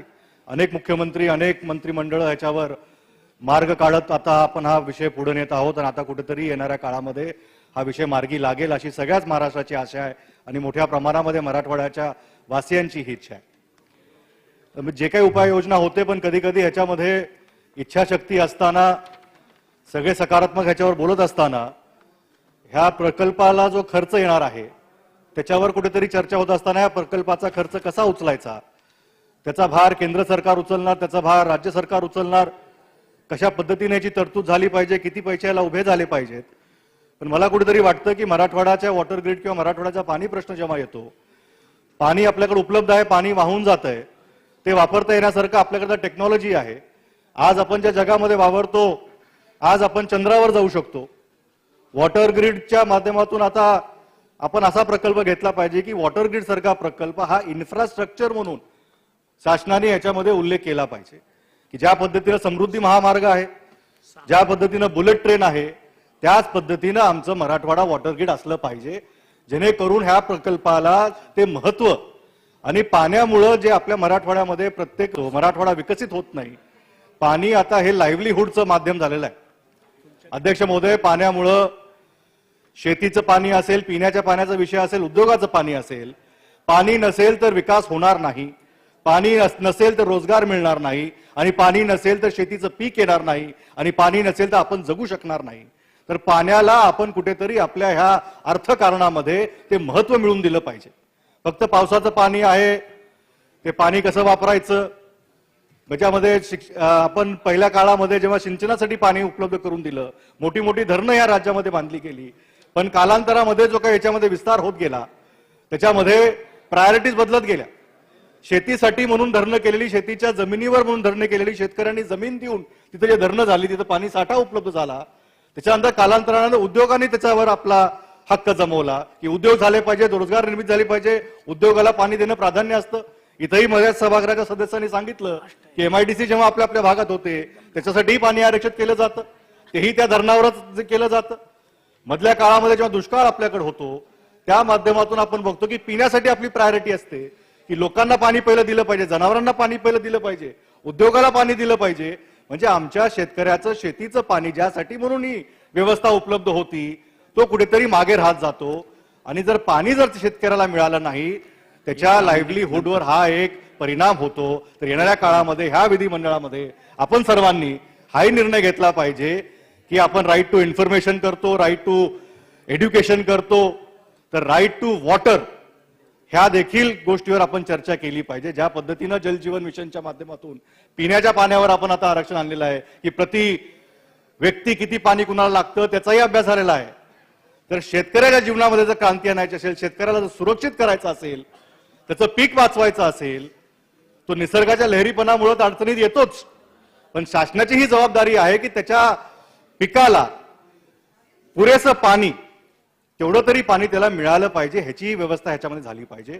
आणि ह्या प्रकल्पासाठी जलसंपदा विभाग असेल, पाणी पुरवठा विभाग असेल, आणि शासन म्हणून की इन्फ्रास्ट्रक्चर डेव्हलपमेंटमध्ये आपण रिंग रोड बनवतो, कोट्यवधी रुपये त्याला रिझर्व्ह करतो, त्याला पैसे तरतूद केली जाते, भूमी अधिग्रहण केलं जातं त्यासाठी पैसे दिले जातात. समृद्धी महामार्गासारखे प्रोजेक्ट असतील, बुलेट ट्रेन सारखे प्रोजेक्ट असतील, मेट्रो सारखे प्रोजेक्ट असतील, तर येणाऱ्या काळामध्ये शेतकरी जर जगवायचा असेल, शेतकरी जर समृद्ध करायचा असेल तर शेतकऱ्याच्या पाण्याची व्यवस्था देखील इन्फ्रास्ट्रक्चर प्रोजेक्टच्या माध्यमातूनच, जे मेगा प्रोजेक्ट आपण घेतो, कोस्टल रोड बघतो, बुलेट ट्रेन असतील, ह्या सगळ्या प्रोजेक्टच्या माध्यमातून आता वॉटर ग्रीड सारखे प्रोजेक्ट त्या भागात झाले पाहिजेत की जेणेकरून पाण्याची व्यवस्था टेक्नॉलॉजीचा वापर करून, डिस्ट्रीब्युशनचा वापर करून एक ग्रीड महाराष्ट्राची निर्माण झाली पाहिजे की सरप्लस एरियातून डेफिसिट एरियाकडे पाणी वळवत असताना त्याची एक बॅलन्स, वॉटर बॅलन्स महाराष्ट्रामध्ये झाला पाहिजे, जो जिल्ह्यामध्ये असेल, तालुका लेवल असेल, गाव पातळीपर्यंत आपल्याला हे पोहोचवता आला पाहिजे. उद्योगाच्या विषयावर बोलत असताना अध्यक्ष महोदय, मराठवाडा असेल, विदर्भ असेल, महाराष्ट्र असेल, महाराष्ट्र हा देशाला दिशा देणारा राज्य आहे. इंडस्ट्रियलायझेशन असेल, कोऑपरेटिव्ह सेक्टर असेल, मोठे मोठे उद्योग आहे महाराष्ट्राने या देशाला दिशा देण्यासारखं याचं एक अर्थकारण महाराष्ट्राचं आहे.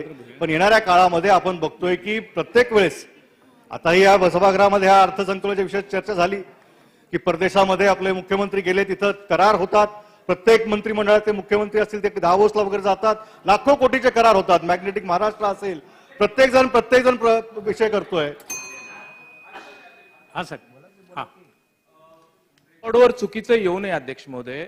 वॉटर ग्रीडचा हा प्रोजेक्ट हा माननीय देवेंद्रजी फडणवीस साहेब राज्याचे मुख्यमंत्री असताना मान्यता दिली. मराठवाड्याचा जिव्हाळ्याचा प्रश्न होता. आज ह्या प्रकल्पाला 2.5 वर्षामध्ये मागच्या काळामध्ये का रद्द झाला आणि आता परत त्याला मान्यता हीच दिली, हे चुकीचं रेकॉर्डवर येऊ नये. हा प्रकल्प माननीय देवेंद्रजी मुख्यमंत्री असतानाच मान्यता दिलेला प्रकल्प आहे आणि आता हा सुरुवात होतोय. ही माझी विनंती आहे की ह्याचं स्थगिती का बरं देण्यात आलेली आहे, मागच्या काळामध्ये का स्थगिती देण्यात आलेली, का त्या काळामध्ये आपण असतं नाही, चुकीची माहिती येऊ नये ही तपासून घेऊ. अध्यक्ष महोदय, माझ्या भाषणामध्ये किंवा माझ्या कोणत्याही वक्तव्यामध्ये मी आदरणीय मी कुठेही हे म्हणलं नाही की याचा मी श्रेय कुणाचा घेतला किंवा कोणी केलं नाही. मी एवढं म्हणलं की ह्या प्रोजेक्टला येणाऱ्या काळामध्ये इन्फ्रास्ट्रक्चरचा दर्जा देण्यात यावा, जेणेकरून त्याला जी तरतूद करायची आहे, जेणेकरून इन्फ्रास्ट्रक्चर प्रोजेक्टसाठी आपण जागतिक बँकांकडून देखील कर्ज पुरवठा उभा करून त्या प्रोजेक्टला कामाला लावू शकतो. त्यामुळं कुठल्याही सदस्याला ह्याचा हरकत का असावी आणि मराठवाड्यामध्ये तो प्रोजेक्ट येतोय, मराठवाड्याचा पाणी प्रश्न जर सुटत असेल तेही मराठवाड्यातलेच आहेत, त्याही प्रोजेक्टमध्ये त्यांचा विषय आहे. आणि हा प्रोजेक्ट खऱ्या अर्थानं लातूरमध्ये जे पाणी टंचाई झाली होती त्या काळामध्ये रेल्वेनं लातूरला पाणी आणावं लागलं होतं, म्हणून कुठेतरी या स्कीमचा उगव झालेला आहे. पण मराठवाडा ग्रीडची चर्चा करत असताना लातूरचं नाव माननीय उपमुख्यमंत्री मंत्र्याच्या भाषणामध्ये लातूरचं नाव किंवा लातूरचा टप्पा पहिला व्हावा अशी मागणी संभाजी भैया तुमच्याकडून अपेक्षित आहे की वॉटर ग्रीड करत असताना लातूरहून सुरू केलं पाहिजे. आपण जर औरंगाबादहून सुरू करणार असो तर तुम्ही पण ते आता अटक केला पाहिजे की लातूरकर म्हणून आपण हा प्रोजेक्ट लातूरवरून सुरू केला पाहिजे, असं आमची मागणी असावी, असं अध्यक्ष महोदय आपल्या माध्यमातून मला मुख्य विनंती करायची आहे. उद्योग आणि कामगार विभागाकडे बोलत असताना आपल्या महाराष्ट्रामध्ये उद्योग मोठ्या प्रमाणात येत आहेत, मोठे मोठे करार आपले महाराष्ट्र सरकारच्या माध्यमातून इथं होत आहेत. पण कुठेतरी अध्यक्ष महोदय हे सगळे जे मोठे प्रोजेक्ट असतात, जे उद्योगपती असतात, ते मुंबई, पुणे, ठाणे, नाशिक जे विकसित शहर आहेत ह्यांच्या आजूबाजूला यांचे व्यवसाय किंवा यांचे उद्योग व्हावेत, ह्या माध्यमातून हे सगळे विकसित व्हावेत, ह्या माध्यमातून त्यांची चढाओढ असते आणि ते साहजिकही आहे. पण येणाऱ्या काळामध्ये महाराष्ट्र शासनाने असं काहीतरी धोरण घ्यावं की जे मागासलेले भाग आहेत, मराठवाडा असेल, विदर्भ असेल, पश्चिम महाराष्ट्र असेल, कोकण असेल, की त्या भागामध्ये कोणते उद्योग चांगले चालू शकतात ह्याचा एक अभ्यासगट अध्यक्ष महोदय इथं होणं गरजेचं आहे. की मराठवाड्यामध्ये पाणी नसेल तर सौर ऊर्जाचे प्रकल्प चांगले चालू शकतात, विदर्भामध्ये जे कापूस असेल त्याचे उद्योग तिथे झाले पाहिजेत, कोकणामध्ये मोठं कोस्टल बेल्ट आहे तर कोस्टल बेल्टवर एक मोठा पोर्टचा प्रोजेक्ट, फिशरीजचे प्रोजेक्ट, असे उद्योग जर आपण झोन वाईज महाराष्ट्रामध्ये जर विभागले तर येणाऱ्या काळामध्ये त्या भागातल्या तरुणांना तिथं काम करण्याची संधी मिळेल. एक महत्वाकांक्षी प्रोजेक्ट आदरणीय उपमुख्यमंत्री तत्कालीन त्यावेळेस जेव्हा ते मुख्यमंत्री होते आमच्या लातूरमध्ये त्यांनी मराठवाडा कोच फॅक्टरीचा प्रोजेक्ट तेव्हा आणला होता. संभाजी भैया तेव्हा पालकमंत्री होता. तो प्रोजेक्ट आपल्या मराठवाडा कोच फॅक्टरी तयार होऊन अनेक वर्ष तसाच आहे, तो माझ्या मतदारसंघात येतो. आमची विनंती अशी आहे की सरकारने तो तातडीनं सुरू करावा जेणेकरून जे मराठवाड्यातल्या पोरांना, लातूरच्या पोरांना जे रोजगार मिळणार आहे आणि त्याच्यामध्ये जास्तीत जास्त किंवा कमीत कमी 80% तरुण हे मराठवाड्यातील लातूरचे असावेत अशी आमची मागणी आहे. ती मागणी आदरणीय उपमुख्यमंत्र्यांनी नोंद घ्यावी. मोठ्या प्रमाणामध्ये तिथं वंदे भारत ट्रेनचे बोगीज तयार होणार आहेत असं आम्ही केंद्रीय शासनाच्या बजेटमध्ये ऐकलं. तो प्रोजेक्ट लवकरात लवकर पूर्ण व्हावा ह्याची आमची मागणी आहे. ऊर्जा विभागाच्या माध्यमातून आपल्या मराठवाड्यामध्ये बराच पोटेन्शियल आहे की ऊर्जा विभागाच्या माध्यमातून आपण तिथं सोलार ग्रीडचे किंवा सोलार प्रकल्प चांगले करू शकतो. माझी उपमुख्यमंत्र्यांना विनंती आहे की येणाऱ्या काळामध्ये मराठवाड्यासाठी, शेतकऱ्यांसाठी की शेतकरी या सोलार ऊर्जाचे उत्पादक होऊ शकतात, तर छोटे मायक्रो ग्रीडचे प्रोजेक्ट जे शेतकऱ्यांच्या माध्यमातून आपण तिथं उभे करू शकलो, त्यांच्यासाठी एखादी फायनान्शियल स्कीम, एखादी सबवेन्शन स्कीम जर आपण जसं एथेनॉलला केंद्र शासन सबवेन्शन देतं, तर छोटे मोठे शेतकऱ्यांना त्यांच्या जमिनीवर सोलार पार्क उभा करण्यासाठी जर एखादी सबवेन्शन स्कीम उपमुख्यमंत्री महोदय आपल्या माध्यमातून जर महाराष्ट्राला मिळाली तर येणाऱ्या काळामध्ये ग्रामीण भागातील ऊर्जाचे प्रश्न मोठ्या प्रमाणात होतील. एवढीच विनंती करून मी माझं भाषण संपवतो. धन्यवाद. सुनील प्रभूजी, एक मिनिट. आपल्याला 6:15 उत्तर घ्यायचं आहे, त्यामुळे वेळेचं भान ठेवून सगळ्यांनी थोडक्यात आपलं म्हणणं मांडावं. थोडक्यात मांडतो. अध्यक्ष महोदय, मी अर्थसंकल्पाच्या पुरवणी मागण्यावरती या ठिकाणी माझे मुद्दे मांडण्यासाठी उभा आहे. अध्यक्ष महोदय, सर्वप्रथम मी गृहमंत्र्यांना या ठिकाणी धन्यवाद देतो की कुरारमध्ये लागलेल्या आगीच्या बद्दल त्यांनी अतिशय गांभीर्याने SITची चौकशी या ठिकाणी लावण्यासाठी त्यांनी मान्यता दिली. आणि त्याचबरोबर माझी आपल्या माध्यमातून सरकारला विनंती आहे की तात्काळ मदत जी आहे ती 2000 झोपड्या तिकडे जळाल्या आहेत, त्यांना तहसीलदारचे पंचनामे झाले आहेत, लवकरात लवकर ती मदत आपण दिली तर त्या लोकांना तात्काळ मदत होईल आणि कायमस्वरूपी त्या ठिकाणी त्यांचं स्थलांतराची जी मागणी आहे त्याबद्दल देखील विचार करणं गरजेचं आहे. अध्यक्ष महोदय, मी मागच्या वेळेला या सभागृहामध्ये लक्षवेधी आणली होती आणि त्यावेळेला परिमंडळ कार्यालय 11 आणि 12 यांचं जे ऑफिस आहे ते ओबेरॉय मॉलच्या समोर श्यामवाडी येथील नगर क्रमांक 108 वर त्या ठिकाणी आपण बांधावं अशी मागणी मी केली होती. सन्मान्य दिलीप वळसे पाटील गृहमंत्री असताना याबाबत चर्चा सभागृहामध्ये झाली. आपण आपल्या उपस्थितीमध्ये एक बैठक घेतली आणि पुढे हे कार्यालय त्या ठिकाणी व्हावं आणि कार्यालय होऊन त्या ठिकाणी दिंडोशी पोलीस ठाण्याची इमारत जिथे नाही आहे त्यांना देखील जागा उपलब्ध होऊ शकेल आणि पोलीस हाऊसिंग देखील होऊ शकेल. आणि म्हणून या दृष्टीने माननीय गृहमंत्र्यांनी येणाऱ्या काळामध्ये सकारात्मक दृष्ट्या याच्यावरती कारवाई करून यासाठी निधी उपलब्ध करून ही पोलीस परिमंडळ कार्यालय, दिंडोशी पोलीस ठाणे आणि पोलीस हाऊसिंग उभारण्यासाठी त्या ठिकाणी आपण तात्काळ याच्यावरती उपाययोजना करावी अशी माझी मागणी आहे. अध्यक्ष महोदय, माझ्याच मतदारसंघातील कुरार पोलीस ठाणे आज बैठ्या चाळीमध्ये आहे आणि ती जमीन जी आहे ती महसूल खात्याची आहे. त्याच्यावरती डीपी जो रिमार्क झाला त्याच्यावरती पोलीस ठाणे म्हणून आपण रिझर्वेशन टाकून घेतलं. अध्यक्ष महोदय, संबंधित विभागाच्या वतीने गृह खात्याने ही जमीन ताब्यात घेऊन त्यावर देखील अर्थसंकल्प प्रोव्हिजन करून कुरार पोलीस ठाण्याची इमारत उभी लवकरात लवकर करावी अशी मागणी मी या ठिकाणी करतो. अध्यक्ष महोदय, दिंडोशी या परिसरामध्ये मालाड असेल, कुरार गाव असेल, मोठ्या प्रमाणामध्ये या ठिकाणी अंमली पदार्थाचं सेवन हे केलं जातं आणि मागच्या वेळेला मी या सभागृहामध्ये लक्षवेधीद्वारे मागणी केली होती की तात्काळ याच्यावरती कारवाई करा. अध्यक्ष महोदय, अद्यापही कुठचीही कारवाई कोणावरती झालेली नाही. अंमली पदार्थ विकण्याचं काम जोरात सुरू आहे. जी मंडळी हे सगळं काम कृत्य करतात त्यांना कुठच्या पद्धतीने पोलीस यंत्रणेमार्फत कारवाई झालेली नाही आणि म्हणून कुठची तरी एक ठोस उपाययोजना या दृष्टीने करणं आवश्यक आहे. सार्वजनिक ज्या संस्था आहेत त्या याच्यामध्ये एनजीओ काम करायला तयार आहेत, त्यांना एक सोबत घेऊन पोलिसांनी काम करणं गरजेचं आहे. त्या दृष्टीने देखील या दृष्टीने कारवाई करावी अशी माझी मागणी आहे. आणि त्याचबरोबर अध्यक्ष महोदय, या पुरवणी मागण्यावरती बोलत असताना मुंबई गोवा हायवेवरती जो अत्यंत आपण चांगल्या पद्धतीने लोकांना भीती वाटत नव्हती अशा पद्धतीने लोक रात्री अपरात्री प्रवास करायचे. काल परवाकडे जो प्रकार या ठिकाणी घडला की एका मोहिते नावाच्या कुटुंबावरती त्याच्या गाडीवरती हल्ला झाला आणि त्याच्याकडे असलेलं सोनं आणि पैसे लुटले गेले. अध्यक्ष महोदय, मुंबई गोवा हायवेवरती जर अशा लुटीलुटीचे प्रकार सुरू झाले तर लोकांच्या मनामध्ये पुन्हा भीती येईल आणि म्हणून या सगळ्या प्रकरणाला शेवटचा मुद्दा तात्काळ आपण आळा घालावा. आणि त्याचबरोबर 2013 मध्ये घेण्यात आलेल्या पोलिसांच्या विभागीय अर्थ परीक्षा उत्तीर्ण झालेल्या 520 हवालदारांच्या निवडणुकीस तयार करून त्याची डीजी ऑफिसला त्या ठिकाणी नोंद झालेली आहे. आणि अध्यक्ष महोदय, हे सगळी मंडळी जी आहेत ती आज प्रतीक्षेमध्ये आहेत. मी अध्यक्ष महोदय या ठिकाणी मागणी करतोय की या सगळ्या लोकांना तात्काळ त्या ठिकाणी सेवेमध्ये घेणं हे गरजेचं आहे. मी मागणी केल्यानुसार मध्यंतरीच्या काळामध्ये वृत्तपत्रामध्ये बातमी देखील आली होती की पोलीस महासंचालक व सरकारात्मक राज्यातील 520 हवालदार होणार पोलीस उपनिरीक्षक, परंतु अद्यापपर्यंत याच्यावरती कुठचीही कारवाई झालेली नाहीये. फौजदार पदाची नियुक्ती प्रतीक्षेत असणाऱ्या 520 अंमलदारांना त्या ठिकाणी तात्काळ आपण कारवाई करावी अशी मागणी करतो. अध्यक्ष महोदय, धन्यवाद. त्याबद्दल धन्यवाद. धन्यवाद. कोण आहे? नाव कुठे आहे? आशिष जयस्वाल जी.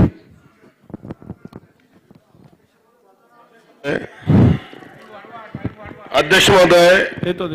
आजच्या या अर्थसंकल्पीय मागण्यावर गृह विभागावर बोलत असताना माझी एकच विनंती आहे की सन्माननीय वित्तमंत्र्यांनी अर्थसंकल्पातून ज्या पद्धतीने महाराष्ट्राच्या सर्व जनतेला दिलासा दिला, सर्व घटकाला न्याय दिला, त्याच पद्धतीने आज पोलीस विभागाकडून जे सर्वसामान्य जनतेची कुठली सरकार आली आणि गेली तरी हा इन्स्पेक्टर राज आहे, रस्त्यामध्ये गाडी थांबवून एंट्री घेणे, हा जो प्रकार वर्षानुवर्षापासून सुरू आहे त्याच्यावर देखील निर्बंध लावण्यासाठी सक्तीने आदेश द्यावे.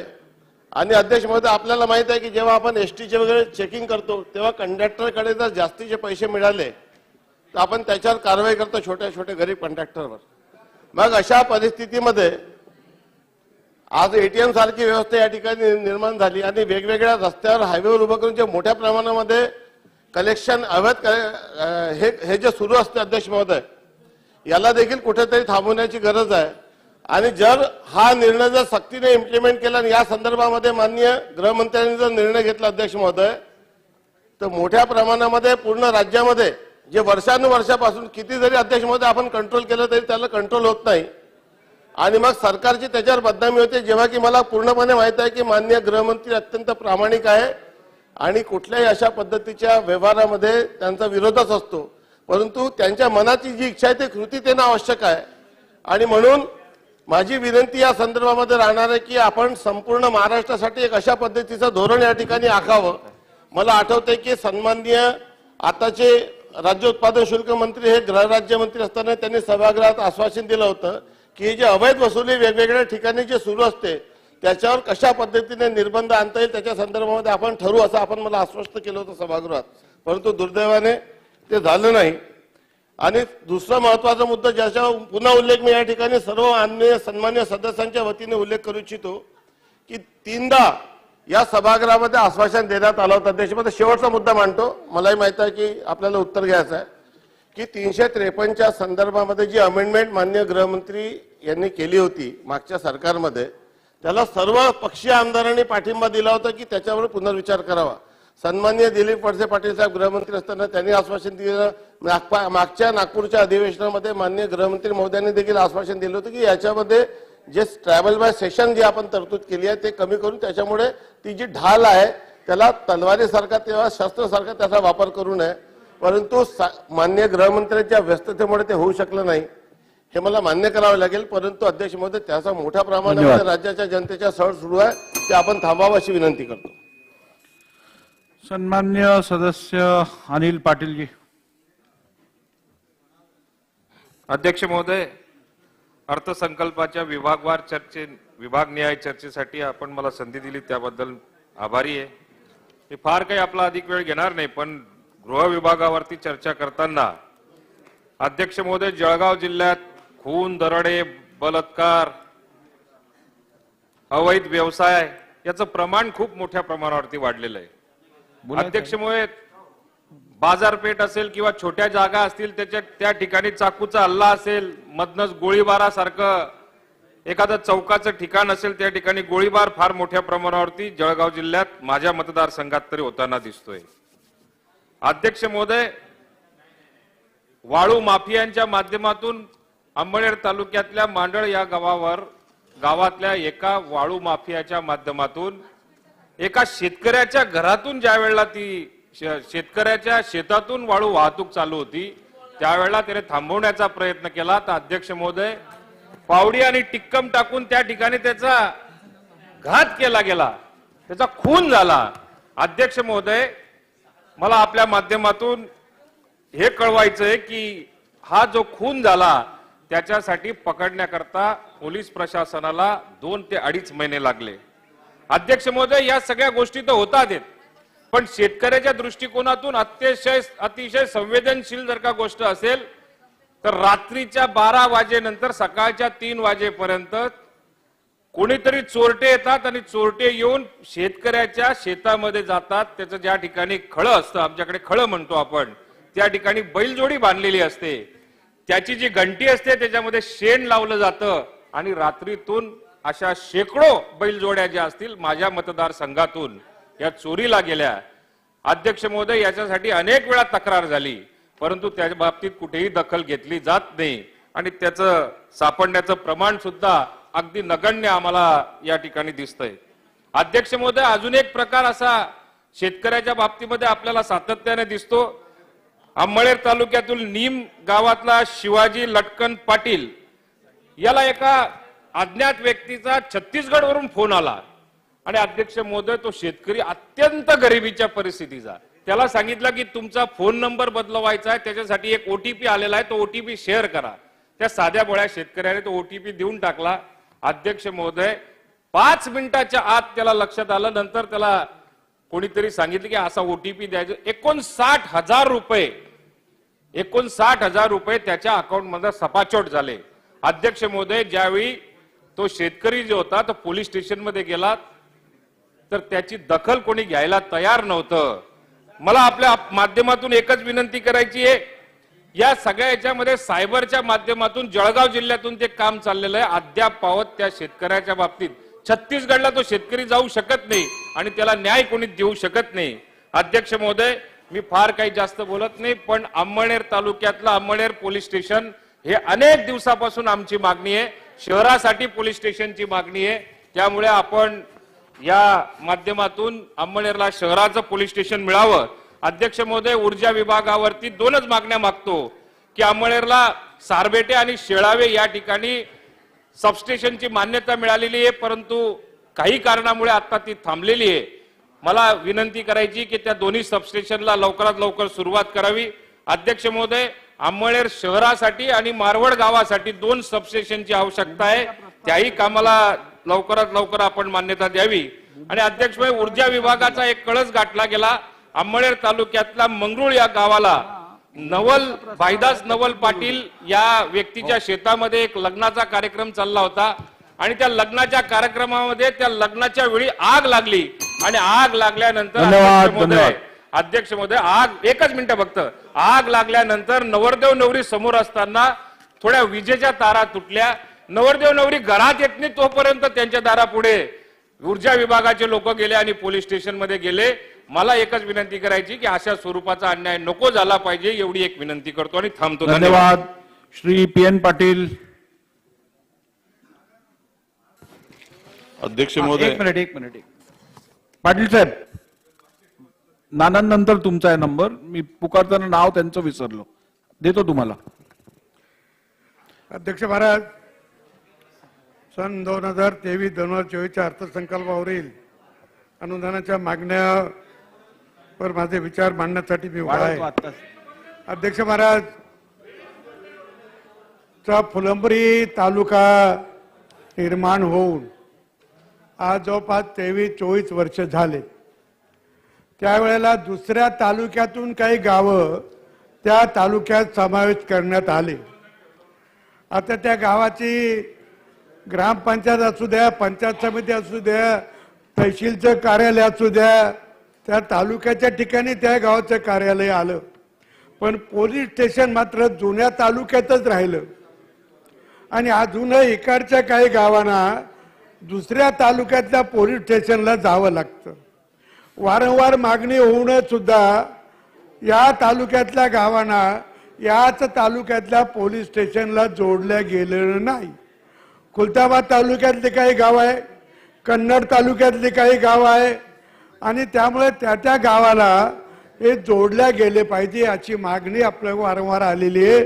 तरी त्यावर लक्ष केंद्रित करून ते ताबडतोब करावं अशी माझी मागणी आहे. अध्यक्ष महाराज, चिकलठाणा पोलीस स्टेशन आहे, त्यातला सर्व ग्रामीण गाव जोडलेले आहे, पण ते गाव चिकलठाणा आता महापालिकेच्या क्षेत्रात आहे.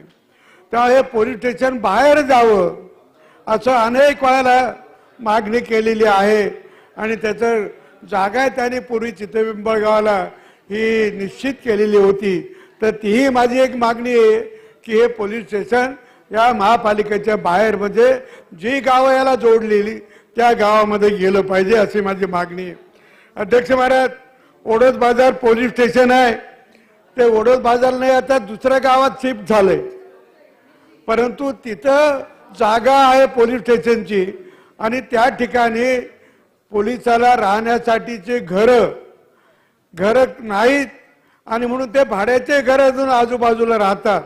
तर तिथेही त्यांना घरासाठी निधी उपलब्ध व्हावा अशा प्रकारची मागणी मी या निमित्ताने करतो.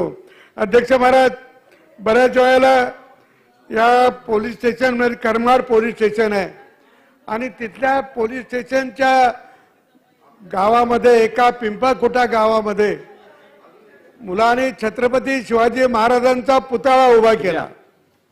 छोटा पुतळा होता, रस्त्याच्या कडेला होता. आता पोलीसच्या PIनी ग्रामसेवकाची तक्रार घेतली, गावातल्या कोणाची तक्रार नाही, ग्रामसेवकाकडून तक्रार लिहून घेतली. तहसीलदारला सांगितलं, BDOला सांगितलं की इथं मोठा वाद निर्माण होण्याची शक्यता आहे. तिथं कोणीही गावातल्या लोकांनी तक्रार केली नाही. हिंदू मुसलमान तर प्रश्नच नाही तिथे. आणि अशा वेळेला स्वतः तक्रार करून घेतली आणि 50 पोलीस नेऊन त्या ठिकाणचा पुतळा काढायला सुरुवात केली. आता तिथे मला एक कळलं, मी जवळच होतो, मी तिथे गेलो, हात पाय पडून त्यांना पोलिसांना बाजूला केलं, तो पुतळा तिथे राहिलाय. परंतु इथं हा उद्योग करायचं काही कारण नव्हतं. समजा बेकायदेशीर बसवलं तर ज्यांनी बसवलं त्यांच्यावर कारवाई करा, आमचं काही म्हणणं नाही. परंतु पुतळा काढायचा उद्योग जर पोलिसांनी केला तर सरकारला बदनाम करण्याची ही एक साजिश होती की काय, असा संशय निर्माण होतोय. आणि म्हणून अध्यक्ष महाराज, या सगळ्या कामामध्ये आपण लक्ष घातलं पाहिजे. जलसंपदाच्या मध्ये अध्यक्ष महाराज फुलंब्रीला धरण आहे आणि धरणातून पाठ गेलेला आहे, पण तो 10-12 वर्ष पाठ झालंच नाही, कारण सुरुवातीलाच शेतकऱ्याने पाठ होऊ दिला नाही. पण पुढची जमीन ही पाटासाठी घेतली आणि ती जमीन काही शेतकऱ्याला पैसे मिळालेच नाही, ऐकवार केलीच नाही, तरी तिच्यावर सरकार लिहून टाकलं आणि ती शेतकरी आज त्यांच्या ताब्यात आहे. आता पाठ करायची गरज नाही, आपण खालून पाईपलाईन केलेली, तेव्हा पाठ करायची गरज नाही. पण ती जमीन पुन्हा शेतकऱ्याच्या नावावर करता आला. कलेक्टर आहे, कमिशनर आहे, तहसीलदार आहे, वारंवार मिटिंगा केल्या तरी त्या कोणाला कळत नाही त्याच्यातलं काय करावं. ते म्हणतात आता सरकारकडून तुम्ही रजिस्ट्री करून घ्या, शेतकऱ्याला सांगतात. सरकारने रजिस्ट्री करून दिली पाहिजे, म्हणजे चुका यांच्या अधिकाऱ्यांनी केल्या आणि भुर्दंड मात्र शेतकऱ्याला बसण्याची शक्यता आहे. त्यामुळे याचाही दर विचार या पाटबंधारे खात्याच्या विभागाने आणि यांनी करावा असं मला वाटतं. MIDCच्या संदर्भात 2 मिनिटं, MIDCच्या संदर्भात शेंद्रा पंचतारांकित औद्योगिक वसाहत आहे, त्याच्यासाठी आता DMIC त्याच्या बाजूला आली आणि ते मोठमोठे उद्योग येतात. पण जमीन घेताना शेतकऱ्याला हे सांगितलं होतं की तुम्हाला आम्ही 15% जागा ही विकसित भूखंड करून देऊ, म्हणजे 1 एकरचं जे असेल तर त्याचे जे गुंठे त्याच्यातल्या 15 गुंठे त्यांना म्हणजे शेकडा 15 गुंठे त्यांना मिळेल. सभागृहाची वेळ ही उत्तर संपेस्तोपर्यंत आपण वाढवत आहोत. गेलेली नाही, मध्ये द्यायचा प्रयत्न केला, परंतु त्याला जे पैसे शेतकऱ्याला भरावे लागतात ते विहिरीचे, झाडाचे, पाईपलाईनचे, फळबागाचे हे पैसे त्याला मिळाले, ते गृहीत धरून पैसे भरा अशा प्रकारचा नियम त्यांनी केला, तोही शिथिल केला पाहिजे असं माझं म्हणणं आहे. आणि म्हणून या सगळ्या मागण्या मान्य कराव्या असं माझी विनंती आहे. धन्यवाद. नाही देणार आहे, देतोय. अध्यक्ष महोदय,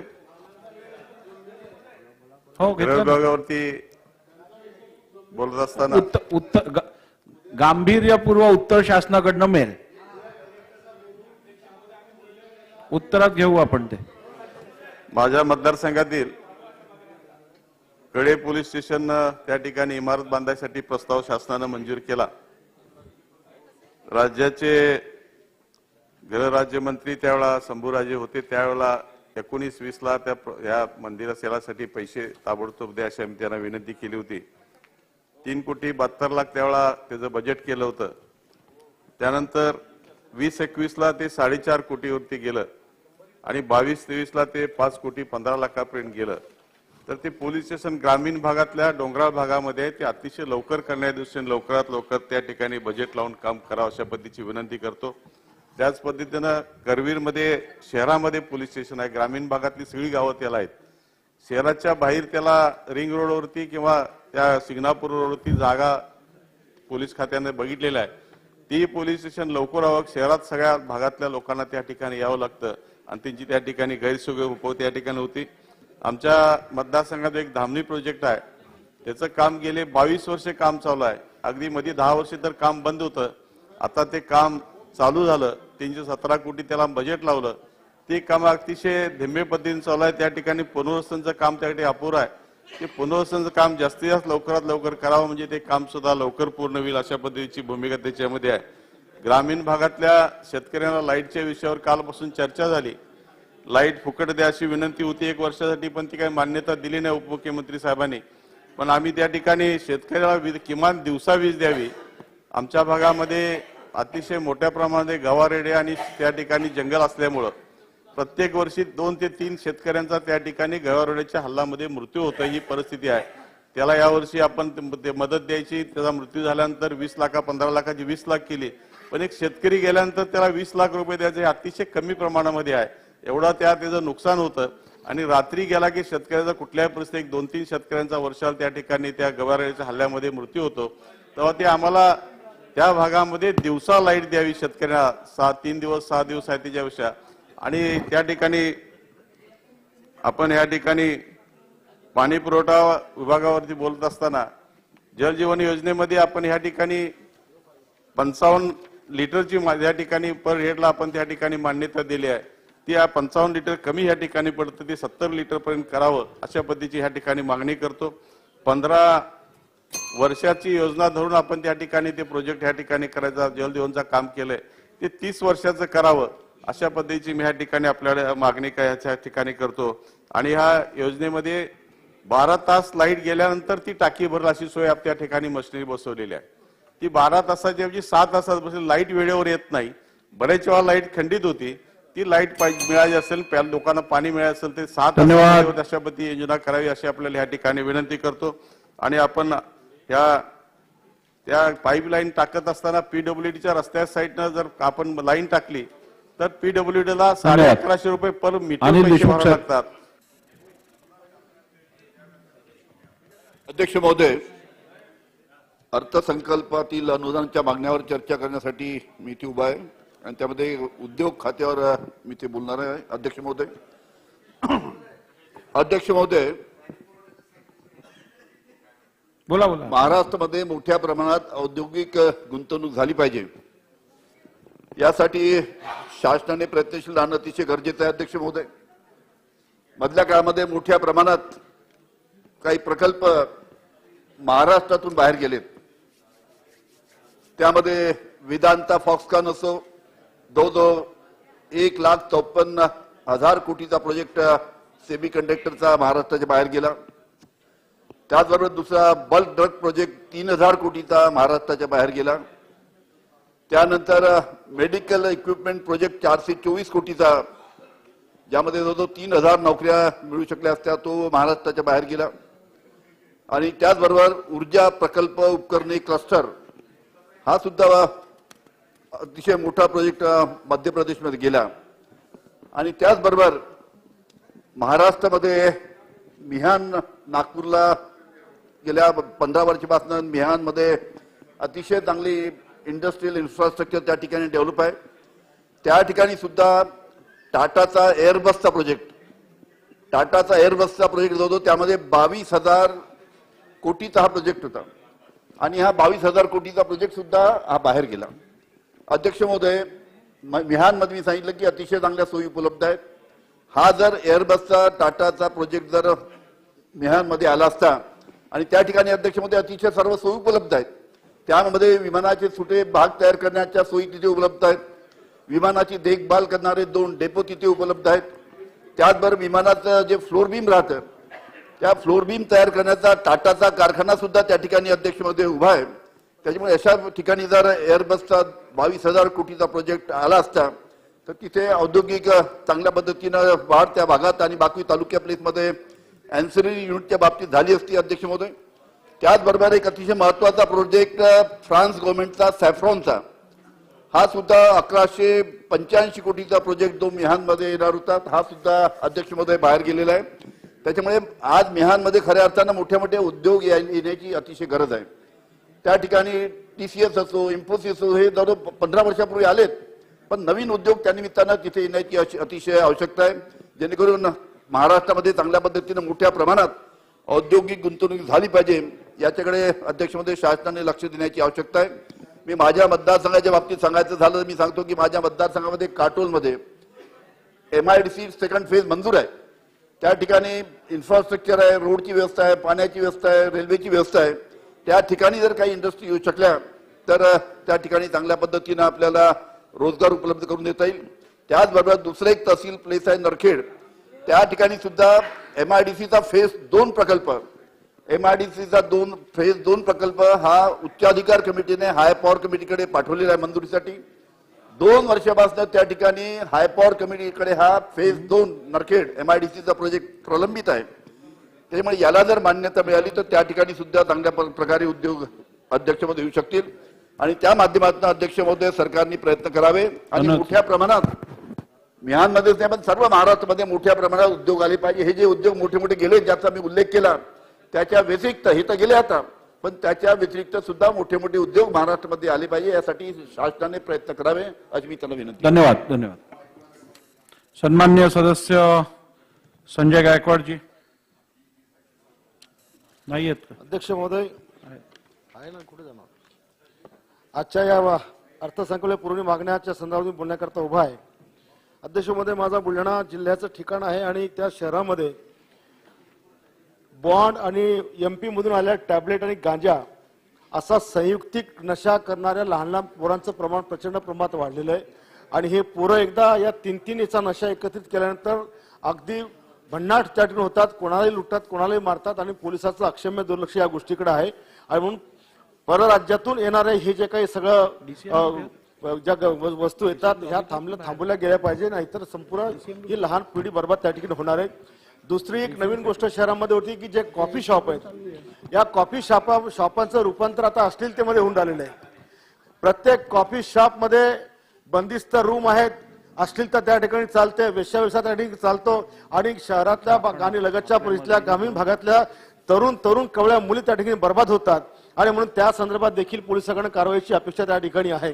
अध्यक्ष महोदय, पोलीस इन्स्पेक्टर आणि तहसीलदार ही दोघांची पोस्ट एकच आहे, दोन्ही क्लास 1 आहे, पण वेतनामध्ये मात्र दुपटीचा फरक एकमेकांचा आहे आणि म्हणून सारखी जर पोस्ट असेल तर सारखं वेतन त्यांना मिळायला पाहिजे, ही देखील या माध्यमातून माझी शासनाला मागणी आहे. 498चा कायदा महिलांच्या रक्षणाकरता आणला होता अध्यक्ष महोदय, पण गैरवापर झाल्यामुळे त्या कायद्याचा आज ऱ्हास झालेला आहे, त्याचा फारसा प्रभाव पडत नाही आणि म्हणून पास्कोचा देखील असाच गैरवापर सुरू आहे. घरगुती भांडण असेल, सामाजिक भांडण असेल, कुठला घराचा ताबा घ्यायचा असेल तर या पास्कोचा वापर करून लहान लहान मुलांना वेठीस धरून याचा गैरवापर झालेला होता अध्यक्ष महोदय, तो देखील थांबवणं आवश्यक आहे. जलसंपदाच्या बाबतीमध्ये बुलढाणा तालुक्यातल्या गिरडा डॅमची आम्हाला खूप आवश्यकता आहे, मोताळा तालुक्यातल्या मूर्ती डॅमची, आणि जे रायऱ्याचं धरण आज पूर्णत्वात जाते त्याची धार जर दाबल्या गेली यावर्षी तर निश्चितपणे शेतकऱ्याला त्याचा फायदा होईल. अनेक वर्षापासून पलडक डॅमचा मोताळा बुलढाणा तालुक्यातला कालवा जो नळगंगाकडे जातोय त्याचा अस्थिकरणाचा प्रस्ताव 3 वर्षापासून पडू नये, 4.5 लाखाची तरतूद त्याच्यावर आहे, पण प्रशासकीय अधिकाऱ्याच्या धीम्या गतीने जे काम करतात त्याच्यामुळे तो पूर्णत्वात जात नाही अध्यक्ष महोदय, आणि म्हणून ते देखील आपण ताबडतोब करण्यासंदर्भात शासनाला या ठिकाणी सूचना द्यावी माझी विनंती आहे. आणि पाणी पुरवठ्या संदर्भात जल जीवन मिशन अंतर्गत अनेक कामांच्या निविदा होऊन वर्क ऑर्डर झाल्या, याकरिता शासन स्तरावर पाईप उपलब्ध करून देण्याचा प्रस्ताव देखील झालेला आहे. ते पाईप जर उपलब्ध करून दिले नाही तर या वर्षी वेळेच्या ह्या योजना पूर्ण होणार नाही आणि म्हणून ते पाईप देखील शासनाने ताबडतोब उपलब्ध करून द्यावेत ही माझी मागणी आहे. आणि कृषी पंपासंदर्भात ज्या जोडण्या आहेत त्या ताबडतोब गेल्या पाहिजे, कारण 2018 पासून कृषी पंपाच्या जोडण्या झालेल्या नाहीयेत, त्या जोडण्या कराव्यात ही माझी मागणी आहे. आणि शेवटचं माझा अध्यक्ष महोदय 2 विषय आहेत. MIDC आम्हाला 1965 साली MIDC झाली, परंतु बुलढाणा आणि मोताळा तालुक्याला तिचा विस्तार केला गेला नाही आणि म्हणून किमान 500 ते 600 एकर जमीन शासनाने संपादित करून MIDCचा विस्तार करून त्या ठिकाणी उद्योग उभारण्यात मदत करावी ही देखील माझी मागणी आहे.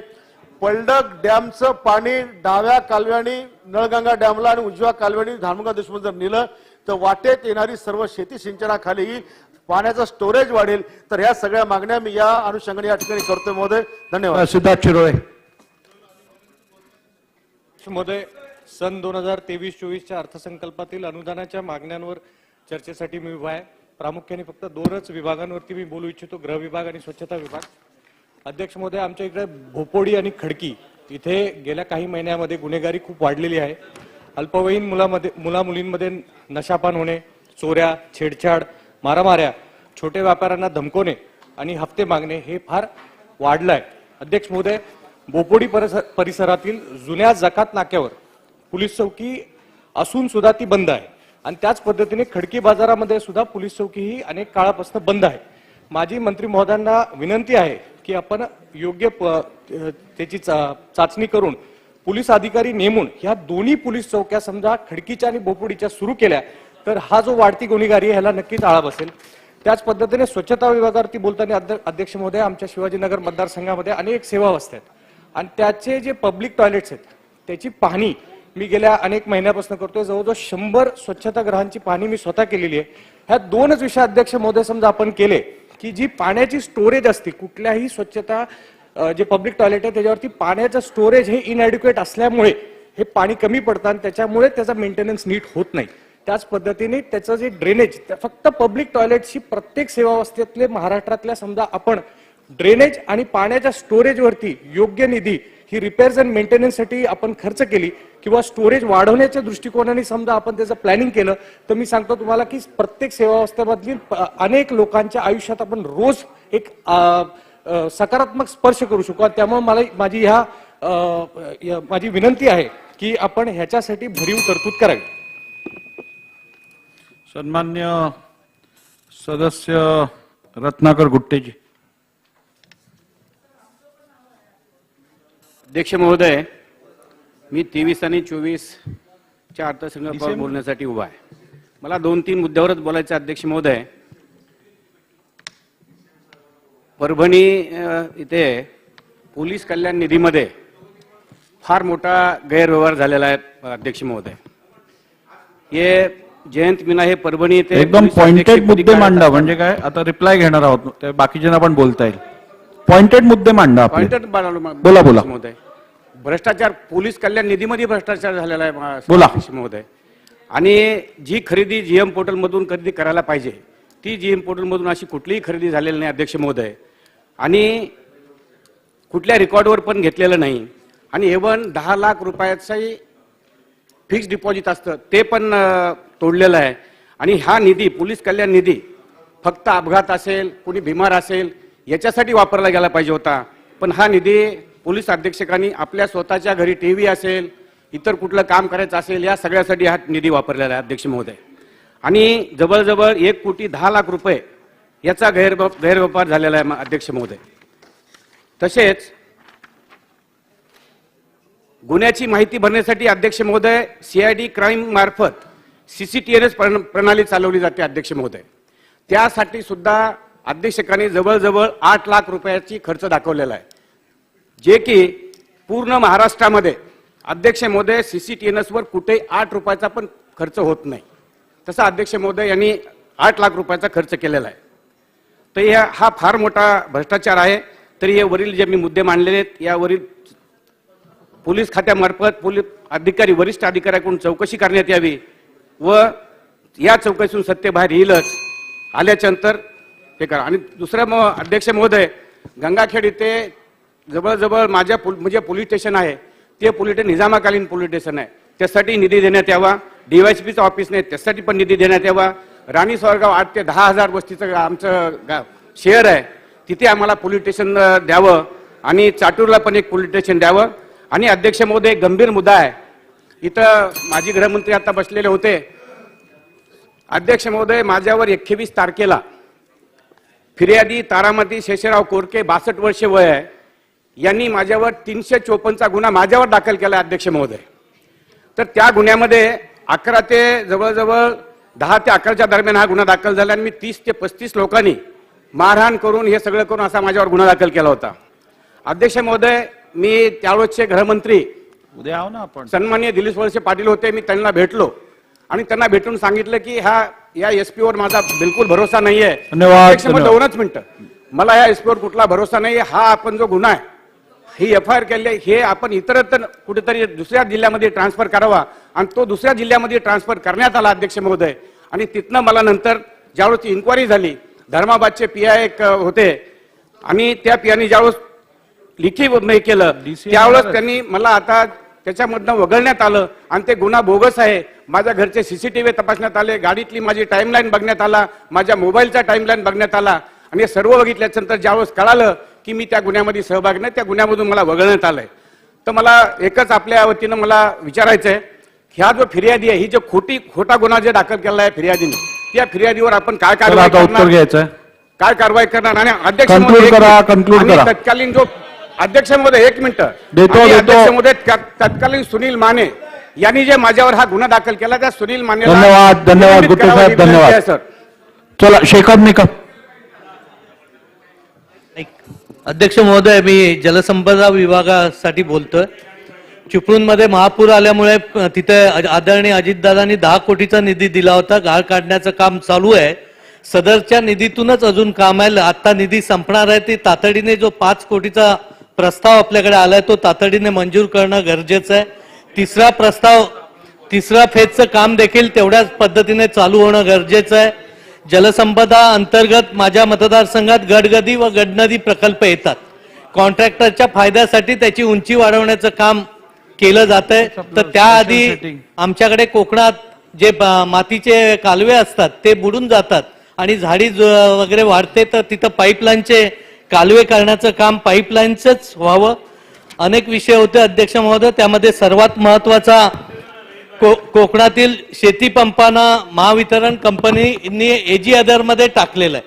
यामध्ये आंबा, नारळ, काजू, चिकू अशा बागा आहेत, त्यांचं कनेक्शन एजी अदर मध्ये टाकल्यामुळे कोकणातील शेतकऱ्यांचं प्रचंड नुकसान होतंय. तर या निमित्ताने माझी एक विनंती आहे साहेब, खूप अन्याय आमच्यावर की हे एजी अदरचं कनेक्शन रेग्युलर प्रमाणे जसं फक्त रत्नागिरी आणि सिंधुदुर्गातच हे होतं तर ह्याची इम्प्लिमेंटेशन करण्यात यावं. त्याचबरोबर पोलीस स्टेशनचे वगैरे प्रश्न आता काय घाई गडबडीत घेता येत नाही, पण जलजीवन मिशन अंतर्गत आमच्याकडे ग्रॅव्हिटीच्या ज्या पाणी योजना केल्या जातात त्यामध्ये टॅपिंगचा विषय फार महत्वाचा असतो, कारण तो धरणातून टॅपिंग करून घ्यावं लागतं. तर एकदा ही योजना मंजूर होते, काम पूर्ण होतं, पण टॅपिंगसाठी सर्व विषय थांबला जातो. तर माझी अशी धारणा आहे की हा टॅपिंगचा विषय मूळ योजनेतच समाविष्ट करून एक राज्यव्यापी याचं धोरण निश्चितपणे करून घ्यावं. बोला, शेवटचं बोला. रत्नागिरी जिल्ह्यामध्ये कामगार राज्य विमा योजनेची ESIC अधिसूचना जारी झालेली आहे. कामगारासाठी ESIC चे हॉस्पिटल नसल्यामुळे त्यांना ती फॅसिलिटी मिळत नाहीत. तर माझी अशी अपेक्षा आहे की या माध्यमातून ह्या खासगी हॉस्पिटलना पण ही योजना समाविष्ट करून घेण्यात यावी, जेणेकरून त्या कामगारांना फायदा होईल. धन्यवाद. एक मिनिट बोलू दे. अध्यक्ष महोदय, माननीय जयंत पाटील साहेब काही सदस्यांसोबत माझ्याकडे आले होते आणि आम्ही चर्चा केली. त्यांचं म्हणणं होतं सदस्यांची बोलायची इच्छा आहे, त्यामुळे तुम्ही उद्या उत्तर घ्या. पण मी त्यांना हे सांगितलं की आपल्या नियमाप्रमाणे मागण्या त्या दिवशीच कराव्या लागतात. तर त्याच्यावर आता तोडगा एक असा आम्ही काढलेला आहे, जर आपल्याला मान्य असेल तर अर्थात, की आता उत्तर म्हणजे ज्या मागण्या आहेत त्या उत्तर देऊन मान्य करून घेऊ. त्यानंतरही सभागृह आपण चालू, ज्यांना बोलायचं असेल ते बोलू शकतील, त्याला आम्ही उद्या उत्तर देऊ. म्हणजे मग टेक्निकली आपण अडचणी येणार नाही. तर आपली मान्यता असेल मग 8-8:30 पर्यंत चालवता येईल ते आपल्याला. मग आता उत्तर चालू करतो. अजून मान्यता दिली कुठे?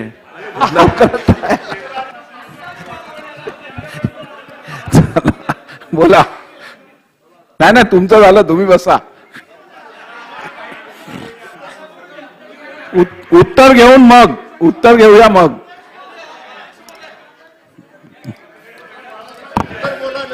मान्यता देण्याआधीच टाळ्या.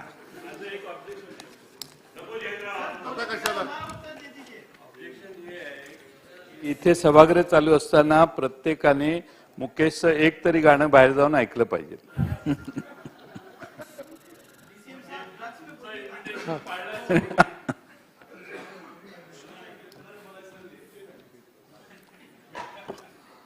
माननीय निवेदन उत्तरानंतर.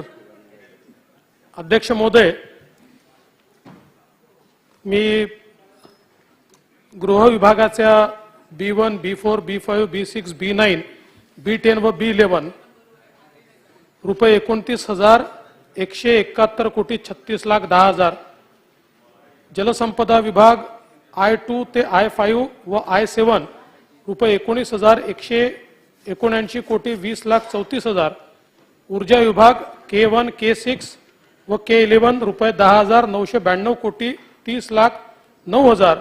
आणि उद्योग विभाग K3, K7, K9, K10, K11 4,694,54,93,000. तसेच राज्य उत्पादन शुल्क विभाग मागणी क्रमांक B2 249,21,98,000 या मागण्या मान्य करण्याकरता आपल्या पुढे उभा आहे. नाही, ते नंतर येईल ना, ते बोलतील.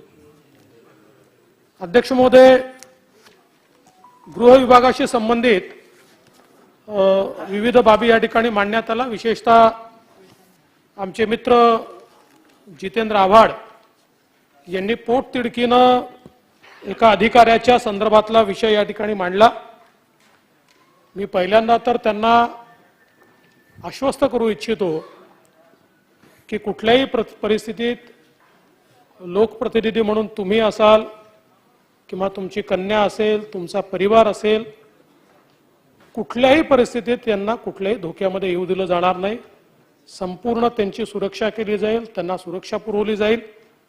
आणि अशा प्रकारे कुटुंबावर कोणी जर त्या ठिकाणी टीका टिप्पणी करत असेल किंवा धमकी देण्याचा प्रयत्न केला असेल तर तेही सहन केलं जाणार नाही.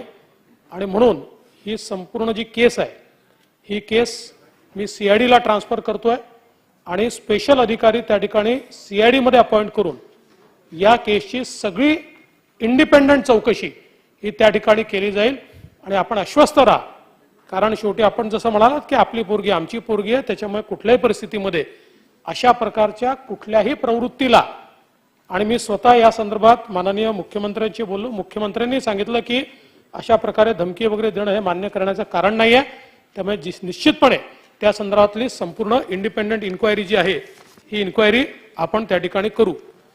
आज खरं म्हणजे पोलीस विभागाचा जर आपण विचार केला तर या ठिकाणी या अर्थसंकल्पामध्ये 26,819 कोटी रुपये, 20 लाख आणि 23,000 एवढी कार्यक्रम खर्चाकरता, 2,047 कोटी केंद्र हिश्श्यासाठी आणि 305 कोटी 16,08,000 असं एकूण गृह विभागाकरता, पोलीस व तुरुंग करता 29,171 कोटी 36,31,000 एवढी तरतूद आपण या ठिकाणी केली आहे. विशेषतः मुंबईमध्ये महिला सुरक्षा याकरता मुंबई सेफ सिटी प्रोजेक्ट आपण निर्भया प्रोजेक्ट राबवतो, ज्याच्यामध्ये केंद्र सरकारचा 60% हिस्सा आहे, राज्य सरकारचा 40% हिस्सा आहे. आणि या अंतर्गत आपण 252 कोटी रुपये निधीला मान्यता दिली आहे, ज्या माध्यमातून निश्चितपणे महिला असतील किंवा जी बालकं असतील यांच्याकरता आपण योजना राबवतो आहे. यासोबत आता मुंबई सीसीटीव्ही प्रकल्प हा मागच्या काळामध्ये आपण कार्यान्वित केला आणि हा सीसीटीव्ही प्रकल्प कार्यान्वित झाल्यामुळे मोठ्या प्रमाणात गुन्हे निष्पन्न होण्याचं प्रमाण वाढलं आणि टेक्निकल एव्हिडन्स मिळत असल्यामुळे त्याच्यातनं जे काही कन्व्हिक्शनचं प्रमाण आहे हे प्रमाण देखील या ठिकाणी वाढलेलं आहे.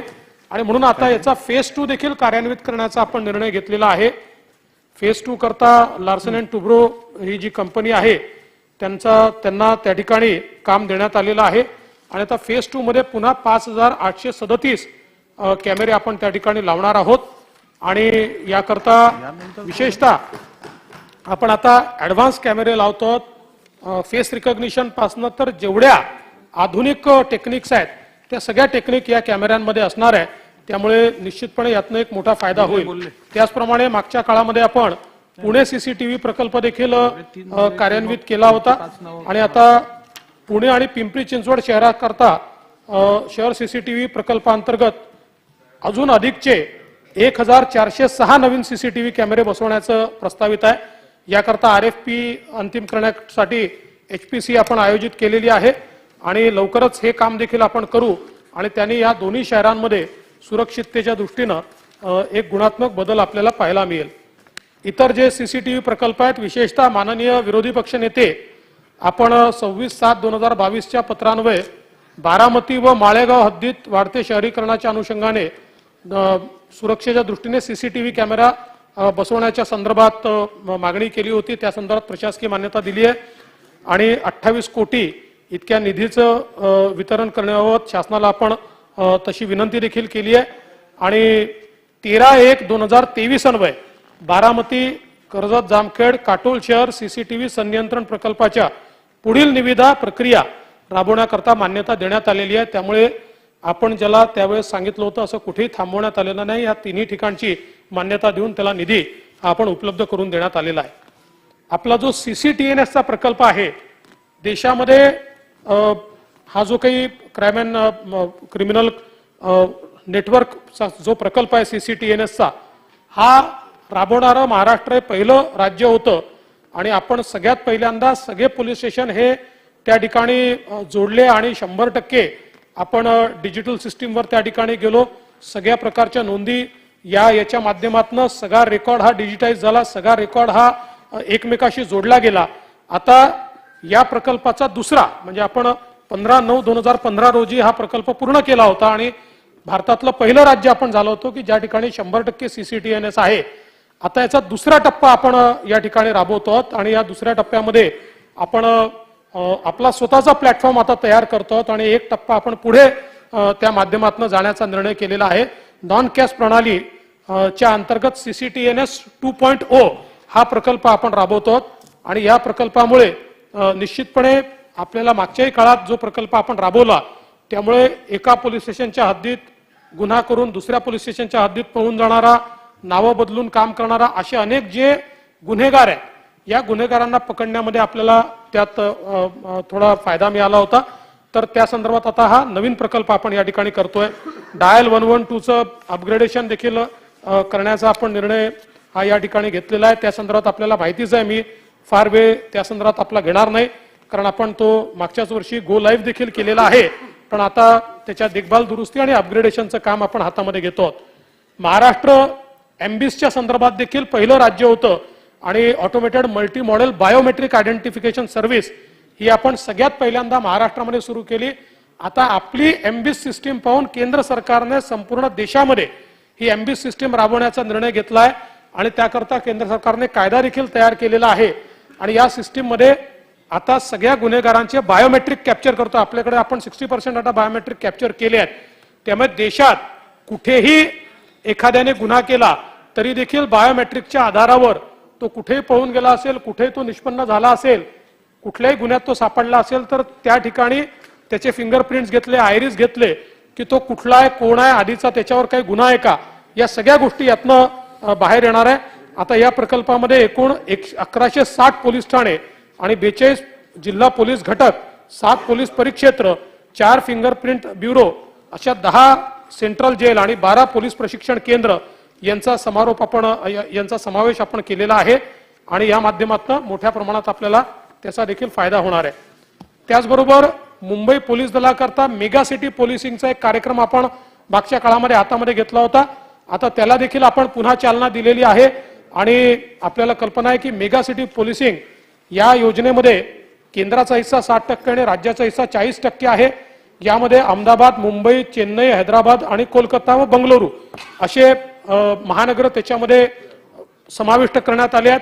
सदर योजनेच्या अंतर्गत या महत्वाच्या शहरामधील कार्यक्षमता वाढवण्याच्या दृष्टीनं CCTV surveillance, command and control centre, dial 112 system, fusion centre, data centre, high patrol cars, aerial surveillance, community policing अशा सगळ्या गोष्टींचा हा एकत्रित अशा प्रकारचा मेगा पोलीस प्रकल्प आहे आणि साधारणपणे याच्यामध्ये आपल्याला 229 कोटी रुपये याचा खर्च हा येणार आहे.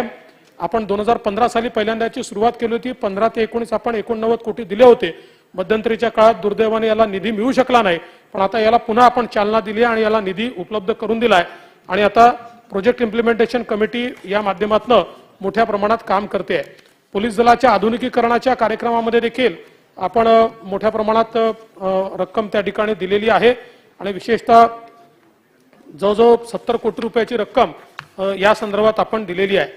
न्याय सहाय्यक वैज्ञानिक प्रयोगशाळेच्या संदर्भात याच बजेटमध्ये आपण आपल्याला कल्पना आहे की सगळीकडे म्हणजे मागच्या काळामध्ये आपण मोबाईल फॉरेन्सिक युनिट दिले होते, त्याचा एक फार मोठा फायदा आपल्याला झाला होता. आता या बजेटमध्ये त्याहीपेक्षा आधुनिक आणि लेटेस्ट अशा प्रकारची इक्विप अशा प्रकारच्या प्रत्येक जिल्हा घटकाला, प्रत्येक जेवढे आपले युनिट्स आहेत प्रत्येक युनिटला जवळजवळ आपण 43 अशा प्रकारचे फॉरेन्सिक नवीन न्यायवैद्यक प्रयोगशाळा ज्या आहेत फिरत्या त्या आपण देतो. यासोबत आपण विशेषतः मागच्या काळात DNA विभाग कार्यरत केला आणि DNA विभागात पॉक्सो कायद्याअंतर्गत होणाऱ्या प्रकरणाची जी संख्या आहे तर त्याच्यामध्ये आपण मोठ्या प्रमाणात काम करतोय आणि त्याचा एक फायदा देखील आपल्याला होतो आहे. आता DNA हा जो आपण विभाग सुरू केला होता सुरुवातीच्या काळामध्ये, या उपक्रमाचा भाग म्हणून यंत्रसामुग्रीने परिपूर्ण असं नांदेड आणि कोल्हापूर प्रादेशिक प्रयोगशाळा नव्याने आपण तिथे DNA विभाग सुरू केला. आता दुसरा त्याचा टप्पा म्हणून मुंबई, नागपूर, पुणे, औरंगाबाद, नाशिक आणि अमरावती या प्रयोगशाळांमध्ये DNA विभागात अद्ययावत अशा प्रकारची यंत्रसामुग्री आपण देतो आणि स्वतंत्र पॉक्सो विभाग या ठिकाणी आपण आता सुरू करतो. सागरी सुरक्षेच्या संदर्भात देखील नवीन बोटी वगैरे आपण घेतो. आता मी त्या सांगून आपला अधिक वेळ घेत नाही. नक्षलग्रस्त भागामध्ये सुरक्षा विषयक जे खर्चाच्या योजना आहेत त्या योजनांमध्ये देखील जवळपास आपण त्या ठिकाणी मोठ्या प्रमाणात निधी हा उपलब्ध करून दिलाय आणि 23-24 करता केंद्र हिस्सा 37 कोटी आणि राज्य हिस्सा 20 कोटी असा जवळपास 57 कोटी रुपये इतक्या निधीची आपण त्या ठिकाणी उपलब्धता करून दिलेली आहे. आणि नक्षलग्रस्त भागासाठी निर्णय घेण्याकरता शक्ती प्रदत्त समिती आपण तयार केली आहे. आपण स्पेशल असिस्टन्स देखील त्याच्यामध्ये आपण केलेला आहे. या ठिकाणी विविध सदस्यांनी जितेंद्र आव्हाड असतील, संग्राम जगताप असतील, प्रकाश आंबेडकर असतील, गणेश नाईक साहेब असतील, सुनील केदारजी असतील, संग्राम थोपटे असतील, किंवा देवेनेते फरांदे, यशोमती ठाकूर आणि श्री पवार या सगळ्यांनी काही विविध विषय या ठिकाणी उपस्थित केले. त्या विषयांचं मी त्यांना जे माझ्या उत्तरात कव्हर झाले नसतील त्याचं आपण त्यांना उत्तर त्या ठिकाणी पाठवण्याची व्यवस्था करू. देवेनेते फरांदेंनी राज्यात 14 जलदगती न्यायालय ची संख्या वाढवण्याची गरज सांगितली होती. तर 11व्या वित्त आयोगाअंतर्गत आता 100 जलदगती न्यायालय त्या ठिकाणी आहेत आणि 14व्या वित्त आयोगानंतर अजून 24 जलदगती न्यायालय आपण त्या ठिकाणी सुरू करतो. आणि आता एकूण राष्ट्रीय महिला सुरक्षा अभियानाअंतर्गत केंद्र पुरस्कृत योजनेखाली बलात्कार आणि पॉक्सो कायद्याअंतर्गत प्रलंबित प्रकरणे निकाली काढण्याकरता 138 विशेष जलदगती न्यायालय ही या ठिकाणी आपण सुरू केलेली आहेत. कौटुंबिक न्यायालयाच्या संदर्भात 41 नवीन कौटुंबिक न्यायालय ही आपण या ठिकाणी सुरू करतो आहोत. आणि त्यासोबत पोलीस हाऊसिंगच्या संदर्भातली देखील माहिती माझ्याकडे आहे, पण मी मागच्याही काळात ती दिलेली आहे. त्यात काय काय उपाययोजना केली आहे त्यामुळे मी आज आता त्या संदर्भात अधिकची माहिती या ठिकाणी देत नाही. ऊर्जा विभागाच्या अंतर्गत आपण या ठिकाणी वेगवेगळ्या ज्या काही योजना सुरू केलेल्या आहेत त्याच्यामध्ये मी आता रिपिटेशन करत नाही, कारण काल आणि आज मी बऱ्याचशा गोष्टी या ठिकाणी बोललोय. विशेषतः कृषी पंप ग्राहक थकबाकीच्या संदर्भात मी सांगितलं आहे की जवळजवळ 15 लाख असे त्या ठिकाणी थकबाकीदार आहे की ज्यांनी गेल्या 5 ते 8 वर्षापासून एकही बिल भरलेलं नाही. त्यांनी एक बिल भरावं एवढीच आपण त्यांना विनंती करतोय. बाकी आपण कुठलीही सक्ती करत नाही. 10/12/2022 रोजी आपण महावितरणच्या सर्व क्षेत्रीय कार्यालयांना निर्देश दिलेले आहेत लेखी की शेतकऱ्यांची अशा प्रकारे वीज जोडणी ही त्या ठिकाणी तोडण्यात येऊ नये. आणि खरं तर आपण बघितलं असेल तर कृषी पंप विद्युत जोडणी या संदर्भात आपण मोठ्या प्रमाणात काम सुरू केलेलं आहे. आणि 31 मार्च 2023 पर्यंत आता आपण 1,29,476 प्रलंबित पंपांपैकी 1,37,000 कृषी पंपांना वीज जोडण्यात देण्यात आले आहेत. आणि आता 82 नवीन उपकेंद्र व 54 अतिरिक्त उपकेंद्र रोहित्र हे उभारण्याचं काम देखील या अंतर्गत आपण सुरू केलेलं आहे. त्यानंतर कृषी पंप एकूण कृषी पंपाच्या संदर्भात मी मगाशी देखील सगळी माहिती दिलेली आहे. आतापर्यंत डिसेंबर 2022 अखेर 45,47,204 इतक्या कृषी पंप वीज जोडण्या कार्यरत आहेत. त्यापैकी 29,43,428 कृषी पंपांना मीटर आपण लावलेलं आहे आणि 16,03,776 कृषी पंपांना आता आपण मीटर या ठिकाणी लावतो. हे एकदा लागलं की नेमकं आपण कृषी वीज किती वापरतो याचा अंदाज आपल्याला येईल. आणि त्यातनं जी सारखी ओरड होत असते की कृषी खपतीच्या नावावर वीज चोरी देखील लादली जाते, तर त्या संदर्भातली सगळी माहिती आपल्याला निश्चितपणे मिळेल. विशेषतः आपण जर बघितलं तर सध्या कृषी पंपांना महाराष्ट्र विद्युत नियामक आयोगामार्फत जो काही दर या ठिकाणी निश्चित करण्यात आलेला आहे त्याच्यामध्ये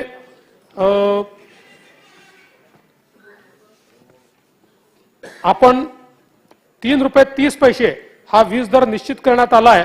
परंतु त्याच्यामध्ये 3 HP पर्यंतच्या कृषी ग्राहकांना आपण 2 रुपये 3 पैसे ही त्याही दरामध्ये सवलत देतो. आणि त्यामुळे कृषी ग्राहकांनी भरावायचा वीज दर जो आहे तो 1 रुपया 27 पैसे आहे.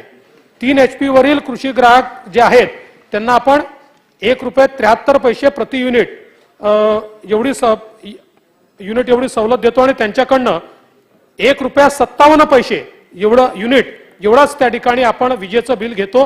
त्यामुळे कुठेही काही सदस्यांनी सांगितलं की कृषी वीज बिल वाढवलं वगैरे, असं बिलकुल वाढवलेलं नाही. ते एवढंच आपण वसूल करतोय. 1.27 पैसे म्हणजे 1 रुपया 27 पैसे आणि 1 रुपया 57 पैसे एवढंच आपण करतोय. आणि शासनाच्या वतीनं महावितरण कंपनीला दरवर्षी 6,000 कोटी रुपये एवढं अनुदान आपण कृषी वीज पंपाच्या सबसिडी करता देतो आणि त्याच्या व्यतिरिक्त आपण क्रॉस सबसिडी जी आहे म्हणजे जे उद्योगावर आपण लादलेलं आहे तेही जवळपास तेवढंच अनुदान आहे. त्यामुळे जवळजवळ 10 ते 12,000 कोटी रुपये आपण क्रॉस सबसिडी आणि थेट सबसिडीच्या माध्यमातून कृषी पंप ग्राहकांकरता देतो आणि त्यातनं त्यांचा विजेचा दर जो आहे तो ₹1.27 आणि ₹1.57 एवढा आपण त्या ठिकाणी ठेवलेला आहे. पॉवरलूम ग्राहकांसाठी देखील शासकीय अनुदान आपण देतो. यावर्षी आपण 1400 कोटी रुपये त्याकरता देखील अनुदान जे आहे ते दिलेलं आहे.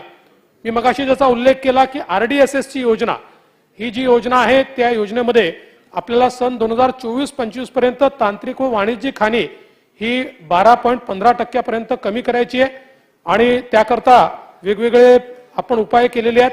एकूण 29,000 कोटी रुपयाच्या योजनेला आपण त्या ठिकाणी मान्यता दिलेली आहे आणि आता 22/9/2022 रोजी आपल्याला त्याची मान्यता ही केंद्र सरकारने दिलेली आहे 39,000 कोटीला. आणि आता याच्यामध्ये स्मार्ट मीटरिंग आपण करणार आहोत. त्यानंतर जवळजवळ 4.7 लाख बिगर शेती वितरण रोहित्र आणि 27,826 वाहिन्यांना स्मार्ट मीटर लावण्याचं प्रस्तावित केलेलं आहे. त्यासोबत वितरण प्रणालीतील हारी कमी करण्याकरता आपण 13,000 कोटी रुपये खर्च करणार आहोत. आणि याच्यामध्ये मग अशी आपण तत्पुरेसा विचारत होतात म्हणून सांगतो, वाहिनी पृथक्करण आपण करतो. त्याच्यामध्ये 4,712 वाहिन्या आहेत.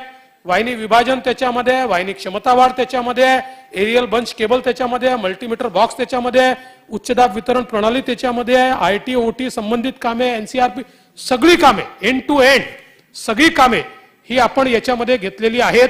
आणि याच्यामध्ये अगदी स्काडापासून तर वेगवेगळी आता सगळेच माझ्याकडे त्या संदर्भात म्हणजे वितरण रोहित्र वगैरे किती आपण त्याच्यात प्रस्तावित केले आहेत याची जसं अगदी आपल्याला सांगायचं झालं तर 42,688 वितरण रोहित्रची कामं त्याच्यामध्ये आपण प्रस्तावित केली आहेत. त्यामुळे आपल्याला जे वाटत होतं की वितरण रोहित्र याच्यामध्ये नाही असं नाहीये. 42,000 त्याचेही आहे तेवढेच आहे, त्यामुळे कुठेच कमी नाही आहे. त्यानंतर काही लोकांनी वीज दराच्या संदर्भात या ठिकाणी थोडी शंका व्यक्त केली होती.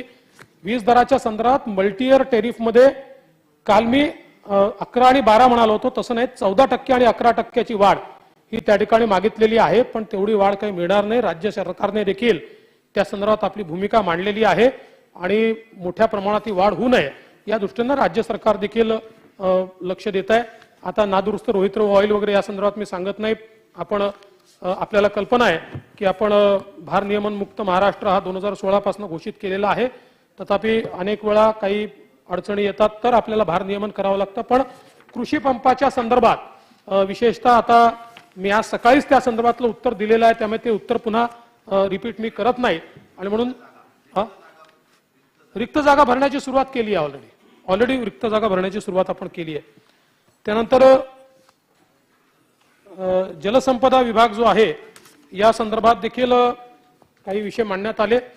आता या संदर्भात विशेषतः आपण जलसंपदा विभागमध्ये राज्य सर्वसाधारण कार्यक्रमाअंतर्गत 14,576 कोटी, लाभक्षेत्र विकास कार्यक्रमासाठी 376 कोटी, खारभूमी करता 114 कोटी एवढे आपण त्या ठिकाणी दिले आहेत.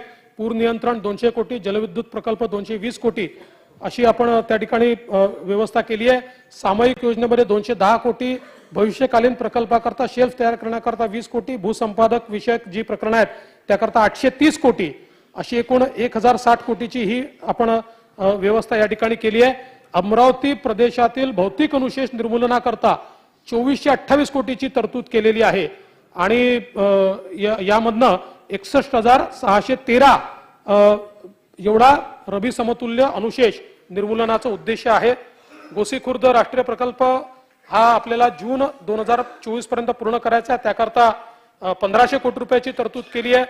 त्यानंतर जिगाव प्रकल्पाकरता 985 कोटी रुपयाची भरीव तरतूद आपण ही त्या ठिकाणी केलेली आहे. त्यानंतर प्रधानमंत्री कृषी सिंचाई योजनेच्या अंतर्गत बेंबळा आणि अमरावती जिल्ह्यातील निम्न पेढी याकरता 50 आणि 150 असं 200 कोटी रुपयाची तरतूद केली आहे. निम्न पैनगंगा करता 208 कोटी रुपयाची तरतूद केली आहे. कृष्णा खोऱ्यातील मराठवाड्याचे हक्काचे पाणी उस्मानाबाद आणि बीड करता देण्याकरता कृष्णा मराठवाडा सिंचन प्रकल्पाकरता 609 कोटी रुपयाची तरतूद केली आहे. मराठवाड्यातील उर्ध्व पैनगंगा व जायकवाडी टप्पा 2 याकरता 226 कोटी व 190 कोटी रुपयाची भरीव तरतूद केली आहे. नगर जिल्ह्यातील निवंडे प्रकल्पाला 370 कोटी रुपयाची आपण तरतूद केली आहे. पश्चिम भागातील दुष्काळी भागासाठी सिंचनाचा लाभ देण्यासाठी टेंभू प्रकल्पासाठी 155 कोटी आणि कृष्णा कोयना करता 450 कोटी रुपयाची भरीव तरतूद आपण या ठिकाणी केली आहे. 23-24 मध्ये उपलब्ध निधीचे इष्टतम वापर करून 47 सिंचन प्रकल्प पूर्ण करण्याचं आपलं नियोजन आहे. ज्यामध्ये विदर्भातले 24, तापीचे 2, कोकणातले 10, गोदावरीचे 6, कृष्णा खोऱ्याचे 5, सुमारे 2.3 लक्ष हेक्टर सिंचन क्षमता व 18 TMC पाणी साठा निर्माण करण्याचं नियोजन हे आपण 23-24 मध्ये केलेलं आहे. प्रधानमंत्री कृषी सिंचन योजनेतील प्रकल्पांसाठी एकूण तरतूद 2,990 कोटी आणि यातनं आपण 73,702 हेक्टर एवढी सिंचन निर्मिती करतो. बळीराजा जलसंजीवनी योजनेच्या प्रकल्पांकरता 2,274 कोटीची तरतूद ठेवलेली आहे आणि यामध्ये 25,584 हेक्टर सिंचन आपण त्या ठिकाणी निर्मित करतो. ड्रिप 2 हा जो कार्यक्रम आहे त्याच्या अंतर्गत 12 धरणांच्या पुनर्स्थापनेकरता 64 कोटी रुपयाची आपण तरतूद ठेवली आहे. कालवे व वितरण प्रणाली जी जीर्ण झाली आहे त्याच्या सक्षमीकरणाकरता आणि दुरुस्तीकरता 576 कोटी रुपयाचा निधी आपण या ठिकाणी ठेवलेला आहे आणि लाभ क्षेत्र विकास कामांसाठी एकूण 376 कोटीचा नियतव्यय उपलब्ध करून दिलाय. तसेच प्रधानमंत्री कृषी सिंचाई योजनेच्या अंतर्गत प्रकल्पांसाठी वेगळा 339 कोटी रुपये एवढा निधी हा आपण उपलब्ध करून दिलाय. एकूण आपण जर विचार केला तर विदर्भ पाटबंधारे विकास महामंडळाला 5,441 कोटी रुपये एवढा निधी हा आपण उपलब्ध करून दिलाय आणि जून 24 पर्यंत 99,000 हेक्टर क्षमता आपण त्यातनं 24 प्रकल्पाच्या माध्यमातून ही पूर्ण करणार आहोत. गोदावरी मराठवाडा पाटबंधारे विकास महामंडळाला जवळपास 3,000 कोटी रुपये आपण उपलब्ध करून दिले, 2,857 कोटी आणि यातनं आपण 6 प्रकल्प जून 2024 पर्यंत पूर्ण करणार आहोत. त्यासोबत कृष्णा खोरे विकास महामंडळाला 2,642 कोटी रुपये आपण उपलब्ध करून दिले आहेत. 5 प्रकल्प पूर्ण करून 60,928 हेक्टर सिंचन क्षमता निर्माण करणार आहोत. त्यात कुठले कुठले प्रकल्प आहेत याची माझ्याकडे माहिती आहे, मी थोडक्यात देतो ती. टेंबूचं मी सांगितलं 115 कोटी, उरमोडीला 75 कोटी, त्यानंतर गुंजवणीला 80 कोटी, कुकडी प्रकल्पाला 60 कोटी, लाकडी निंबोडीला 80 कोटी, त्यानंतर सातारा जिल्ह्यातील अतितुटीच्या अग्रणी भागातील खटाव मान तालुक्यास वरदान ठरणाऱ्या गुरुवर्य लक्ष्मणरावजी इनामदार उपसा सिंचन योजना जीए कटापूरला 150 कोटी, तारळीला 40 कोटी, कृष्णा कोयना उपसा सिंचन योजनेला 450 कोटी, त्यानंतर वारणा प्रकल्पात 70 कोटी, वाकुर्डे उपसा सिंचन योजनेस 80 कोटी, सोलापूर जिल्ह्यातील उजनी प्रकल्पाच्या वितरण प्रणालीसाठी 70 कोटी, शिरापूर उपसा सिंचनसाठी 80 कोटी, बार्शी उपसा सिंचन योजनेसाठी 80 कोटी, सांगोला शाखा कालवा 60 कोटी, सीनामाडा उपसा सिंचन योजना 50 कोटी, एकरूप उपसा सिंचन योजना 50 कोटी, आष्टी उपसा सिंचन योजना 40 कोटी, दहेगाव उपसा सिंचन 40 कोटी अशी तरतूद दिली आहे आणि कोल्हापूर जिल्ह्यातील धामणी प्रकल्प 80 कोटी, दूधगंगा प्रकल्प 60 कोटी अशी भरीव तरतूद या ठिकाणी करण्यात आली आहे. कोकण पाटबंधारे विकास महामंडळाच्या अंतर्गत 1,117 कोटी आपण त्या ठिकाणी केली आहे. 2000 कृष्णाची जवळपास 2,643 कोटी, कुठेच कमी नाही केले दादा, सगळ्या विभागाला भरपूर केली आहे.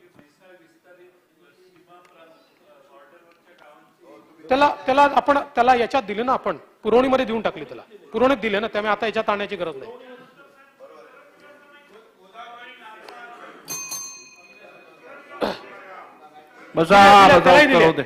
त्यानंतर कोकण पाटबंधारे विकास महामंडळ 1,117 कोटी, जून 2024 पर्यंत 10 प्रकल्प पूर्ण करणार आणि त्यातनं 14,000 हेक्टर सिंचन क्षमता ही तयार होईल. त्याचप्रमाणे प्रधानमंत्री कृषी सिंचाई योजनेच्या अंतर्गत नरडवे प्रकल्पाकरता 100 कोटी, तिलारी करता 80 कोटी, अरुणा प्रकल्पाकरता 70 कोटी, अर्जुना प्रकल्पाकरता 60 कोटी आणि गड नदी प्रकल्पाकरता 15 कोटीची तरतूद ही त्या ठिकाणी करण्यात आली आहे. तापी पाटबंधारे विकास महामंडळाच्या अंतर्गत 1,038 कोटी रुपयाच्या प्रकल्पांना मान्यता दिली आहे. 2024 पर्यंत त्या ठिकाणी 10,299 हेक्टर सिंचन क्षमता निर्मिती आपण करतो आहोत.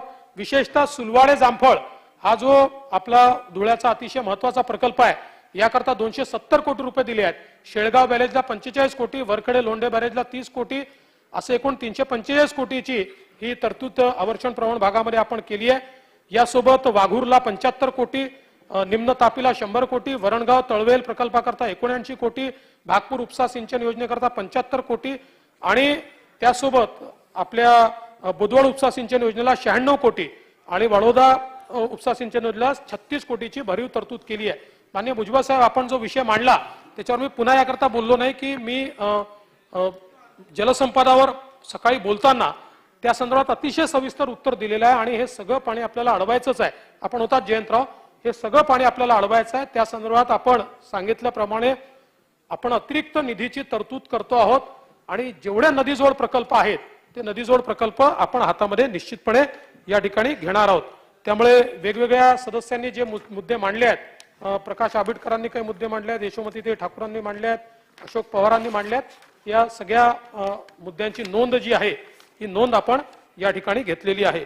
यासोबत अध्यक्ष महोदय, उद्योग विभागाच्या संदर्भात या ठिकाणी जी काही तरतूद आहे ती तरतूद साधारणपणे 4156 कोटी रुपयाची तरतूद केली आहे. याच्यामध्ये मुख्यमंत्री रोजगार योजना जी आहे आपली, जी मागच्या काळामध्ये आपण सुरू केली 2019 मध्ये, मध्यंतरी त्याच्यामध्ये काही गडबडी झाल्या, काही लोक गाड्या पळवून घेऊन गेले आणि त्यातनं काय काय झालं आता आपल्याला माहिती आहे. पण आता ती पुन्हा सुरू करून 501 कोटी रुपये त्याच्याकरता आपण ठेवलेले आहेत. उद्योग ते राज्यपालांचा दौरा ठरला होता म्हणून राज्यपालांसोबत गेले. हस्तकला व्यवसाय उद्योगाकरता आपण निधी ठेवलाय, काजू प्रक्रिया उद्योगाकरता आपण निधी दिलाय आणि आता मैत्री कक्ष जो आपण सुरू करतोय त्याकरता 48 कोटी रुपये दिले आहेत. सामूहिक प्रोत्साहन योजनेकरता 3300 कोटी रुपये. म्हणजे आता आपण हळूहळू सगळा बॅकलॉग संपवतोय.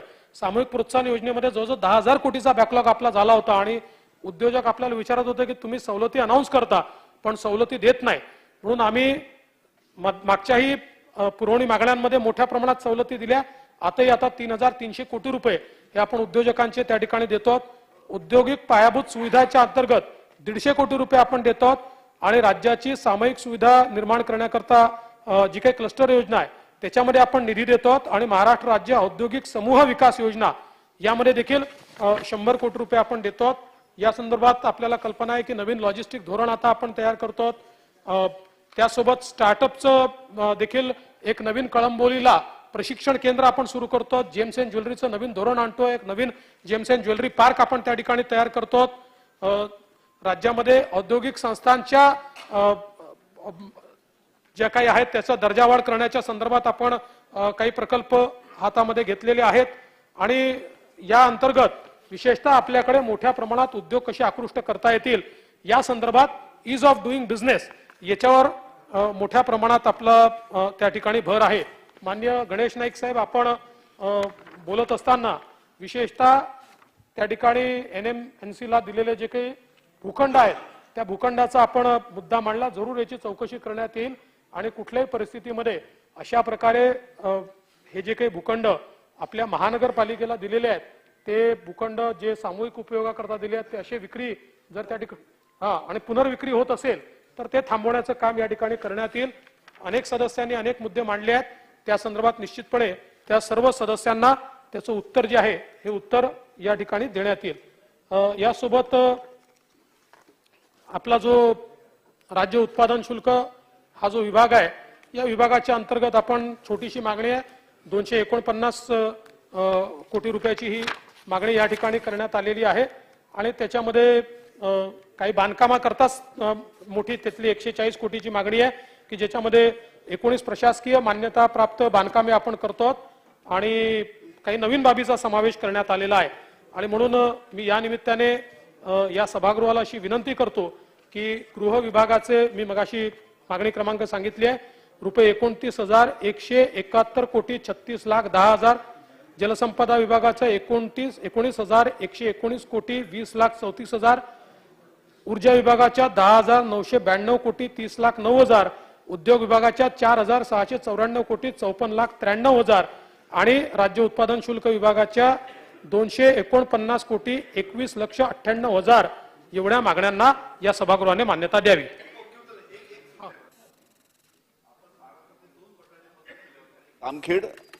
जामखेडला आर्थिक निधी मंजूर झालेला आहे. काटोलला 100 एकर जागा अक्वायर केली आहे, पण तिथं तरतूद झाली नाही. तेवढी तरतूद व्हावी एवढी विनंती. तात्काळ ती तरतूद करण्यात येईल. एकत्रच टाकूया आपण. माननीय मुख्यमंत्री महोदय, उपमुख्यमंत्री महोदय, आपण माझ्या कुटुंबाची काळजी व्यक्त केली. साहेब, मी माझ्या कुटुंबाच्या काळजी म्हणजे आपण जे काही मनापासून बोललात, मला त्याचं दुःख नाहीये, कोणाच्या जोर नाहीये इतका माझ्यापर्यंत पोहोचवण्याचा. पण साहेब, मी जे मूळ प्रश्न निर्माण केले, त्याचं शिक्षण, त्याचं क्वालिफिकेशन, तो ज्या जागेवर बसलाय त्यांनी 40 लाख दिवसाला मी कमवतो असं बोललेलं आहे. त्याच्या कॅबिन मध्ये एक माणूस पैसे मोजताना दाखवलेला आहे. मी जी व्हिडिओ टेप आता तुमच्याकडे पाठवली आहे, त्याच्यात त्यांनी अधिकाऱ्यांची नावं घेतली आहेत. मी अधिकाऱ्यांची नावं मुद्दामून नाही घेतली की जनमानसामध्ये त्यांची प्रतिमा नको, पण त्याच्यात क्लिअर कट 2 कोटी 40 लाख 80 लाख असे आकडे आहेत. आणि खास करून जे ओपन केलेलं आहे की 40 लाख पर डे आणि पैसे मोजतानाचे ते सगळे हे, तर अधिकारी त्याच जागेवर राहणार असेल आणि तेच काम धंदे परत करणार असेल तर त्याला काय अर्थ नाही ना. मग काय एखादा आमदार पोडतिडकीने बोलायचं, ती उत्तर काहीच नाही. माझी पोरगी सुरक्षित आहे, ती उद्या चालली परत लंडनला, त्याला कायम थोडे बदली तर करा, एवढी तर इज्जत ठेवा. अध्यक्ष महोदय, सन्मान्य सदस्यांनी शिक्षण जे काही आपण मुद्दे उपस्थित केले आहेत त्याची पण चौकशी करण्यात येईल. मुळातच आपला सगळा आक्षेप हा होता की ठाणे आयुक्तालयाच्या हद्दीत त्यांच्यावर योग्य कारवाई होत नाही आणि म्हणून आपण संपूर्ण ही सगळी केस ही सीआयडीला ट्रान्सफर केलेली आहे. ते अँटी करप्शनला आत्ता जाणार नाही, पहिल्यांदा सीआयडीला जाईल आणि जर त्याच्यात पैशाचं काही एस्टॅब्लिश झालं तर अँटी करप्शनला जाईल. त्याला म्हणजे त्या व्हिडिओच्या माध्यमातून दाखवलंय पैसे कलेक्ट करताना मोजताना त्याच्या केबिन मध्ये मी ज्यांनी मोजले, म्हणूनच त्याची पडताळणी करून आवश्यकता असेल तर अँटी करप्शनलाही पाठवू. ठीक आहे, चला मंत्री महोदय. थोडं आहे काय जास्त. अध्यक्ष महोदय, कामगार पडवाकरिता सन 2023-24 करिता कार्यक्रमांतर्गत खर्चासाठी रुपये 156 कोटी आणि अनिवार्य खर्चासाठी 275 कोटी 83 लाख 21,000 रुपये याप्रमाणे एकूण रुपये 421 कोटी 83 लाख 21,000 फक्त या अर्थसंकल्पित करण्याची मी आपल्या माध्यमातून सभागृहाला विनंती करतो. चला मंत्री महोदय.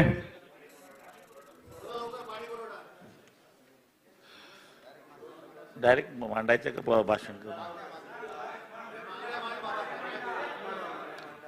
माननीय अध्यक्ष महोदय, आपल्या अनुमतीने पाणी पुरवठा स्वच्छता विभागाच्या मागणी क्रमांक Y1 ते Y7 एकूण रुपये 7,840 कोटी इतक्या रकमेच्या मागण्या सभागृहाच्या मान्यतेसाठी मी सादर करीत आहे. मी आपल्या मार्फत माननीय सदस्यांना विनंती करतो, सभागृहास विनंती करतो की त्या मंजूर कराव्यात.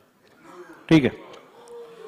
आता मी सन 2023-2024च्या अर्थसंकल्पातील गृह विभाग, जलसंपदा विभाग, उद्योग ऊर्जा व कामगार विभाग, पाणी पुरवठा व स्वच्छता विभाग या विभागांच्या मागण्या वितरित केल्या सूचित दर्शवल्याप्रमाणे एकत्रित मतास टाकतो. गृह विभाग अनुक्रमांक 11 ते 22, जलसंपदा विभाग अनुक्रमांक 70 ते 74, उद्योग ऊर्जा व कामगार विभाग अनुक्रमांक 80 ते 90, पाणी पुरवठा व स्वच्छता विभाग अनुक्रमांक 239 ते 244. अनुकूल असतील त्यांनी होय म्हणावे, प्रतिकूल असतील त्यांनी नाही म्हणावे. होयचे बहुमत आहे, होयचे बहुमत आहे. मागण्या संमत झाल्या. सन्मान्य चंद्रकांतदादा पाटील 48 खाली निवेदन आहे त्यांचं. मान्य अध्यक्ष महोदय, उद्या आज मी सभागृहात उपस्थित नसताना राज्याचे विरोधी पक्षनेते अजितदादांनी अपुऱ्या माहितीच्या आधारे धारधार आरोप जे माझ्यावर केले त्यांच्या शब्दाला अशी धार होती. त्याबद्दल मी सुरुवातीला खेद व्यक्त करतो. आपल्याला माहिती आहे की नेहमीच्या 11 वाजताच्या आणि विधान परिषदेच्या 12 वाजताच्या सभागृहाच्या वेळेव्यतिरिक्त गेल्या अधिवेशनापासून आपण सकाळी 9 वाजता विधानसभा आणि 9:30 वाजता विधान परिषद हे जास्तीचं कामकाज ठरवलं आणि त्यामुळे वरच्या सभागृहामध्ये अर्थसंकल्पावर चर्चा सुरू होती आणि आपल्याला माहिती आहे की केसरकरजी गेले काही दिवस आजारी आहेत आणि त्यामुळे सकाळच्या वेळेला त्यांना काही टेस्टला जावं लागतं आणि त्यामुळे त्यांनी विनंती केली होती की वरच्या सभागृहामध्ये अर्थसंकल्पाची चर्चा आहे. अर्थसंकल्प त्यांनी मांडल्यामुळे त्यांनी थांबायला होतं तर त्याच्याऐवजी अर्थसंकल्पाच्या चर्चेमध्ये मी सहभागी व्हावं म्हणून दादा मी वरच्या सभागृहात होतो आणि त्यामुळे अपुऱ्या माहितीच्या आधारे धारदार आरोप जे माझ्यावर तुम्ही करतो शब्दाला भयंकर धार असते त्याबद्दल मी खेद व्यक्त करतो आणि आपली माहिती करेक्ट करतो. मी आपल्या इतका काम करत नाही परंतु पुरेसा काम करतो. सकाळी दोन्ही सभागृहामध्ये 9 वाजता तर हे ज्या प्रकारचं कामकाज वाढलंय त्यामुळे सकाळी 9 ते रात्री 1 असं सगळं काल ते सभागृह 1 वाजता संपलं. बाकी तर माननीय देवेंद्रजींनी मांडलंच आहे की रात्री उशिरा मंत्र्यांना लक्षवेधी कन्व्हे होते त्यामुळे ब्रीफिंग घ्यायला सकाळी वेळ लागतो आणि त्यामुळे बऱ्याच वेळेला ते विनंती करतात. आज तर काय झालं की एकूण 5 मंत्री वेगवेगळ्या कारणाने कोणी राज्यपालांबरोबर आहे कोणी दिल्लीत बैठक आहे 5 मंत्री सभागृहात नाहीच आहे. त्यामुळे मी दादांना असं म्हणतो की आपण जसं खूप वर्ष राजकीय काम करतात तुमच्यापेक्षा थोडंसं जास्त परंतु सामाजिक कामामध्ये मी आहे. 80 पासून 45 वर्ष सलग 13 वर्ष आयुष्याची पूर्ण वेळ काम केलं. पूर्ण वेळ म्हणजे घर सोडायचं असतं विनावेतन काम करायचं असतं. एक जिल्हा ते राष्ट्रीय स्तरावर काम केलं. एखाद्या तुमच्या स्टेटमेंट काल आमच्या एका आमदारांच्या बैठकीमध्ये तुमचा सोशल मीडिया रीच केवढा मोठा आहे असं मानलं गेलं तर तुम्ही ते म्हटलात की काही करोड लोकांपर्यंत पोहोचतं आणि त्यातून आयुष्यभर एखाद्याने काम केलं त्याला आपण डॅमेज करतो. त्यामुळे मी असं विनंती केली की मला स्पष्टीकरण देता यावं की मी त्याच वेळेला वरच्या सभागृहात होतो.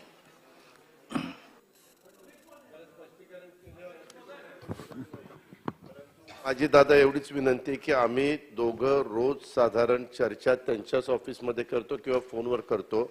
मागे काय व्हायचं हर्षवर्धन पाटील असतील पतंगराव कदम असतील कुणी जे संसदीय कामकाज मंत्री असले तुम्ही देवेंद्रजींना विचारा ते विरोधी पक्षनेते असताना पण थोडंसं कोऑर्डिनेशनला सोपं जातं. आपण जसा पहिल्याच दिवशी मुद्दा उपस्थित केल्यानंतर तुम्ही मी ते बसलो तुम्हालाही ते पटलं त्यांनी सचिवालयाला लगेच त्यांच्या सांगितलं की ह्या गोष्टी करा तसं 10ची वगैरे वेळ ठरवा म्हणजे आपण त्यांच्याच ऑफिसमध्ये एक 10 मिनिटं बसलं तरी दिवसभराच्या सगळ्या गोष्टी नाही इन जनरल म्हणजे मग हे प्रश्नच उपस्थित होणार नाही. ठीक आहे बस बस बस बस बस 1:30 वाजता आला ऐकून घ्या आणि माझ्या दादा माझ्या 2 लक्षवेध्या पूर्ण हात जोडून माझ्या 2 लक्षवेध्या नवीन होत्या 8:30 वाजता प्रिन्सिपल सेक्रेटरीला माहित पडलं आणि भाऊ 9 साडेनऊ वाजता ते माझ्याकडे आलं तर ब्रीफिंग घेऊन माणूस इथे आलो तोपर्यंत ऍडजस्ट झाला म्हणजे थोडी गडबड झाली असं कोणाच्या मनात नव्हतं तो विषय पण आज खरंच गडबड झाली रात्री 1 वाजेपर्यंत चाललं. नाही आता सन्मान्य मंत्री महोदय आपण अशी व्यवस्था लावली आहे की यापुढे विभागाला तर आम्ही कळवतोच परंतु आमच्या लक्षवेधी फायनल झाल्यानंतर झाल्याबरोबर तुम्हालाही आमच्या दालनातून तसा निरोप जाईल. चला रईस शेखची अध्यक्ष महोदय पहिले 1 मिनिट रईस आता 7 वाजले आहेत 7 वाजून 2 मिनिटं वाजले आहेत तर मला वाटतं अजून 1 तास आपण सभागृह चालवूया.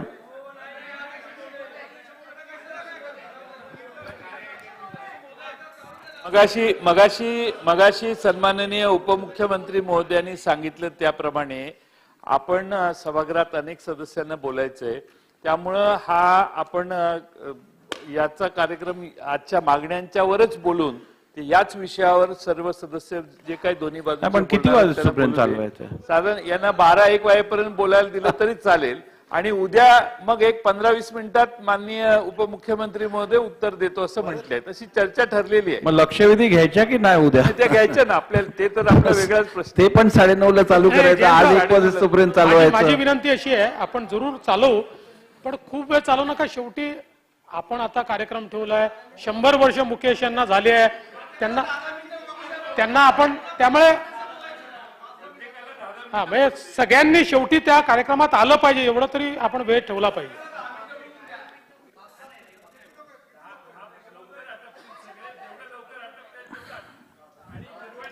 जिरवळ साहेबांना वर बसू म्हणजे मग ते मॅनेज करतील सगळं. चला रईस शेखजी 8:30 पर्यंत. अध्यक्ष महोदय शुक्रिया, आपने 8:30 बजे तक बोलने दिया.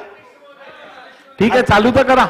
अध्यक्ष महोदय मी सबसे बसतो, पहले तो 8:30 बहुत पर्यंत धन्यवाद कि संपवतो. आपने मुझे अर्थसंकल्प 23-24 पे बोलने दिया और आप मुझे बोलने देंगे तो वादा करता हूं कि पूरे प्रोग्राम में मैं बैठूंगा. अध्यक्ष महोदय, सम्मान्य देवेंद्र जी यहाँ पर है. मैं एक बहुत ही सेंसिटिव इशू पे बात करने वाला हूं. अध्यक्ष महोदय, पिछली बार भी मैंने सम्मान्य डिप्टी सीएम साहब से कहा था कि आज मुंबई और पूरे परिसर में सबसे बड़ा प्रॉब्लम है तो ड्रग अब्यूज का है.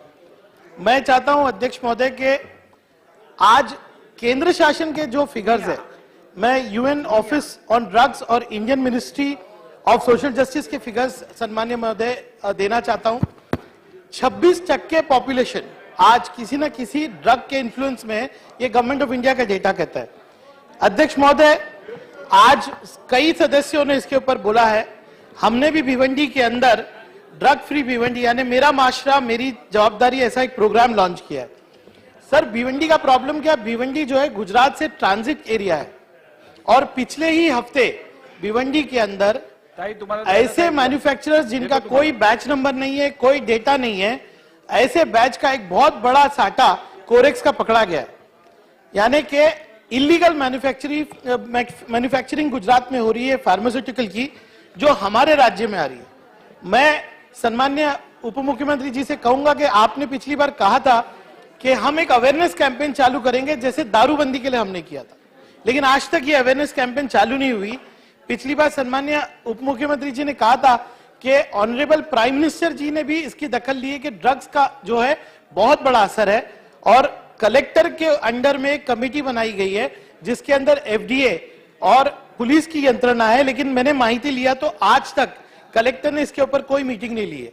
मैं आपके माध्यम से सरकार से कहूंगा और बहुत निवेदन करूंगा कि भिवंडी क्षेत्र में जो गुजरात से अभी इस तरह की इलीगल दवाएं आ रही है, आप उसके लिए एक टास्क फोर्स बनाइए अध्यक्ष महोदय.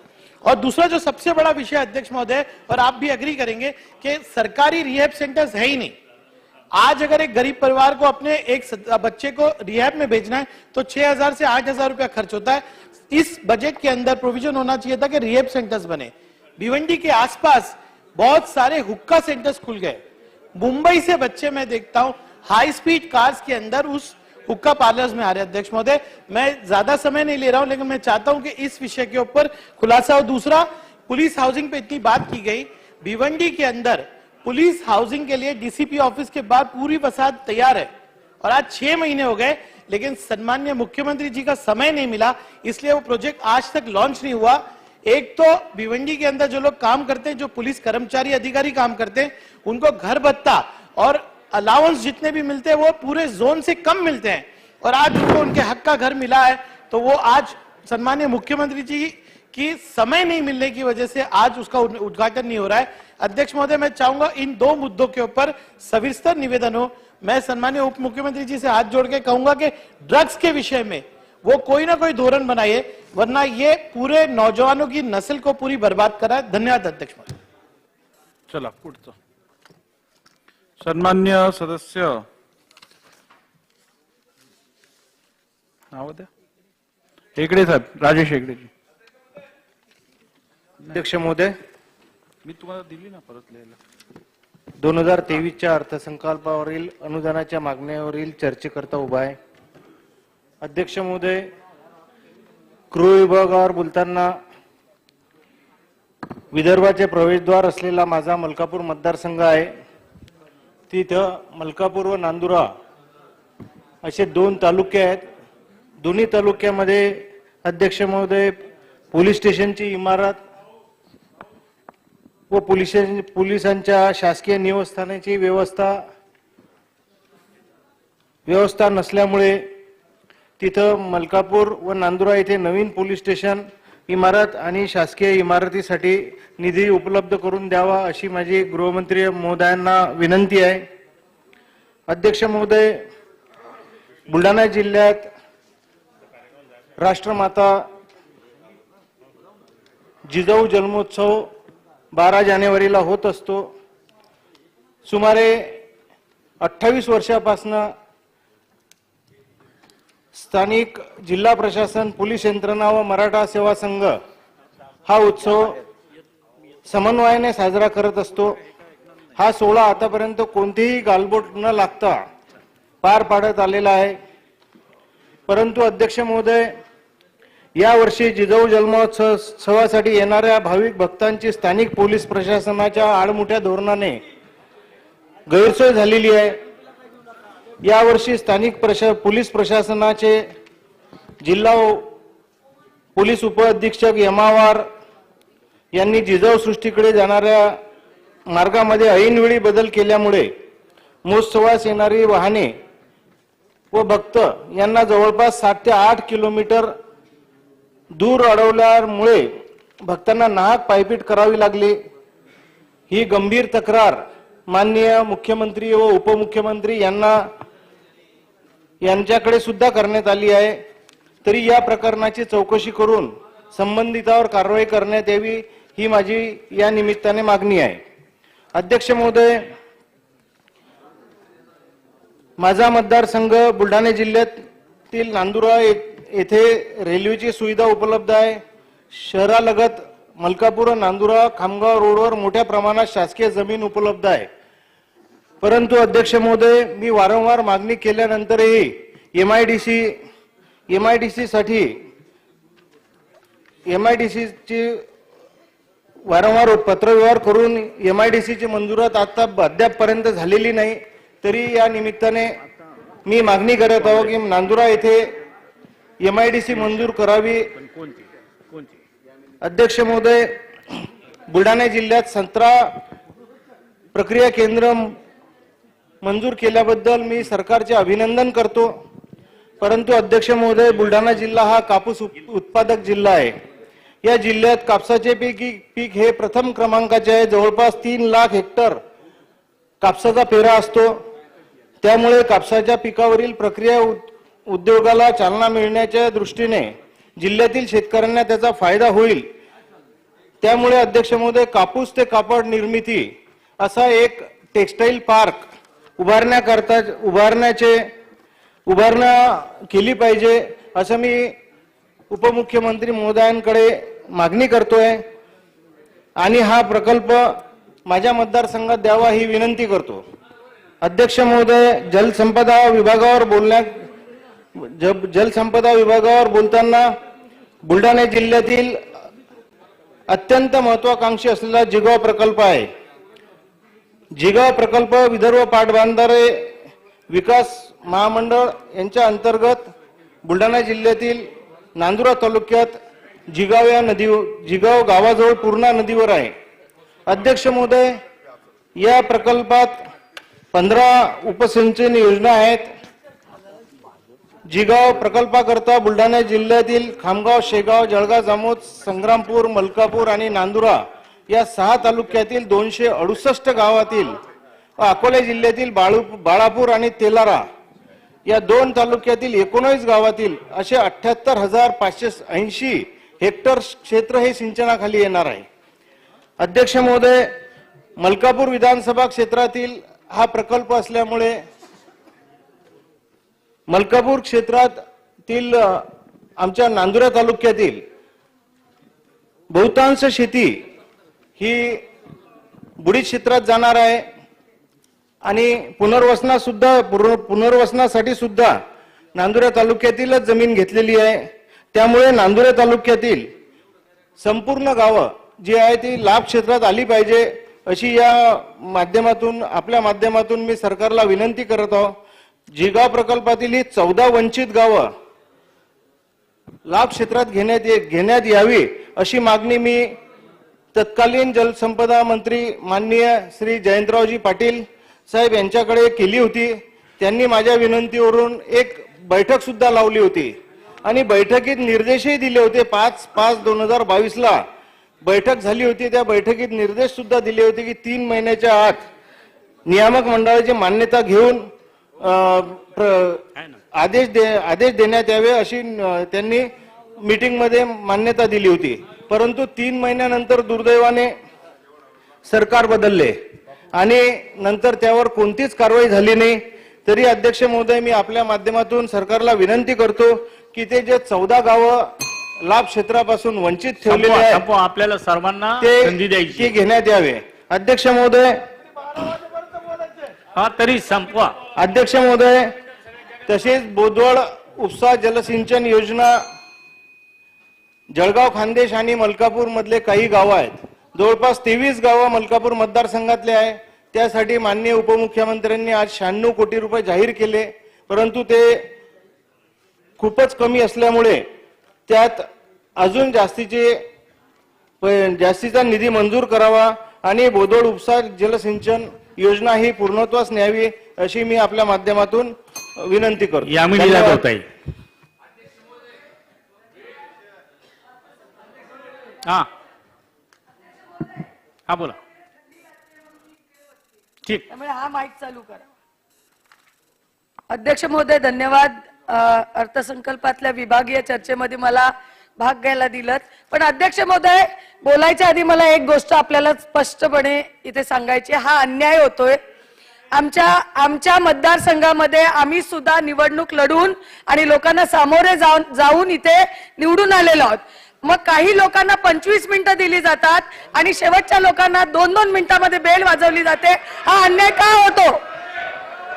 हा अन्याय का होतो आमच्यावर? आणि मुंबई, आणि 1 मिनिट, मुंबई महानगरपालिकेच्या अखत्यारीत राहणाऱ्या आमदारांना त्यांच्या विभागातले प्रश्न नाही आहेत का? बोला बोला. आपण बोला. माझा संपेपर्यंत मी बसणार नाही. अध्यक्ष महोदय, मला तशी काही हरकत नाही बसायलाही, पण आता इथं डीसीएम साहेब, अध्यक्ष साहेब, मला सगळं माहिती आहे साहेब. हे 25 मिनिटं देणाऱ्यांना पण सांगायचं होतं. पत्रिका सगळ्यांना पहिली मिळाली होती की नाही? बरं बोला आता. बोला.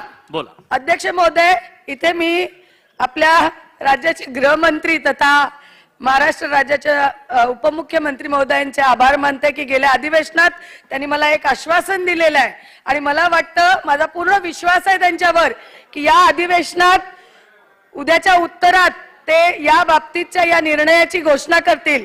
महिला पोलीस कर्मचाऱ्यांच्या बाबतीत मी जो मुद्दा मांडला होता की गर्भधारणेच्या वेळेत, गर्भधारणेच्या पहिल्या महिन्यापासून त्यांना त्यांचा तो युनिफॉर्म आणि तो बेल्ट मेटलवाला न घालता त्यांना साडी परिधान करायला मुभा द्यावी आणि तो त्यांचा अधिकार आहे, कारण ते त्यांच्या कर्तव्यात कुठेही कमी पडत नाहीत.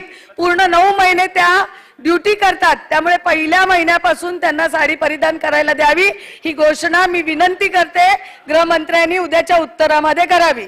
अध्यक्ष महोदय, बऱ्याच जणांनी अंमली पदार्थावर बोलले. मी माझ्या विभागातल्या काही ठराविक ठिकाणांची नावं घेईन. आगरीपाडा, नागपाडा, त्याच्यानंतर माझी काही हद्द डोंगरी पोलीस स्टेशनच्या हद्दीत येते, त्याच्यानंतर जिनाबाई मुळजी राठोड. इथे सर्रास, म्हणजे माझं असं म्हणणं नाहीये की नार्कोटिक्स डिपार्टमेंट काम करत नाहीये, पण काम करत असेल तर मग अशा पद्धतीनं हे ड्रग्ज पेडलर सरेआम कसं काय ड्रग्ज विकतायत? बरं, डोंगरी विभागामध्ये जर आपण पाहिलं तर नायजेरियन जे काय ते असतात ते त्यांचा इतका सुळसुळाट आहे. यांना पकडलं जातं, त्यांच्याकडे क्वांटिटी कमी मिळते, जी रेंज असते ती क्वांटिटी मिळाली नाही की त्यांना सोडलं जातं, ते पुन्हा तेच करत असतात. तर अध्यक्ष महोदय, याच्यावर विचार होणार का? आगरीपाडा आणि नागपाडा विभागामध्ये एक दुकान आहे, एक फॅक्टरी आहे आणि तिचं शटर बंद केलं जातं.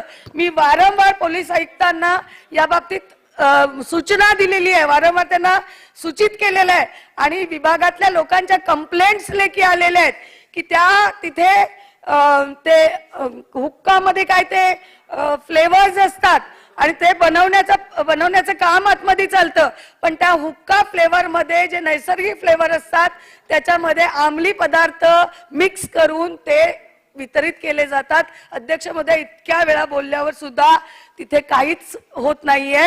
ही खूप मोठी खेदाची गोष्ट आहे, कारण तरुण पिढी ही आधी नव्हते. तरुण पिढीबद्दल तर बोलून थकलो आम्ही, पण जी ई सिगारेट ज्याला बंदी आहे ती आज 5वीच्या आणि 6वीच्या मुलांच्या दप्तरात सापडते. अध्यक्ष महोदय, काय होतंय आणि याच्यावर कारवाई होणं गरजेचं. हे आत्ताच नाही झालेलं आहे, हे आत्ताच नाही आहे, म्हणजे 6-7 महिन्यातलं नाही आहे, हे होत आहे. त्यामुळे लगेच शेम बोलायची गरज नाही. शेम आपल्या सगळ्यांना वाटणं गरजेचं आहे. तर याच्यावर काहीतरी कारवाई होणं गरजेचं आहे. अध्यक्ष महोदय, आपण पोलीस अध्यक्ष बोलत राहताय. अध्यक्ष महोदय, थँक्यू साहेब, थँक्यू. आपण पोलीस दलाच्या आधुनिकीकरणावर भरीव तरतूद केलेली आहे अध्यक्ष महोदय. पण या आधुनिकीकरणामध्ये आपण एक गोष्ट लक्षात घेणं गरजेचं आहे की गेल्या अनेक वर्षात अतिरेकी जे हल्ले झालेले आहेत आणि या हल्ल्यामध्ये जी शस्त्र वापरली गेलेली आहेत ही आपल्या शस्त्रांपेक्षा कुठेतरी आधुनिक असतात. मग ही आधुनिकता पोलीस दलामध्ये आणताना त्यांच्या 4 पावलं पुढे आपली आधुनिकता असणं, त्यांच्याशी सामना करायचा असेल तर गरजेचं आहे. तर ही तरतूद योग्यरित्या वापरली गेली पाहिजे, ही इथे मी मागणी करते. सोबतीनं पोलीस ठाण्यांचं आधुनिकीकरण होत आहे, पण याच्यामध्ये जशी मी मागणी केली आहे की काही पोलीस स्टेशनला महिलांना चेंजिंग रूम नाहीत, टॉयलेट्स नाही आहेत, काही पोलीस स्टेशनमध्ये संगणकच नाही आहेत, प्रिंटरच नाही आहेत, झेरॉक्स मशीन नाही आहेत. म्हणजे मी माझ्या पोलीस स्टेशन, माझ्या विधानसभाच्या क्षेत्राच्या हद्दीत येणाऱ्या प्रत्येक पोलीस स्टेशनला संगणक आणि झेरॉक्स मशीन मी दिलेली आहे. तर अशा पद्धतीनं आधुनिकीकरण होत असताना त्यांचा रिपेअरचा सुद्धा विचार इथे करता आला पाहिजे. काही हेरिटेज पोलीस स्टेशन आहेत अध्यक्ष महोदय, मी आपल्या मार्फत इथे गृहमंत्र्यांना मागणी करते, त्यांच्याकडे मागणी करते की हेरिटेज कमिटीला पोलीस स्टेशनच्या दुरुस्तीच्या बाबतीत काही नियम शिथिल करायला आपण तिथे त्यांना पत्रव्यवहार करावा की किमान दुरुस्तीच्या बाबतीत तिथे काही नियम शिथिल करण्यात यावे. निर्भया पथकवर खूप बोललं जातं, पण निर्भया पथकाला दिलेली जी वाहनं आहेत ही निर्भया पथकच वापरते का? कारण काही पोलीस स्टेशन मध्ये त्या पोलीस स्टेशनचे वरिष्ठ पोलीस निरीक्षक सुद्धा ती वाहनं वापरताना दिसतात. तर ती फक्त निर्भया पथकानेच वापरावी अशी मी इथे मागणी करते. अध्यक्ष महोदय, पोलीस मोटार वाहन विभागाचं प्रशासकीय इमारत जे कार्यालय आहे हे माझ्या विभागात आहे अध्यक्ष महोदय. अतिशय जीर्ण अवस्थेत हे कार्यालय आणि पोलीस मोटार वाहन विभागाचं ते कार्यालय, तर त्याच्या दुरुस्तीचा विचार व्हावा. सोबतीनं इथून संरक्षणार्थ वाहनं पुरवली जातात अध्यक्ष महोदय. याची संख्या तुटपुंजी आहे आणि जी म्हणजे मला सुद्धा दिलेली आहे. अनेकदा रस्त्यामध्ये ही वाहनं बंद पडतात आणि आम्हाला एकट्याला पुढे जावं लागतं आणि मग ती दुरुस्त करून मागून ती वाहनं येतात. तर याच्यावर सुद्धा अध्यक्ष महोदय विचार केला गेला पाहिजे. अध्यक्ष महोदय, मी वारंवार बोलत असते की जो पोलीस नौका विभाग आहे हा दुर्लक्षित झालेला आहे आणि माझ्याकडे जो दारुखाना एरिया येतो या लकडा बंदरला पोलीस नौका विभागाचं हेडक्वार्टर आहे. ईस्टर्न वेस्टर्न कोस्टरचं पेट्रोलिंग टेहरणी ज्याला म्हणतात ती तिथे होते. 26/11चा हल्ला आपण लक्षात घेतला तर तो समुद्र मार्गाने झालेला आहे. काही काम करायला गेलं तर हे बीपीटी प्राधिकरण आम्हाला परवानग्या देत नाही. पण अध्यक्ष महोदय, ज्या वेळेला समुद्र मार्गाने असा हल्ला होतो त्यावेळेला बीपीटी त्याची जबाबदारी स्वीकारत नाही. त्यामुळे या हेडक्वार्टरच्या जागी जेटी आणि आधुनिक ऑफिस त्यांना बनवण्याचा प्रस्ताव मंजूर झालेला आहे आणि त्याला निधीही मंजूर झालेला आहे. फक्त बीपीटी त्याला परवानगी देत नाही म्हणून कुठेतरी खीळ बसलेला आहे. तिथे कुठेतरी डायलॉग होण्याची गरज आहे. आणि या नौका विभागामध्ये कारण त्यांच्या ज्या नौका आहेत त्यांना स्पीड तेवढा नाही आहे. त्यांच्या नजरेच्या अखत्यारीत एखादी संशयास्पद नौका आली तर त्याचा पाठलाग ते करेपर्यंत ती नौका निघून जाते. तर हाही बदल होणं अध्यक्ष महोदय खूप गरजेचं आहे.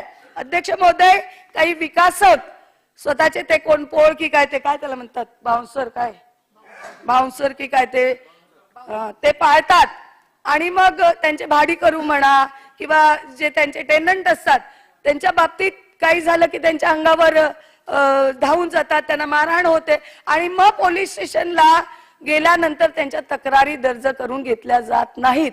तर माझी इथे विनंती आहे की अशा प्रकारचे गैरव्यवहार होत असतील तर त्याच्यामध्ये त्यांच्या पटकन त्यांची कंप्लेंट नोंद व्हावी. अध्यक्ष महोदय, 2 मिनिटं अध्यक्ष महोदय. नाही, बेल नाही वाजवणार ते. बेल काय वाजवतील ते 2 मिनिटं आहेत, अजून 2 मिनिटं आहेत ताई, 2 मिनिटं आहेत. हो साहेब, तुम्ही बेल वाजवली तरी मी बोलणार. कारण अध्यक्ष महोदय, कामगार विभागाचं एक बोलायचं हरकतीचा आहे. मुद्दा आहे अध्यक्ष महोदय, कामगार विभागाचं आहे. अनेक ठिकाणी हरकतीचा मुद्दा आहे पुनर्विचार त्याचा. हरकत आहे माझी. एक तर पहिली गोष्ट तर बोलण्याची वेळ संपलेली होती. आम्ही जाऊन विनंती केली देवेंद्र फडणवीस साहेबांना, प्रदेशाध्यक्ष होते, विरोधी पक्ष नेते होते. आम्ही जाऊन फडणवीस साहेबांना विनंती केली, अध्यक्ष महोदयांना विनंती केली की जवळपास आमच्या इथले बरेच सदस्य बोलायचे बाकी आहेत, तर आपण इथं त्यांचं उत्तर आल्यानंतर सुद्धा आम्हाला बोलण्याची संधी द्यावी, आणि त्यावर त्यांनी हे केलं. 10 मिनिटाचं ठरलेलं आहे. नाही, 1 मिनिट. आणि दुसरी गोष्ट, सन्मान्य सदस्यांना जर जास्ती वेळ बोलायचं होतं तर अध्यक्ष ज्या वेळेला या ठिकाणी होते त्यावेळेला त्यांनी बोलायला पाहिजे होतं. उपाध्यक्ष असताना त्यांच्याकडे अशा पद्धतीनं त्यांनी वक्तव्य करणं, इथे सिनियर सदस्य आहेत, मगाशी त्या बोलल्या, आम्ही या ठिकाणी विनंती केली त्यामुळे समोरच्याही सदस्यांना बोलायला मिळते. बोलू दे त्यांनी. मी अध्यक्ष महोदयांकडे अनेकदा गेली, तिथे अनेकदा जाऊन आलेली आहे, पण माझा नंबर आलेला नाहीये आणि म्हणून मी बोलत आहे. माझा शेवटचा मुद्दा आहे कामगारांच्या बाबतीत. अध्यक्ष महोदय, कामगारांच्या बाबतीत माझा मुद्दा आहे की जिथे जिथे पुनर्विकास होतो तिथे तिथे माथाडी कामगारांचा प्रश्न येतो, आणि ते काही पक्षाचे नेते आणि मंडळाचे कार्यकर्ते हे तिथे अरेरावी करून विकासकाला, जे लोक जिथे ते नियमाने कामगार असतात त्यांना बाजूला वंचित करून इतर कामगारांना तिथे कामाला लावतात. त्यामुळे अध्यक्ष महोदय, या वंचित राहिलेल्या कामगारांना न्याय मिळाला पाहिजे. माथाडी कामगारांचा जो कायदा आहे त्याप्रमाणे न्याय मिळाला पाहिजे, आणि याच्यातही लक्ष घालणं खूप गरजेचं आहे. तत्कालीन कामगार मंत्री संजय कुटे साहेबांनी 3/7/2021 ला प्रधान सचिवांना एक अहवाल सादर करायला 15 दिवसात सांगितला होता याच बाबतीत. जर तो अहवाल सादर झाला लवकरात लवकर त्याच्यावर निर्णय घेणं गरजेचं होईल. धन्यवाद अध्यक्ष महोदय. देवेंद्र भोयास. अध्यक्ष महोदय, 22-23च्या अनुदानाच्या मागण्यावर मी चर्चा करण्यासाठी उभा आहे. अध्यक्ष महोदय, माननीय अजित पवार साहेब उपमुख्यमंत्री असताना माझ्या मतदारसंघातला अतिशय महत्वाचा साधारणतः 10,000 हेक्टर सिंचन क्षेत्र वलताखाली आणणारा पंढरी सिंचन प्रकल्पासाठी सुधारित प्रशासकीय मान्यता अजित पवार साहेबांनी करून दिली, आणि त्यानंतर 6 महिन्याच्या आतमध्ये त्याचा डीपीआर परत शासनाकडे सादर झाला. डिपार्टमेंटने प्रशासकीय मान्यता दिली, परंतु अध्यक्ष महोदय, ज्या एफए कंस्ट्रक्शन कंपनीला ते काम गेलं त्या एफए कंस्ट्रक्शन कंपनीनं अजूनही त्या स्पिल गेटचे काम आणि स्पिलचे काम, गेटचे काम, फिडर कालव्याचे काम आणि बंदिस्त वितरण प्रणालीचे काम अद्यापही ते पूर्ण केलेलं नाही, आणि जून 2023 पर्यंत तो प्रकल्प पूर्ण करण्याचं टाइम बाउंड पिरियड त्यांनी आखून दिला असताना सुद्धा, कालबाह्य प्रोग्राम आखून दिला असताना सुद्धा त्या पंढरी प्रकल्पाचं काम अर्धवट स्थितीमध्ये थांबलेलं आहे. त्याचबरोबर अध्यक्ष महोदय, निम्न चारगड नावाचा एक सिंचन प्रकल्प आहे. गेल्या 10 ते 12 वर्षापासून द्वितीय सुधारित प्रशासकीय मान्यतेसाठी तो प्रकल्प आपल्याकडे प्रलंबित आहे.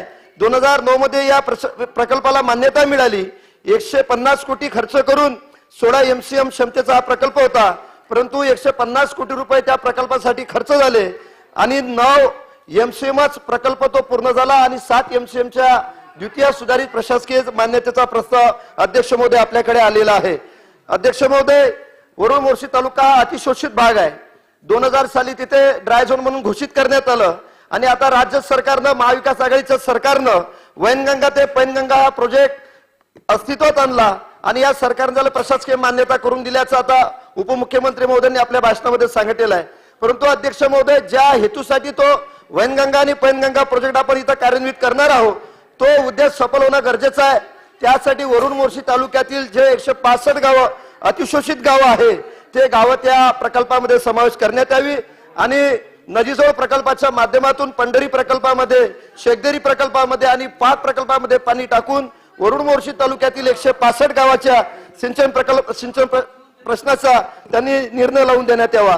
अध्यक्ष महोदय, 1980 मध्ये अपर्वता प्रकल्पामध्ये ज्या शेतकऱ्यांच्या शेतीबाधित झाल्या आणि गावं विस्थापित झालेले आहे त्या गावाच्या 18 मूलभूत सोयी सुविधा अद्यापही पूर्ण झालेल्या नाही.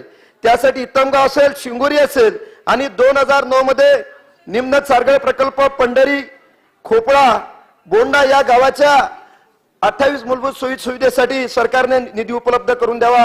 अध्यक्ष महोदय, अप्पर वर्धा धरणाच्या बाजूला अगदी एक मोर्शी नावाचं शहर आहे, ज्या मोर्शी शहराचं पूर्ण घाण पाणी हे प्रकल्पामध्ये अर्धा किलोमीटर प्रकल्पावर अपर वर्धा प्रकल्पामध्ये जाते आणि त्या अपर वर्धा प्रकल्पातलं पाणी पूर्ण अमरावती अजिबात अध्यक्ष महोदय तुम्ही घंटी मारू नका.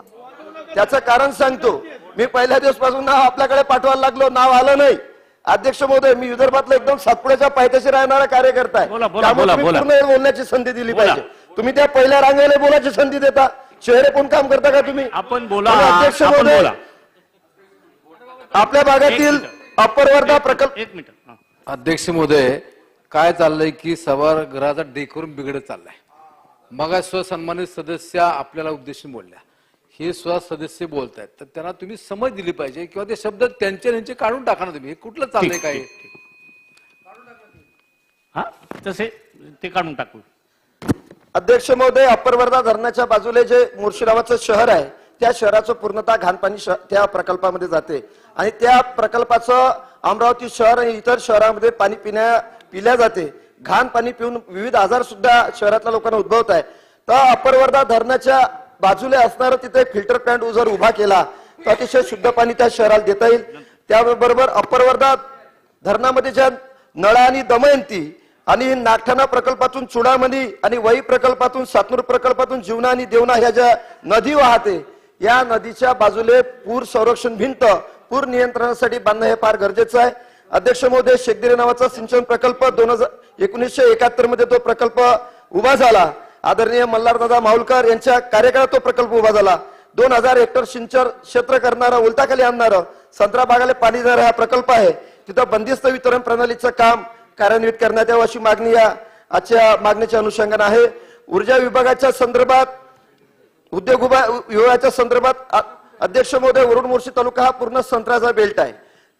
देशामध्ये जेवढा संत्रा पिकतो त्याच्यापेक्षा 50% संत्रा ह्या वरुड आणि मोर्शी तालुक्यात, चांदूर तालुक्यात पिकतो. आणि गेल्या स्वातंत्र्य काळापासून तर आजपर्यंत 75 वर्षाच्या दशकामध्ये एक सुद्धा संत्रा प्रक्रिया प्रकल्प त्या भागामध्ये उभा होऊ शकला नाही.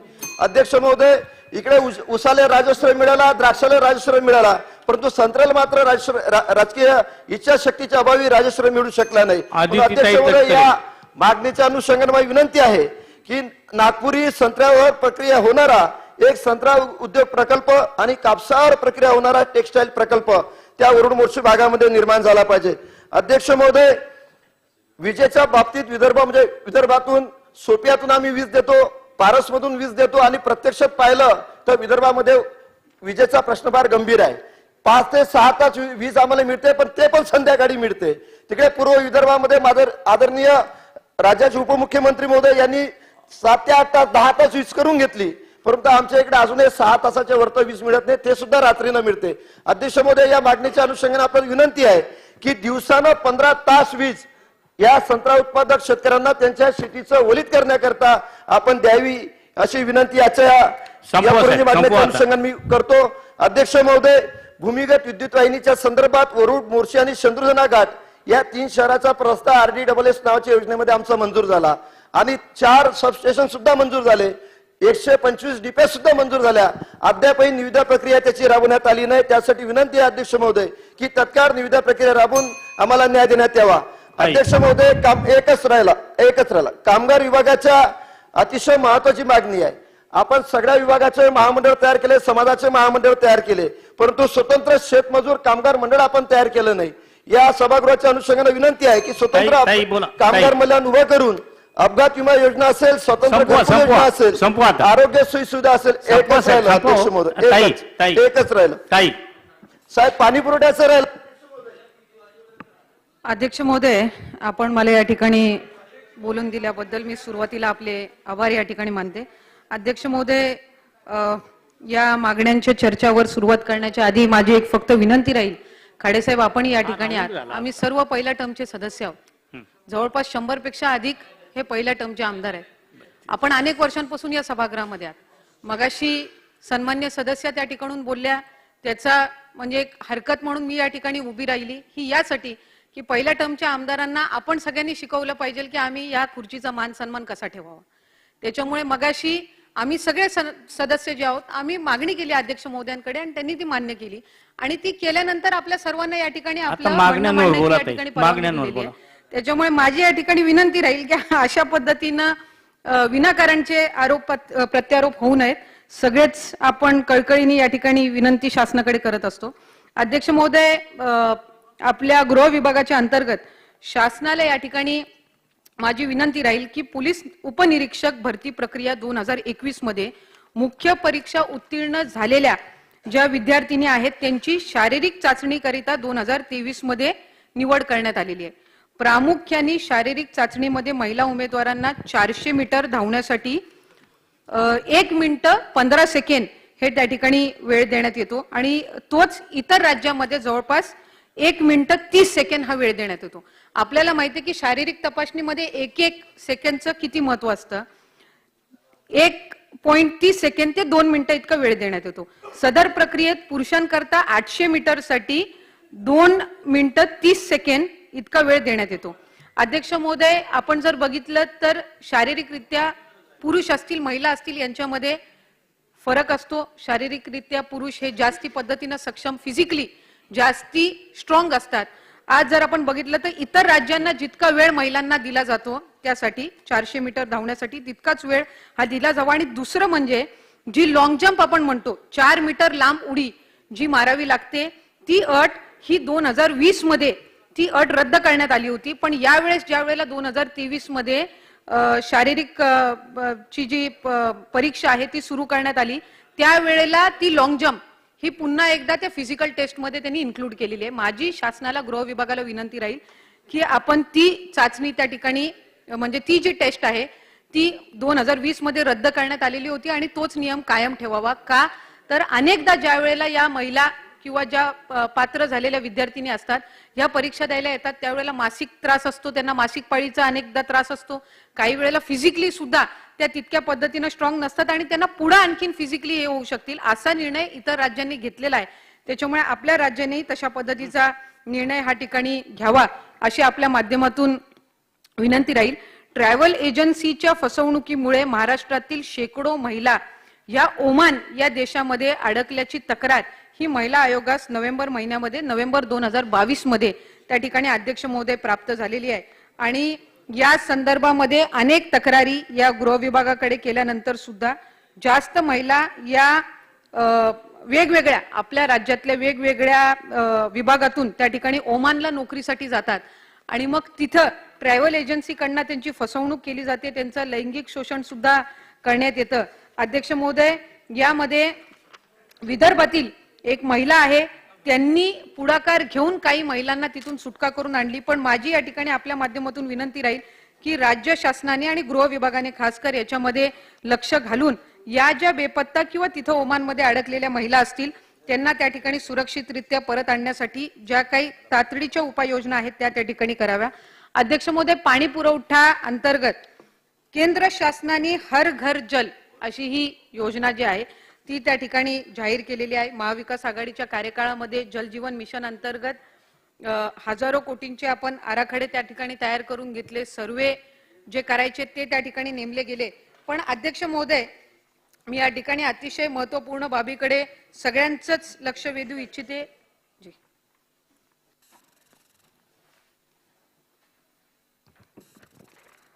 अध्यक्ष महोदय, ज्या जलजीवन मिशन अंतर्गत पाणी पुरवठा योजना मंजूर होतात त्याची 10% रक्कम ही लोकवर्गणीतून भरावी लागते. त्याच्यामध्ये 5% आर्थिक आणि 5% श्रमदानाने. आणि असं असताना अध्यक्ष महोदय, मी आपल्याला फक्त रायगड जिल्ह्यातील एक उदाहरण देऊ इच्छिते की आमच्या इथं म्हसळा तालुका आहे तिथं जवळपास 41,57,54,301 इतक्या पाणी पुरवठा योजना, इतक्या रकमेच्या पाणी पुरवठा योजना मंजूर झालेल्या आहेत. याचे 10% म्हणजे 41,37,054. त्याच्यातलं बँकेत जमा करण्यात आलेली लोकवर्गणी आजही शून्य आहे. आणि अशीच परिस्थिती इतर 7 तालुक्यांमध्ये. ही का आहे तर तिथं लोकवर्गणी भरण्यामध्ये ग्रामपंचायत ती तितकी सक्षम नाहीये, आर्थिकरित्या सक्षम नाहीये. श्रमदान करण्यासाठी सुद्धा तितक्या पद्धतीने तिथे प्रतिसाद हा मिळत नाही. पण हीच परिस्थिती साधारणतः जवळपास राज्यातल्या इतर तालुक्यांमध्ये किंवा जिल्ह्यांमधल्या इतर तालुक्यांमध्ये पण आहे. कारण ग्रामपंचायतीला मिळणारा जो 15 वित्त आयोगातून जो निधी असतो हा अनेकदा ज्या लहान ग्रामपंचायती आहेत त्यांना 2 ते 3 लाखाच्या वर हा निधी मिळत नसतो. आणि या जर योजनांचा आपण आराखडा बघितला, मी आपल्याला एक उदाहरण देते. तळा तालुक्यातील महालूक ग्रामपंचायत आहे. इथं 15 वित्त आयोगातून केलेली तरतूद 2 लाख आहे, पण नळ जोडणीच्या कामासाठी लागणारी आवश्यक तरतूद 3 लाख आहे.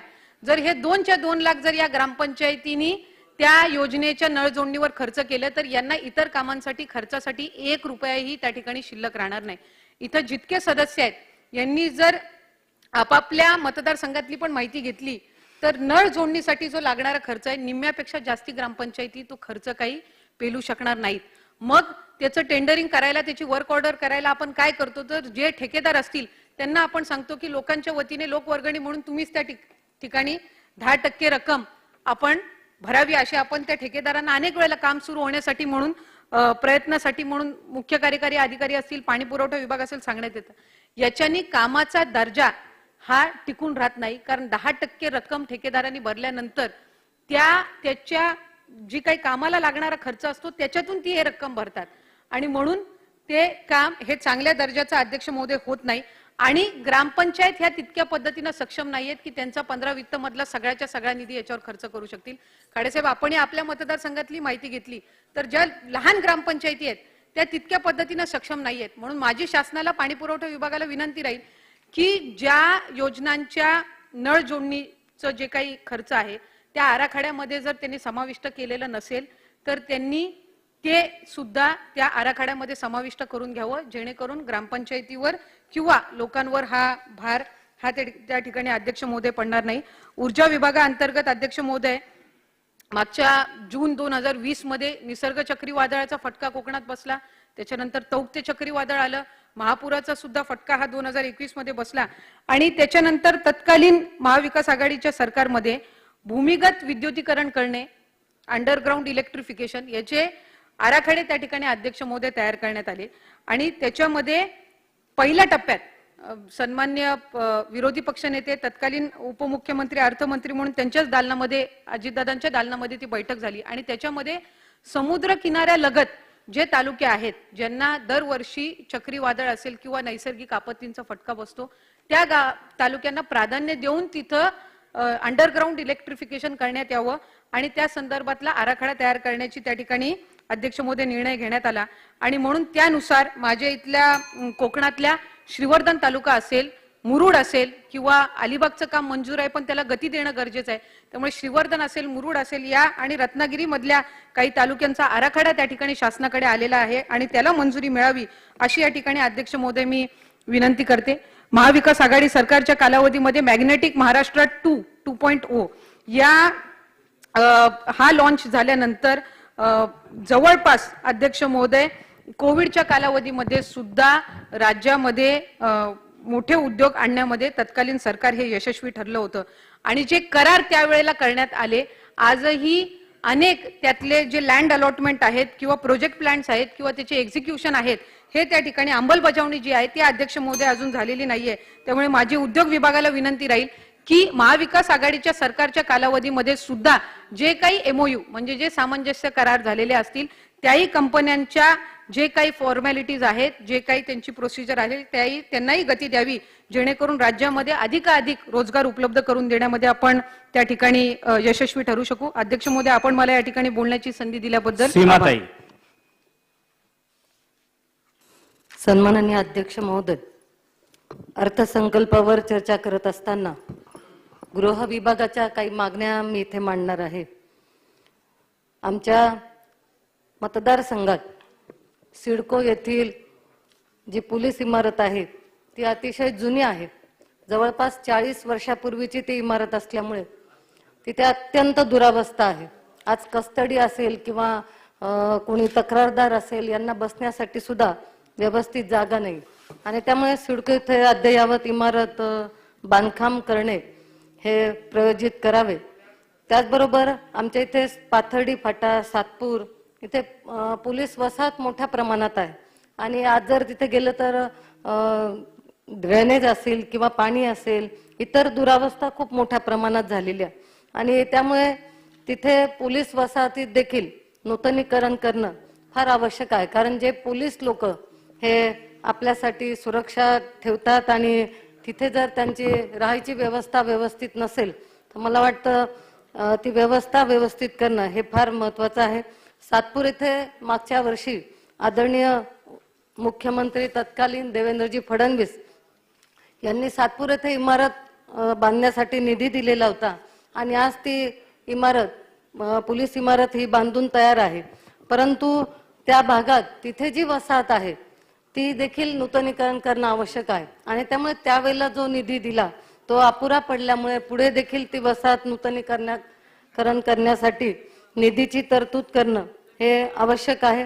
ठिकठिकाणी आज नाशिकमध्ये अनेक ठिकाणी पोलीस चौक्या ह्या ठेवलेल्या आहेत, परंतु त्या कार्यान्वित करणं, कारण वाढती गुन्हेगारी आणि आज जर आपण तिथे बघितलं तर मोठ्या प्रमाणात गुन्हेगारी वाढती आहे.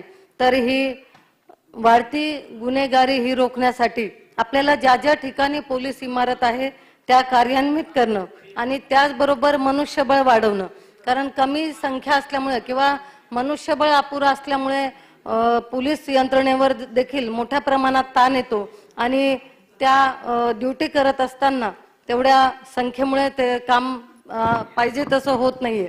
त्याचबरोबर उद्योग म्हणजे माझ्या मतदारसंघात अंबड आणि सातपूर येथे मोठ्या प्रमाणात MIDC आहे आणि उद्योजकांचे देखील तिथे अनेक प्रश्न आहेत. डिसेंबर महिन्यात आपले आत्ताचे उद्योग मंत्री उदयजी सामंत यांनी एक मीटिंग देखील आयोजित केलेली होती आणि त्या मीटिंगमध्ये देखील अनेक विषय घेण्यात आलेले होते. नाशिकमध्ये असलेल्या जकात नाका येथे ट्रान्सपोर्ट असोसिएशनने अनेक दिवसापासून मागणी केलेली आहे की जे ड्रायव्हर असतात त्यांच्यासाठी ट्रक टर्मिनल उभारणं हे फार आवश्यक आहे, कारण अनेक वेळा खूप हेवी ड्युटी असते आणि आल्यानंतर त्यांना रेस्ट करणं किंवा इतर व्यवस्था असतील, दवाखाना असतील, या सगळ्या गोष्टी तिथे उभारण्याकरता आपण ट्रक टर्मिनल करणं आवश्यक आहे. त्याचबरोबर या वसाहतीत STP प्रकल्प म्हणजे सांडपाण्याची व्यवस्था नाही आणि त्यामुळे सातपूर येथील आणि त्याचबरोबर अंबड येथील औद्योगिक वसाहतीत सांडपाणी प्रकल्पाला चालना देण्यात यावी आणि अमृत योजनेत देखील त्याची तरतूद करण्यात यावी. नाशिक महानगरपालिकेत भारतीय जनता पार्टीची सत्ता होती आणि त्यामुळे त्यावेळेला देखील IT पार्क असेल, डेटा सेंटर असेल, इंडस्ट्री पार्क असेल, हे उभारण्याकरता मोठ्या प्रमाणात प्रयत्न करण्यात आलेले होते आणि ते देखील पुढच्या टप्प्यात आपल्याला करायचं आहे. याकरता आदरणीय अर्थमंत्री यांनी देखील त्यात व्यवस्था करावी. अंबडच्या उद्योजकांच्या एका संस्थेला फायर सेस द्यावा लागणार, म्हणजे आज 2 ठिकाणी त्यांना फायर सेस द्यावा लागतो, महापालिकेत देखील द्यावा लागतो, त्याचबरोबर MIDC देखील फायर सेस द्यावा लागतो. त्याचं एक नियोजन करणं आवश्यक आहे की एकाच ठिकाणी कुठेतरी त्यांनी जो टॅक्स आहे फायरचा तो एकाच ठिकाणी द्यावा आणि त्यामुळे 2 ठिकाणी देण्यात त्यांना खूप मोठा भुर्दंड पडत असतो. MIDC मोठ्या प्रमाणात असल्यामुळे ज्या वेळेला कामगार पगार घेऊन जातात त्यावेळेला त्यांची लूट करणं किंवा त्यांच्याकडनं पैसे हिसकावून घेणं अशा मोठ्या गुन्हेगारी स्वरूपात घटना घडतात आणि गेल्या 2-4 वर्षापासून आम्ही मागणी करत आहोत की अंबड पोलीस स्टेशन जे आहे त्याचं विभाजन करून आपण MIDC पोलीस स्टेशन त्याचबरोबर मोरवाडी अंबड पोलीस स्टेशन अशा 2 पोलीस स्टेशनची निर्मिती करावी आणि त्याला देखील गती देण्यात यावी. त्याचबरोबर ज्या मालमत्ता कर आपण आहेत उद्योगांवर ते कमी करण्यात यावे आणि मोठ्या प्रमाणात आमच्याकडे कामगार वर्ग असल्यामुळे आपण मोठा उद्योग एखादा इथे आणावा याकरता मी एकच मागणी 2027 मध्ये नाशिकमध्ये कुंभमेळा आहे आणि त्या पार्श्वभूमीवर नाशिकची वाहतूक सुरळीत व्हावी याकरता शहराशी संबंधित नसलेली वाहने हे शहरात येऊ नये यासाठी बाह्य वळण मार्ग म्हणजेच आउटर रिंग रोड करणं गरजेचं आहे आणि आता जर त्याचं नियोजन केलं तर ते पुढच्या काळात हे होऊ शकत आहे. आमच्याकडे ऊर्जा विभागाच्या संदर्भात मी एक महत्वाची मागणी इथे सांगणार आहे की सातपूर सिडको येथे मोठ्या प्रमाणात आज विद्युत तारा भूमिगत नसल्यामुळे अनेक जणांना जीव गमवावे लागले आहेत. त्याचबरोबर मोठ्या दुर्घटना तिथे घडलेल्या आहेत आणि त्या घडू नये म्हणून या तारा भूमिगत करणं त्याचबरोबर सबस्टेशन निर्माण करणं हे अत्यंत आवश्यक आहे आणि आपण याकरता प्रयत्न करणं गरजेचं आहे. एकच मागणी आहे, सिडकोची मोठी वसाहत मतदारसंघात आहे आणि सिडकोचे कार्यालय गेल्या महिन्यात स्थलांतरित केलं होतं, म्हणजे औरंगाबादला आपण नेलेलं होतं, परंतु 4च कर्मचारी आज सिडकोमध्ये आहे आणि एवढी मोठी वसाहत असताना या 4 कर्मचाऱ्यांवर एवढा ताण येतो की तो काम होत नाही. आणि ते त्याचबरोबर जे अधिकारी आहेत ते आठवड्यातनं 2च दिवस येतात, त्यातही काही अडचण आली तर ते 15 दिवसांनी येतात. त्यामुळे पूर्ण वेळ इथे एका अधिकाऱ्यांची आवश्यकता आहे. त्याचबरोबर तिथे काही संपू आता. सिडकोचा FSI वाढवणे, त्याचबरोबर सिडको फ्रीहोल्ड करणे ही मागणी अत्यंत गरजेची आहे, ती देखील होणं गरजेचं आहे. आपले अर्थमंत्री आदरणीय देवेंद्रजी फडणवीस हे अत्यंत अभ्यासू आहेत, उत्तम अर्थतज्ञ आहेत आणि नक्कीच खोसकर आपल्या साहेब. सगळ्या या मागण्यांना ते चालना देतील अशी अपेक्षा व्यक्त करते. धन्यवाद. अध्यक्ष महोदय, मी पुरवणी मागण्यावर बोलण्यासाठी उभा आहे. गृह विभाग पुरवणी मागण्या बोलण्यासाठी उभा आहे. अर्थसंकल्पावर बोलण्यासाठी उभा आहे. गृह विभाग, जलसंपदा विभाग, उद्योग ऊर्जा व पाणी पुरवठा विभाग माझ्या मतदारसंघामध्ये, अध्यक्ष महोदय, माझ्या मतदारसंघामध्ये पर्यटन मोठ्या प्रमाणात येतात आणि मोठ्या प्रमाणात या ठिकाणी औद्योगिक वसाहत MIDC आहे. या ठिकाणी कायदा व सुविधा राखण्यासाठी या ठिकाणी हर्सुल पोलीस स्टेशन आणि इगतपुरी पोलीस स्टेशन याचं निर्लेखन होऊन जवळजवळ 10 वर्ष झालेले आहे. परंतु त्या ठिकाणी वारंवार गेल्या 3 वर्षापासून प्रत्येक अधिवेशनामध्ये मी या ठिकाणी पोलीस स्टेशनच्या नवीन इमारत मंजूर व्हावं त्यासाठी मी वारंवार मागणी करतो, परंतु ती मागणी पूर्ण होत नाही. तरी या अर्थसंकल्पामध्ये त्याला तरतूद करून लवकरात लवकर त्यांनी उपलब्ध करून त्या बिल्डिंग त्या ठिकाणी बांधण्यात यावं. तसंच माझ्या मतदारसंघामध्ये घोटी आणि वाडीवारा या ठिकाणी औद्योगिक उद्योग जास्त आहेत. त्या ठिकाणी दारू धंदा कायदा व सुविधा राखण्यासाठी दारू भट्ट्या मोठ्या प्रमाणात आहेत. या ठिकाणी कुटुंब उद्ध्वस्त झालेले आहेत. म्हणून त्या ठिकाणी वाडीवारा पोलीस स्टेशन आणि घोटी पोलीस स्टेशनचे कर्मचारी यांची तात्काळ त्यांच्यावर कारवाई करून त्या दोन्ही ठिकाणी पोलीस स्टेशनचे पोलीस कर्मचारी असतील केस असेल त्यांची तात्काळ त्या ठिकाणी बदली करून चांगले अधिकारी देण्यात यावं. माझी विनंती आहे. SP चांगल्या पद्धतीने या ठिकाणी चांगला SP आमच्या जिल्ह्याला मिळालेला आहे, परंतु त्यांच्यापर्यंत ते काही सुविधा जाती नाही, म्हणून तात्काळ कारवाई होणं गरजेचं आहे. तसंच माझ्या मतदारसंघामध्ये जवळजवळ मोठे साठवणताला मोठे धरणं 11-12 आणि छोटे धरण 9 आहे. परंतु माझ्या इगतपुरी तालुक्यातलं पाणी नाशिक नगरपालिका असेल, ठाणे मुंबई असेल आणि उर्वरित महाराष्ट्राला ठिकाणी मराठवाड्यात जातो. परंतु अध्यक्ष महोदय, गेल्या वारंवार मी त्या ठिकाणी आमच्या भूमिनांना त्या ठिकाणी स्थानिक नोकऱ्या मिळाल्या पाहिजे, नगरपालिकेमध्ये समाविष्ट करून घेतलं पाहिजे. माझ्या मतदारसंघामध्ये नाशिक तालुक्यामध्ये कशिबी धरण त्या ठिकाणी झालं आणि 60 धरणगर असताना त्या ठिकाणी नगरपालिकेत सामावून घेतलं. तसंच मुकणे आणि आता येणारा गोदावरी धरण ते नवीन होणार आहे, त्याच्यामध्ये प्रत्येक कुटुंबातला एक व्यक्ती त्या ठिकाणी लावला पाहिजे. मी जलसंपदा मंत्री जयंत पाटील साहेब असताना, वित्त मंत्री अजितदादा असताना त्यावेळेस त्या किकवी धरणाला 50 कोटी रुपये तरतूद केली आणि तेवढी तरतूद मात्र खाली गेलेली आहे. त्याला जर जास्त तरतूद जर केली आणि ते काम लवकर झालं, 2014 त्याची किंमत 250 कोटी रुपये होती, आता आताची किंमत 1300 कोटी रुपये झालेली आहे. साहेब लवकरात लवकर ते काम झालं तर नगरपालिकेला आणि आजूबाजूच्या 40 गावांना त्याचं पाणी उपलब्ध होईल. तसंच साहेब वैतरणा धरणाचं पाणी मुकणे धरणात टाकून आणि त्या ठिकाणी मराठवाड्याला आणि नाशिक नगरपालिकेला त्या ठिकाणी पाणी उपलब्ध होणार आहे. परंतु त्या ठिकाणी असणारी अतिरिक्त जमीन गेल्या 3 वर्षापासून त्या ठिकाणी मी वारंवार प्रश्न मांडतोय. 623 हेक्टर जमीन त्या ठिकाणी शेतकऱ्यांना द्यायची, त्याच्यातून 16 TMC पाणी वैतरणा धरणातून मुकणे धरणात टाकून मराठवाड्याला पाणी द्यायचे. 100 कोटीचं टेंडर झालेलं आहे साहेब, त्याची टेंडर काम चालू करायचं. परंतु जोपर्यंत आमच्या शेतकऱ्यांची 623 हेक्टर जागा जोपर्यंत नावावर होत नाही तोपर्यंत काम चालू होत नाही. म्हणून ते लवकरात लवकर साहेब करून द्यावा माझी विनंती आहे.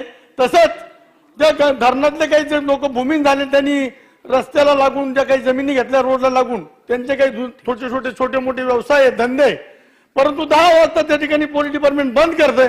त्यांना कमीत कमी 2 वाजेपर्यंत चालू करण्यासाठी आपल्या स्तरावर योग्य ती कारवाई व्हावा. साहेब माझी विनंती आहे, साहेब बोलू द्या ना साहेब. आम्ही 4-4 दिवस आम्ही थांबतोय. ऊर्जेच्या बाबतीमध्ये लाईट फक्त शासनाने फक्त हे केलेलं आहे का 8 तास त्या ठिकाणी शेतकऱ्याला, परंतु साहेब 4 तास सुद्धा त्या ठिकाणी लाईट पूर्ण जात नाही.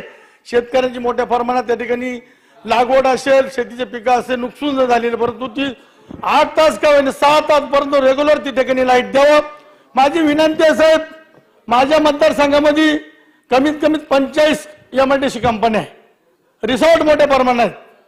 त्या ठिकाणी शासनाचा नियम आहे स्थानिकाला 80% आणि बाहेरच्याला 20%. परंतु माझ्या मतदारसंघामध्ये आता जिंदाल कंपनीने ज्यावेळेस आग लागली त्यावेळेस उद्योग मंत्री आणि रोजगार हमी मंत्री आले, त्यावेळेस मिटिंग घेतलेली. परंतु साहेब फक्त 3% स्थानिक आहेत, 3%. परंतु 97% आहेत. जर शासन एका बाजूला नियम करताय का 80% स्थानिकांना आणि परत बाहेरच्या 20%, आणि त्या ठिकाणी साहेब तो नियम बदलला पाहिजे. ज्या गावात साहेब माझी विनंती आहे, ज्या गावातली जमीन गेली तिथला पहिला स्थानिकाचा विचार केला पाहिजे, त्याच्या आजूबाजूचा विचार केला पाहिजे, नंतर त्या तालुक्याचा विचार केला. परंतु आपण महाराष्ट्राचे स्थानिक धरताय. आज माझ्या इगतपुरी तालुक्यामध्ये, त्र्यंबक तालुक्यामध्ये 100 पैकी 65% जमीन ही भूसंपादित झालेली आहे. समृद्धी आलं, महामार्ग आलं, मोठमोठ्याला साठवण धरण पूर्ण मुंबईला पाणी देतो, नाशिक नगरपालिकेला, मराठवाड्याला पाणी देतो, पण आमचे मुलं मात्र रस्त्यावर फिरत आहे. आमची विनंती आहे काहीतरी निर्णय घेतला पाहिजे, बदलला पाहिजे.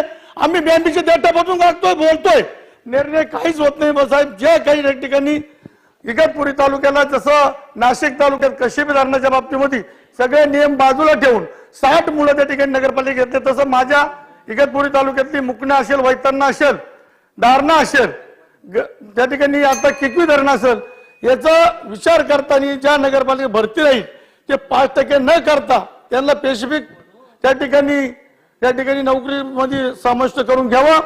आम्हाला बोलून दिलं त्याबद्दल अध्यक्षांचा मनापासून अभिनंदन, आभार मानतो. माझ्या भागात मतदारसंघाला प्रश्न मार्गी लावा अशी अपेक्षा करतो. थांबतो. जय हिंद. अध्यक्ष महोदय, अरे ऐका, सकाळी नाव दिलंय, यांची नावं आपल्या अगोदर आले प्रतोदानकडून तुमच्या. बोला बोला बोला साहेब. अध्यक्ष महोदय धन्यवाद, आपण मला बोलण्याची संधी दिली. अध्यक्ष महोदय, गृह विभाग. अध्यक्ष महोदय, कोपर्डीच्या घटनेनंतर प्रत्येक शहरात सुरक्षेच्या कारणास्तव सीसीटीव्ही बसवण्याचा निर्णय शासनाने घेतला होता. अध्यक्ष महोदय, सन 2019-20 मध्ये धाराशिव शहरात सीसीटीव्ही बसवण्यासाठी जिल्हा नियोजन समितीने गृह विभागाला जवळपास 1.5 कोटी रुपये रक्कम दिली. अध्यक्ष महोदय, त्याची निविदा प्रक्रिया अद्यापपर्यंत झालेली नाही. आपण अध्यक्ष महोदय बघतोय गतिमान सरकारचे आपण प्रत्येक ठिकाणी फ्लेक्स बघतो, परंतु 19 पासून जे निधी मंजूर होता अद्यापपर्यंत निविदा प्रक्रिया झालेली नाही. अध्यक्ष महोदय, दुसरं गृह विभागाच्या बाबतीत कळंब येथे पोलीस निवासस्थानांची दुरावस्था झालेली आहे. शंभूराज देसाई साहेब गृह राज्यमंत्री असल्यापासून त्या ठिकाणी पाठपुरावा करतोय मी, पण अद्यापपर्यंत कळंब येथे पोलिसांच्या निवासस्थानासाठी निधी तरतूद झालेली नाही. अध्यक्ष महोदय, त्याचबरोबरीने पोलीस पाटलांचा मोर्चा हिवाळी अधिवेशनात आला होता, त्यावेळेस गृहमंत्र्यांनी जे आश्वासन दिलं होतं त्यांच्या मानधनवाढी